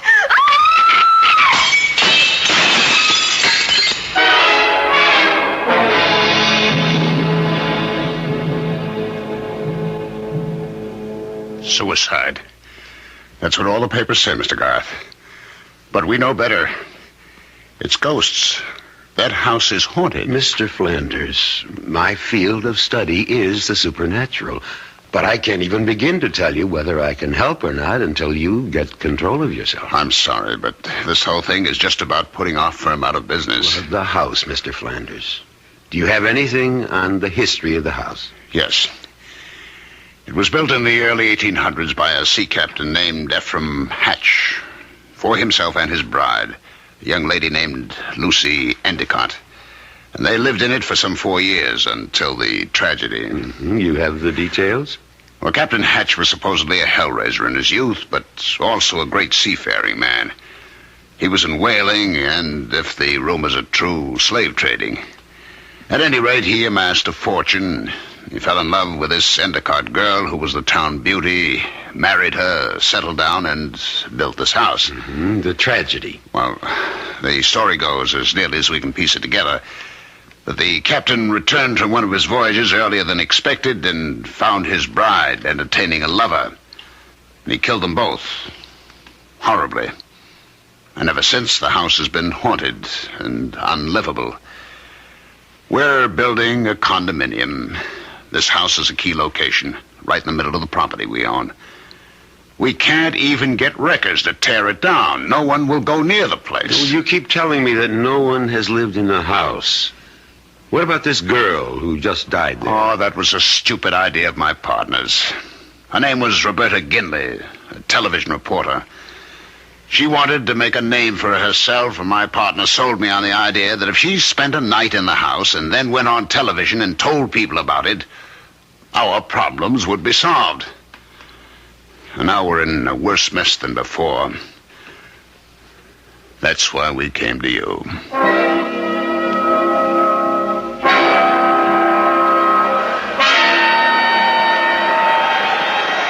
Well, there you are, gentlemen. The haunted house. Well, is it always this windy, Mr. Flanders? No, Mr. Kelly. Only when the wind blows to the east off the ocean. Well, for a haunted house, it looks substantial enough. Well, shall we go up to the house, Mr. Flanders? Why don't you two go? I'll wait for you here. You'll be quite safe, Mr. Flanders. It's broad daylight. Jim Kelly here has been with me in more haunted places and dealt with more ghosts than any man, except myself. And don't forget Byron. Byron is my dog, Mr. Flanders. And like me, he doesn't believe in ghosts. Huh? Do you, Byron? I'm not scared, gentlemen. It's just that I don't want to influence you. Suit yourself. Come on. Let's go, Byron. You bring all our gear, Jim? Well, it's back at the motel. We won't need it until tonight. Wow. They certainly built solid houses in the old days. Look at this door. What? Take it easy, Byron, boy. Everything's okay. You got the keys? Right here. All right, in we go. Come on now, Byron, come on. We're on our way to meet the ghost. Tim, keep Byron quiet. Sit, Byron. Come on, sit. I don't think we should bother with the downstairs. Let's go up and see where we're going to sleep tonight. All right, I'm with you. Come along, Byron. Oh, this looks like the master's bedroom. I'll sleep here. And I'll sleep in this little alcove here, right off your room. Byron, what is the matter with you? I wouldn't try to take him into that alcove, Tim. He can stay in this room with me tonight. All right. Hey, there's a door here leading outside to what you call the Widow's Walk. Want to come out and look around? I'll be right with you. Just checking the fireplace. I'm gonna need logs. Okay. Where's the door? It's right here. It hasn't been open in a long time. What a view. Look at that ocean. Any woman waiting out here to see her husband's ship come in might be blown away. From what Flanders tells, the captain's wife wasn't too anxious for her husband to return. That's right. She was too busy entertaining her lover. Watch out now! You go over the rail! Oh, right. Thanks, Mr. Garth. If you hadn't caught me, I would have gone over. What happened? Oh, nothing. I don't know. I lost my balance. Come on, Tim. We know each other better than that. What happened? I really don't know, Alex. I swear, I thought someone pushed me.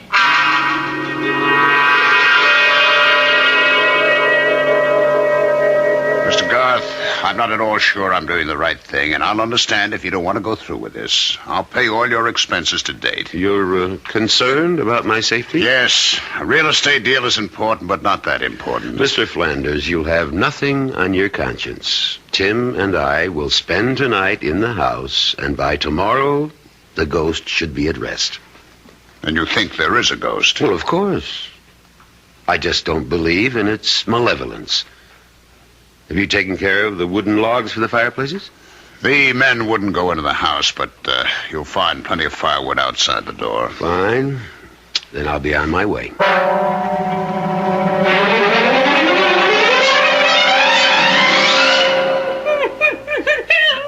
I've never seen Byron act like this. Something to think about. Well, I've been with you on about 50 of these haunted house deals. You think there's something different about this one? Well, I don't know, but I'm going to find out. Well, I've heard that sort of moan before. According to you, Alex, it's a ghost in pain. It is. Sounds like the evening's entertainment is about to start. Tim? Yes, Alex? We've worked together for a long time, and we get along so well because I respect your disbelief in the supernatural. Which has come in handy when I uncovered a few tape recorders and other little fake devices. Right. But for your own sake, Tim, there's something about this house that seems different. Now, please, be careful. Huh? You trying to scare me? Oh, I don't think that's possible. Right. Now, how about some wood for my fire? Oh, whoever you are, if you're trying to scare us, it's not going to work. You know, in all the years we've been working together, Alex, I've yet to see a ghost. But you've heard them. Oh, so you tell me. You talk with them. I just hear noises, and sometimes they're man-made. And sometimes not. Would you strike a match, please? That's better. Get some of the chill off the room. Fireplaces always seem to make a room more cheerful. The electricity must have been installed around, I guess the turn of the century, huh? Well, I've seen brighter lights, but at least we have lights. And candles. Oh, did I share mine with you? No, I have a supply back in my room. Oh, all right. Here we go again. Spirit wrapping. Oh, now I've made it angry. Shut up. Listen to me. Whoever you are, my name is Alex Garth. I would like to help you, but I can't unless... Doesn't want to talk to you, evidently, Alex. We'll see. Although you're my friend in a lie, you are often a disturbing influence. Now, I won't deny that I'm an unbeliever. So I'll turn in now that the fire's going. And you can go back to your side of the room and commune with the spirits. And with each other, Tim. We'll check with each other, as we always do.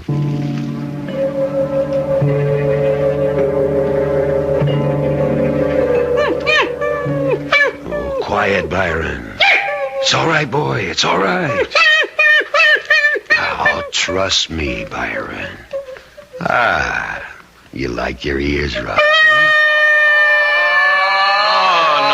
Expect me to sleep with all that racket going on? Has Byron gone bananas? Well, I'm trying to quiet him. Easy, boy, easy. It's all over. Tim, is there any way we can get Byron out of here? He's beginning to froth at the mouth. He's covered with perspiration. Well, I don't want to let him out now. He'll just get lost. He'll get over it when he sees nothing's happening. Hey. What? My lights just went out. How are yours? Going. Gone. Easy, boy, easy. I know you're in trouble. Please, let me help you. If you'll show yourself, I could help you. I've helped others. Believe me. Is your name Lucy? Lucy Endicott? If you are Lucy, would you rap twice? Can you? Byron, come here. Come here, I said. Lucy, you're frightening a dumb animal. You're not frightening me. I'm sure you don't want to terrify a beast. You He's never done you any harm. Byron, come here. Come out of that corner. Come to me. Come on, good God. Come on. Alex, the fire's going out in here. So we go to the candles. You've plenty of matches, haven't you? Yeah, I'm fine, but I'm really worried about Byron. Oh, somebody's playing games. I'd try to find the fuse box if I could, but... Hey! What is it, Tim? Well, whoever's at the controls is pretty good. A nice cold gust of wind just blew out the match I was using to light the candle. Well, I've got a couple of candles lit. You want one? Oh, no thanks. I'm not scared of the dark. That pounding, that's a new one, isn't it, Alex? It's new to me. It isn't spirit rapping. Sounds like someone wants in. You want to go down and open the door? Oh, no chance. Hey, Alex, is your side of the room rocking like a boat? I'm steady as a rock. Was that Byron? Yes. Well, what happened? I'm not sure. He's dead, Tim. What? His neck seems to have been broken. Tim, did you hear me? I said Byron is dead. Tim, are you all right? Tim, what is it? Run for your life.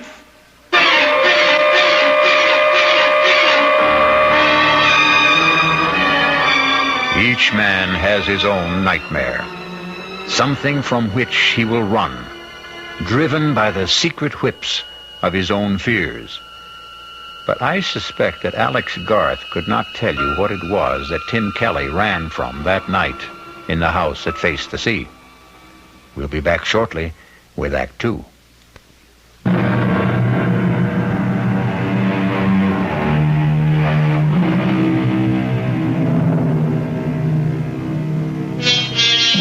Alex Garth, authority on the supernatural, has undertaken to spend a night in a house so demon-ridden that workmen have even refused to tear it down.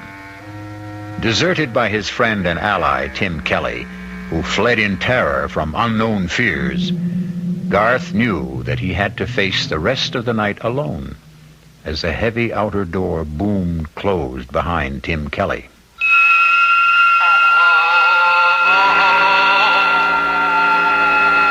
Will you show yourself now? I promise not to run away like my friend. You'll never find peace unless you let me help you. There can be no rest for you except through me. Do you think you're being punished for some sin you committed when you were alive? That isn't you. Is it, Lucy? Please, let me help you. I will not let you in, and I will not leave this house.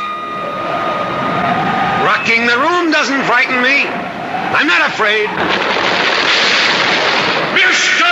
Coggins! We've split a top gallant. Keep her steady or I'll kill you! That letter I received in Trinidad tells me that my Lucy, my wife, isn't carrying on under the roof of the house that I built for her with young John Rogers. So, Mr. Coggins, we're going to drive for home and to hell with the storm. Nightmares. We've all experienced them. But I venture to say that none of us has experienced the horrible sights, shapes, and sounds that Alex Garth saw and heard in that dark room of the haunted house for the next hour. And when he still held hard to his sanity and what remained of his courage, the apparitions changed in character. Garth no longer knew what was real and what was fantasy. He later told me that he may even have fallen asleep, hard as that may be to believe. Alex? Alex Garth? Lucy? I am Lucy. Am I not fair, Alex Garth? Yes. Even beautiful? Very beautiful. Would you not like to touch me, Alex? Even if I wanted to, I could not. You think I am cold and repulsive. That is what you think. John, tell Alex how nice I am to touch. You are very nice to the touch, Lucy. Was John your lover? You do nothing but ask questions, Alex Garth. What should I do, Lucy? Make me feel once more the touch of a man you love, and... Lucy, you're in torment. I can only give you peace. Torment? Why should I be unhappy? I live here in my house, and... Of course, we were naughty, John and I. We tried to frighten you. But that was only because I don't like strangers in my home. Apologize to Alex, John. This is a childish game you're playing, Lucy. But I adore games. I love games.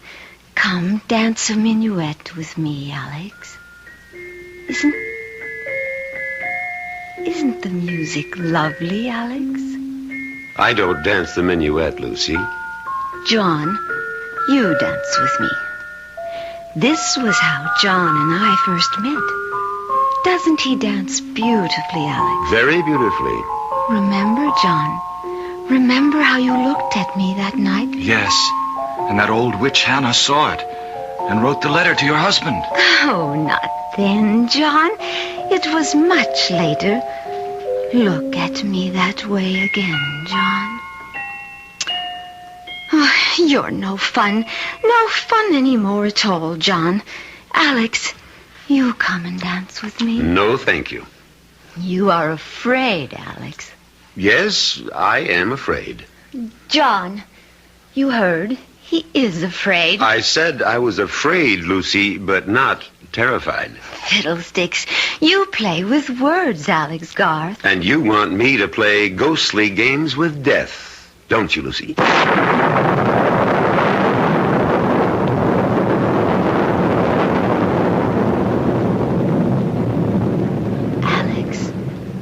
Alex Garth, wake up. I wasn't asleep. You are here to drive me from my home. Are you happy in your home, Lucy? I will not leave. You shall fail. Others have tried. Would you like to see what happened to those others? I have a mirror you can look into in my room, just down the hall. Look in that mirror if you dare. I think I've been given a fairly good idea already. Leave this house, Alex. For your own sake, leave. Tomorrow morning, Lucy. Tomorrow will be too late. Dizzy. My head's going around. Sit down, Alex Garth, and the room will stop spinning. There. That's better, isn't it? I'm still dizzy. I warned you.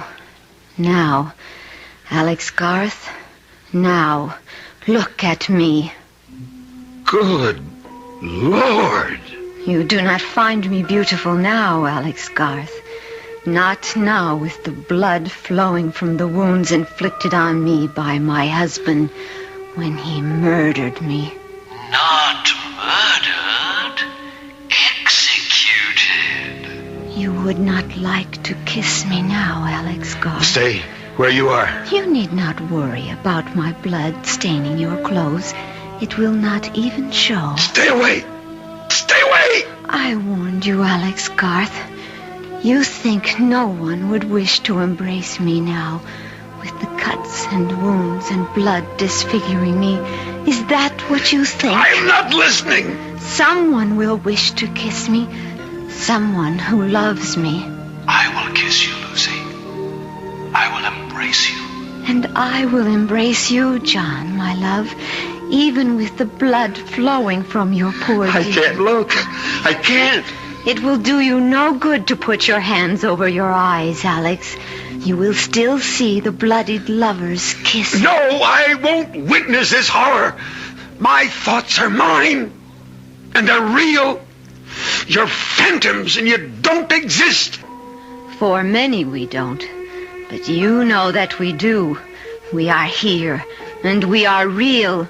And the only way you can banish us from your mind's eye is to run. Run, as your wise friend did.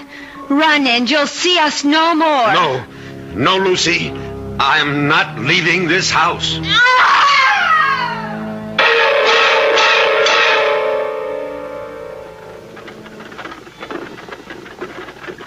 This is the carriage bearing me to the burial ground, Alex. If you open your eyes, you can see into the coffin. The undertaker did a fine job. I looked almost as pretty as I did before I died. I was wearing the dress you see me in, Alex, and the only mourner following the carriage was my mother, the only person in the town who wasn't afraid of my husband's wrath, the only person who didn't believe I was a wanton. Do you believe that? Yes. You do? Yes. Everyone feared Captain Hatch. And you, Lucy, most of all, you still fear him. No.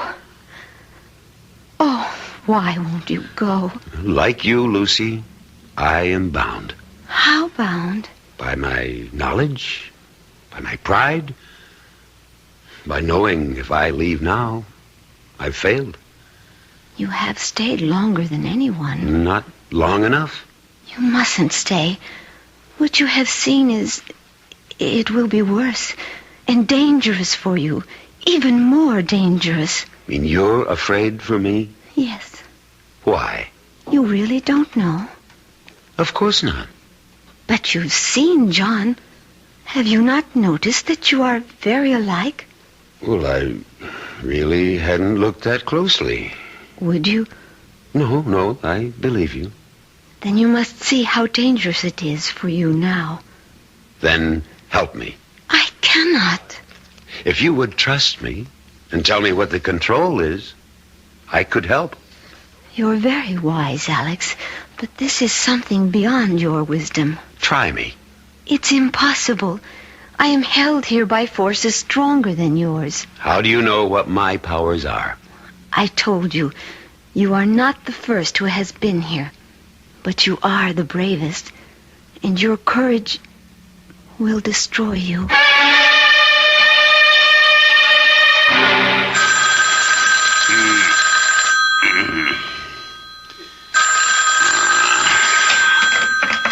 Hello. Mr. Flanders?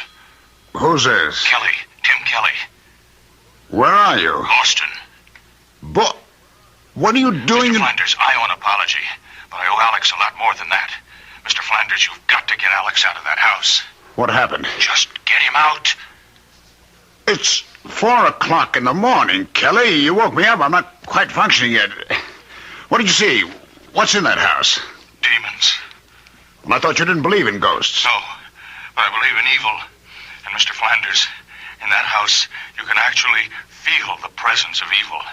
It's all around you, and it's dangerous. Now, listen, Kelly, Garth knew what he was getting into. It's up to him to handle it. But I tell you, his life is at stake. Well, if you're convinced of that, then it's up to you to do something about it. Not to run away.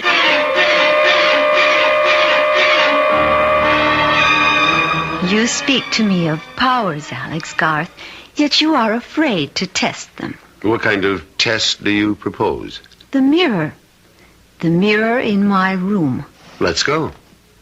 Well, come along. I'm warning you, Alex Garth. Wait a second. Your death machine will not help you. Death machine? Oh, you mean the revolver. Call it what you like. It spits fire and noise and has been used stupidly by stupid people against us. Surely you know better, Alex Garth. No, it gives me something to hold on to. Come on. You could try to hold on to me. This is your room? You fear to go in? Well, I'm wondering what it is about this room that... This is the room Tim ran out of, isn't it? The mirror is over here. Now, look in the mirror, Alex Garth. Look well. See, Alex Garth? Is that you, Lucy? It is I, Alex, as a very young girl. And your schoolmates? Who are they? Schoolmates. Is John among them? Look. Look in the mirror. I can't make out the faces. Now you're grown. I can't. Oh! No! No!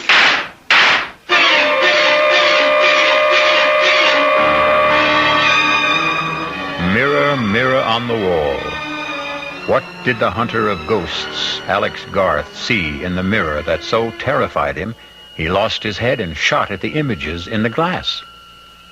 I'll be back shortly to tell you what Garth saw when I return with Act 3.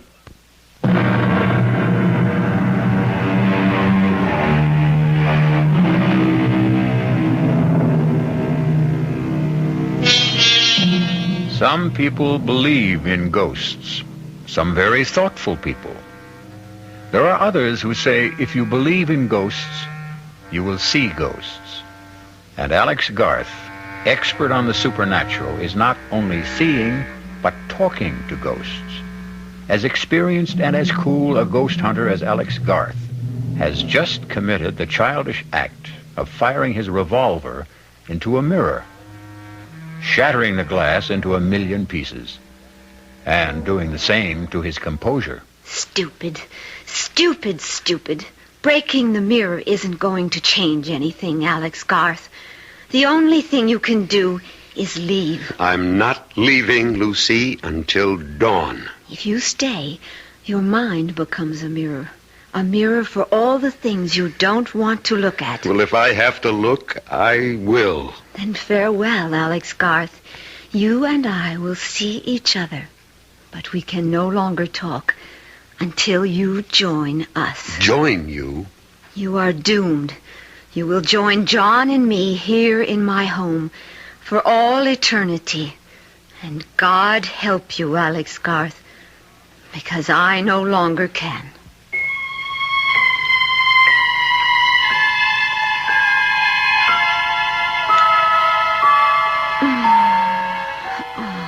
Lucy. Lucy, is that you?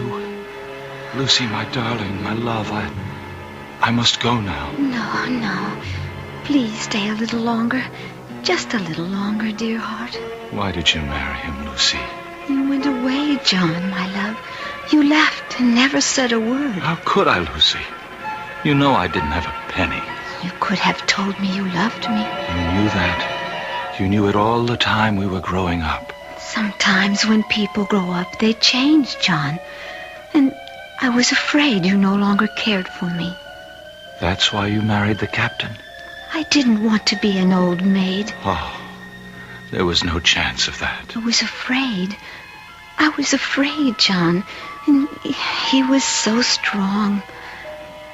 John, I'm going to have a child. What?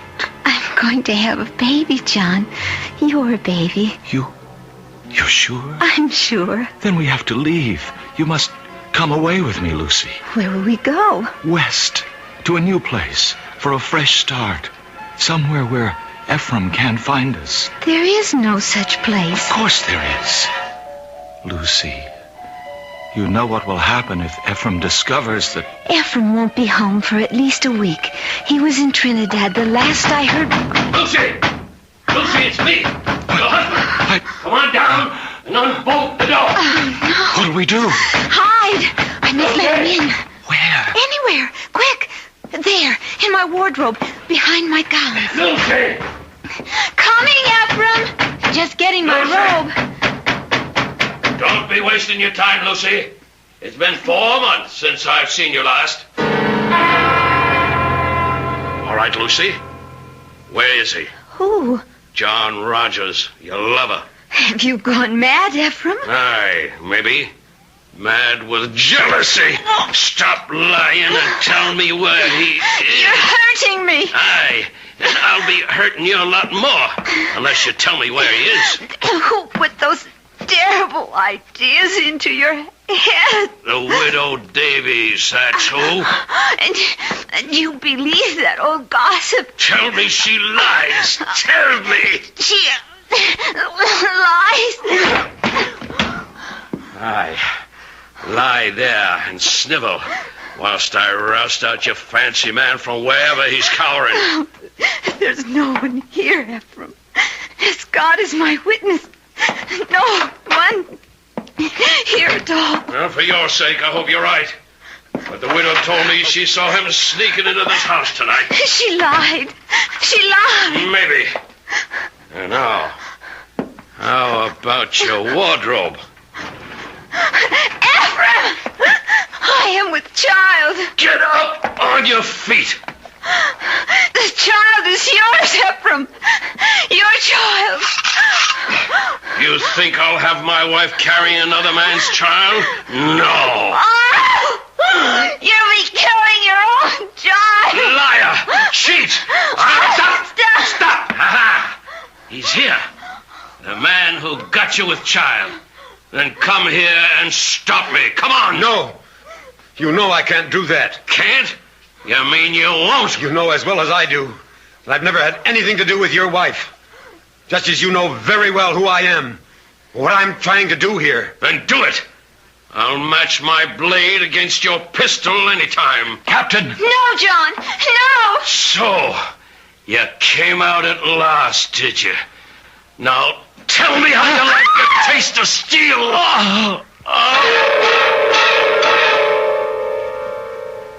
Here, have another drink, Garth. You look as if you need it. Flanders, there isn't enough liquor in the world to warm me. Not after what I saw at your house. Then it is haunted. By ghosts beyond anything in my experience. Can you help me? I hope so, but I'm not sure. I managed to stay the night, and I barely managed to survive. There's one room in the house that seems to be the focal point of all the manifestations. That's the room I believe was occupied by Captain Hatch's young wife, Lucy. That's the room from which Tim ran last night. And that's the room in which I saw things no man should ever have to see. And you propose? To hire some workmen? Now, that's impossible. I told you what happened when I had workmen. I can understand why no workmen from around this area will go near the place. I intend to import a couple of men I've used before. Well, you could try it, but what would you want them to do? To dig into and around that room and see if we can find something that will account for the hauntings. We? Well, you and I will be with them. Correction. I hired you, Garth. You'll be with them. And report back to me.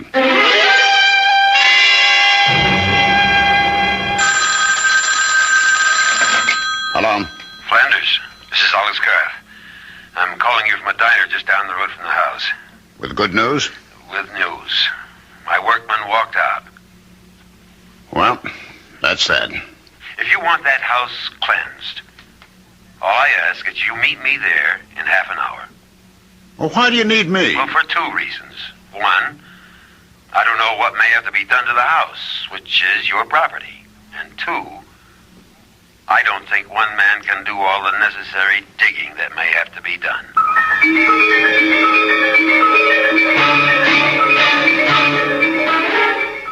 Oh, I see what you mean about this, Strong. Yeah, we'll try not to think about this house or the stories about it. Just hand me that hammer. What do you want with a hammer? I want to test these walls, and floors. You think there's a secret passage or some nonsense like that? Well, I don't know what there is, but there must be something. You'll have to take my word for it that what goes on in this house isn't an ordinary lost or restless spirit seeking solace. It's something that's planned and controlled. How? That's what I hope to find out. Ah! Here. You found something? I think so. Listen. That sounds hollow. Yes. And the further down you go towards the floor, the hollower it sounds. Hand me that crowbar. Well, maybe we should let things be. Not if you want to rid the house of the ghosts. But what will we find? Lord knows. Here goes. And wait. Can't you handle this without me? You scared? Well, I think I'd feel better if I stepped outside. Be over in a minute. I don't think I'm going to be able to stand this. Well, just think of something else. You get a thought, you hold on to it. Well, I can only think of the sea and the storm and a ship driving and a woman. Flanders, hold on to me. Hang on. And look. Look, there's nothing down there but a room. Look for yourself. God, why should I be so terrified? Why do I want to run? There are steps. Come on. No, you want me to go down there? Come on, it's only an empty room. I'm not so sure it's empty. Come on. No. Steady now. What's that? It's a table. There's something on it. I know. Let's see. It's just a plain saucer. Yeah, the saucer's plain. But look what's in it. What is that stuff? Well, I'm not sure, but it looks to me like... or something like mercury.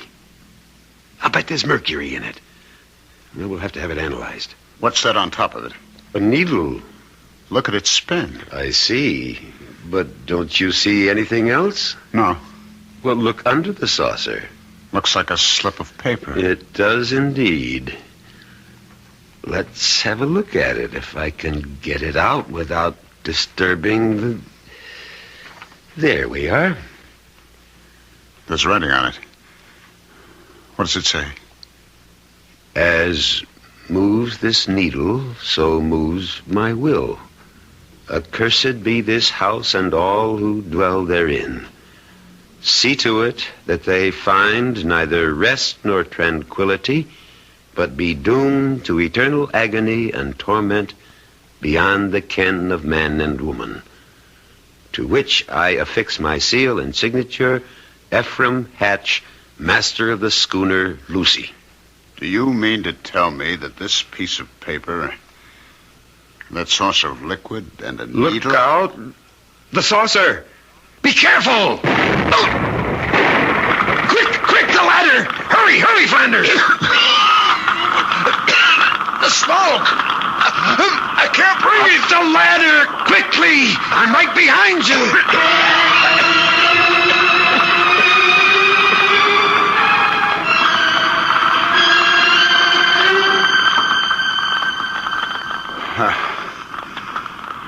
How do you say thanks to a man who saved your life? Oh, don't bother. You wouldn't have been down there in the first place if I hadn't insisted. I owed it to you to get you out of there. Garth. Yes? I want to explain about my upsetting the saucer. I wouldn't say this to anyone except you, but I'll swear that something pushed my hand. Do you believe that? Yes, Flanders, I believe it.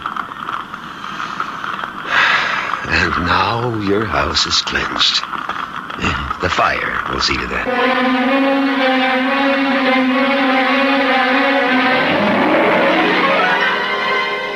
For those of you who are skeptical about the existence of such things as ghosts, I have a suggestion. Find a house reputed to be haunted and spend a night there. And then let me know about it. I'll be back shortly.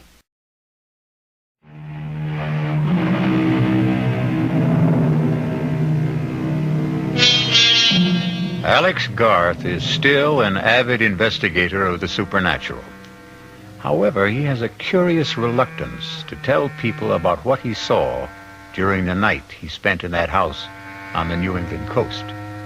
And he never admits that many times in the dead of night he sees again the face of Lucy, her lover, and the terrible sword of Captain Ephraim Hatch, and he awakens with his mouth open in a soundless scream. Our cast included William Prince, Ralph Bell, Joan Tyson, William Redfield, and Gil Mack.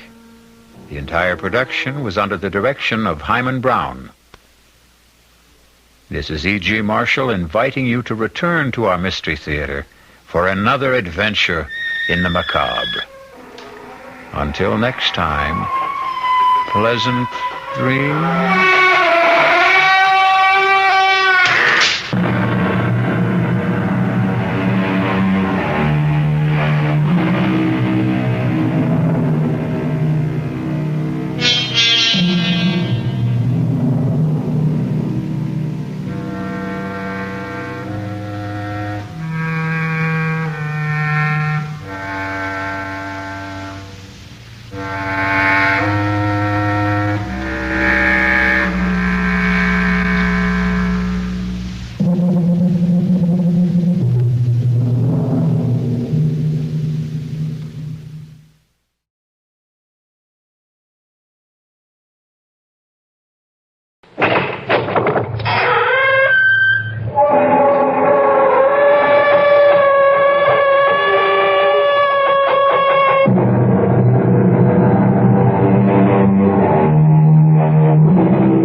Welcome. I'm E.G. Marshall. The story I bring you is one of the most curious I've ever encountered. For what happened to pretty little Amy Prentice shouldn't happen to, well, to you. Put yourself in Amy's place. You arrive one day at the home of your fiancé, Jack Morton, and...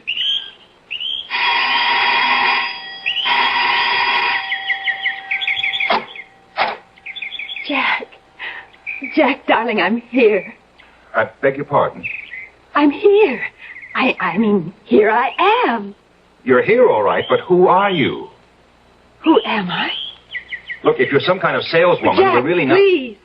Please stop kidding. I'm Amy Prentice, your fiancée. You're crazy. That's what you are. I've never seen you or heard of you in my life.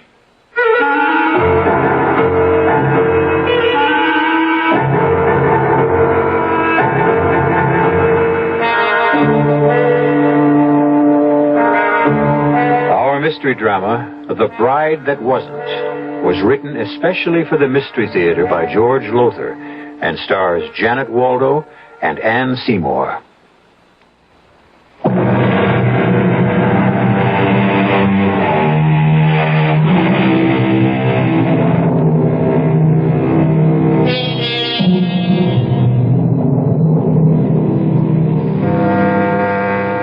We've all had odd, unexplainable things happen to us. Sometimes we put them down to tricks of memory, a curious combination of circumstances, or an occurrence that was simply inexplicable, and have then dismissed them from our minds. Perhaps Amy Prentice should have done that, but alas didn't. When she arrived at the home of her fiancé, Jack Morton, all set to get married, only to have Jack tell her, I've never seen you or heard of you in my life.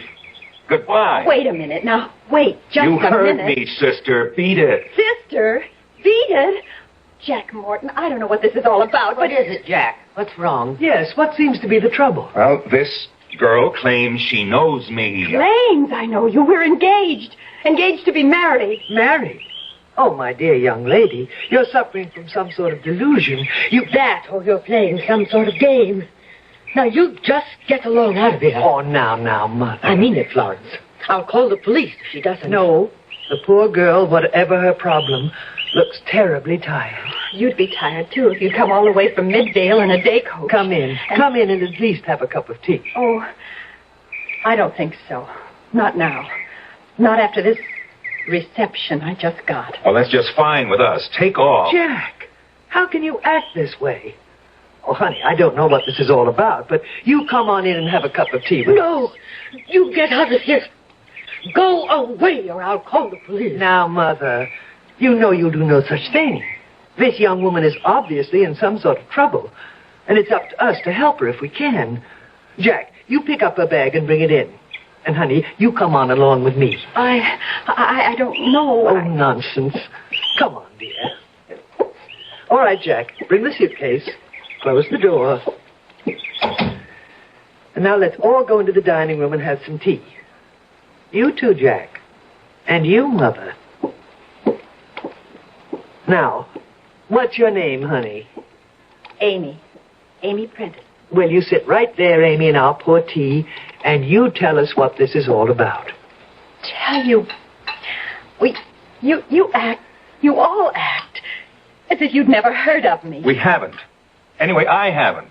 This is some kind of trick. Confidence game. Mother, please. Here we are, honey. Nice cup of tea. Now, there's milk and sugar right there if you want them, and a plate of cookies. Now, let me introduce ourselves to begin with. This is Mother Morton, Jack's, that's him, Jack's mother, and I'm Florence Morton, his wife. Wife? Yes, dear. So, you see, you're thinking he's your fiancé. Well, you see, that just can't be so. Is she your wife? Of course she is. Let me tell you once again, I don't know you. I never saw you before in my life. You did. You did.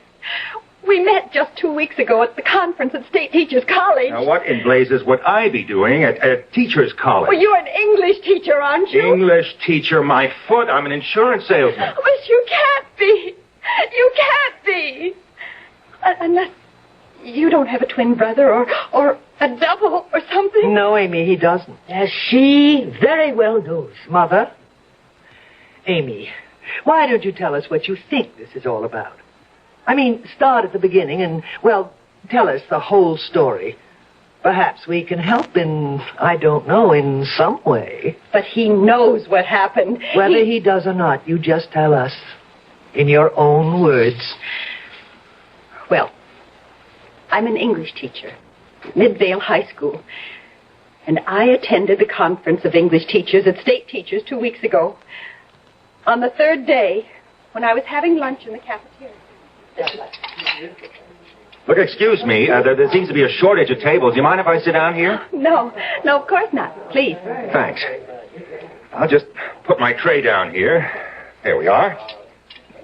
Or rather, here I am. My name's Morton, Jack Morton. Amy Prentice. Where are you from? Midvale. Newark. High school English. You know, Chaucer, Shakespeare, and all that. Well, we have a lot in common. Mm-hmm. Including food. I see you got a BLT on whole wheat, toasted. You too? Mayonnaise. Mayonnaise. Hey, are you enjoying the conference? Oh, yes and no. Well, what's the no part? Well, quite honestly, I don't go for some of the new teaching methods they're recommending. Yeah. Like letting your students read what they want to read instead of holding them to the curriculum. You too? Me, too. Well, we do have a lot in common. Yeah, I should say we do. Sure glad I asked to sit at your table. So am I. Amy, do you mind if I call you Amy? No. And you call me Jack, okay? All right, Jack. Well, what I was going to say, it's kind of early to ask you for a date, but, well, look, a barbecue tonight. I'm not looking forward to going alone, and I sort of wondered... I wasn't looking forward to it either, for the same reason. You talk about two minds with but a single thought, two hearts that beat as one. Well, how about it? How about what? Going to the barbecue with me. Look, the steak is going to be New York cut, my favorite. Oh, mine too. I'd love to. It's a date then, Amy? It's a date. That was the first date. We saw each other from then on every chance we got, every day. And just before the end of the conference, Jack asked me... Jack, you know you did. You asked me to marry you. Look, will you make sense? I'm married to Florence. I've been married to her for 10 years. would I ask you or anyone else to marry me? But you did. What do you think I'm doing here? We arranged for me to come today to meet your mother and stay here till we got married over the weekend. What? This is the engagement ring you gave me. Now, wait a minute. Cool it, lady. You could have gotten that anywhere. You could have bought it yourself. Amy, I know you're sincere in thinking you met Jack at that conference and that he asked you to marry him, but, well, it's got to be some sort of delusion. If it is, how did I know his name and address? That you could have got out of any phone book. I don't care what you say, Florence. This girl is playing some kind of game. I don't think so, Mother. I think she really believes what she says. I believe it because it happened. No, Amy, as I say, it's some sort of delusion. Is the rose garden a delusion? The rose garden? Your rose garden, Mrs. Morton. Jack told me you love roses, and that you're an expert at growing them, that you even exhibit them and have won prizes. Is that true? Well, yes, but... That window there, that picture window, does it look out on the backyard where the rose garden is? Why, good heavens, it does, yes. I'll describe it for you, just as Jack described it for me. There's a brick walk down the center, dividing the yard in half. You enter the walk through a white trellis that's covered with red and white roses. At the far end of the walk, there's a tall French fence to screen you from the neighbors. And in front of the fence, there's a fountain with a large statue of the god Pan. Is that right? Perfectly. It's unbelievable. I don't see anything unbelievable about it. She could have gone out back and looked at my garden before she rang the front bell. Well, yes, that is true. How would I know that Jack's mother exhibits her roses, wins prizes? Oh, that's true, too, Mother. Well, there are plenty of ways she could have found out. Name one. You just named me one. I could name you half a dozen. You could have asked questions around the neighborhood. And there is a record book of prize winners with stories of their backgrounds, their lives. You could have just made an educated guess. Personally, I don't think this poor child did any of those things. Then you explain how she knows. I can't. No more than she can. I have. Jack told me about that garden and all about his mother, but, well, it doesn't matter now. Well, what do you mean, Amy? I mean, I don't understand it, but obviously Jack doesn't want to marry me. Can't marry me. And regardless of what I think, what I believed happened, and it did, I know it did, well, it doesn't matter. Oh, where are you going? Back where I came from, of course, Midvale. Thanks for the tea. I'll be happy to take your bag to the door. Now, just 1 minute. Just 1 minute. Amy, you can't go back to Midvale today. Why not? There's only one train from Newark to Midvale. I happen to know because I have a friend I visit in the asylum there. And that leaves at 9:30 in the morning. Well, I'll stay somewhere. At a hotel. You'll do no such thing. You'll spend the night here. With us. I can't have that. I won't have it, Florence. I'm not letting some tricky little character like her stay the night under my roof. Mother, we can't put her out. That simply wouldn't be decent. Human. No, I insist. She's got to spend the night, have a good, refreshing sleep.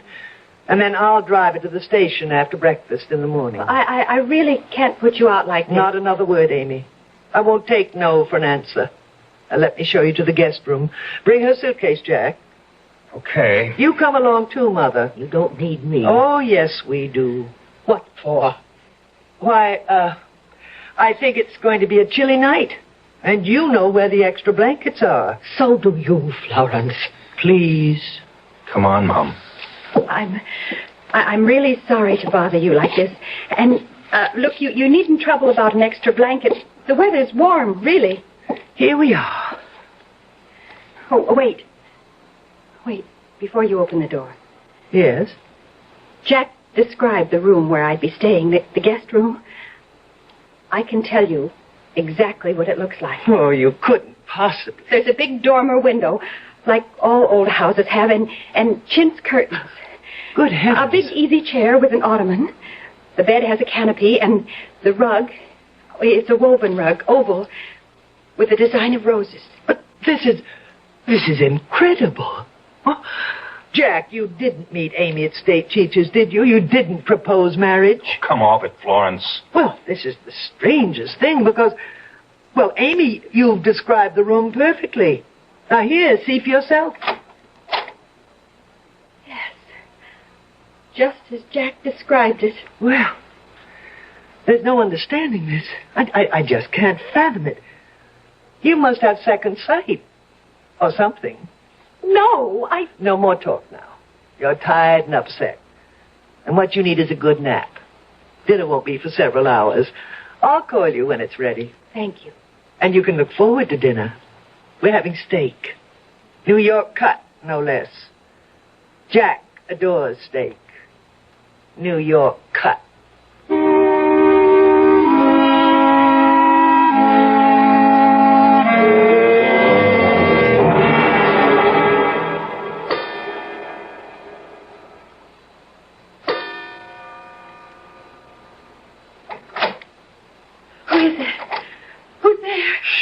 Quiet, Amy.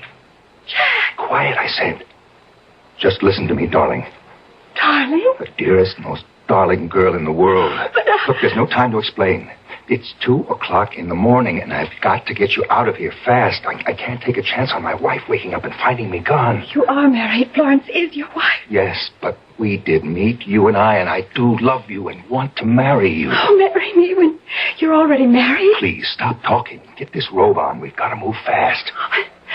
Where are we going? Out of this house. In robe and slippers? Look, I'll explain later. Come on now, let's go. Where? Go where, Jack? Florence. Your wife, standing in the door with an axe in her hand. Oh, Jack! Jack, what does this mean?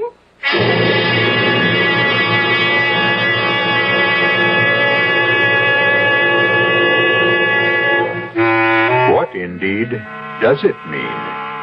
Why does Jack want to get Amy out of that house as fast as he can? What is Florence, his wife, doing with an axe in her hand? One thing is virtually sure. However incredible events for Amy have been up to now, they are as nothing to what lies ahead. I'll be back shortly with Act 2.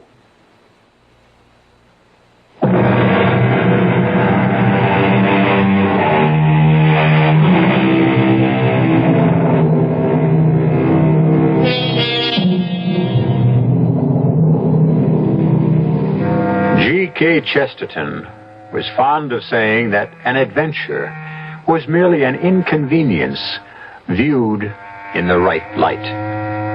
Perhaps, then, one may say that the incredible is merely the credible viewed in the wrong light. However that may be, to come to the home of a man you expect to marry and to discover him already married, and on top of that, to find yourself facing his wife at 2 a.m.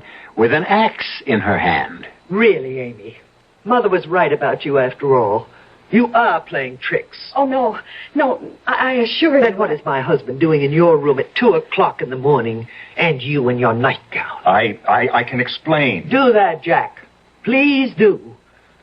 First, give me the axe, Florence. Tempted to ask where you'd like it.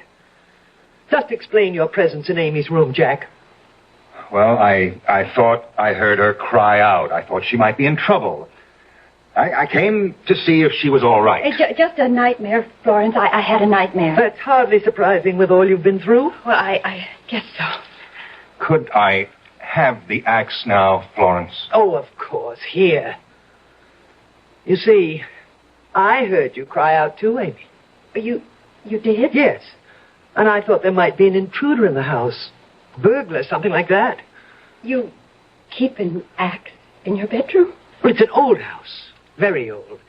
Our bedroom, Jack's and mine, has a fireplace in it. We keep a small supply of wood there. And sometimes it has to be split. You didn't think I was going to chop you, did you? No. Well, Jack and I will go back to our bedroom now. Come, Jack. Oh, and Amy. Yes?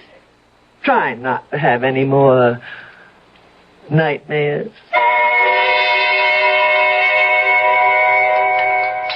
More toast and marmalade, Amy? Thank you, no. Coffee, then. No, frankly, I'm anxious to get started. Get that train for Midvale. I don't want to miss it. You won't miss it. Plenty of time. Well, there really isn't, Florence. There's just under half an hour, and it takes 15 minutes to reach the station. I know. So, I think we'd better get started, Amy. Your bag's packed and in the hall, so let's go. You? Well, I'll drive her to the station. I was planning to do that. No, I'll do it. No, Jack, no. Waste of gas. I mean, waste. You take her or I take her. What's the waste? I have to go into town. Shopping to do for the weekend. And you don't. I see. I can do my shopping at the same time. Yes, I see. So that'll mean only one round trip instead of two. I said I see, Florence. Saves gas. Yes. Well, if we're going to get started... Oh, but first you must see the Rose Garden. No, yes. I mean, how can you even think of leaving without seeing it? In some unaccountable way, you do know what it looks like, but, well, if I were you, I'd want to see it for myself. Well, there isn't time. Of course there is. Take a moment. Let's all go to the Rose Garden.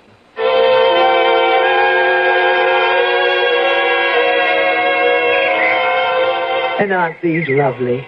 Hybrid teas. Yes, but, time... And this rambler. Isn't it gorgeous? Yes. Oh, yes, you're certainly to be complimented, Mrs. Morton. Thank you. Oh, but this isn't her garden, you know. It's mine, really. But Jack said... Jack said? Jack couldn't have said anything. How could he? Since you didn't meet him till yesterday. Or did you? Did you meet her at State Teachers, Jack? I've told you I never saw her before in my life. Yes. But I've been thinking. You know how I am? Always thinking. Sometimes my head aches terribly. Oh, please, we're going to miss my train. I think about so many things. Now, you take this Rose Garden. She gets the credit for it. Always has got the credit for it. But I'm the one who designed it, created it, planted it. Even your father had to admit it was beautiful, Jack. Remember? Yes. Oh, how that man hated me, reviled me, scorned me. But even he admitted that my Rose Garden was a thing of beauty. Florence, we've got to go. Now, if Amy's going to get her train. Yes. Oh, yes. But first I wanted to see these floribunda. Aren't they gorgeous? They are, yes. Note the deep, dark red of the blossoms. Very dark, very deep red. Lovely. Do you know why? Cultivation, I suppose. Blood. Blood? Mr. Morton's blood. Jack's father's blood. This is where we found him. Hacked to bits. Oh, Jack. Easy, Mom. Easy, Mom. Blood had poured onto the soil. Into it. Saturating it. Would you believe that before that day, these roses had been rather weak, skimpy, subject to all sorts of diseases? But afterwards, they'd literally burgeoned with health and beauty. Would you believe that? Now, look, whether I believe it or not, we can't stay here another second. Why not? My train, that's why not. The only daily train to Midvale. Are you deliberately trying to make me miss it? But of course not. What a thing to say. I only wanted you to see the Rose Garden. Well, now that I've seen it, let's go. Please. Whatever you say, whatever you say. I'll go along too, Florence. You, Mother? Whatever for? Some shopping myself. Well, why not? We'll all go together. You too, Jack. Well, no. I'll stay here. Not a chance, Jack. Not a chance. Oh, excuse me, but while we're doing all this talking, time is slipping by. I don't want to miss that train. Of course you don't. But before we go, I do want you to know, Amy, what a pleasure it's been having you stay with us. Thank you. Of course, you haven't enjoyed it. Poor dear. But never mind. You're sure to find a husband so attractive, so pretty. Could we go now? Come on, Jack, Mother, Amy, get in the car. We just have time to make the Midvale train. Luckily, as you see, Amy, the garage fronts on the street. luckily. Well, we can drive right out into the street and not waste time. Drive right straight out. Yes. Now, if the garage was in the back of the house, waste time, a minute or two, and we don't have it to waste. Could we get started? Oh, you are in a hurry. Well, you said yourself we don't have any time to spare. That's why you don't have to tell me. I'm sorry. I should think you would be. Well, here we go. Something wrong? Damp, I guess. Suppose you let me drive, Florence. How can you drive, Mother, if the car won't start? What time to spare and it won't start. Look, I'll get a taxi. By the time a taxi gets here, your call and everything, you'd miss the train. But we're certainly not going to get anywhere this way. The battery's wearing down. Correction. It's worn down. Oh, no. Well, that means I'll never make the train to Midvale. Well, now, I resent that, Amy. You sound as if spending another night with us here would be most unpleasant to you. Oh, no. No, I didn't mean... We did try to make everything as pleasant as possible for you. Back in the house, all. Look, if I went down to the corner and got a cab... Amy, Yes? do as Florence says.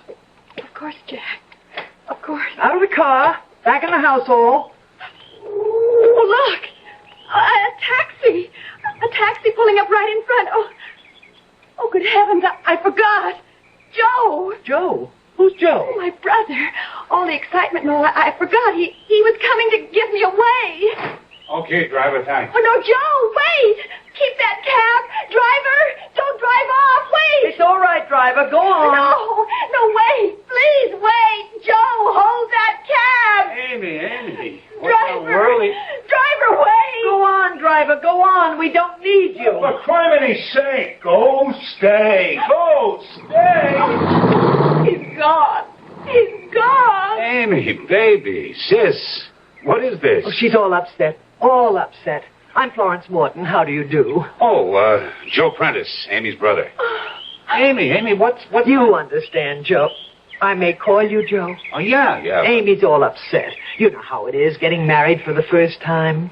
Nerves. Oh, sure. Joe. You Jack Morton? Yes, I am. Glad to meet you, Jack. Great pleasure. And you're, Jack's sister, huh?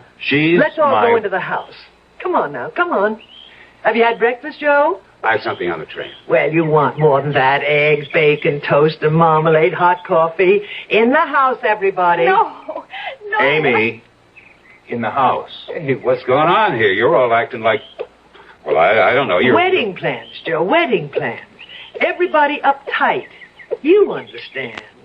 Yeah, sure. Florence, is it? Florence. Everybody in. Everybody in. Well, now, here we are. All together once again. Joe. Yeah, Amy? Joe, there's something crazy going on in this house. Something real crazy. Now, Amy, honey. Joe, listen to me. There's something wrong. I don't know what it's all about. I don't know what's happening, but Jack says he never saw me before in his life. What? And never proposed marriage to me, and then he did. And his wife, she came to my bedroom with an axe in her hand. For chimney's sake, hold it. Amy, you're not making sense. Oh, I know I'm not, because what's happening here, what's happened to me, doesn't make sense either. Will somebody explain this? I'll explain it. Mr. Prentice, Joe, a mistake of some kind has been made. Mistake? Your sister, well, I haven't wanted to spell this out in so many words, but since you're here now and can take care of her, Joe, I'm afraid your sister is crazy. You're afraid my sister is crazy? Well, she came here yesterday afternoon, arrived just out of the blue, out of nowhere, saying she'd come to marry my husband. You don't mean him? Yes, him. Jack. My husband. He's your... My husband, Jack, yes. Somehow your sister has got into her head that they met at teachers' conference, and he proposed marriage, but, well, it's ridiculous. You, Jack. You say you never met Amy? No. Jack, last night in my room. Now, hold it, Amy. Just hold it. Let me try to get this thing straight. You didn't meet her at a teachers' conference? State Teachers College? Not me. I'm an insurance salesman. This is plain screwy. Amy, if you say you met him and he asked you to marry him, I say you met him and he asked you to marry him. But he says... I never saw her, talked to her, knew anything about her until she arrived here yesterday. I see. Well, either you're a liar, Mr. Morton, or you're crazy. If anybody around here has lost his marbles, you have, not her. Now, Amy, what do you want to do about this? I just want to get out of here. And that's what we'll do. Where's the phone? Over there, but I'm afraid Let me just call a cab and we'll blow. You can't. You going to stop me? The phone's out of order. Now, we'll see about that. That's dead, all right. No wonder. The wire's been pulled out of the box on the wall. Now, what is going on here? Who pulled those wires out of the box and why? Come on, damn it, answer me. Who and why? You're like Jack's father, all male. He was a Taurus, a bull. Strong, masculine like you. He thought like you. What are you, some women's liver? I'm me. I'm Florence Morton. And I don't take anything from you or anybody else. His father learned that the hard way. What do you mean, the hard way? she killed him with an axe. Killed him. Killed him. Hacked him to pieces. He had to be killed. I certainly wasn't going to live out my life with him dominating me. Stupid, he called me. Stupid. Like that. One day I said to him, "You call me stupid once more and I'll kill you." We're in the garden. Maybe you noticed there's a wood pile in one corner, Amy. Yes. And there was this axe he used for splitting wood. You know what he did? No. Guess. Please. He picked up the axe and handed it to me. "Go ahead," he said. "Kill me, stupid." Was he surprised? Hacked him to bits. To bits. Amy, come on. We're getting out of here. Goodbye, Joe. Goodbye, Amy. Goodbye. This door's locked. It's bolted on the inside. Oh, I thought you knew. You didn't see me bolt and lock it when we came in? All right, give me the key. So you can unlock it? What else? Now look, you... Joe, please, don't cross her. Please, don't cross her. She'll kill us all. Joe. Joe. Take it easy, Amy. We're not dead yet. Not yet, Joe. Not quite yet.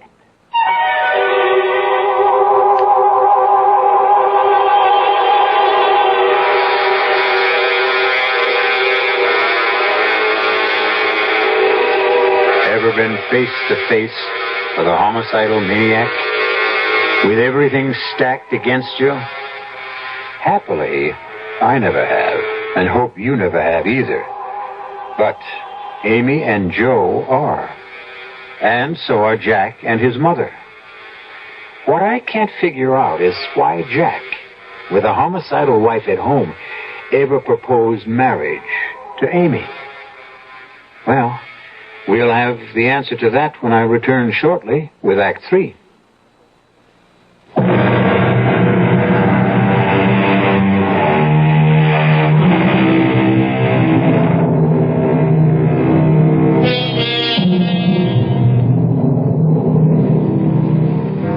Terror can be a thing so palpable you can feel it. Clammy to your touch. Ice cold in your veins. A taste of brass in your mouth. Certainly this is what Amy Prentice feels, along with the Mortons and her brother Joe, as Florence Morton makes all too clear the fact that they are not going to leave the old house on Hilliard Street alive. Look, Florence, I don't get any of this.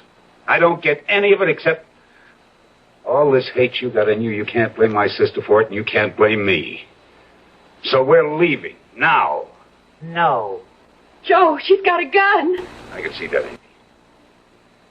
Question is, will she use it? Yes, she'll use it all right.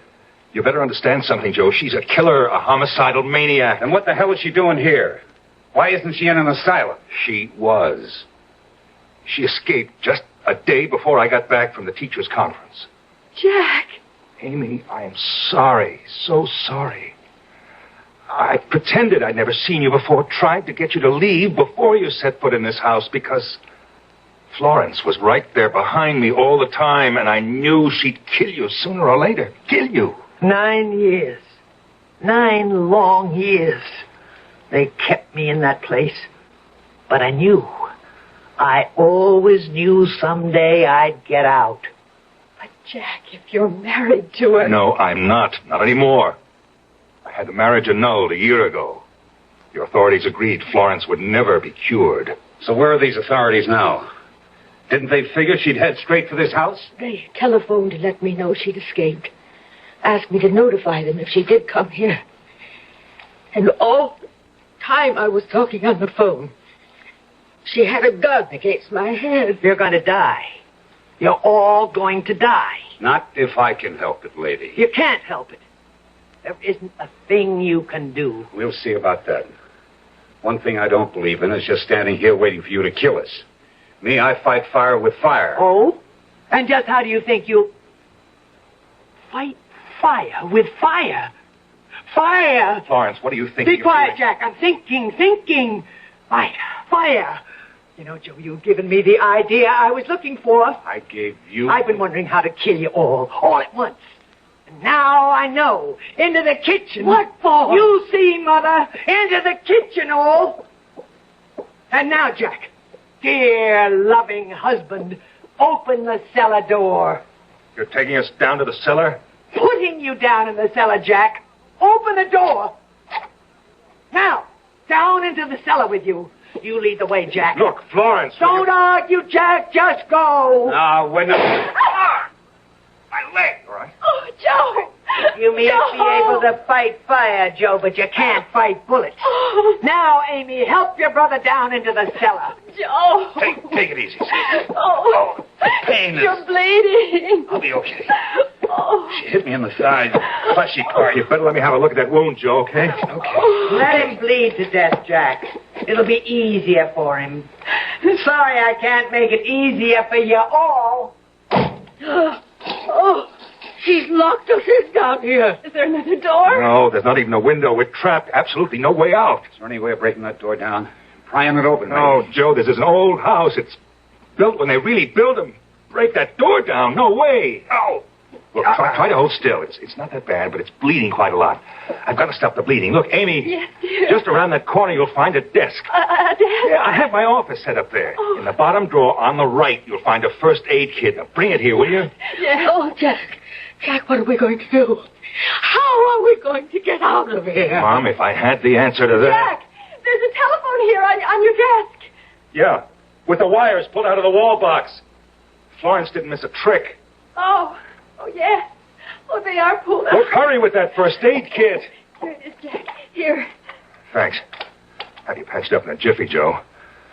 Though much good it'll do you, I'm afraid. Don't lose your nerve. Me, I've been in worse binds than this. Vietnam, for one. I work for another. What do you do, Joe? I'm a cop, New York City Police Force. Well, I've been in spots that make this look like... Hey, wait. She's up there. That's not the kitchen. No, it's the living room, right above us. What was that? She put something down on the floor, something heavy and made of metal. What could it be, Jack? I don't know, unless it's... Wait a minute. What, Jack? What? Metal? Fire? I keep a can of gasoline in the garage for the lawnmower. How big a can? 2 gallons. Was it full? I'm afraid so, and I'm afraid I'm right. I smell gasoline. It's dripping down through the floorboards above us. She's going to set the house on fire. She's going to burn it down around our heads. Kill herself, the poor crazy woman. Florence! Florence, listen to me! Florence, you'll kill yourself! Strike a match and the gasoline fumes! The fumes, Florence, they'll explode! You're right. She lights that stuff. She'll never get out alive. Florence, will you listen? Will you please listen? Oh, God, she's done it! A house this old. It'll go up like a haystack, a dry haystack. We're all going to die. Burns alive. Oh, no. We gotta try that door. We gotta see can we break it down. Jack, give me a hand. We'll both get our shoulders against it. When I give the word... What? Forget it. The door's hot already. Flames on the other side. Even if we got it open, we'd never get out. There's got to be something we can do. There's got to be. What is the neighbors? Neighbors? They'll see the house burning. Call the fire Oh, department. what good'll that do us? They'll rescue us. Get us out of Oh, here. Amy, honey, they don't know we're down here. Oh. Wait a minute. Just one chance. Just one chance. What, Joe? Telephone. No, I told you. Florence pulled the wires out of the wall box. We gotta see can we connect them again. You think you can? Or do you? Jack. Thank God you set up your office down here with a phone. If we can reconnect those wires, let's get this wall box open. You got any tools down here? Yeah, top drawer of my desk. One of those little kits. Here, what do you want? A screwdriver. Here you go. Now, get this lid open. All right. Easy. Yeah. It's coming. Oh, hurry, Joe. Hurry. There. All for the lid. Oh, good. Oh, no. What? 3 wires. Red, blue, and green. 3 poles to attach them to. So attach them. Yeah, but which wire to which pole? Hey. Oh, it's falling. Oh, Joe, try something. What do you think I'm doing? Let's see. Red to this pole. Blue to this one. Green here. All right, see, can you get a dial tone? No, nothing. Try again. Joe, move it. Let's see. Put the red here. Blue there. Green on this pole. Okay. Anything, Jack? That's it. I got a dial tone. Well, use it. Get the operator. This is your operator. May I help you? Operator, I'm calling from a burning house. 37 Hilliard Street. The fire department's just arriving, but they don't know we're in the cellar. We're in the cellar.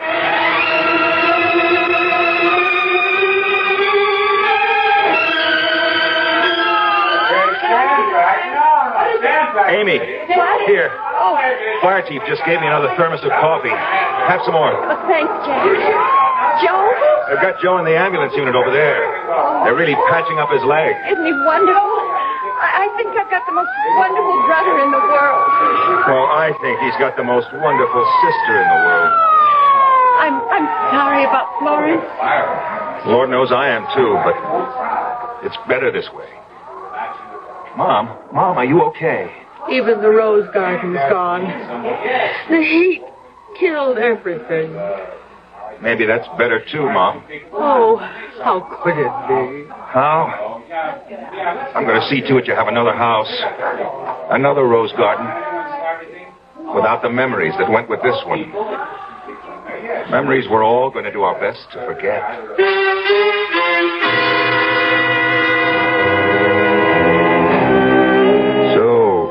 What began as mystery, created by Florence Morton, ended as tragedy for Florence Morton. And perhaps for the best, as Jack said. She is at peace now, and if in death she has not found a better world, as we very much hope she has, she's at least out of this one, which brought her so much unhappiness. I'll be back shortly.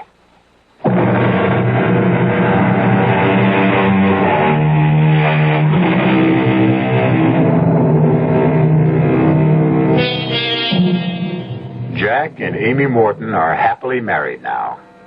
Amy no longer teaches, at least not in school, because she has 2 youngsters to keep her more than busy.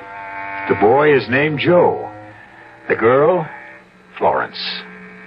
As for Mother Morton, she has another garden, but not roses, vegetables. Well, everything costs so much these days.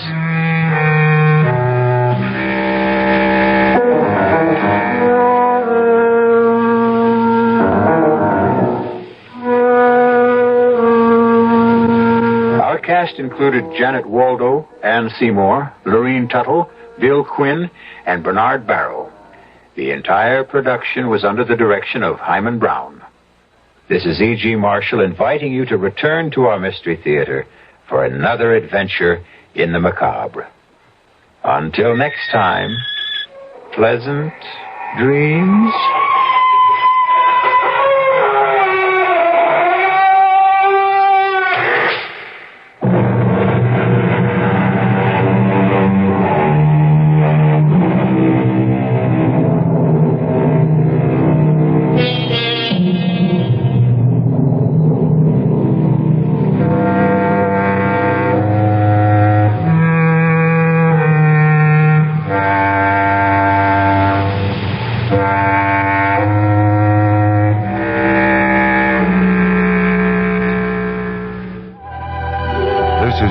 Friendly music station, KIXI, dial 91 AM, Seattle.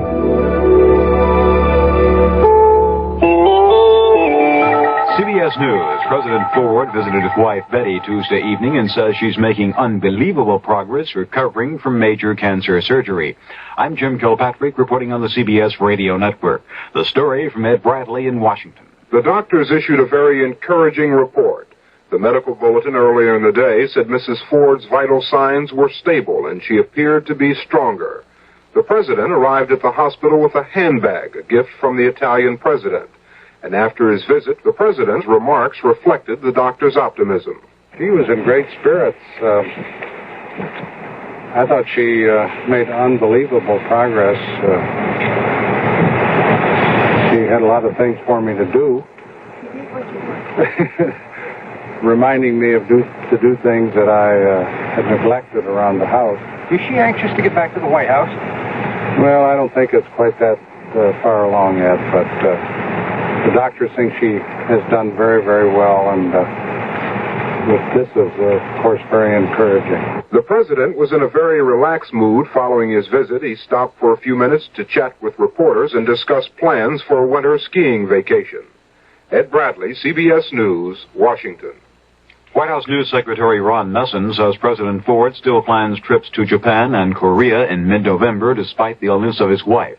Mr. Ford canceled his travel schedule for this week, but the White House says the president will meet an extensive campaign schedule starting next week involving 10 to 20 one-day trips. More CBS News after this.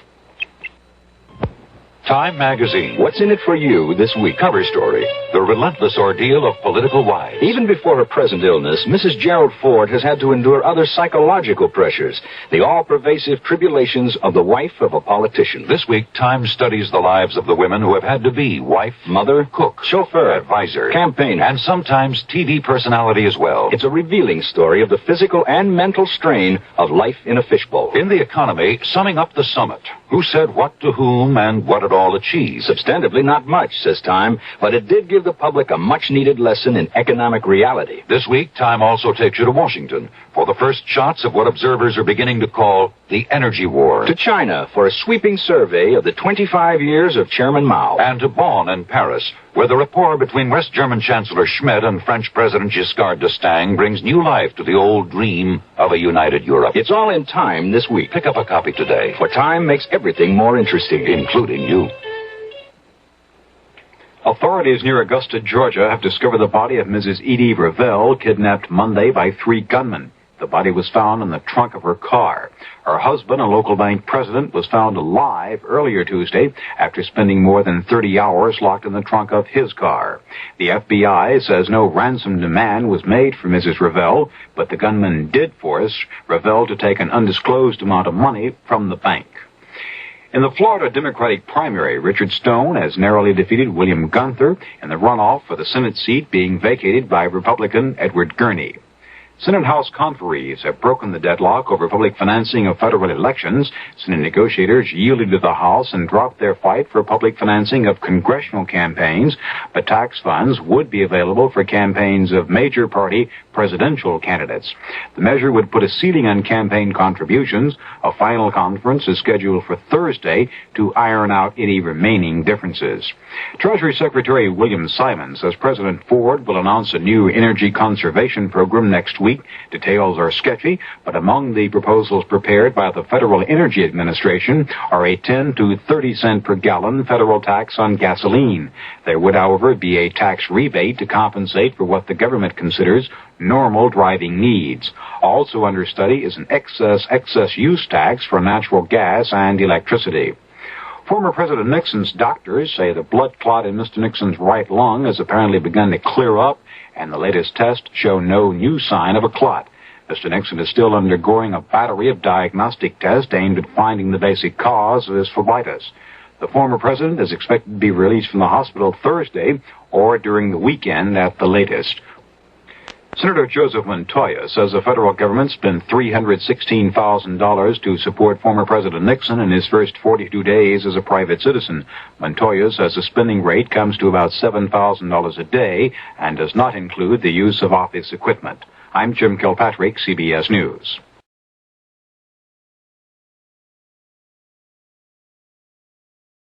The CBS Radio Mystery Theater presents...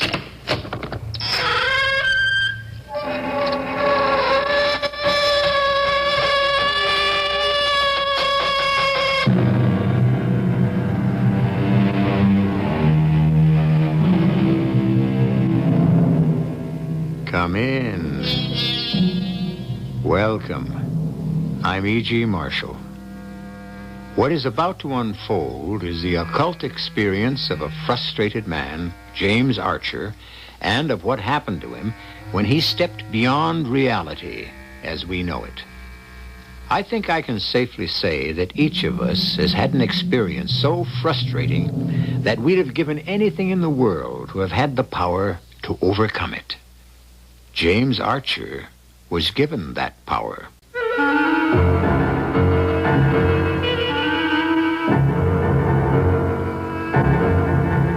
Our mystery drama, Strange Passenger, was written especially for the Mystery Theater by Roy Windsor and stars Nat Polen and Bob Caliban. I'll be back shortly with Act One.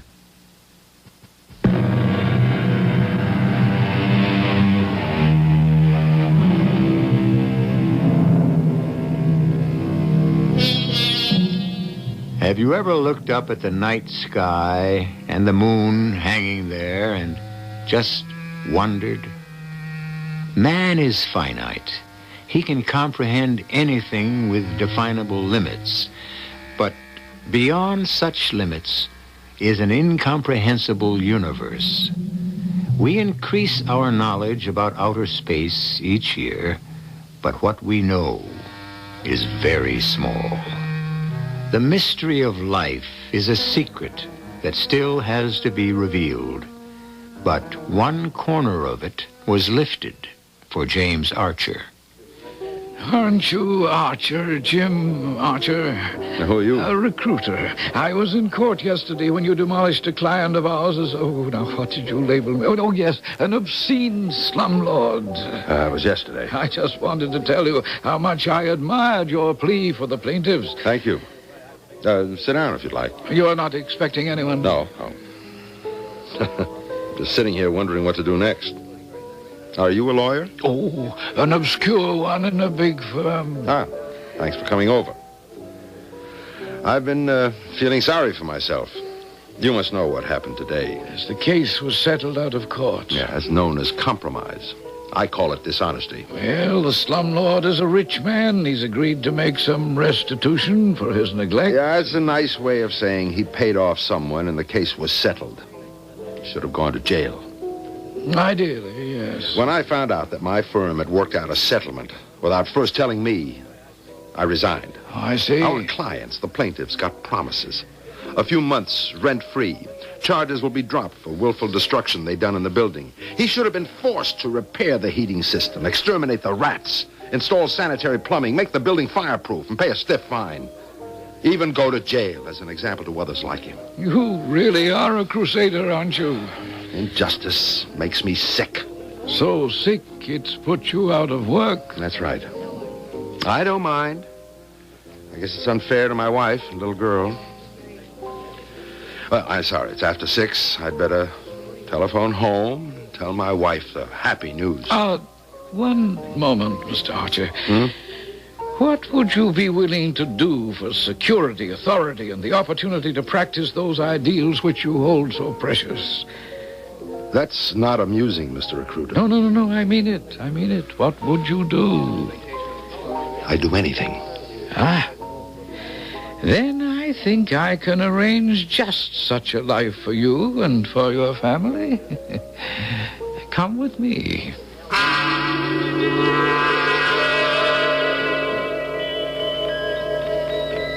Oh, Recruiter, so you have found a man of integrity. Yes, Cosmo, this is James Archer, a gifted lawyer who believes that law and justice should never be compromised. Is that correct, Mr. Archer? Yes. May I ask where I am? Where we are is unimportant. You came here of your own free will. You are under no obligation to stay. If you say so, we will transport you back to the city. No, thank you. At least, not until I've heard what this is all about. How can you guarantee me an honest, uncompromising life? Because I represent, in fact, I embody a viewpoint that is both utopian and attainable. And what is that? The bloodless establishment on your earth of a society in which each man is equal, in which each earthling will lead a happy life. A society in which certain outstanding men such as you can become will reestablish moral values and strive to relate to life beyond Earth. Well, that's mumbo-jumbo, but it sounds good. It's not mumbo-jumbo. You say that because you cannot see above the daily scratching and clawing for survival. All right, Mr. Cosmo. What do I have to do in order to attain this utopia of yours? Who pays my salary? What about insurance, pension? Details. You will never need to worry about any of them. And while you are away, before you begin your mission, your wife and child will be provided for. My mission? Yes. Soon after it begins, you will rise swiftly. You will become a man of importance locally, then statewide, and then perhaps in your nation. You will proclaim what you honestly think. No more compromise, no watering down of the law or of justice. Mr. Recruiter? Yes? Are you sure I'm not still in that bar trying to forget my worries? Oh, I am very sure. The opportunity that has come to you has come to only a few others on Earth. Just who are the two of you? There's something very weird about all this. It seems so because you are earthbound, Mr. Archer. Are you saying... No, that's nonsense. I know that a lot of people report flying objects. There have been drawings of funny little men with pointed antennae for ears and all sorts of things. No rational person gives them a second thought. You don't have to believe, Mr. Archer. You are free to leave. When you arrive home, you will appear to have overstayed your time at that restaurant, and you won't remember a word of what followed after. I can, in fact, right now, blank out the names of your wife and child. You mean... Now, wait a minute. Their names are... You can do that. Very easily. Ready to quit, Mr. Archer? No. No? I think I'll see this through. That is an incredible honor, Mr. Archer. Recruiter, bring in the ship, and we will be on our way.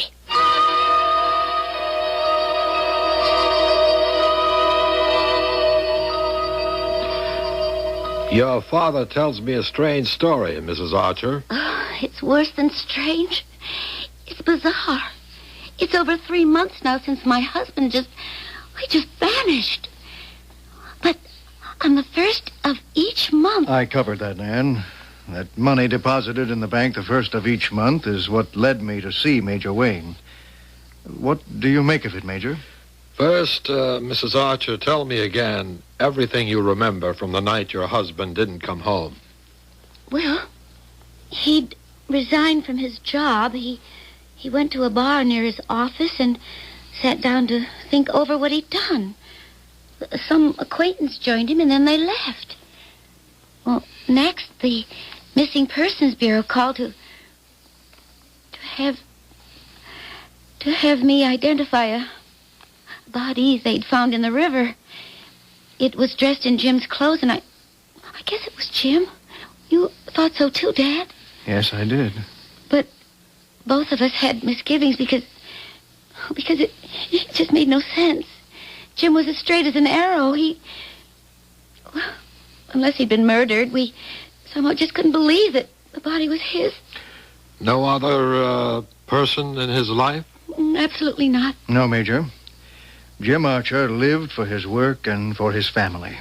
He was a thoroughly honest man. And the body found in the river had died from a violent stroke, as if it had been electrocuted? Anything else, Mrs. Archer? I know about the insurance and the mysterious deposits of money.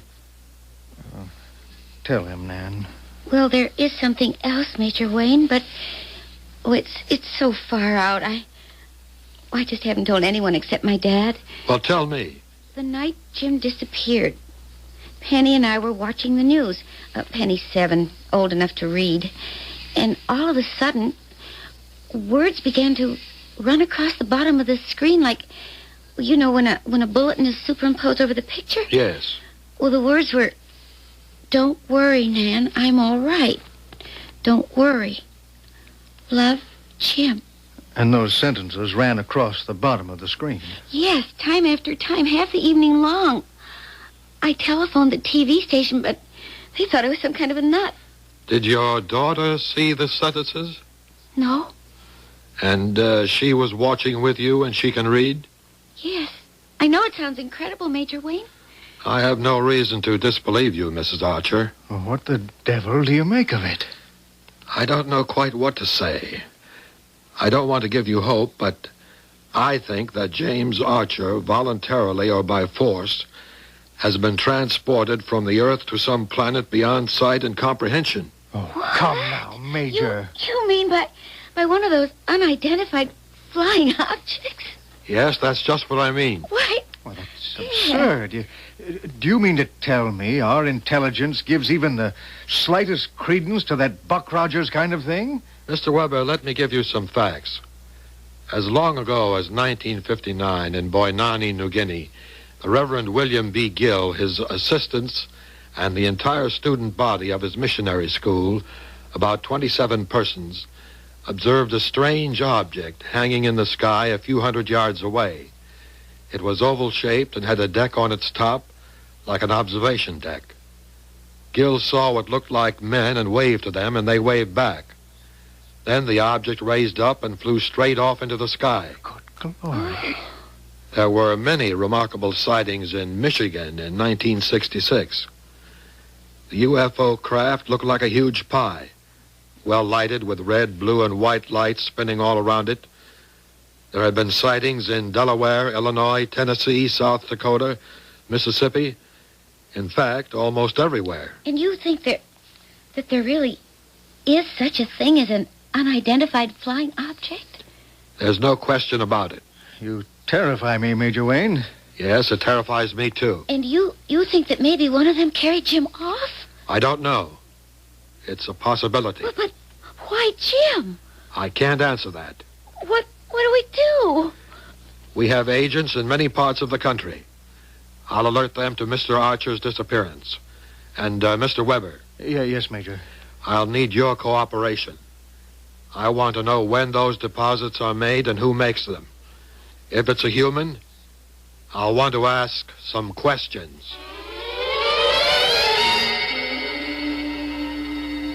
Well, Mr. Archer, what do you think? It's magnificent. Beautiful green fields, homes, even light. Incredible. And the people? Well, to be honest, they're strange looking to me. But I'm only used to human beings. These people are shorter, round, flat-faced, with quite sharp ears. Disease-free, untroubled, and super-intelligent. You will soon be free to visit with them. I'm ready now. Soon. The surgery, I have been told, was perfect. You now possess a brain as extraordinary as ours. And your face has been altered very skillfully. All that is left of you is a name.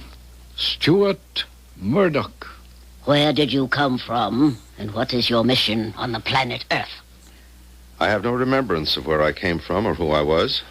My mission on Earth is to become a leader of my people and to prepare them for your bloodless conquest of my country. You have been away from Earth for 6 months. He is ready, recruiter. Oh, yes. Take him among our people for a week, then fly him back. Drop him outside Fargo, North Dakota, supply him with money, and return. Yes. And let nothing interfere with those regular deposits of money. It will have to compensate. He now belongs to us.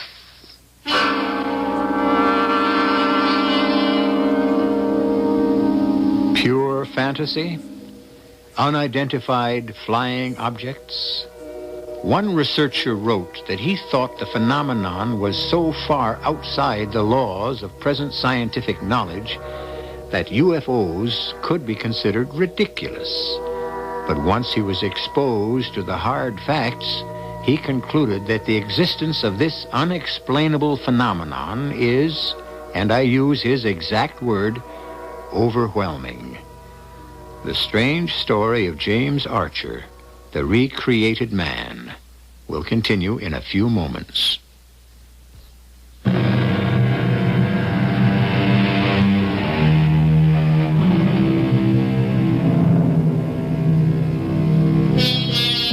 And who is to say that what has happened to James Archer is impossible? Dr. Faustus sold his soul to the devil in exchange for 24 years of every pleasure and all knowledge at his command. And James Archer's state of mind has led him in the same direction. It is, remember, 6 months since Archer vanished, literally into thin air. Excuse me, Mr. Weber. Major Wayne. It's Thompson here, sir, field agent. Anything? Well, yes, sir. An unidentified flying object was seen hovering in this Fargo area late this afternoon. I see, and? Well, I'm at the Nygaard farm about 30 miles northwest of Fargo in a small community named Shoshone Creek. It's pretty desolate. Apple and I put down our two-seater in one of Nygaard's fields and taxied it to the side of a big barn. Good. See if the UFO lands and if anyone leaves it. If so, follow the man. Don't pick him up, but don't lose him. I want to learn where he goes. Yes, sir. Well, this is fantastic, Major.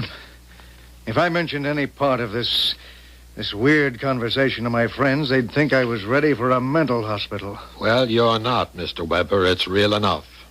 Oh, and let me give you a warning. Yes? Let's say that James Archer is returning by a UFO to Earth from wherever he's been. He'll be returning for a purpose, and to achieve that purpose, he won't be the same man. I don't quite understand. If, as I suspect, he was chosen by some power from another planet because he had soured on his life and our civilization, and if that power has some objective on our planet Earth, you can be sure that Archer's been brainwashed and indoctrinated deeply. So, even though he might look the same... He probably won't. We had one experience in which a man who had vanished was brought back into custody. He was not the same man he had been. He'd become a robot. We had to institutionalize him. An exceptionally intelligent man, but dangerous to us. Later, he was found in his room dead. Somehow, he'd been electrocuted. That's why you thought the body in the river... Yes, it got me thinking. Now, tell me about those deposits, Mr. Weber. Promptly, the first of the month, a cash deposit of $5,000 is made to the account of my daughter. We alerted our bank security guards, and when the last deposit was made through the night deposit slot, one of the guards spotted the man who dropped it. I have a description of him here. Good. I'll have one of my agents try to spot him and follow him. Then we'll pick him up for questioning. It might be ticklish. We have nothing against the man. I may need your daughter's cooperation. Major, I don't want to expose her to danger. I don't think there'll be any, but we'll be careful. I'm very aware that you've already lost a son-in-law. Jim Archer was a fine young man.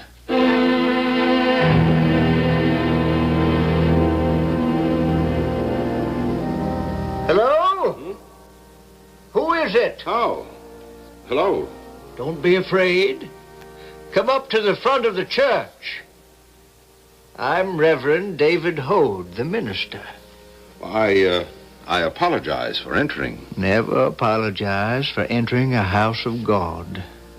Who are you, young man? Stuart Murdoch. Not from around here, are you? No. Can I do something for you? Well, I didn't enter to do any damage, Mr. Hode. I should hope not. We don't have vandals out here on the prairie. Are you lost? Am I near Fargo? About 30 miles by the state highway. Do you have a car? No, but if you'll point me in the right direction. Glad to, but you won't find much traffic at this time of night. I take it you're hitchhiking. Unless there's someone around here who'd drive me to the airport. I have money.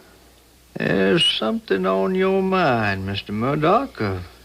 Anything I can do to help? Oh, no, I'm fine. Have you been in the church for... No, you just walked in, am I right? Yes, a minute ago. And before that, you were outside? Yes. Now, if you'll show me the way to... Of course. All in good time, Mr. Murdoch. May I ask you a question? Did you see what I saw, and is that why you've come here? What did you see? A saucer-shaped thing hovering in the sky, and then coming close to the ground, not far from old Neil's Nygaard farm, half a mile from here. What do they call an unidentified flying object? And you think you saw such a thing? I know I saw it. I'll be going along. Others saw it, too. I came to my church to pray to God to protect all of us. From what? Satan. Reverend Hode, there is no such thing as Satan. It is in a man's self that he is good or evil. Young man, I believe in God, and he sustains me, and in believing in him, I accept Satan as a fact. A fact of what? He was cast out of heaven and is the chief monarch of hell. Of hell, which is? Many things, Mr. Murdoch. Satan corrupts mankind. The struggle to possess a soul for good or for evil goes on in a man forever. The presence of God within you cannot be extirpated. Then I don't have anything to worry about. Well, the day will come, I assure you, when you will feel his presence, and he will help you to decide what is right. Okay, if you say so. You have been infected, haven't you? Odd you didn't see that unidentified flying object. Oh, I saw it. The fact is, I had a ride in it. You know something? You just may have at that.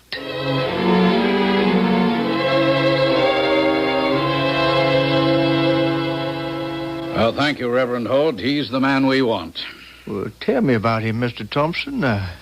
You are an intelligence agent? Oh, yes, sir. Here's my identification. Who is this Mr. Murdoch? He's a New York lawyer named Archer who vanished 6 months ago. You may not believe in such things as UFO. Oh, but I do, yes. I saw the thing laying less than a mile away. What's this Murdoch up to? We don't know, Reverend, but Major Wayne thinks Murdoch sold himself to some power in outer space and has been returned to Earth to carry out some mission. To what end, Mr. Thompson? Oh, we don't know that. I just saw him go into your church, and my orders were just to follow him. He's headed for Fargo and New York. All right, then Appleton and I will fly to the airport there and wait for Murdoch to board a plane. We'll board the same one for New York. I wish you well. Murdoch is a personable young man. If some force about which we are ignorant has possessed him, don't despair. The God-given moral force within each of us will be stronger than the power of Satan. Given time, Mr. Murdoch will reject having sold his soul. And then what? Heaven alone knows.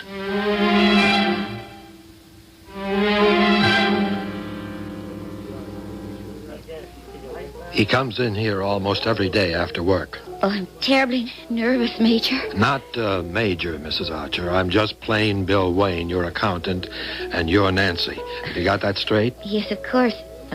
Bill? It's 5:45. He ought to be along any... Uh-oh, that's the man. Oh. He's taking a seat in that booth. You know what to do. Yes. Wish me luck. I beg your pardon? Oh, yes? My name is Mrs. James Archer. May I speak with you for just a minute? All right, please sit down. Oh, thank you. Who are you motioning to? Bill Wayne, my accountant. Join me, Bill? My name's Bill Wayne. Oh, how do you do? You followed me here? Oh, no. I come in here almost every day. Mrs. Archer came into the city today, and I invited her to have a cocktail with me. Are you, well, are Mrs. Archer and her accountant supposed to mean something to me? Well, you see, you've been identified as the man who deposits $5,000 in my account every month. I just wanted to meet you and to thank you. I really don't know what you're talking about. Mrs. Archer, was it? Yes. Well, if Mrs. Archer has made a mistake, we apologize for it. Are you mistaken, Nancy? Well, I don't think so.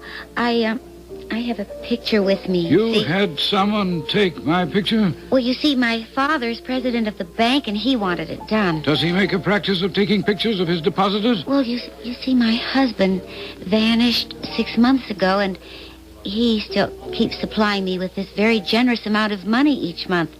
You must admit it's strange. You say he vanished? Yes. Oh, yes, I vaguely remember the name now. Archer, wasn't his body found in the Hudson River? Well, a body was found. And identified? Well, yes. Then what you've told me is impossible. I agree with you. A dead man could not make monthly deposits to his widow. That's what's been troubling Nancy. She thought that if she could meet the man who made the deposits, she might get an explanation and be given some hope. Hope? That Archer is still alive? Well, that also sounds impossible. Well, if we've made a mistake... well, this is the picture of you, though, isn't it? Mr... I don't know your name. Recruiter. Yes, that does look like me.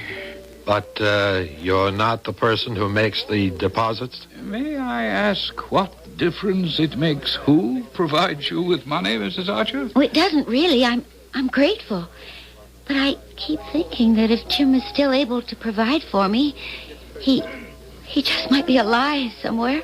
Just as a matter of business, Mr. Recruiter, we have to find out where the money comes from. Its source. Oh, I'm afraid I can't help you. The money comes to me, and I'm just instructed to make the monthly deposits. Who? I mean, where do the instructions come from? Can you tell me that? Anonymous. Somehow it doesn't seem right. If Mr. Archer did someone an enormous favor... Well, did he? Do you know if he did? I never met the man. Now, you'll excuse me. No, goodbye, Mrs. Archer, and enjoy the money. Goodbye, Mr. Wayne. I wouldn't worry about the money. He knows. Consider the name. Ever heard of anyone named Recruiter? He's one of them, whoever they are.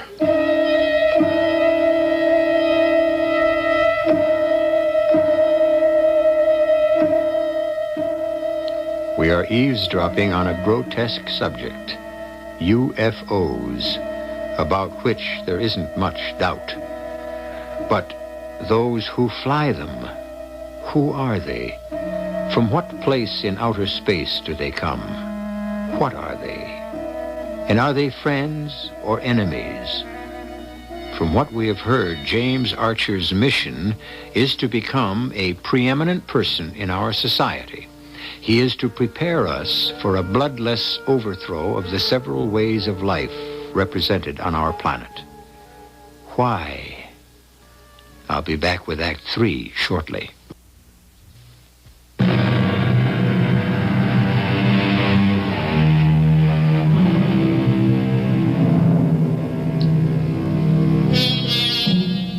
In any contest, it is wise never to underestimate the strength of the enemy. But what do we do when confronted by an incomprehensible force, one beyond finite understanding? Major Wayne of Intelligence knows what has been going on, but what can he do about it? We have never captured an unidentified flying object, and we only have reports that they have been seen at a distance. 6 months have now elapsed, and it is a year since James Archer disappeared. The deposit was made as usual. Well, why can't Major Wayne force that Mr. Recruiter to tell him where the money comes from? There's no law, Nan, to prevent a man from dropping money for you in the night slot at the bank. He's not committing a crime. One of these days, Recruiter will be seen with Jim, and then Wayne moves in. Well, about the only person Recruiter sees is that man who's become assistant to the special prosecutor. What's his name? Murdoch? Yes, Stuart Murdoch. Yes. A remarkable young man. Brilliant lawyer and great presence. He'll go far. He's a leader, and we haven't got many of them around these days. If I live long enough, I think I'll see Murdoch governor. He's an unusual man. So was Jim. Yes, I agree, Nancy. I was proud to have him as my son-in-law. You know, if you think about it soberly, Dad, both of us are not all there in the think department. Who could believe that Jim might be alive in outer space? A year ago, I would have laughed at the idea. Now, I don't know.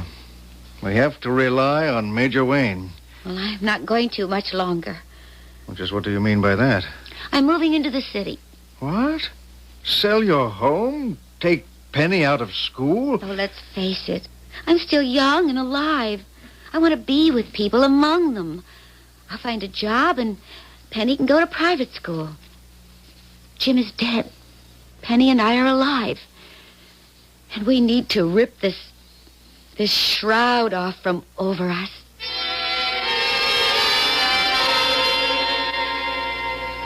Happy to meet you, Reverend Hode. You remember Thompson? I sure do. It's nice of you to have invited me to New York, my first visit. It's an impressive sight. Well, how are you, Mr. Thompson? Just fine, sir, thank you. You still keeping an eye on our visitor from space?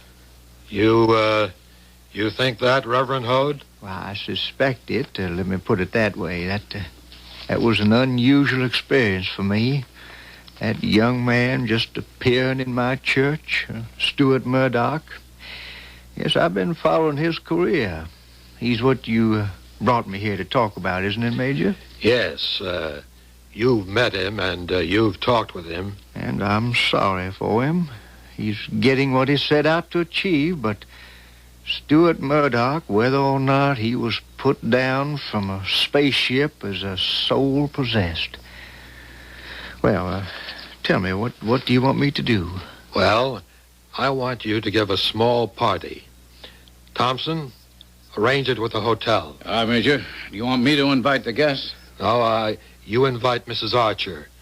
She's a little cool toward me these days, and I'll invite her father. No, you invite both of them. Just tell them that you want them to meet a friend of yours from North Dakota who may have something to say that will be of interest to them. Mrs. Archer. Oh, yes. Yeah. We think there's a chance that Stuart Murdoch is the former James Archer. Nancy Archer is the presumed widow. The other person you'll meet will be Hugo Weber, her father. And I'll be there as Bill Wayne, Mrs. Archer's accountant. So, there'll be 5 of us. I shall be most happy to help you if I can.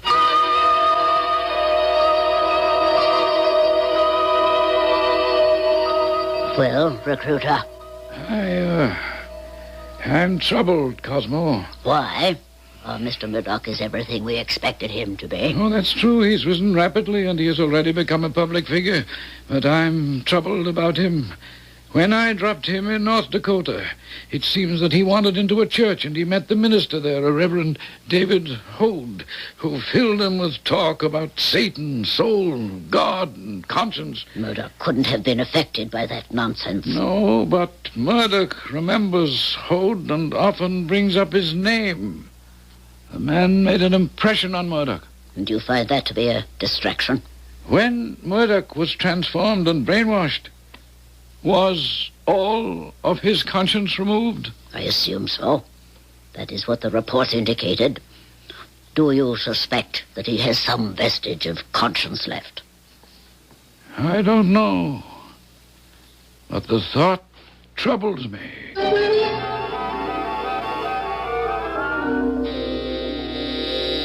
Right on time, Reverend Hode. 5 o'clock. Let's hope it all goes well. Now, Mrs. Archer and the others should be right along. Hello, Mr. Hode. I'm so glad you could stop in to see me, Mr. Murdoch. Thank you. Meet Joe Thompson, a member of my church back home. Joe, this is Stuart Murdoch. How do you do? Sit down, Mr. Murdoch. We have tea or whatever else you'd like. Tea, please. Well, good. I don't try to impose my tastes on others. I thought that was your job, Reverend. Shoving your convictions down the throats of others? No, not shoving, young man. I expose my convictions to them, and then it's up to the individual to accept or to reject the truth. The truth, as you see it. It's the word of God, which is the truth. I'm just one of his messengers. That's one of the reasons I wanted to see you while I was in New York. You're my messenger from God? Yes, I do believe I am. I knew that when you wandered into my church in Shoshone that... well, remember when we talked? You remember, of course. Every word of your mumbo-jumbo, Reverend. You said that the presence of God within each person cannot be extirpated. Here's your tea, Mr. Murdoch. Thank you. Well, I'm afraid you were wrong, Reverend. I'm unchanged. I haven't had to whistle for God's help. I've helped myself. And as you may know, I've been very successful. But you're here, Mr. Murdoch. You didn't forget me? Of course not. I liked you when we met, and I'm happy to see you again. Oh, that should be the others, Reverend Hode. How old are the men? Friends of neighbors back in Shoshone. You don't mind, do you? No, certainly not. Mr. Weber, Mrs. Archer, so glad you could stop in.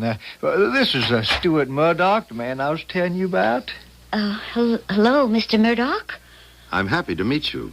My father, Mr. Weber. How do you do? And Bill Wayne, a friend. Hello, gentlemen. Hello. Joe, tea fall. It's a real honor meeting you, Mr. Murdoch. Well, thank you. We've been following your career, Nancy and me, and I must say we like the way you've ripped into corruption and graft. The public is entitled to honesty in government. Well, that's what they all say, but you seem to mean it. And my actions, I hope, prove it. My late husband felt that way, too. I mean, about honesty. Yes, Jim Archer was an honest man. All that got him was his resignation from his job. He couldn't stand hypocrisy. He wouldn't compromise. I can't either. But I've learned that one has to prepare others slowly for the truth. Not your version of truth, Reverend. Truth is indivisible, young man. The truth I preach is God's word. Truth is an ideal, and it is divine. Well, I think that's foolish. Truth, like any other commodity, has to be sold.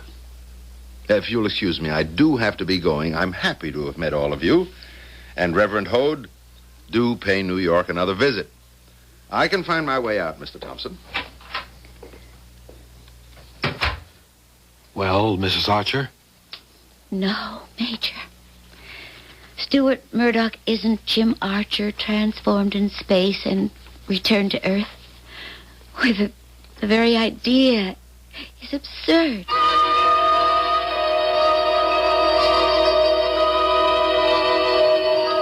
Astonishing. An obscure minister from North Dakota has created wonder in your mind. He insinuates the thought of God and conscience into your mind, even though you know, as we know, that both are fiction. You still are earthbound. Well, Mr. Murdoch, we seem to have failed. It has happened before, but not often. I can offer you a choice. A return to our planet for a short time, and then resume your mission on Earth, or remain here now. I don't know what to do. Why can't we go on as we have been? I'll carry out the mission. I'm afraid that's no good, Mr. Murdoch. The very fact that you wonder if you've been infected with Satan's moral virus, whatever that might be, creates a doubt about your reliability. Order the ship. Are you, taking me back into space, Cosmo? No. You will remain here. You will be returned to what you would have become after you resigned from your job and before you accepted Recruiter's offer. And what would that be? Still an unemployed lawyer? That will be for others to discover.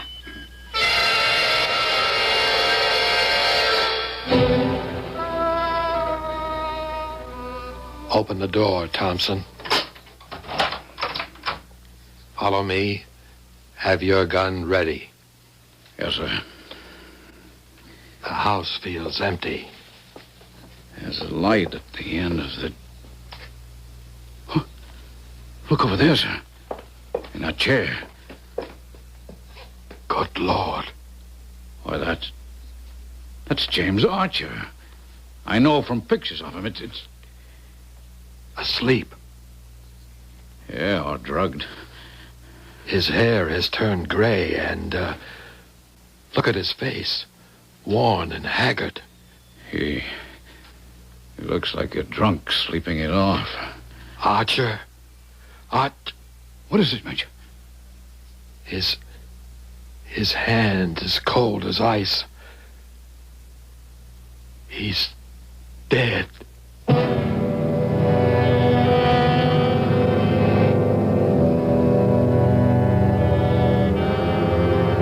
So, as Cosmo said, James Archer was returned as what he would have become after he lost his job and tried to sell his soul to a force from outer space. Had Cosmo read the future? It would appear so. It is very possible that James Archer was so depressed with his future that he allowed himself to deteriorate into the condition in which he was found. I will return shortly.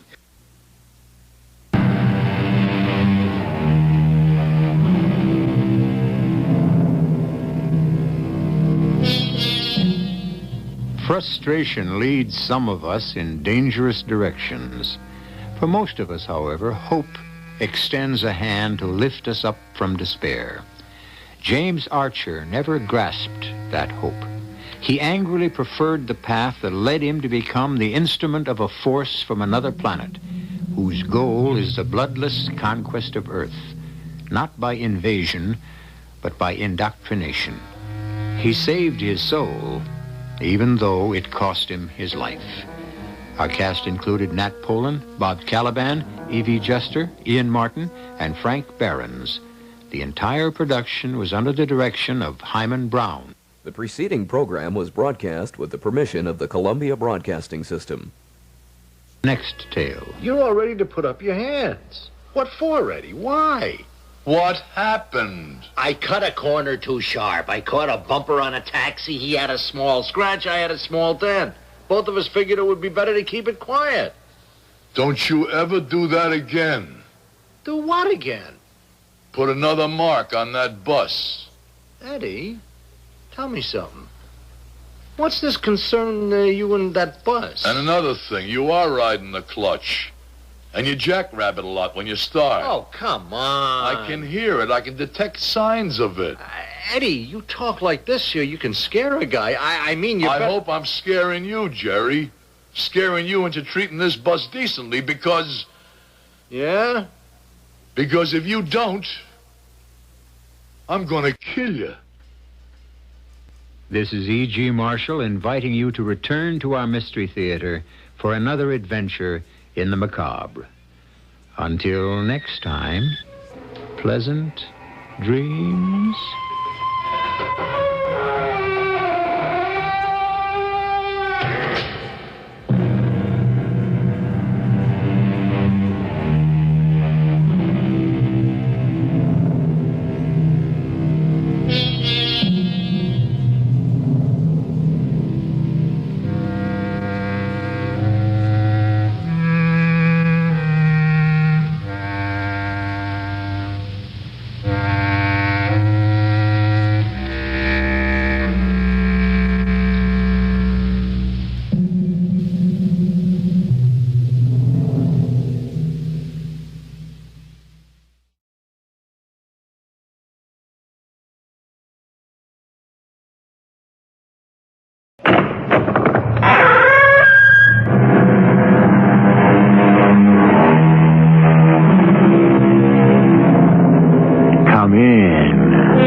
Welcome. I'm E.G. Marshall. The whole of life is but keeping away the thoughts of death. Those are not my words. They were set down in the 18th century by an Englishman named Samuel Johnson. Our persistent, incurable optimism drives us to live as though there would never be an ending. The knowledge that life will close is buried deep and covered over. But deep as it lies and hidden as it is, the knowledge is there.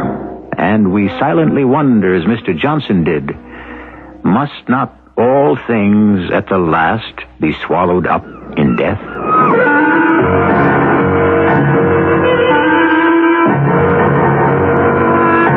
Our mystery drama, The Unquiet Tomb, was written especially for the Mystery Theater by Elspeth Eric and stars Fred Gwynne. I'll be back shortly with Act One.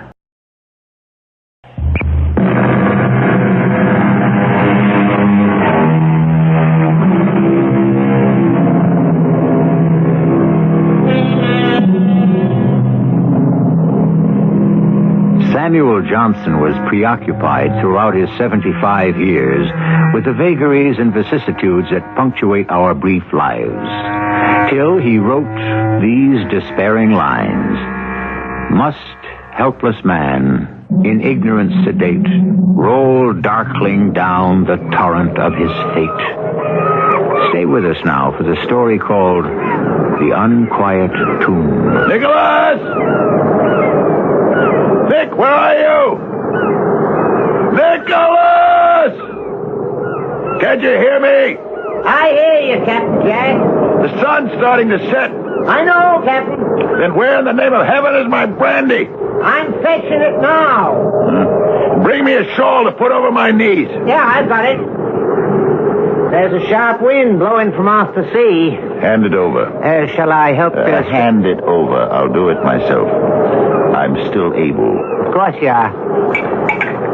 Shall I pour your brandy, Captain Jack?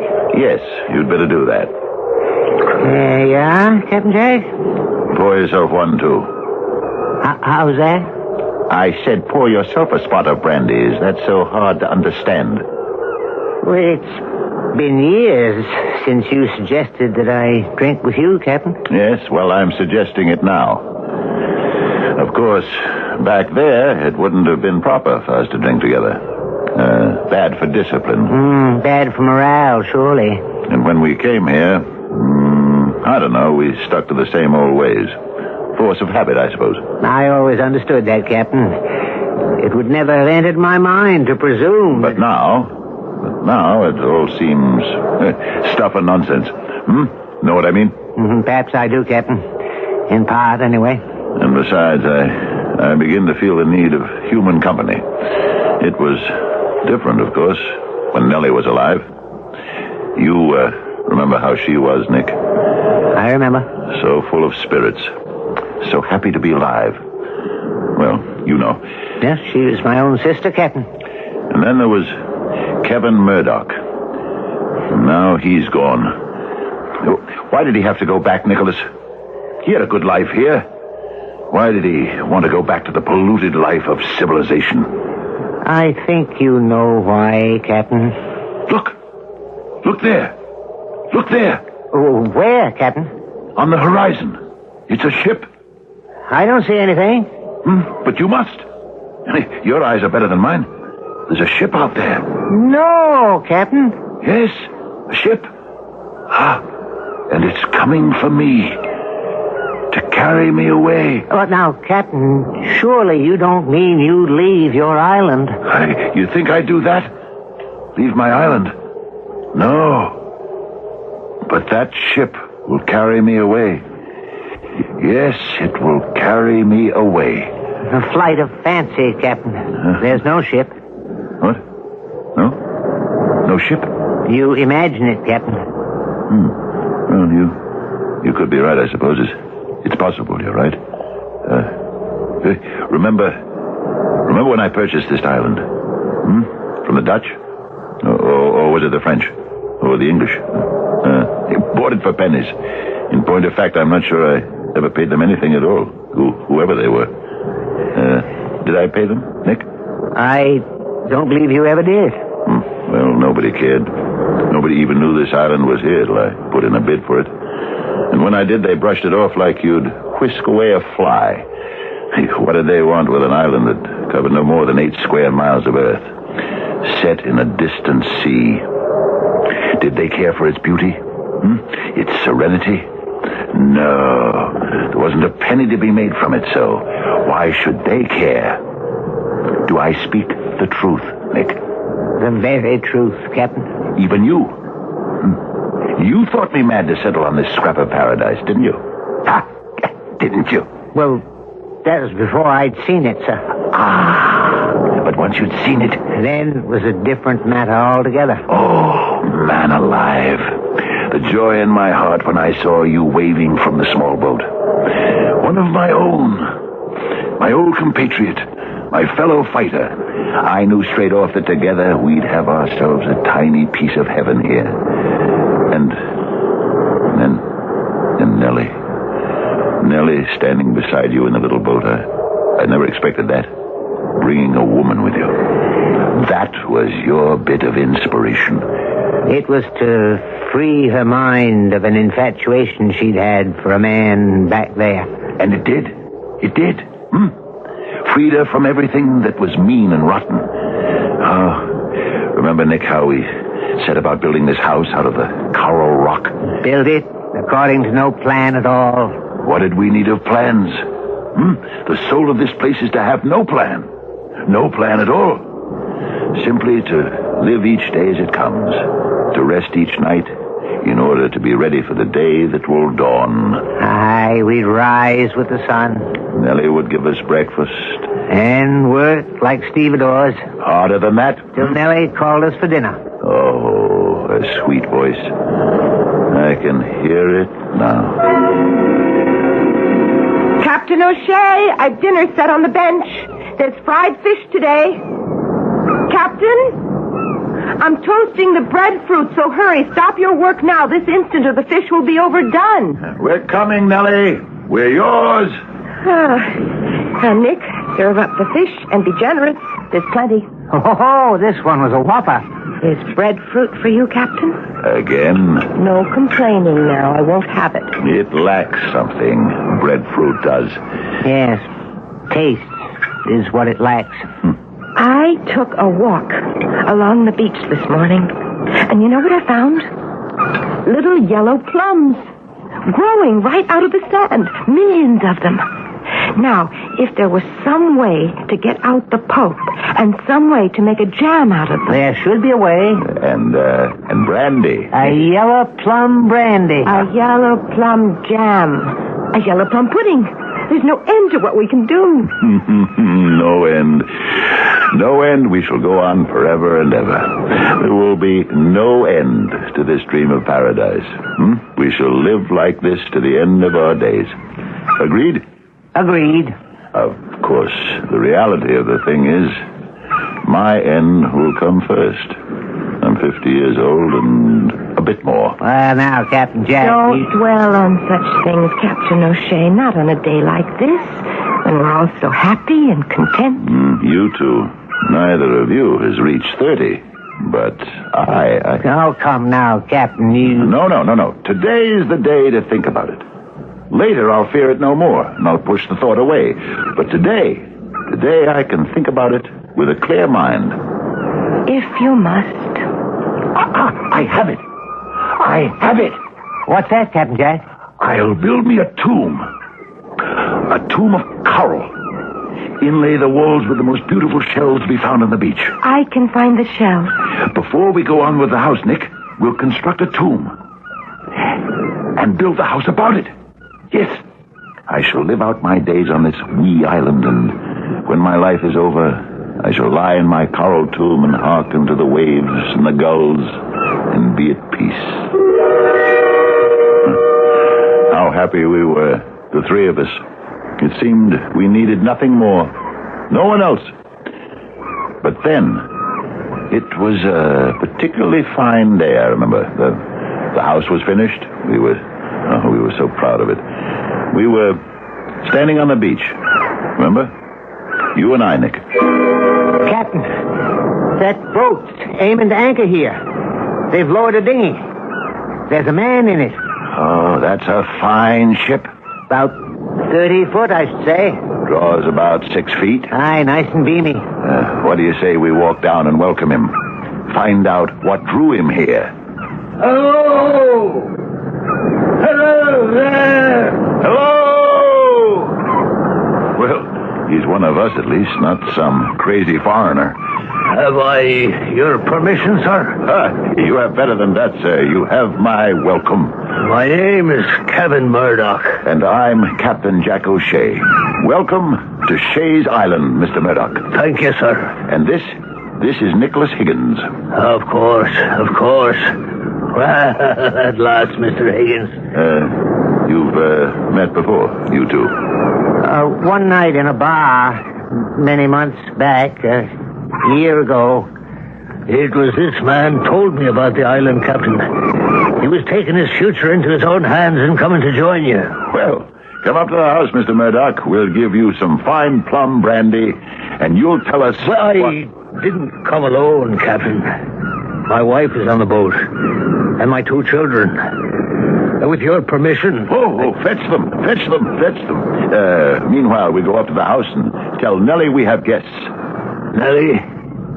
You said Nellie? Yes, Nick's sister. She's my housekeeper, my cook, my companion. Now go. Fetch your family and bring them up to the house. You're very kind. They'll be most pleased. A fine man. And to think that you know him, Nick. Well, hardly that. We only met that one night. We talked some. Yes? Well, he doesn't seem your sort exactly. More a man of my class, if you get my meaning. Oh, yes, I do. I get your meaning. Just what I've needed. And never knew I needed.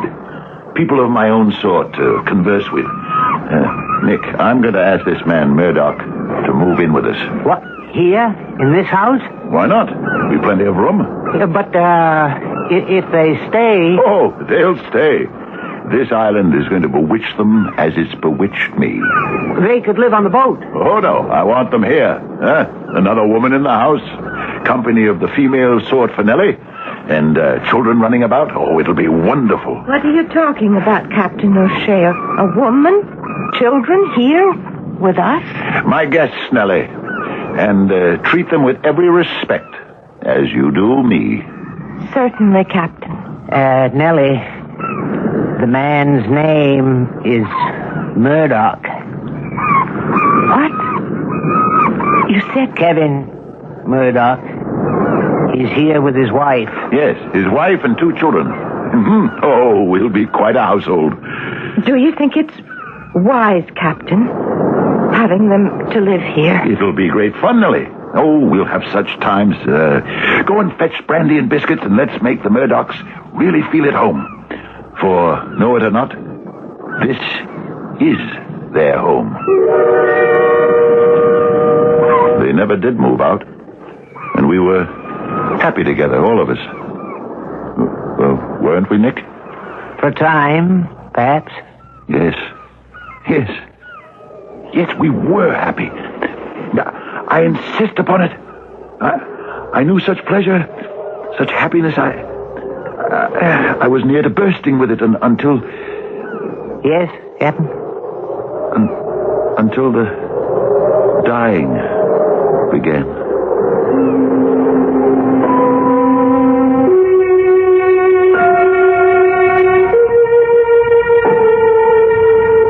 There is a theory, and it's only a theory, that each man holds two instincts.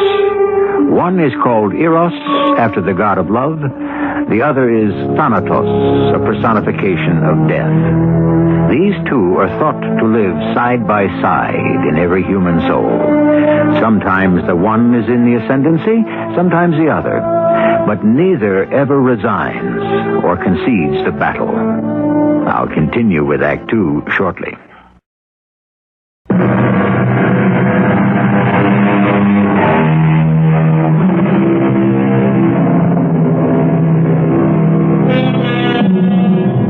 If most of us push away the thought of death, our poets and philosophers dare to think about it and write about it.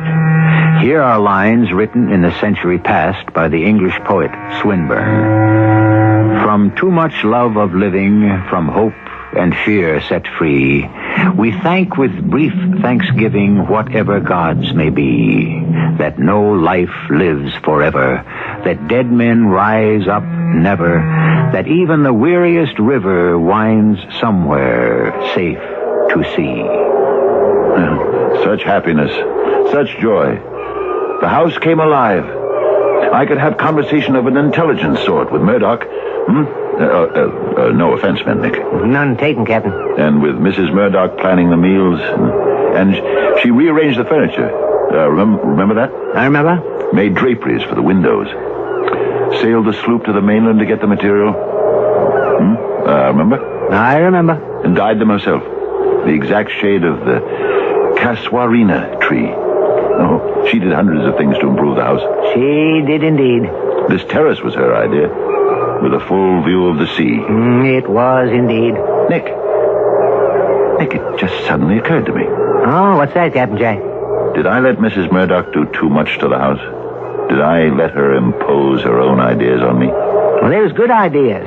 Yes, but Nellie'd been the only woman here up to the time the Murdochs arrived. She was happy to watch the house grow, cook the meals, tend to our wants, yours and mine. Wasn't she, Nick? Very happy. Well, now, to have a high-born lady move in here and start to change things around, did that grate on Nellie's nerves, perhaps? Did she resent another woman taking her place, as it were? Perhaps she did. At any rate, after a while she started to lose interest in the life here. You must have noticed it. I did. I talked to her about it, you know. You did? Oh, yes, I was very concerned, because we'd been so happy. You've been happy here, haven't you, Nellie? Oh, yes, Captain. But now you're not. Yes, I am. Well, I never hear you laugh anymore. I hardly ever see you smile. After all we've been to each other, Nellie. After all we've accomplished together. How do you think that makes me feel? I'm sorry, Captain. Well, now I want you to tell me what I can do for you. There's nothing. Nellie, is it possible you want to go back there? Leave us and go back to that inferno you escaped from? Oh, no. No, Captain Jack. I'd never go back there. I didn't think so. But... No, I want to stay here. You're sure? To the end of my days, promise me. I can stay till I die, Captain. I want to die here on this island. Promise me that. I want to know. I want to be sure. Set your mind at rest, Nellie. You'll stay here on this island till you leave it. In life or in death. I want never to leave. Alive or dead. What do you mean, Nellie? When I die. Oh, I know it's asking a great deal, but when I die, will you bury me in the tomb beneath this house? Oh, I know you built it for yourself, but could you see your way? Would you... There's room there. There's plenty of room. If I could know that I would lie in that tomb through eternity... Does it mean so much to you? It means everything. Well, then you have my promise, Nellie. My solemn promise. You shall lie in the tomb beneath this house you helped to build. She seemed better after that little talk, Nick. She did, didn't she? Livelier, more like her old self? For a time, she did. Yes, for a time. Till she sickened and took to a bed. And died. Yes. Well, but I kept my promise. I said to you, build her a wooden coffin and put it in the tomb under the house. Which I did. Yes, I kept my promise to Nellie. She lies there now in the tomb I built for myself, and she'll lie there through eternity. I wonder if that was a wise thing to do. What else could I do? I gave her my word, my sacred promise. What else could I do but fulfill it? It was only a few weeks after that. The youngest Murdoch child took sick, lived a few days, and died. Yes, I regret that I took so little note of it. I was sorry, of course, but my condolence was mechanical, perfunctory. I realize that now. But I was distraught over Nellie's passing. I hope they understood. They sailed the sloop to the mainland and brought a tiny coffin made of lead. They asked me if I might place it in the tomb. I said yes. I don't know why. I don't know that I even attended the interment. Did I? No, you did not. I should have. But when the second child died... yes. When the second child was taken...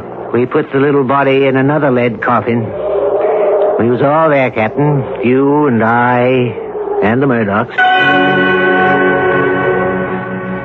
We'll place it next to the other, Kevin. Of course, my dear.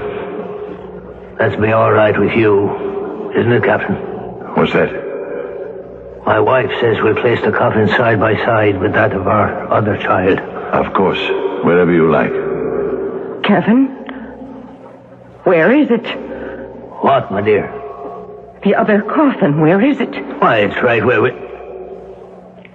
It's not here. It's gone. Captain O'Shea, the other coffin is gone. It's been removed. Oh, surely not. It must be here. It's not here. Someone's stolen it. Nick, that's not possible, is it? That someone could have gotten into the tomb? Not remotely possible, Captain. Then where is it? With your permission, Miss Murdoch, I'll look around. I remember perfectly. I couldn't possibly forget. It's here. Here? Where? Look over here, Miss Murdoch. Thank the Lord you located it, Nick. What? Look at it. Kevin, look at it. It's standing on end. On the bare ground. That's not the way we left it. You know that, Nick. You were with us. We put it on that high shelf and not standing on end like it is now. Oh, this is horrible. Oh, well, now, we'll put it back. Just as it was. I'll put it back. I'll do it. You know, after that I thought the Murdochs might leave. Desert us and leave the island. They didn't want to leave their children's burial spot, I suspect. We did go over the whole place, Nick. There was no indication of water seeping in. No sign of an underground quake. No sign of anything. Just the two little leaden coffins. And, of course, Nellie. Nellie. In her wooden one. Yes. Nick, there is a boat out there. No, Captain. I can see it. I swear. I'm pouring you another brandy, Captain Jack. Or do I imagine it? Here's your brandy, Captain. Or is it the ship of death? You'll feel better with a bit more brandy in you, Captain. Perhaps. I think, Nicholas, I think it was the island that held the Murdochs here. You could be right. In spite of the loss, the dying. They had each other. And the island had them. Maybe that was it. They didn't have each other for long. Few months. Mrs. Murdoch went so suddenly. Got up from the dinner table, went upstairs, said she felt a mite queasy. It couldn't have been more than 10 minutes later. Yeah, she was dead. I'll never understand it, Nick. Never. Or what came after. In the tomb. Jose! Jose! It's happened again. What is it, Murdoch? What's happened? The coffins of the children. They've been moved. Impossible. I can't believe it. Look there. One on end. The other on its side. 8 feet apart. We put them side by side. You were there. You know we did. I swear to you, we went over the entire place. Take them out. Put them on the sloop. My children. My wife. I can't leave them here. Mr. Murdoch. It's not safe. Please, listen to me. I can fix everything. You said you had fixed everything. Leave the coffins of the children here, Mr. Murdoch. Leave your wife's here, too. In a few days, come back, and you'll find everything as it should be. Can I trust you? I believe you can, Mr. Murdoch. Trust him, Murdoch. Have I your permission, Captain? To do whatever I think necessary? Anything at all? Anything. Do anything at all.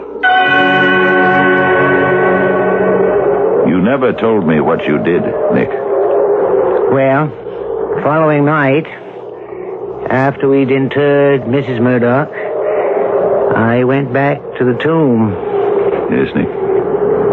It was worse than before. How worse? Not only was the coffins of the children strewn about the place, but Mrs. Murdoch's was tilted to one side, leaning up against the back wall of the tomb. It was marked, scarred, and it was filthy. But what did you do, Nick? You promised Murdoch. I did as I promised. And 3 days later, when Murdoch visited the tomb, everything was in order. The little coffins side by side. Mrs. Murdoch's cleaned and set in place. But what did you do, Nick? Tell me now. The ship is coming in. I'll tell you, Captain Jack. Even if it makes you angry. Even if it makes you hate me. Even if you kill me.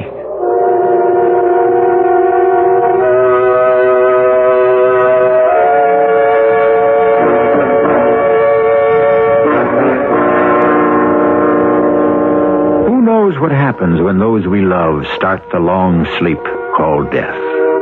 I don't know. And if you are honest, you will admit that you don't know either. But again, a poet tries to add his little lines of hope. Swinburne, whom we quoted before. Who knows but on their sleep may rise such light as never heaven let through to lighten earth from paradise.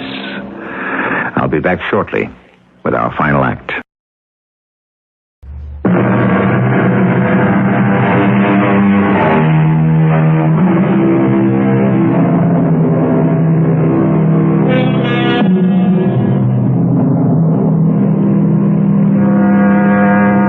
Forgive me if I quote to you again from the writings of Algernon Charles Swinburne. He wrote these lines in 1878 in memory of his fellow poet Baudelaire, who had died the year before. There is no help for these things, none to mend and none to mar. Not all our songs, O friend, will make death clear. Nick, tell me now how you put things right in the tomb. Because whatever you did, Murdoch seemed satisfied. He told me so. He would visit the tomb every other day or so, and then he'd come to me and tell me everything was in order, nothing disturbed, all the coffins in place. After a while, he stopped going there. His mind was at rest about it, or it seemed to be. I'm sure it was, Captain Jack. Then why did he leave the island? Why did he have to go? The house seems so empty now, just you and me. I think you know why he left, Captain Jack. No, I don't. I don't at all. Captain, you know what he wanted. He told you what he wanted. Title to the island? Is that what he wanted? He and I talked about it one day. I said I'd gladly give him title, but strictly speaking, I didn't have title myself. But I was sure that after my death, he'd be free to stay on. No, it wasn't the island he wanted, Captain. Then what was it? Why didn't he tell me what he wanted? I'd have given it to him. He did tell you, Captain Jack. But it wasn't in your power to give it to him. He never told me. When did he tell me? Remember the morning you and I was having coffee right here on the terrace, and he come out of the house looking very solemn, very grave, unhappy even? Good morning, Captain. Nick. Good morning, Murdoch. Sit down. Beautiful morning, isn't it? Beautiful. What are your plans for the day? Have you made any? No, I haven't. Such a splendid day, huh? Shall we go fishing? We did that yesterday. Yes, so we did. Well then, we could simply sail around the bay. Sail clear around the island. We can do that in a couple of hours or less. There's a fine breeze. Huh? What do you say? Not today, Captain Jack. Well then, what did you have in mind? Anything special? Yes. I do have something special in mind, as a matter of fact. Captain Jack, you know how I appreciate all the hospitality you've shown me. Oh, don't speak to me of hospitality. It's been a joy to have you here. Oh, I know there's been tragedy. Oh, awful tragedy. Your children, your wife, but that could have happened anywhere, Murdoch. You know that. There's no blame attached to you for that, Captain. I well know how you must have grieved for them. It broke my heart to see you grieve, but I'd hoped that... Well, I'd really thought that all that grief was subsiding. Was I wrong? Not really wrong, Captain. Well then, everything's all right, isn't it? No, Captain. Well, why not? We have a fine life here, haven't we? The leisure, the easy living. What is it you want, man? What can I do for you to make you more content? We share equally in this island, do we not? If you think we don't, tell me where I failed and I'll correct it. Simply tell me. There's nothing you can do, Captain. But there must be. There must be. No, there's simply not the life for me, Captain Jack. Not the life for you? 3 grown men on a little island. And what's wrong with that? It's a child's dream. It's everyone's dream. Oh, no, Captain, it's not. Anyway, it's not mine. You don't mean you wouldn't leave, would you? Leave the island? You wouldn't do that. You couldn't. I must, Captain. Oh, no. When we have everything here... No. Not everything, Captain. What am I to do? You'll be all right. No, I'll not be all right. I'll be lonely. And if I stay, Captain Jack, I'll be lonely. A loneliness I cannot bear. Now, what do you mean by that? I don't understand you at all. What do you mean by that? If you don't know, Captain... Well, I do not know. Dear Captain O'Shea, you must simply take my word for it. I cannot stay with you on this island. I shall set sail tomorrow. What did he mean, Nick? He never really told me. What did he mean he'd be lonely here? He needed a woman, Captain. A woman? Well, He could have had a woman any time he wanted to. He only had to sail the sloop to the mainland to find a woman. Hundreds of them. Thousands. He could have had his pick. Not that sort of woman, Captain. Well, what sort of... You mean he wanted a wife? Someone who loved him. That sort of woman. Oh, well, yeah. I suppose that's different. Aye, very different. Yeah, I suppose he wanted to get married again. I think so. Well, I can understand that. Yes, that's understandable. Yeah, I think so. Nick, I'm going to tell you something. I hadn't meant to, but now, Nick, look. The ship is coming closer. Yes, it's sailing this way. You do see it, don't you? Perhaps I do. Yes, coming closer. Nick, I am going to make a confession. I married Nellie. You did? Yes. Yes, I did. I took the sloop one day, and we went to the mainland and found a priest, and he married us. See? I understand that a man wants a wife, someone who loves him. Well, I thought that being married to me, that would mean Nellie could claim right to the island, you see. If anyone would have a claim to it, she would. You understand? I think so. Now, when I die, why, I suppose the island will be yours. As a brother who has a better right to it, well, I couldn't leave it in better hands, Nick, and I want you to know that's how I feel about it. Nick, you will cherish it, won't you? You will take care of it. You will, won't you, Nick? Won't you? Yes, Captain. But I'm wandering on again, aren't I? Nick, we started to talk about... what was it we started to talk about?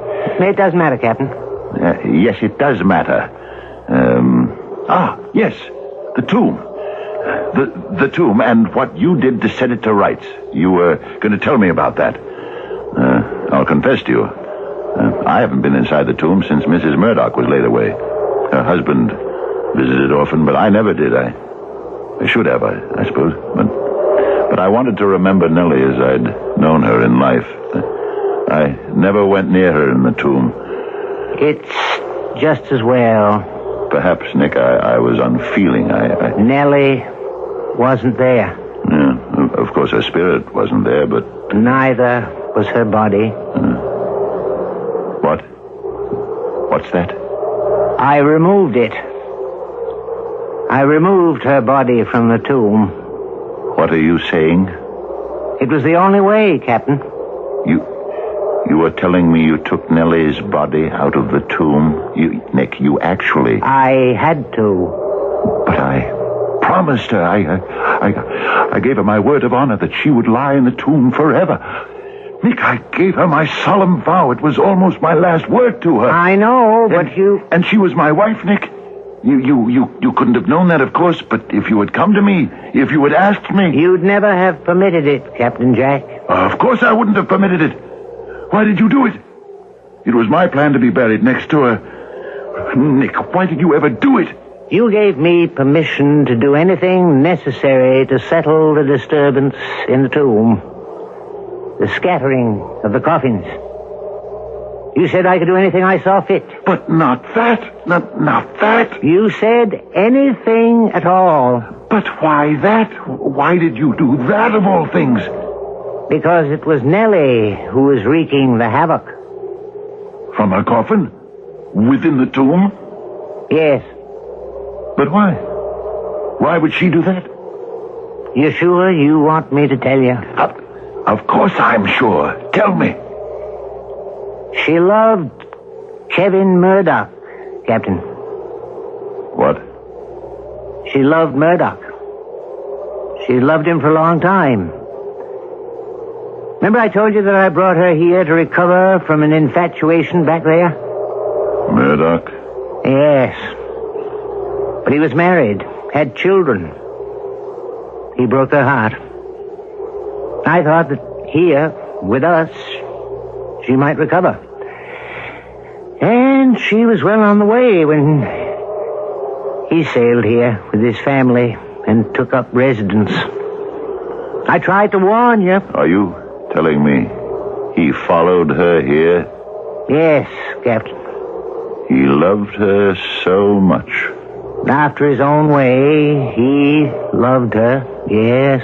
And she? She loved him? Loved him still? Yes, Captain. And when his children were put into the tomb with her, her fury that she'd held in check for so long, her fury burst forth. When I saw her poor wooden coffin starting to disintegrate, I began to have some fears. And when the coffin of Mrs. Murdoch, her rival, her hated rival, was placed in the tomb, she took her revenge. I'm sorry. What did you do with her? I took her out, Captain. Coffin and all. Or what remained of it. And I burned it. Then I put what remained in the dinghy. And I rowed out a good way into the sea and dropped them over. What is it, Captain? What are you doing? Wait, Captain Jack. Don't follow me, Nick. You're not going in the water, are you, Captain? Take one step towards me, Nick, and I'll shoot you down. Captain, it's getting dark. Nellie! Nellie! Captain! Don't! I'm coming, Nellie! Rest easy, Nellie! Coming! Don't be afraid. I'm coming to join you, Nellie! I'm coming!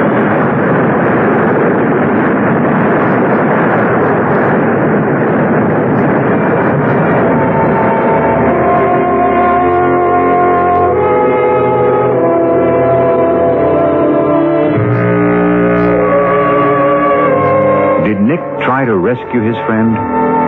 If he did, was he successful? Did he bring him back?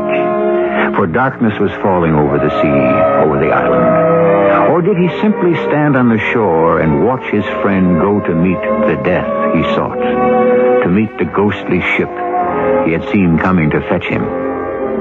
I'll be back shortly.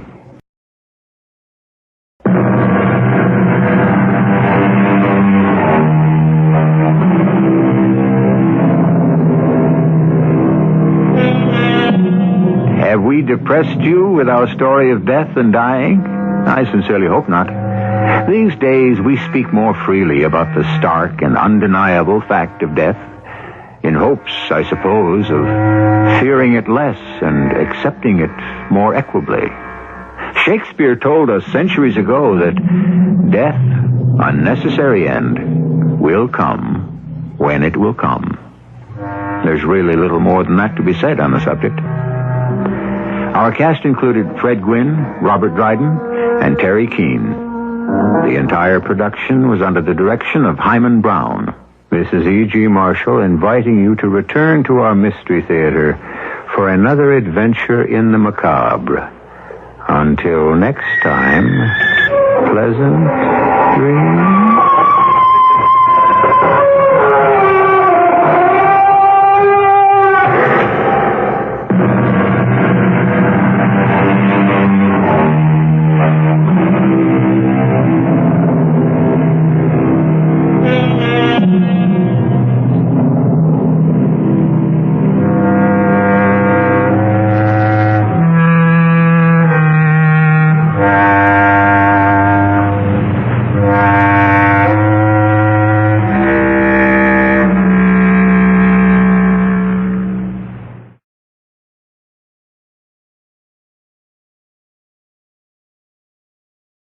The CBS Radio Mystery Theater presents...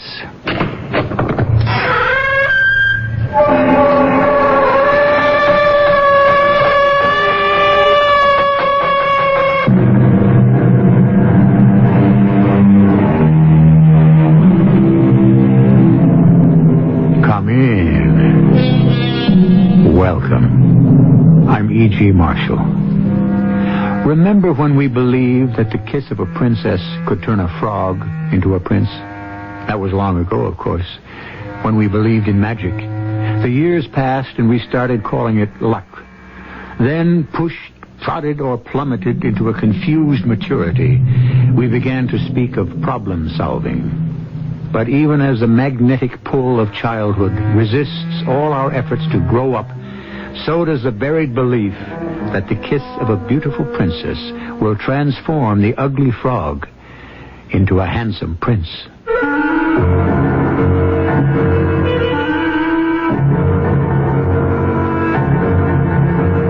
Our mystery drama, Death Spell, was written especially for the Mystery Theater by Elspeth Eric and stars Ralph Bell and Joan Lovejoy.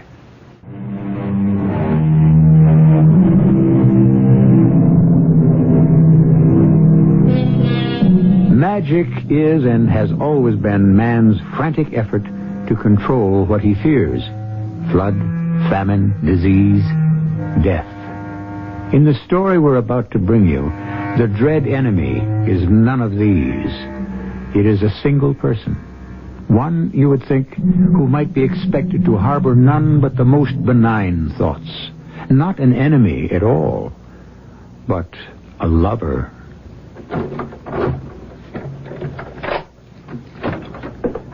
Helen, you here? I'll be right with you, Tom. I'm putting a casserole into the oven. Oh, not that same old thing again. Till one of us starts bringing in some money, it's that same old thing. I got your thingamajig. You did? Oh, why didn't you say so? I just did say so.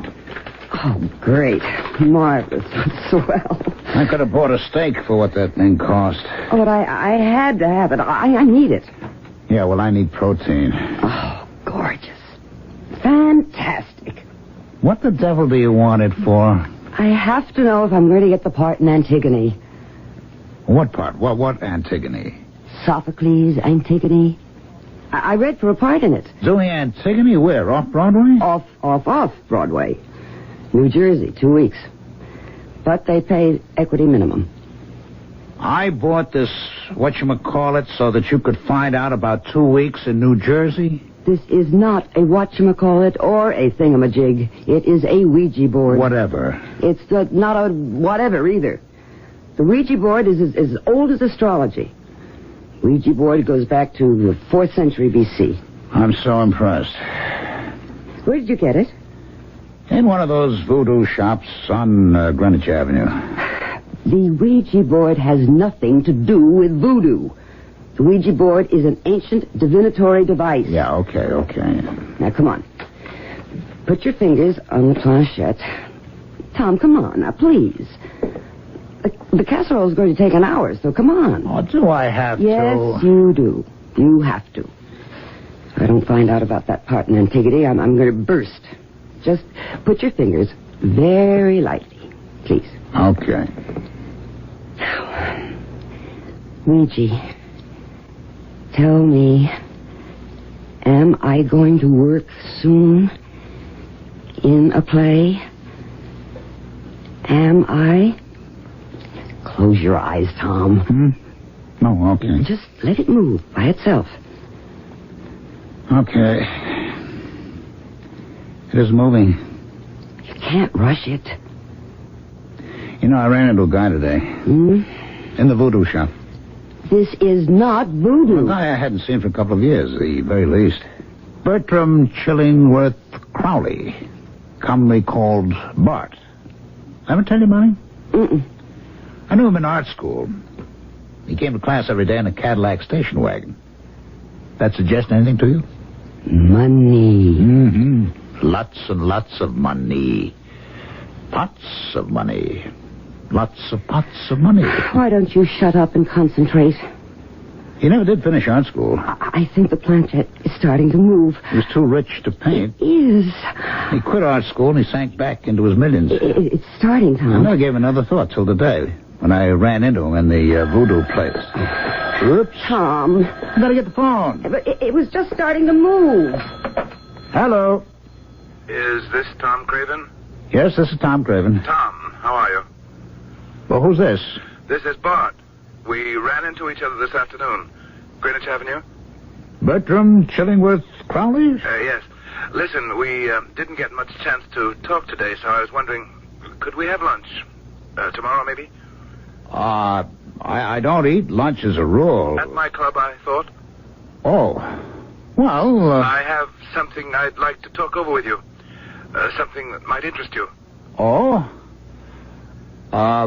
Would it be all right if I brought a girl along, Bart? Your wife? No, a girl. Well, sure. Bring her along. How's 1 o'clock? Meet you in the lobby of the Lancaster Club on Park Avenue. 1:30? That all right? Yeah, all right.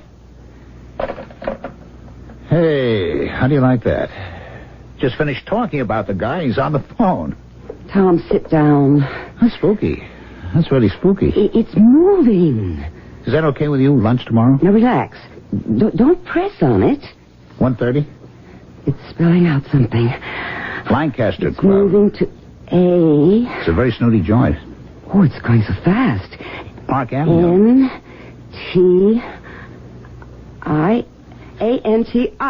Antigone. The first 4 letters in Antigone. Why, you like that? That's spooky. You'd like it. You really would. It's got 3 rooms besides the studio, and the studio has a skylight. Oh, that sounds marvelous. Perfect north light. I had it built to minute specifications. Had it built for myself. I thought someday I might take up painting again, but of course I never did. Oh, that's a shame. Oh, I don't know. Never did have much talent, you know. Not like old Tom here. Yeah, well, old Tom here isn't exactly setting the world on fire. No, but you will one of these days. And I'd like to help you on your way to fame and all that. Well, that's awfully nice of you, Bart. Really is. You'd be doing me a favor if you'd move into the place. Both of you. I really mean that. Helen? Is it that you don't want to leave the city? Oh, Lord, no. Or maybe Helen doesn't want to move out of New York. Actresses don't, I've heard. Well, you heard right. Actresses like to be where the action is. I'm up for a part right now. But my place is only 50 miles from the city. You can get there in an hour. Oh, there's a train? No, look, I have a car. Well, actually, I have 5 cars, and I have a chauffeur. Or Tom could drive you, or I could. Think about it, will you? Sure. Oh, well, certainly think about it. And let me know as soon as you can, okay? You bet. Anybody want any more coffee? Not for me, thanks. I'll get the check. Waiter! Check. Sign it. It's a funny thing you phoning me, Bart. When you did, I'd just been telling Helen about you when the phone rang. He was telling me how he'd run into you. In the voodoo shop. Not voodoo. Oh, they have voodoo stuff there, too. Potions, powders, amulets, all kinds of stuff. Are you interested in magic? Tom was buying a Ouija board for me. She was trying to find out if she was going to get a part in a play that she's up for. And I am going to get it. Yeah, you hope. Well, the Ouija board spelled out A-N-T-I, and the name of the play is Antigone. So how about that? That was right after the phone call from you. You know, everything was getting very spooky. Listen, if you decide to take the studio at my place, bring the Ouija board along. Something you're dying to know, Bart? Something I'm dying to know. Yes. Well, if we move in with you, we will come complete with Ouija board. Bart, why are you so anxious to have us take your studio? Not that I doubt you wanted to help a struggling artist. I don't, but... Well, actually, you and I don't know each other very well. You don't know Helen at all. I think we'll be very compatible. Don't you think so? You're lonely, isn't that it? Lonely? Well, I mean, living all by yourself in that big house on that big estate. But I don't live all by myself. Oh, you don't? I'm sorry, I just assumed you didn't mention anybody else. Oh, there are the servants, and then there's my wife. Your wife? You didn't say... You never mentioned, I didn't know you were married. Oh, yes, to Rosalind. We've been married for a couple of years. That's marvelous. After I left art school, I didn't know what to do with myself, so I started traveling. I went all over the place. 2 suitcases, one packed with clothes, one with maps and books. All by yourself? Yes. I'm not really a gregarious person. I don't make friends easily. For somebody like me, travel is really the only answer. You stay in one place till you've exhausted it, then you move on to the next place. You meet people on planes, on ships, in hotels, in bars. You're not completely isolated, but you never make any close friends.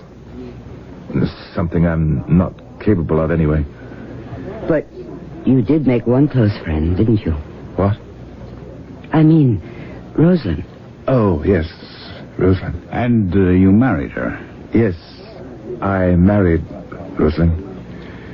Where did you meet her, Bart? In Trinidad. Do you know Trinidad, either of you? No. I don't. Marvelous place. Very polyglot civilization. Been occupied any number of times since the original Arawak Indians. You'd love Port of Spain. That's the capital city. 12 nationalities live there. They have churches, mosques, synagogues. Astounding place. And that's where you met Rosalind? Rosalind is the most beautiful woman who ever lived. Part Spanish, part Arawak, part Eurasian, and maybe a little of everything else. Beautiful beyond words. Well, then, you're not alone. No. Living with a woman you love, who loves you, that's the greatest thing in life. I suppose it is. You know it is.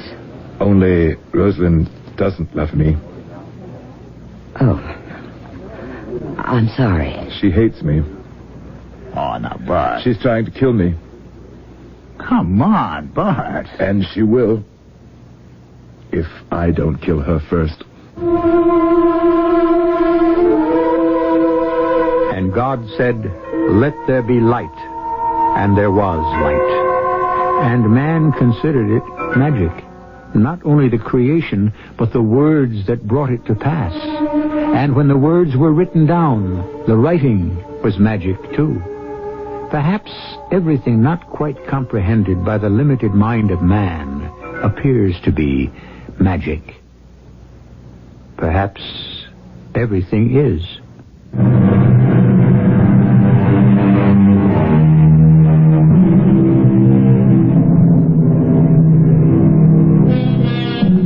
What a lovely word magic is. It springs from the lips so lightly, like the bursting of the tiniest seed pod showering its contents into the air.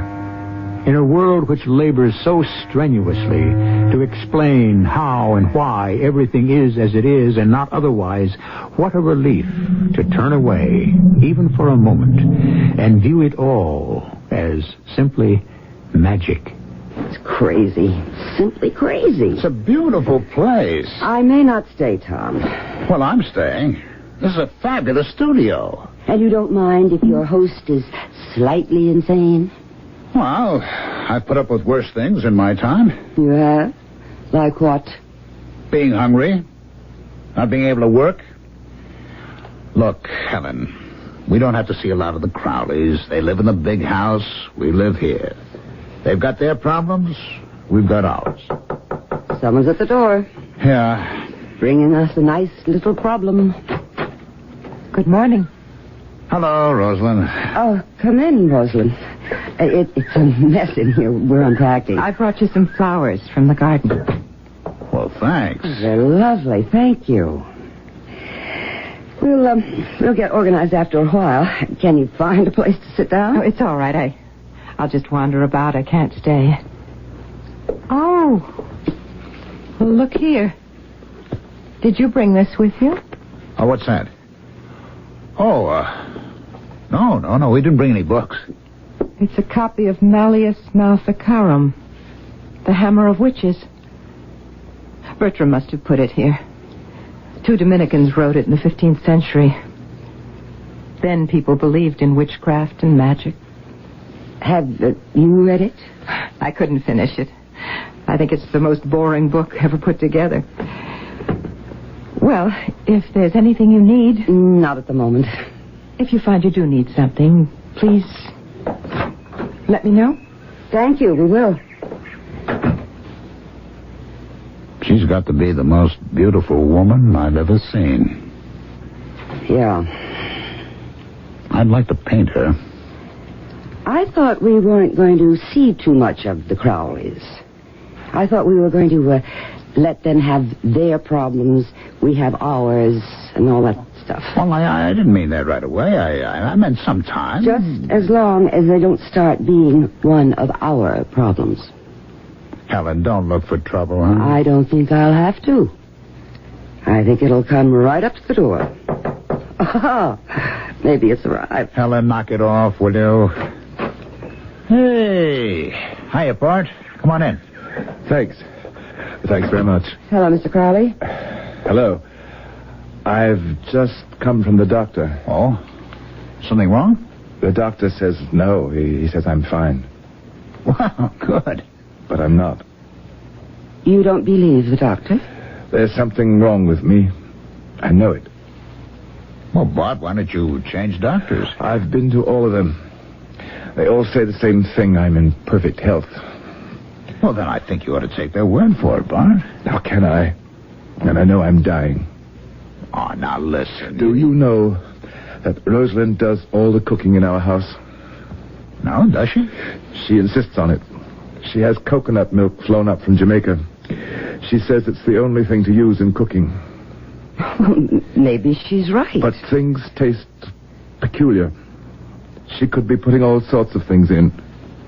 What kind of things? Powders, potions, things she knows about. I know my blood pressure's gone up, and I think my metabolism's changing. I'm not a well man. I'm getting worse. Hey, Bart, you know what's wrong with you? Forgive me for saying it, but, you're a bit of a hypochondriac. You think about how you feel all the time. How can I help it? When you think about it, because, you got nothing better to do. Take some advice. Find something to do and do it, huh? That's easier said than done. Oh, Bart, with all your money... Money's got nothing to do with it. Look what I found on the lawn this morning. What is it? Well, it's just an envelope. Addressed to me. It's got my name on it. Well, so what?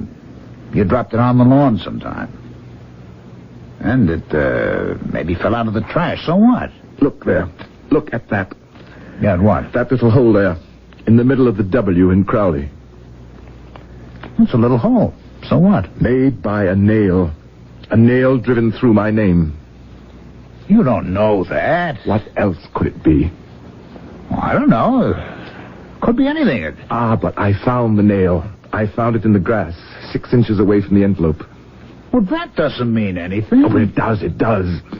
That's one of the oldest ways in the world to put a spell on someone. Don't you know that? No, I don't know that. I don't believe in those things, Bart. I think that's all superstition. It's all nonsense. Oh, no. It's real. Well, I can't go along with you, Bart. You'll see. She'll get to me. She'll kill me. She's got her mind set on it, and she'll do it. One of these days, she'll do it. She'll get her way. Look, Mr. Crowley, I'm not sure Tom and I ought to stay here. You're not thinking of leaving, are you? I think maybe we should. Don't go. Don't leave. Don't leave me alone to die. Oh, please. Oh, take it easy. Come on, Bart, take it easy. If you're here, she won't dare. Don't leave. Promise me you'll stay. Tom. Helen. I don't know. Bart, what can I say? Say you won't go. Say you'll hang around for a little while anyway, till I can decide what to do. Helen? Well, I don't think we should. Don't say that. I don't know what will become of me if you leave. Stay a little while. Don't let me die here all alone. Oh, we could stay for a while, I guess. Oh, thank you, Tom. Thank you. No, I don't know for how long. You can go any time you want to, but not right away. Okay. Not right away. Actually, I have the name of another doctor. I'm seeing him next week. Maybe he can help. Yeah, maybe he can. Thank you both. You've taken a load off my mind. Oh, and you will come up to the house some evening for dinner, won't you? We'd love to have you. Rosalind's a very good cook, she really is. And she wouldn't put anything in your food. Just in mine. Why did you say we'd stay? Oh, I don't know. He seems so sort of helpless. Is that the only reason? It won't hurt us to help him out. Are you sure he's the one you're interested in? Or is it his wife?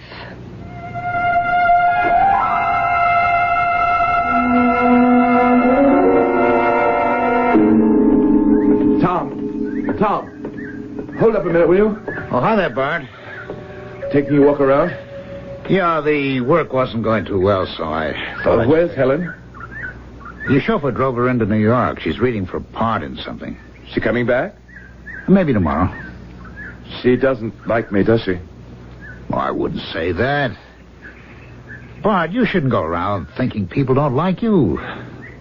No, it's not good for you. This thing you have about Rosalind trying to kill you. Now, I've gotten to know Rosalind the last couple of weeks. You know, she's really a very nice woman. And Lord knows she's beautiful. Oh, yes. Beautiful. They all are. Look, do you think she might pose for me? Pose? You mean you want to paint a portrait? Yeah, something like that. That might not be a bad idea. You know, I don't get to use models like that.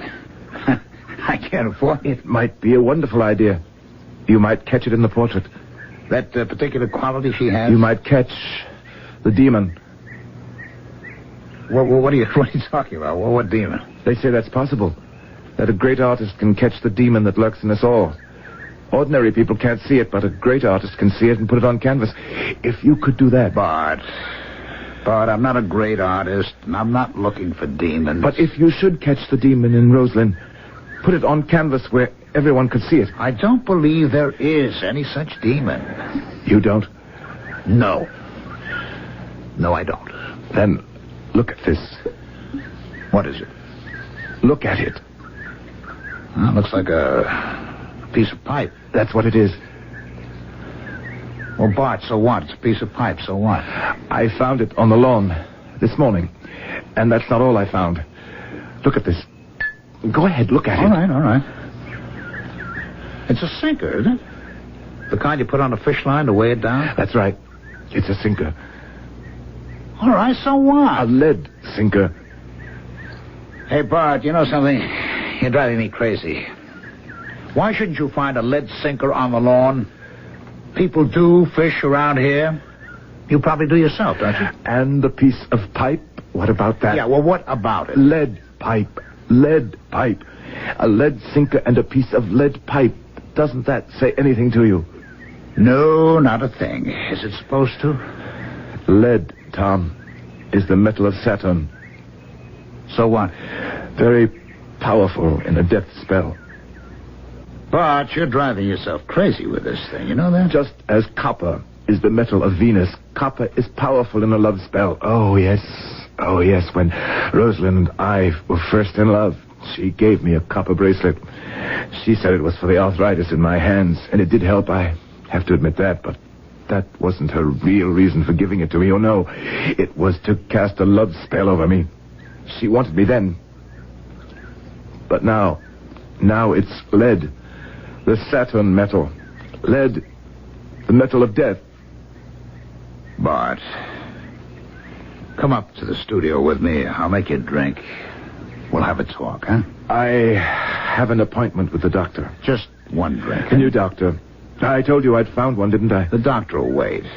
Or you can see him some other time. Come on, huh? Just one drink. We'll talk. Well... Tom, help me, please. Who's that?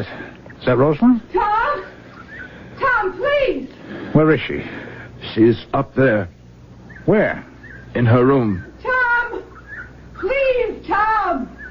What does she want? What's the matter? I imagine she wants you to let her out.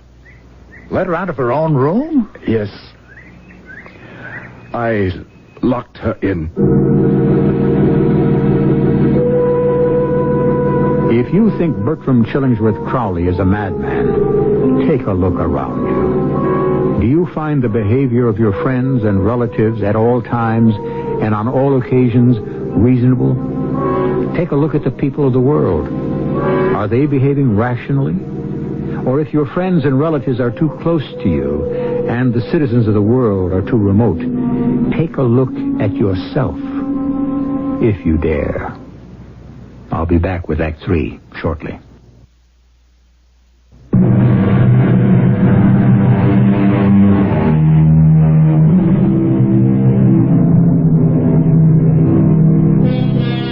A young man, sound of body, with a plethora of worldly goods, married to an incomparably beautiful young woman, living in the loveliest of homes, companioned by a solicitous friend, pursues the idea that his wife has cast over him a death spell. Why? Why does he do this? I believe it was John Milton who wrote, "The mind is its own place, and in itself can make a hell of heaven, and a heaven of hell." Your chin up just a little, Rosalind? Enough? That's fine. It's perfect. You getting tired? Not at all. Tell me when you want me to stop. It's an easy pose. Is any word about Bart? The same. They're feeding him intravenously now. Oh, boy. That doesn't sound so good. That is not good at all. I think he will die. Oh, come on now. It's not all that hopeless. I think it is. Rosalind, let's knock off the sitting for a while. I have to ask you something. I'm sure you do. You won't be offended? Ask me. Do you know that Bart thinks that you were casting, or that you are casting some sort of a spell over him? A death spell? Oh, yes. I know. I wasn't sure if you knew. He really was crazy on the subject. Quite crazy. He kept showing me things he picked up on the lawn. An envelope with a nail driven through his name. Oh, yes. Things made out of lead. The metal of Saturn. Oh.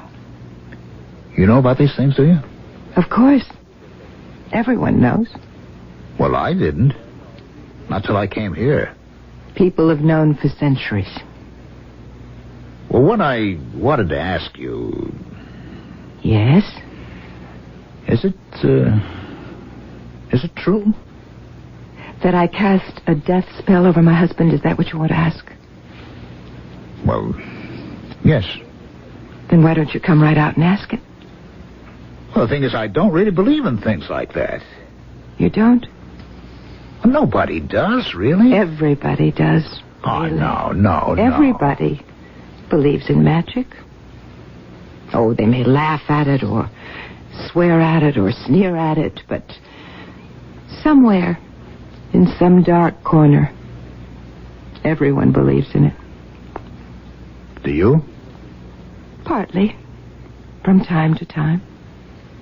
But you don't, practice it. Do you? My husband believes I do. But you don't. So long as he believes I do, that's all that counts. You mean if you believe a thing is so, it's so? I mean if you believe a thing is so, it works. And that is why my husband is going to die. For all their drugs and their bottles of glucose and their tubes going into his arm, no matter what they do, he will die because he believes he will die. I can't stop it. Nothing can stop it. He believes he will die, and he will die. I don't think I can go along with that, Rosalind. It doesn't matter. Oh, look there. Look out the window, your girl, Helen. Oh, she's back. She went into New York to see about a part. Hi there. Hello? Hello. What's going on here? Well, nothing's going on. Rosalind's posing for me, that's all. Oh, really? We just stopped for a minute. We were talking. We're talking about Bart. The hospital's got him on intravenous feeding. Doesn't look too good. I'm sorry to hear that. Yes, it's too bad. You don't seem too broken up about it. Oh, now, Helen. I'm not happy about it. I think you are. Helen, you'd better stop, huh? You know what I found her doing the other day? I went up to the house to borrow something. Do you know what she was doing? Oh, Helen. Come on now. Scrying. That's what she was doing. Scrying. What's that? What is she talking about? Scrying is an ancient method used to conjure up spirits. And foretell the future. One uses a crystal ball. Or a glass of water. Yes. Or a bottle of ink. Anything that reflects. But I have no crystal ball. There was no glass of water, no bottle of ink. Your fingernails. Your long, pointed, long fingernails. Polished till they were gleaming. You were looking into them.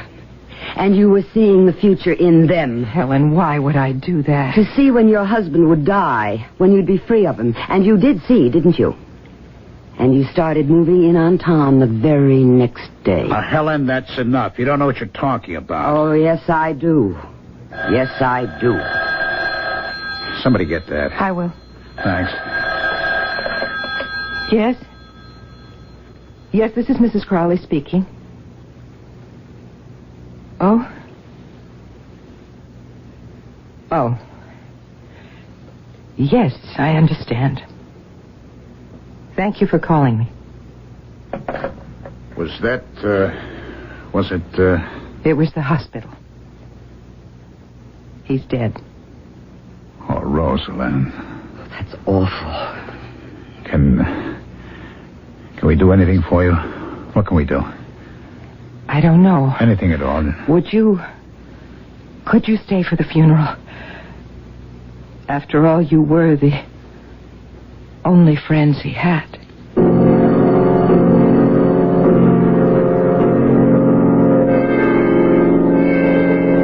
I don't know why I am doing this. I didn't even know the man. Not really. I wasn't his friend. You were. You're doing it because you're a nice girl. Well, it wouldn't look right if nobody showed up at the funeral. Well, there are funerals like that where nobody shows up. I've read about them. If nobody showed up, how did anybody know? You got a point there. Well, I'll be leaving right after the funeral. Oh? I've got a job. You didn't tell me that. I haven't had a chance. When I got back, you were here with her, and then she got the phone call. What kind of a job? On the road, bus and truck. Oh, not Antigone. Not Antigone. Somebody else got that. Then the Ouija board was wrong. No, not really. The Ouija board spelled out A-N-T-I, you remember? That doesn't have to mean Antigone. It could mean Auntie Mame. You're not going out with Auntie Mame. For 26 weeks. Will, you be here when I get back? Are you staying on with the bereaved widow? For a while. A long while? Well, she needs somebody. Somebody like you. Maybe. You're in love with her, Tom. You may not believe that, but you are. I don't know whether I believe it or not. Rosalind says if you believe something, it's so. Like, Bart believed that she'd cast a death spell over him, so it didn't make any difference if she did or didn't. He believed she did. That's why he died. Oh, she did, all right.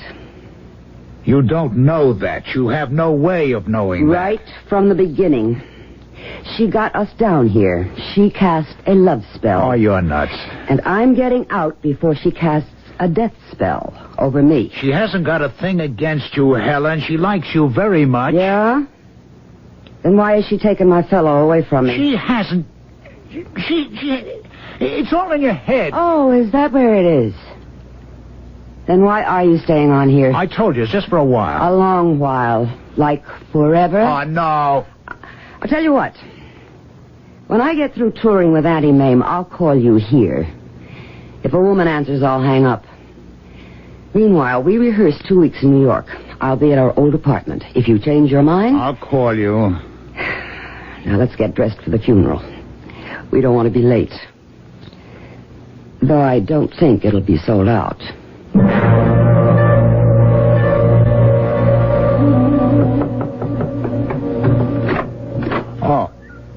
Oh, come in, Rosalind. I brought you some flowers. Well, that's very nice of you. Roses, huh? I arranged them for you. I don't think you have any vases here. Oh, where'll I put them? Oh, any place? How about, here? Fine. Now, sit down and talk to me. Okay. You must be lonely without Helen. Well, we were together for quite a while. Yes, I miss her. But, she got a job, you know. Oh, did she? No, I didn't know. She left right after the funeral. I didn't have a chance to. Will she be back, do you think? Oh, right now she's in New York, rehearsing, and then she's going on the road for 6 months, so, no, I don't think she'll be back. Pity. I liked Helen. I always thought you did. Matter of fact, I told her you did. She didn't believe you. Well, no, actually, she didn't. It's very hard for me to convey liking. I don't know why that should be. Some personality lack, I suppose. Well, do you think maybe you'd feel like posing for me one of these days? There's no rush, of course. Why, any time. Now, if you like. Oh, I didn't mean... Well, why not? The light is very good. All right. Are the roses in your way?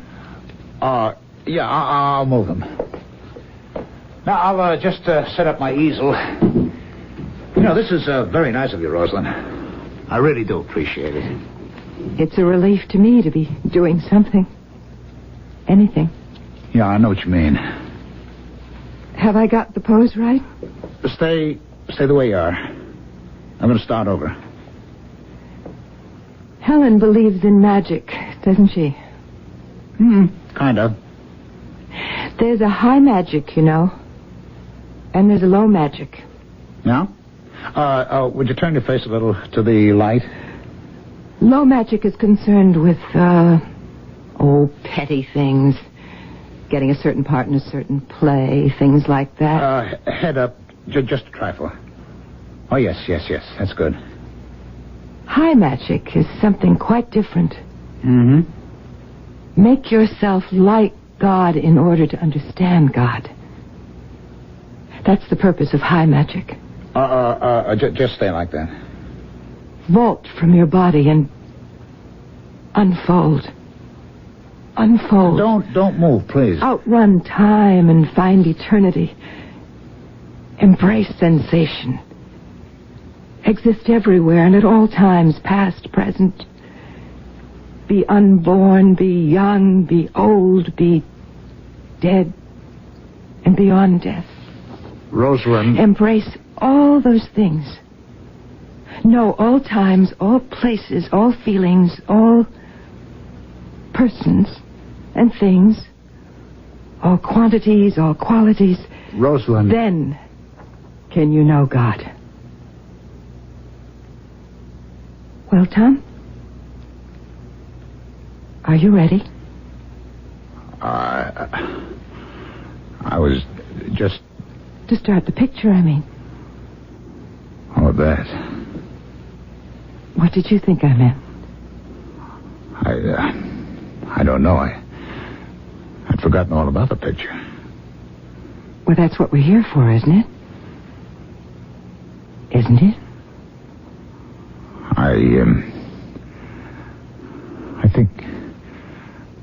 I think I'll just move the roses. I think I'll put them on the table right here next to you. Yes, I'll put them here. Wait a second. Yes? Something wrong? You've put them in a copper bowl.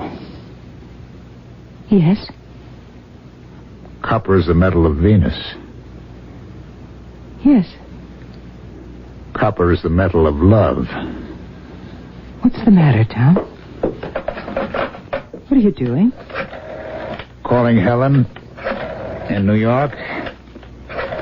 You don't mind, do you? I don't mind. No. I want to tell her something. It'll only take a minute. Hello? Helen, this is Tom. I'm coming back to New York. When? A couple of days. I want to finish a painting I've just started.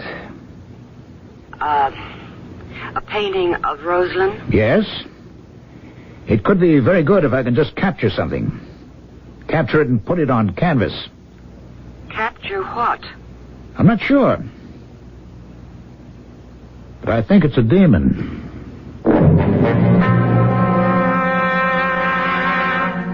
It's very dangerous to believe you are God. It's dangerous to believe that you are like God. It's dangerous even to believe that you can understand God. It's not only dangerous, it's arrogant. I'll be back shortly.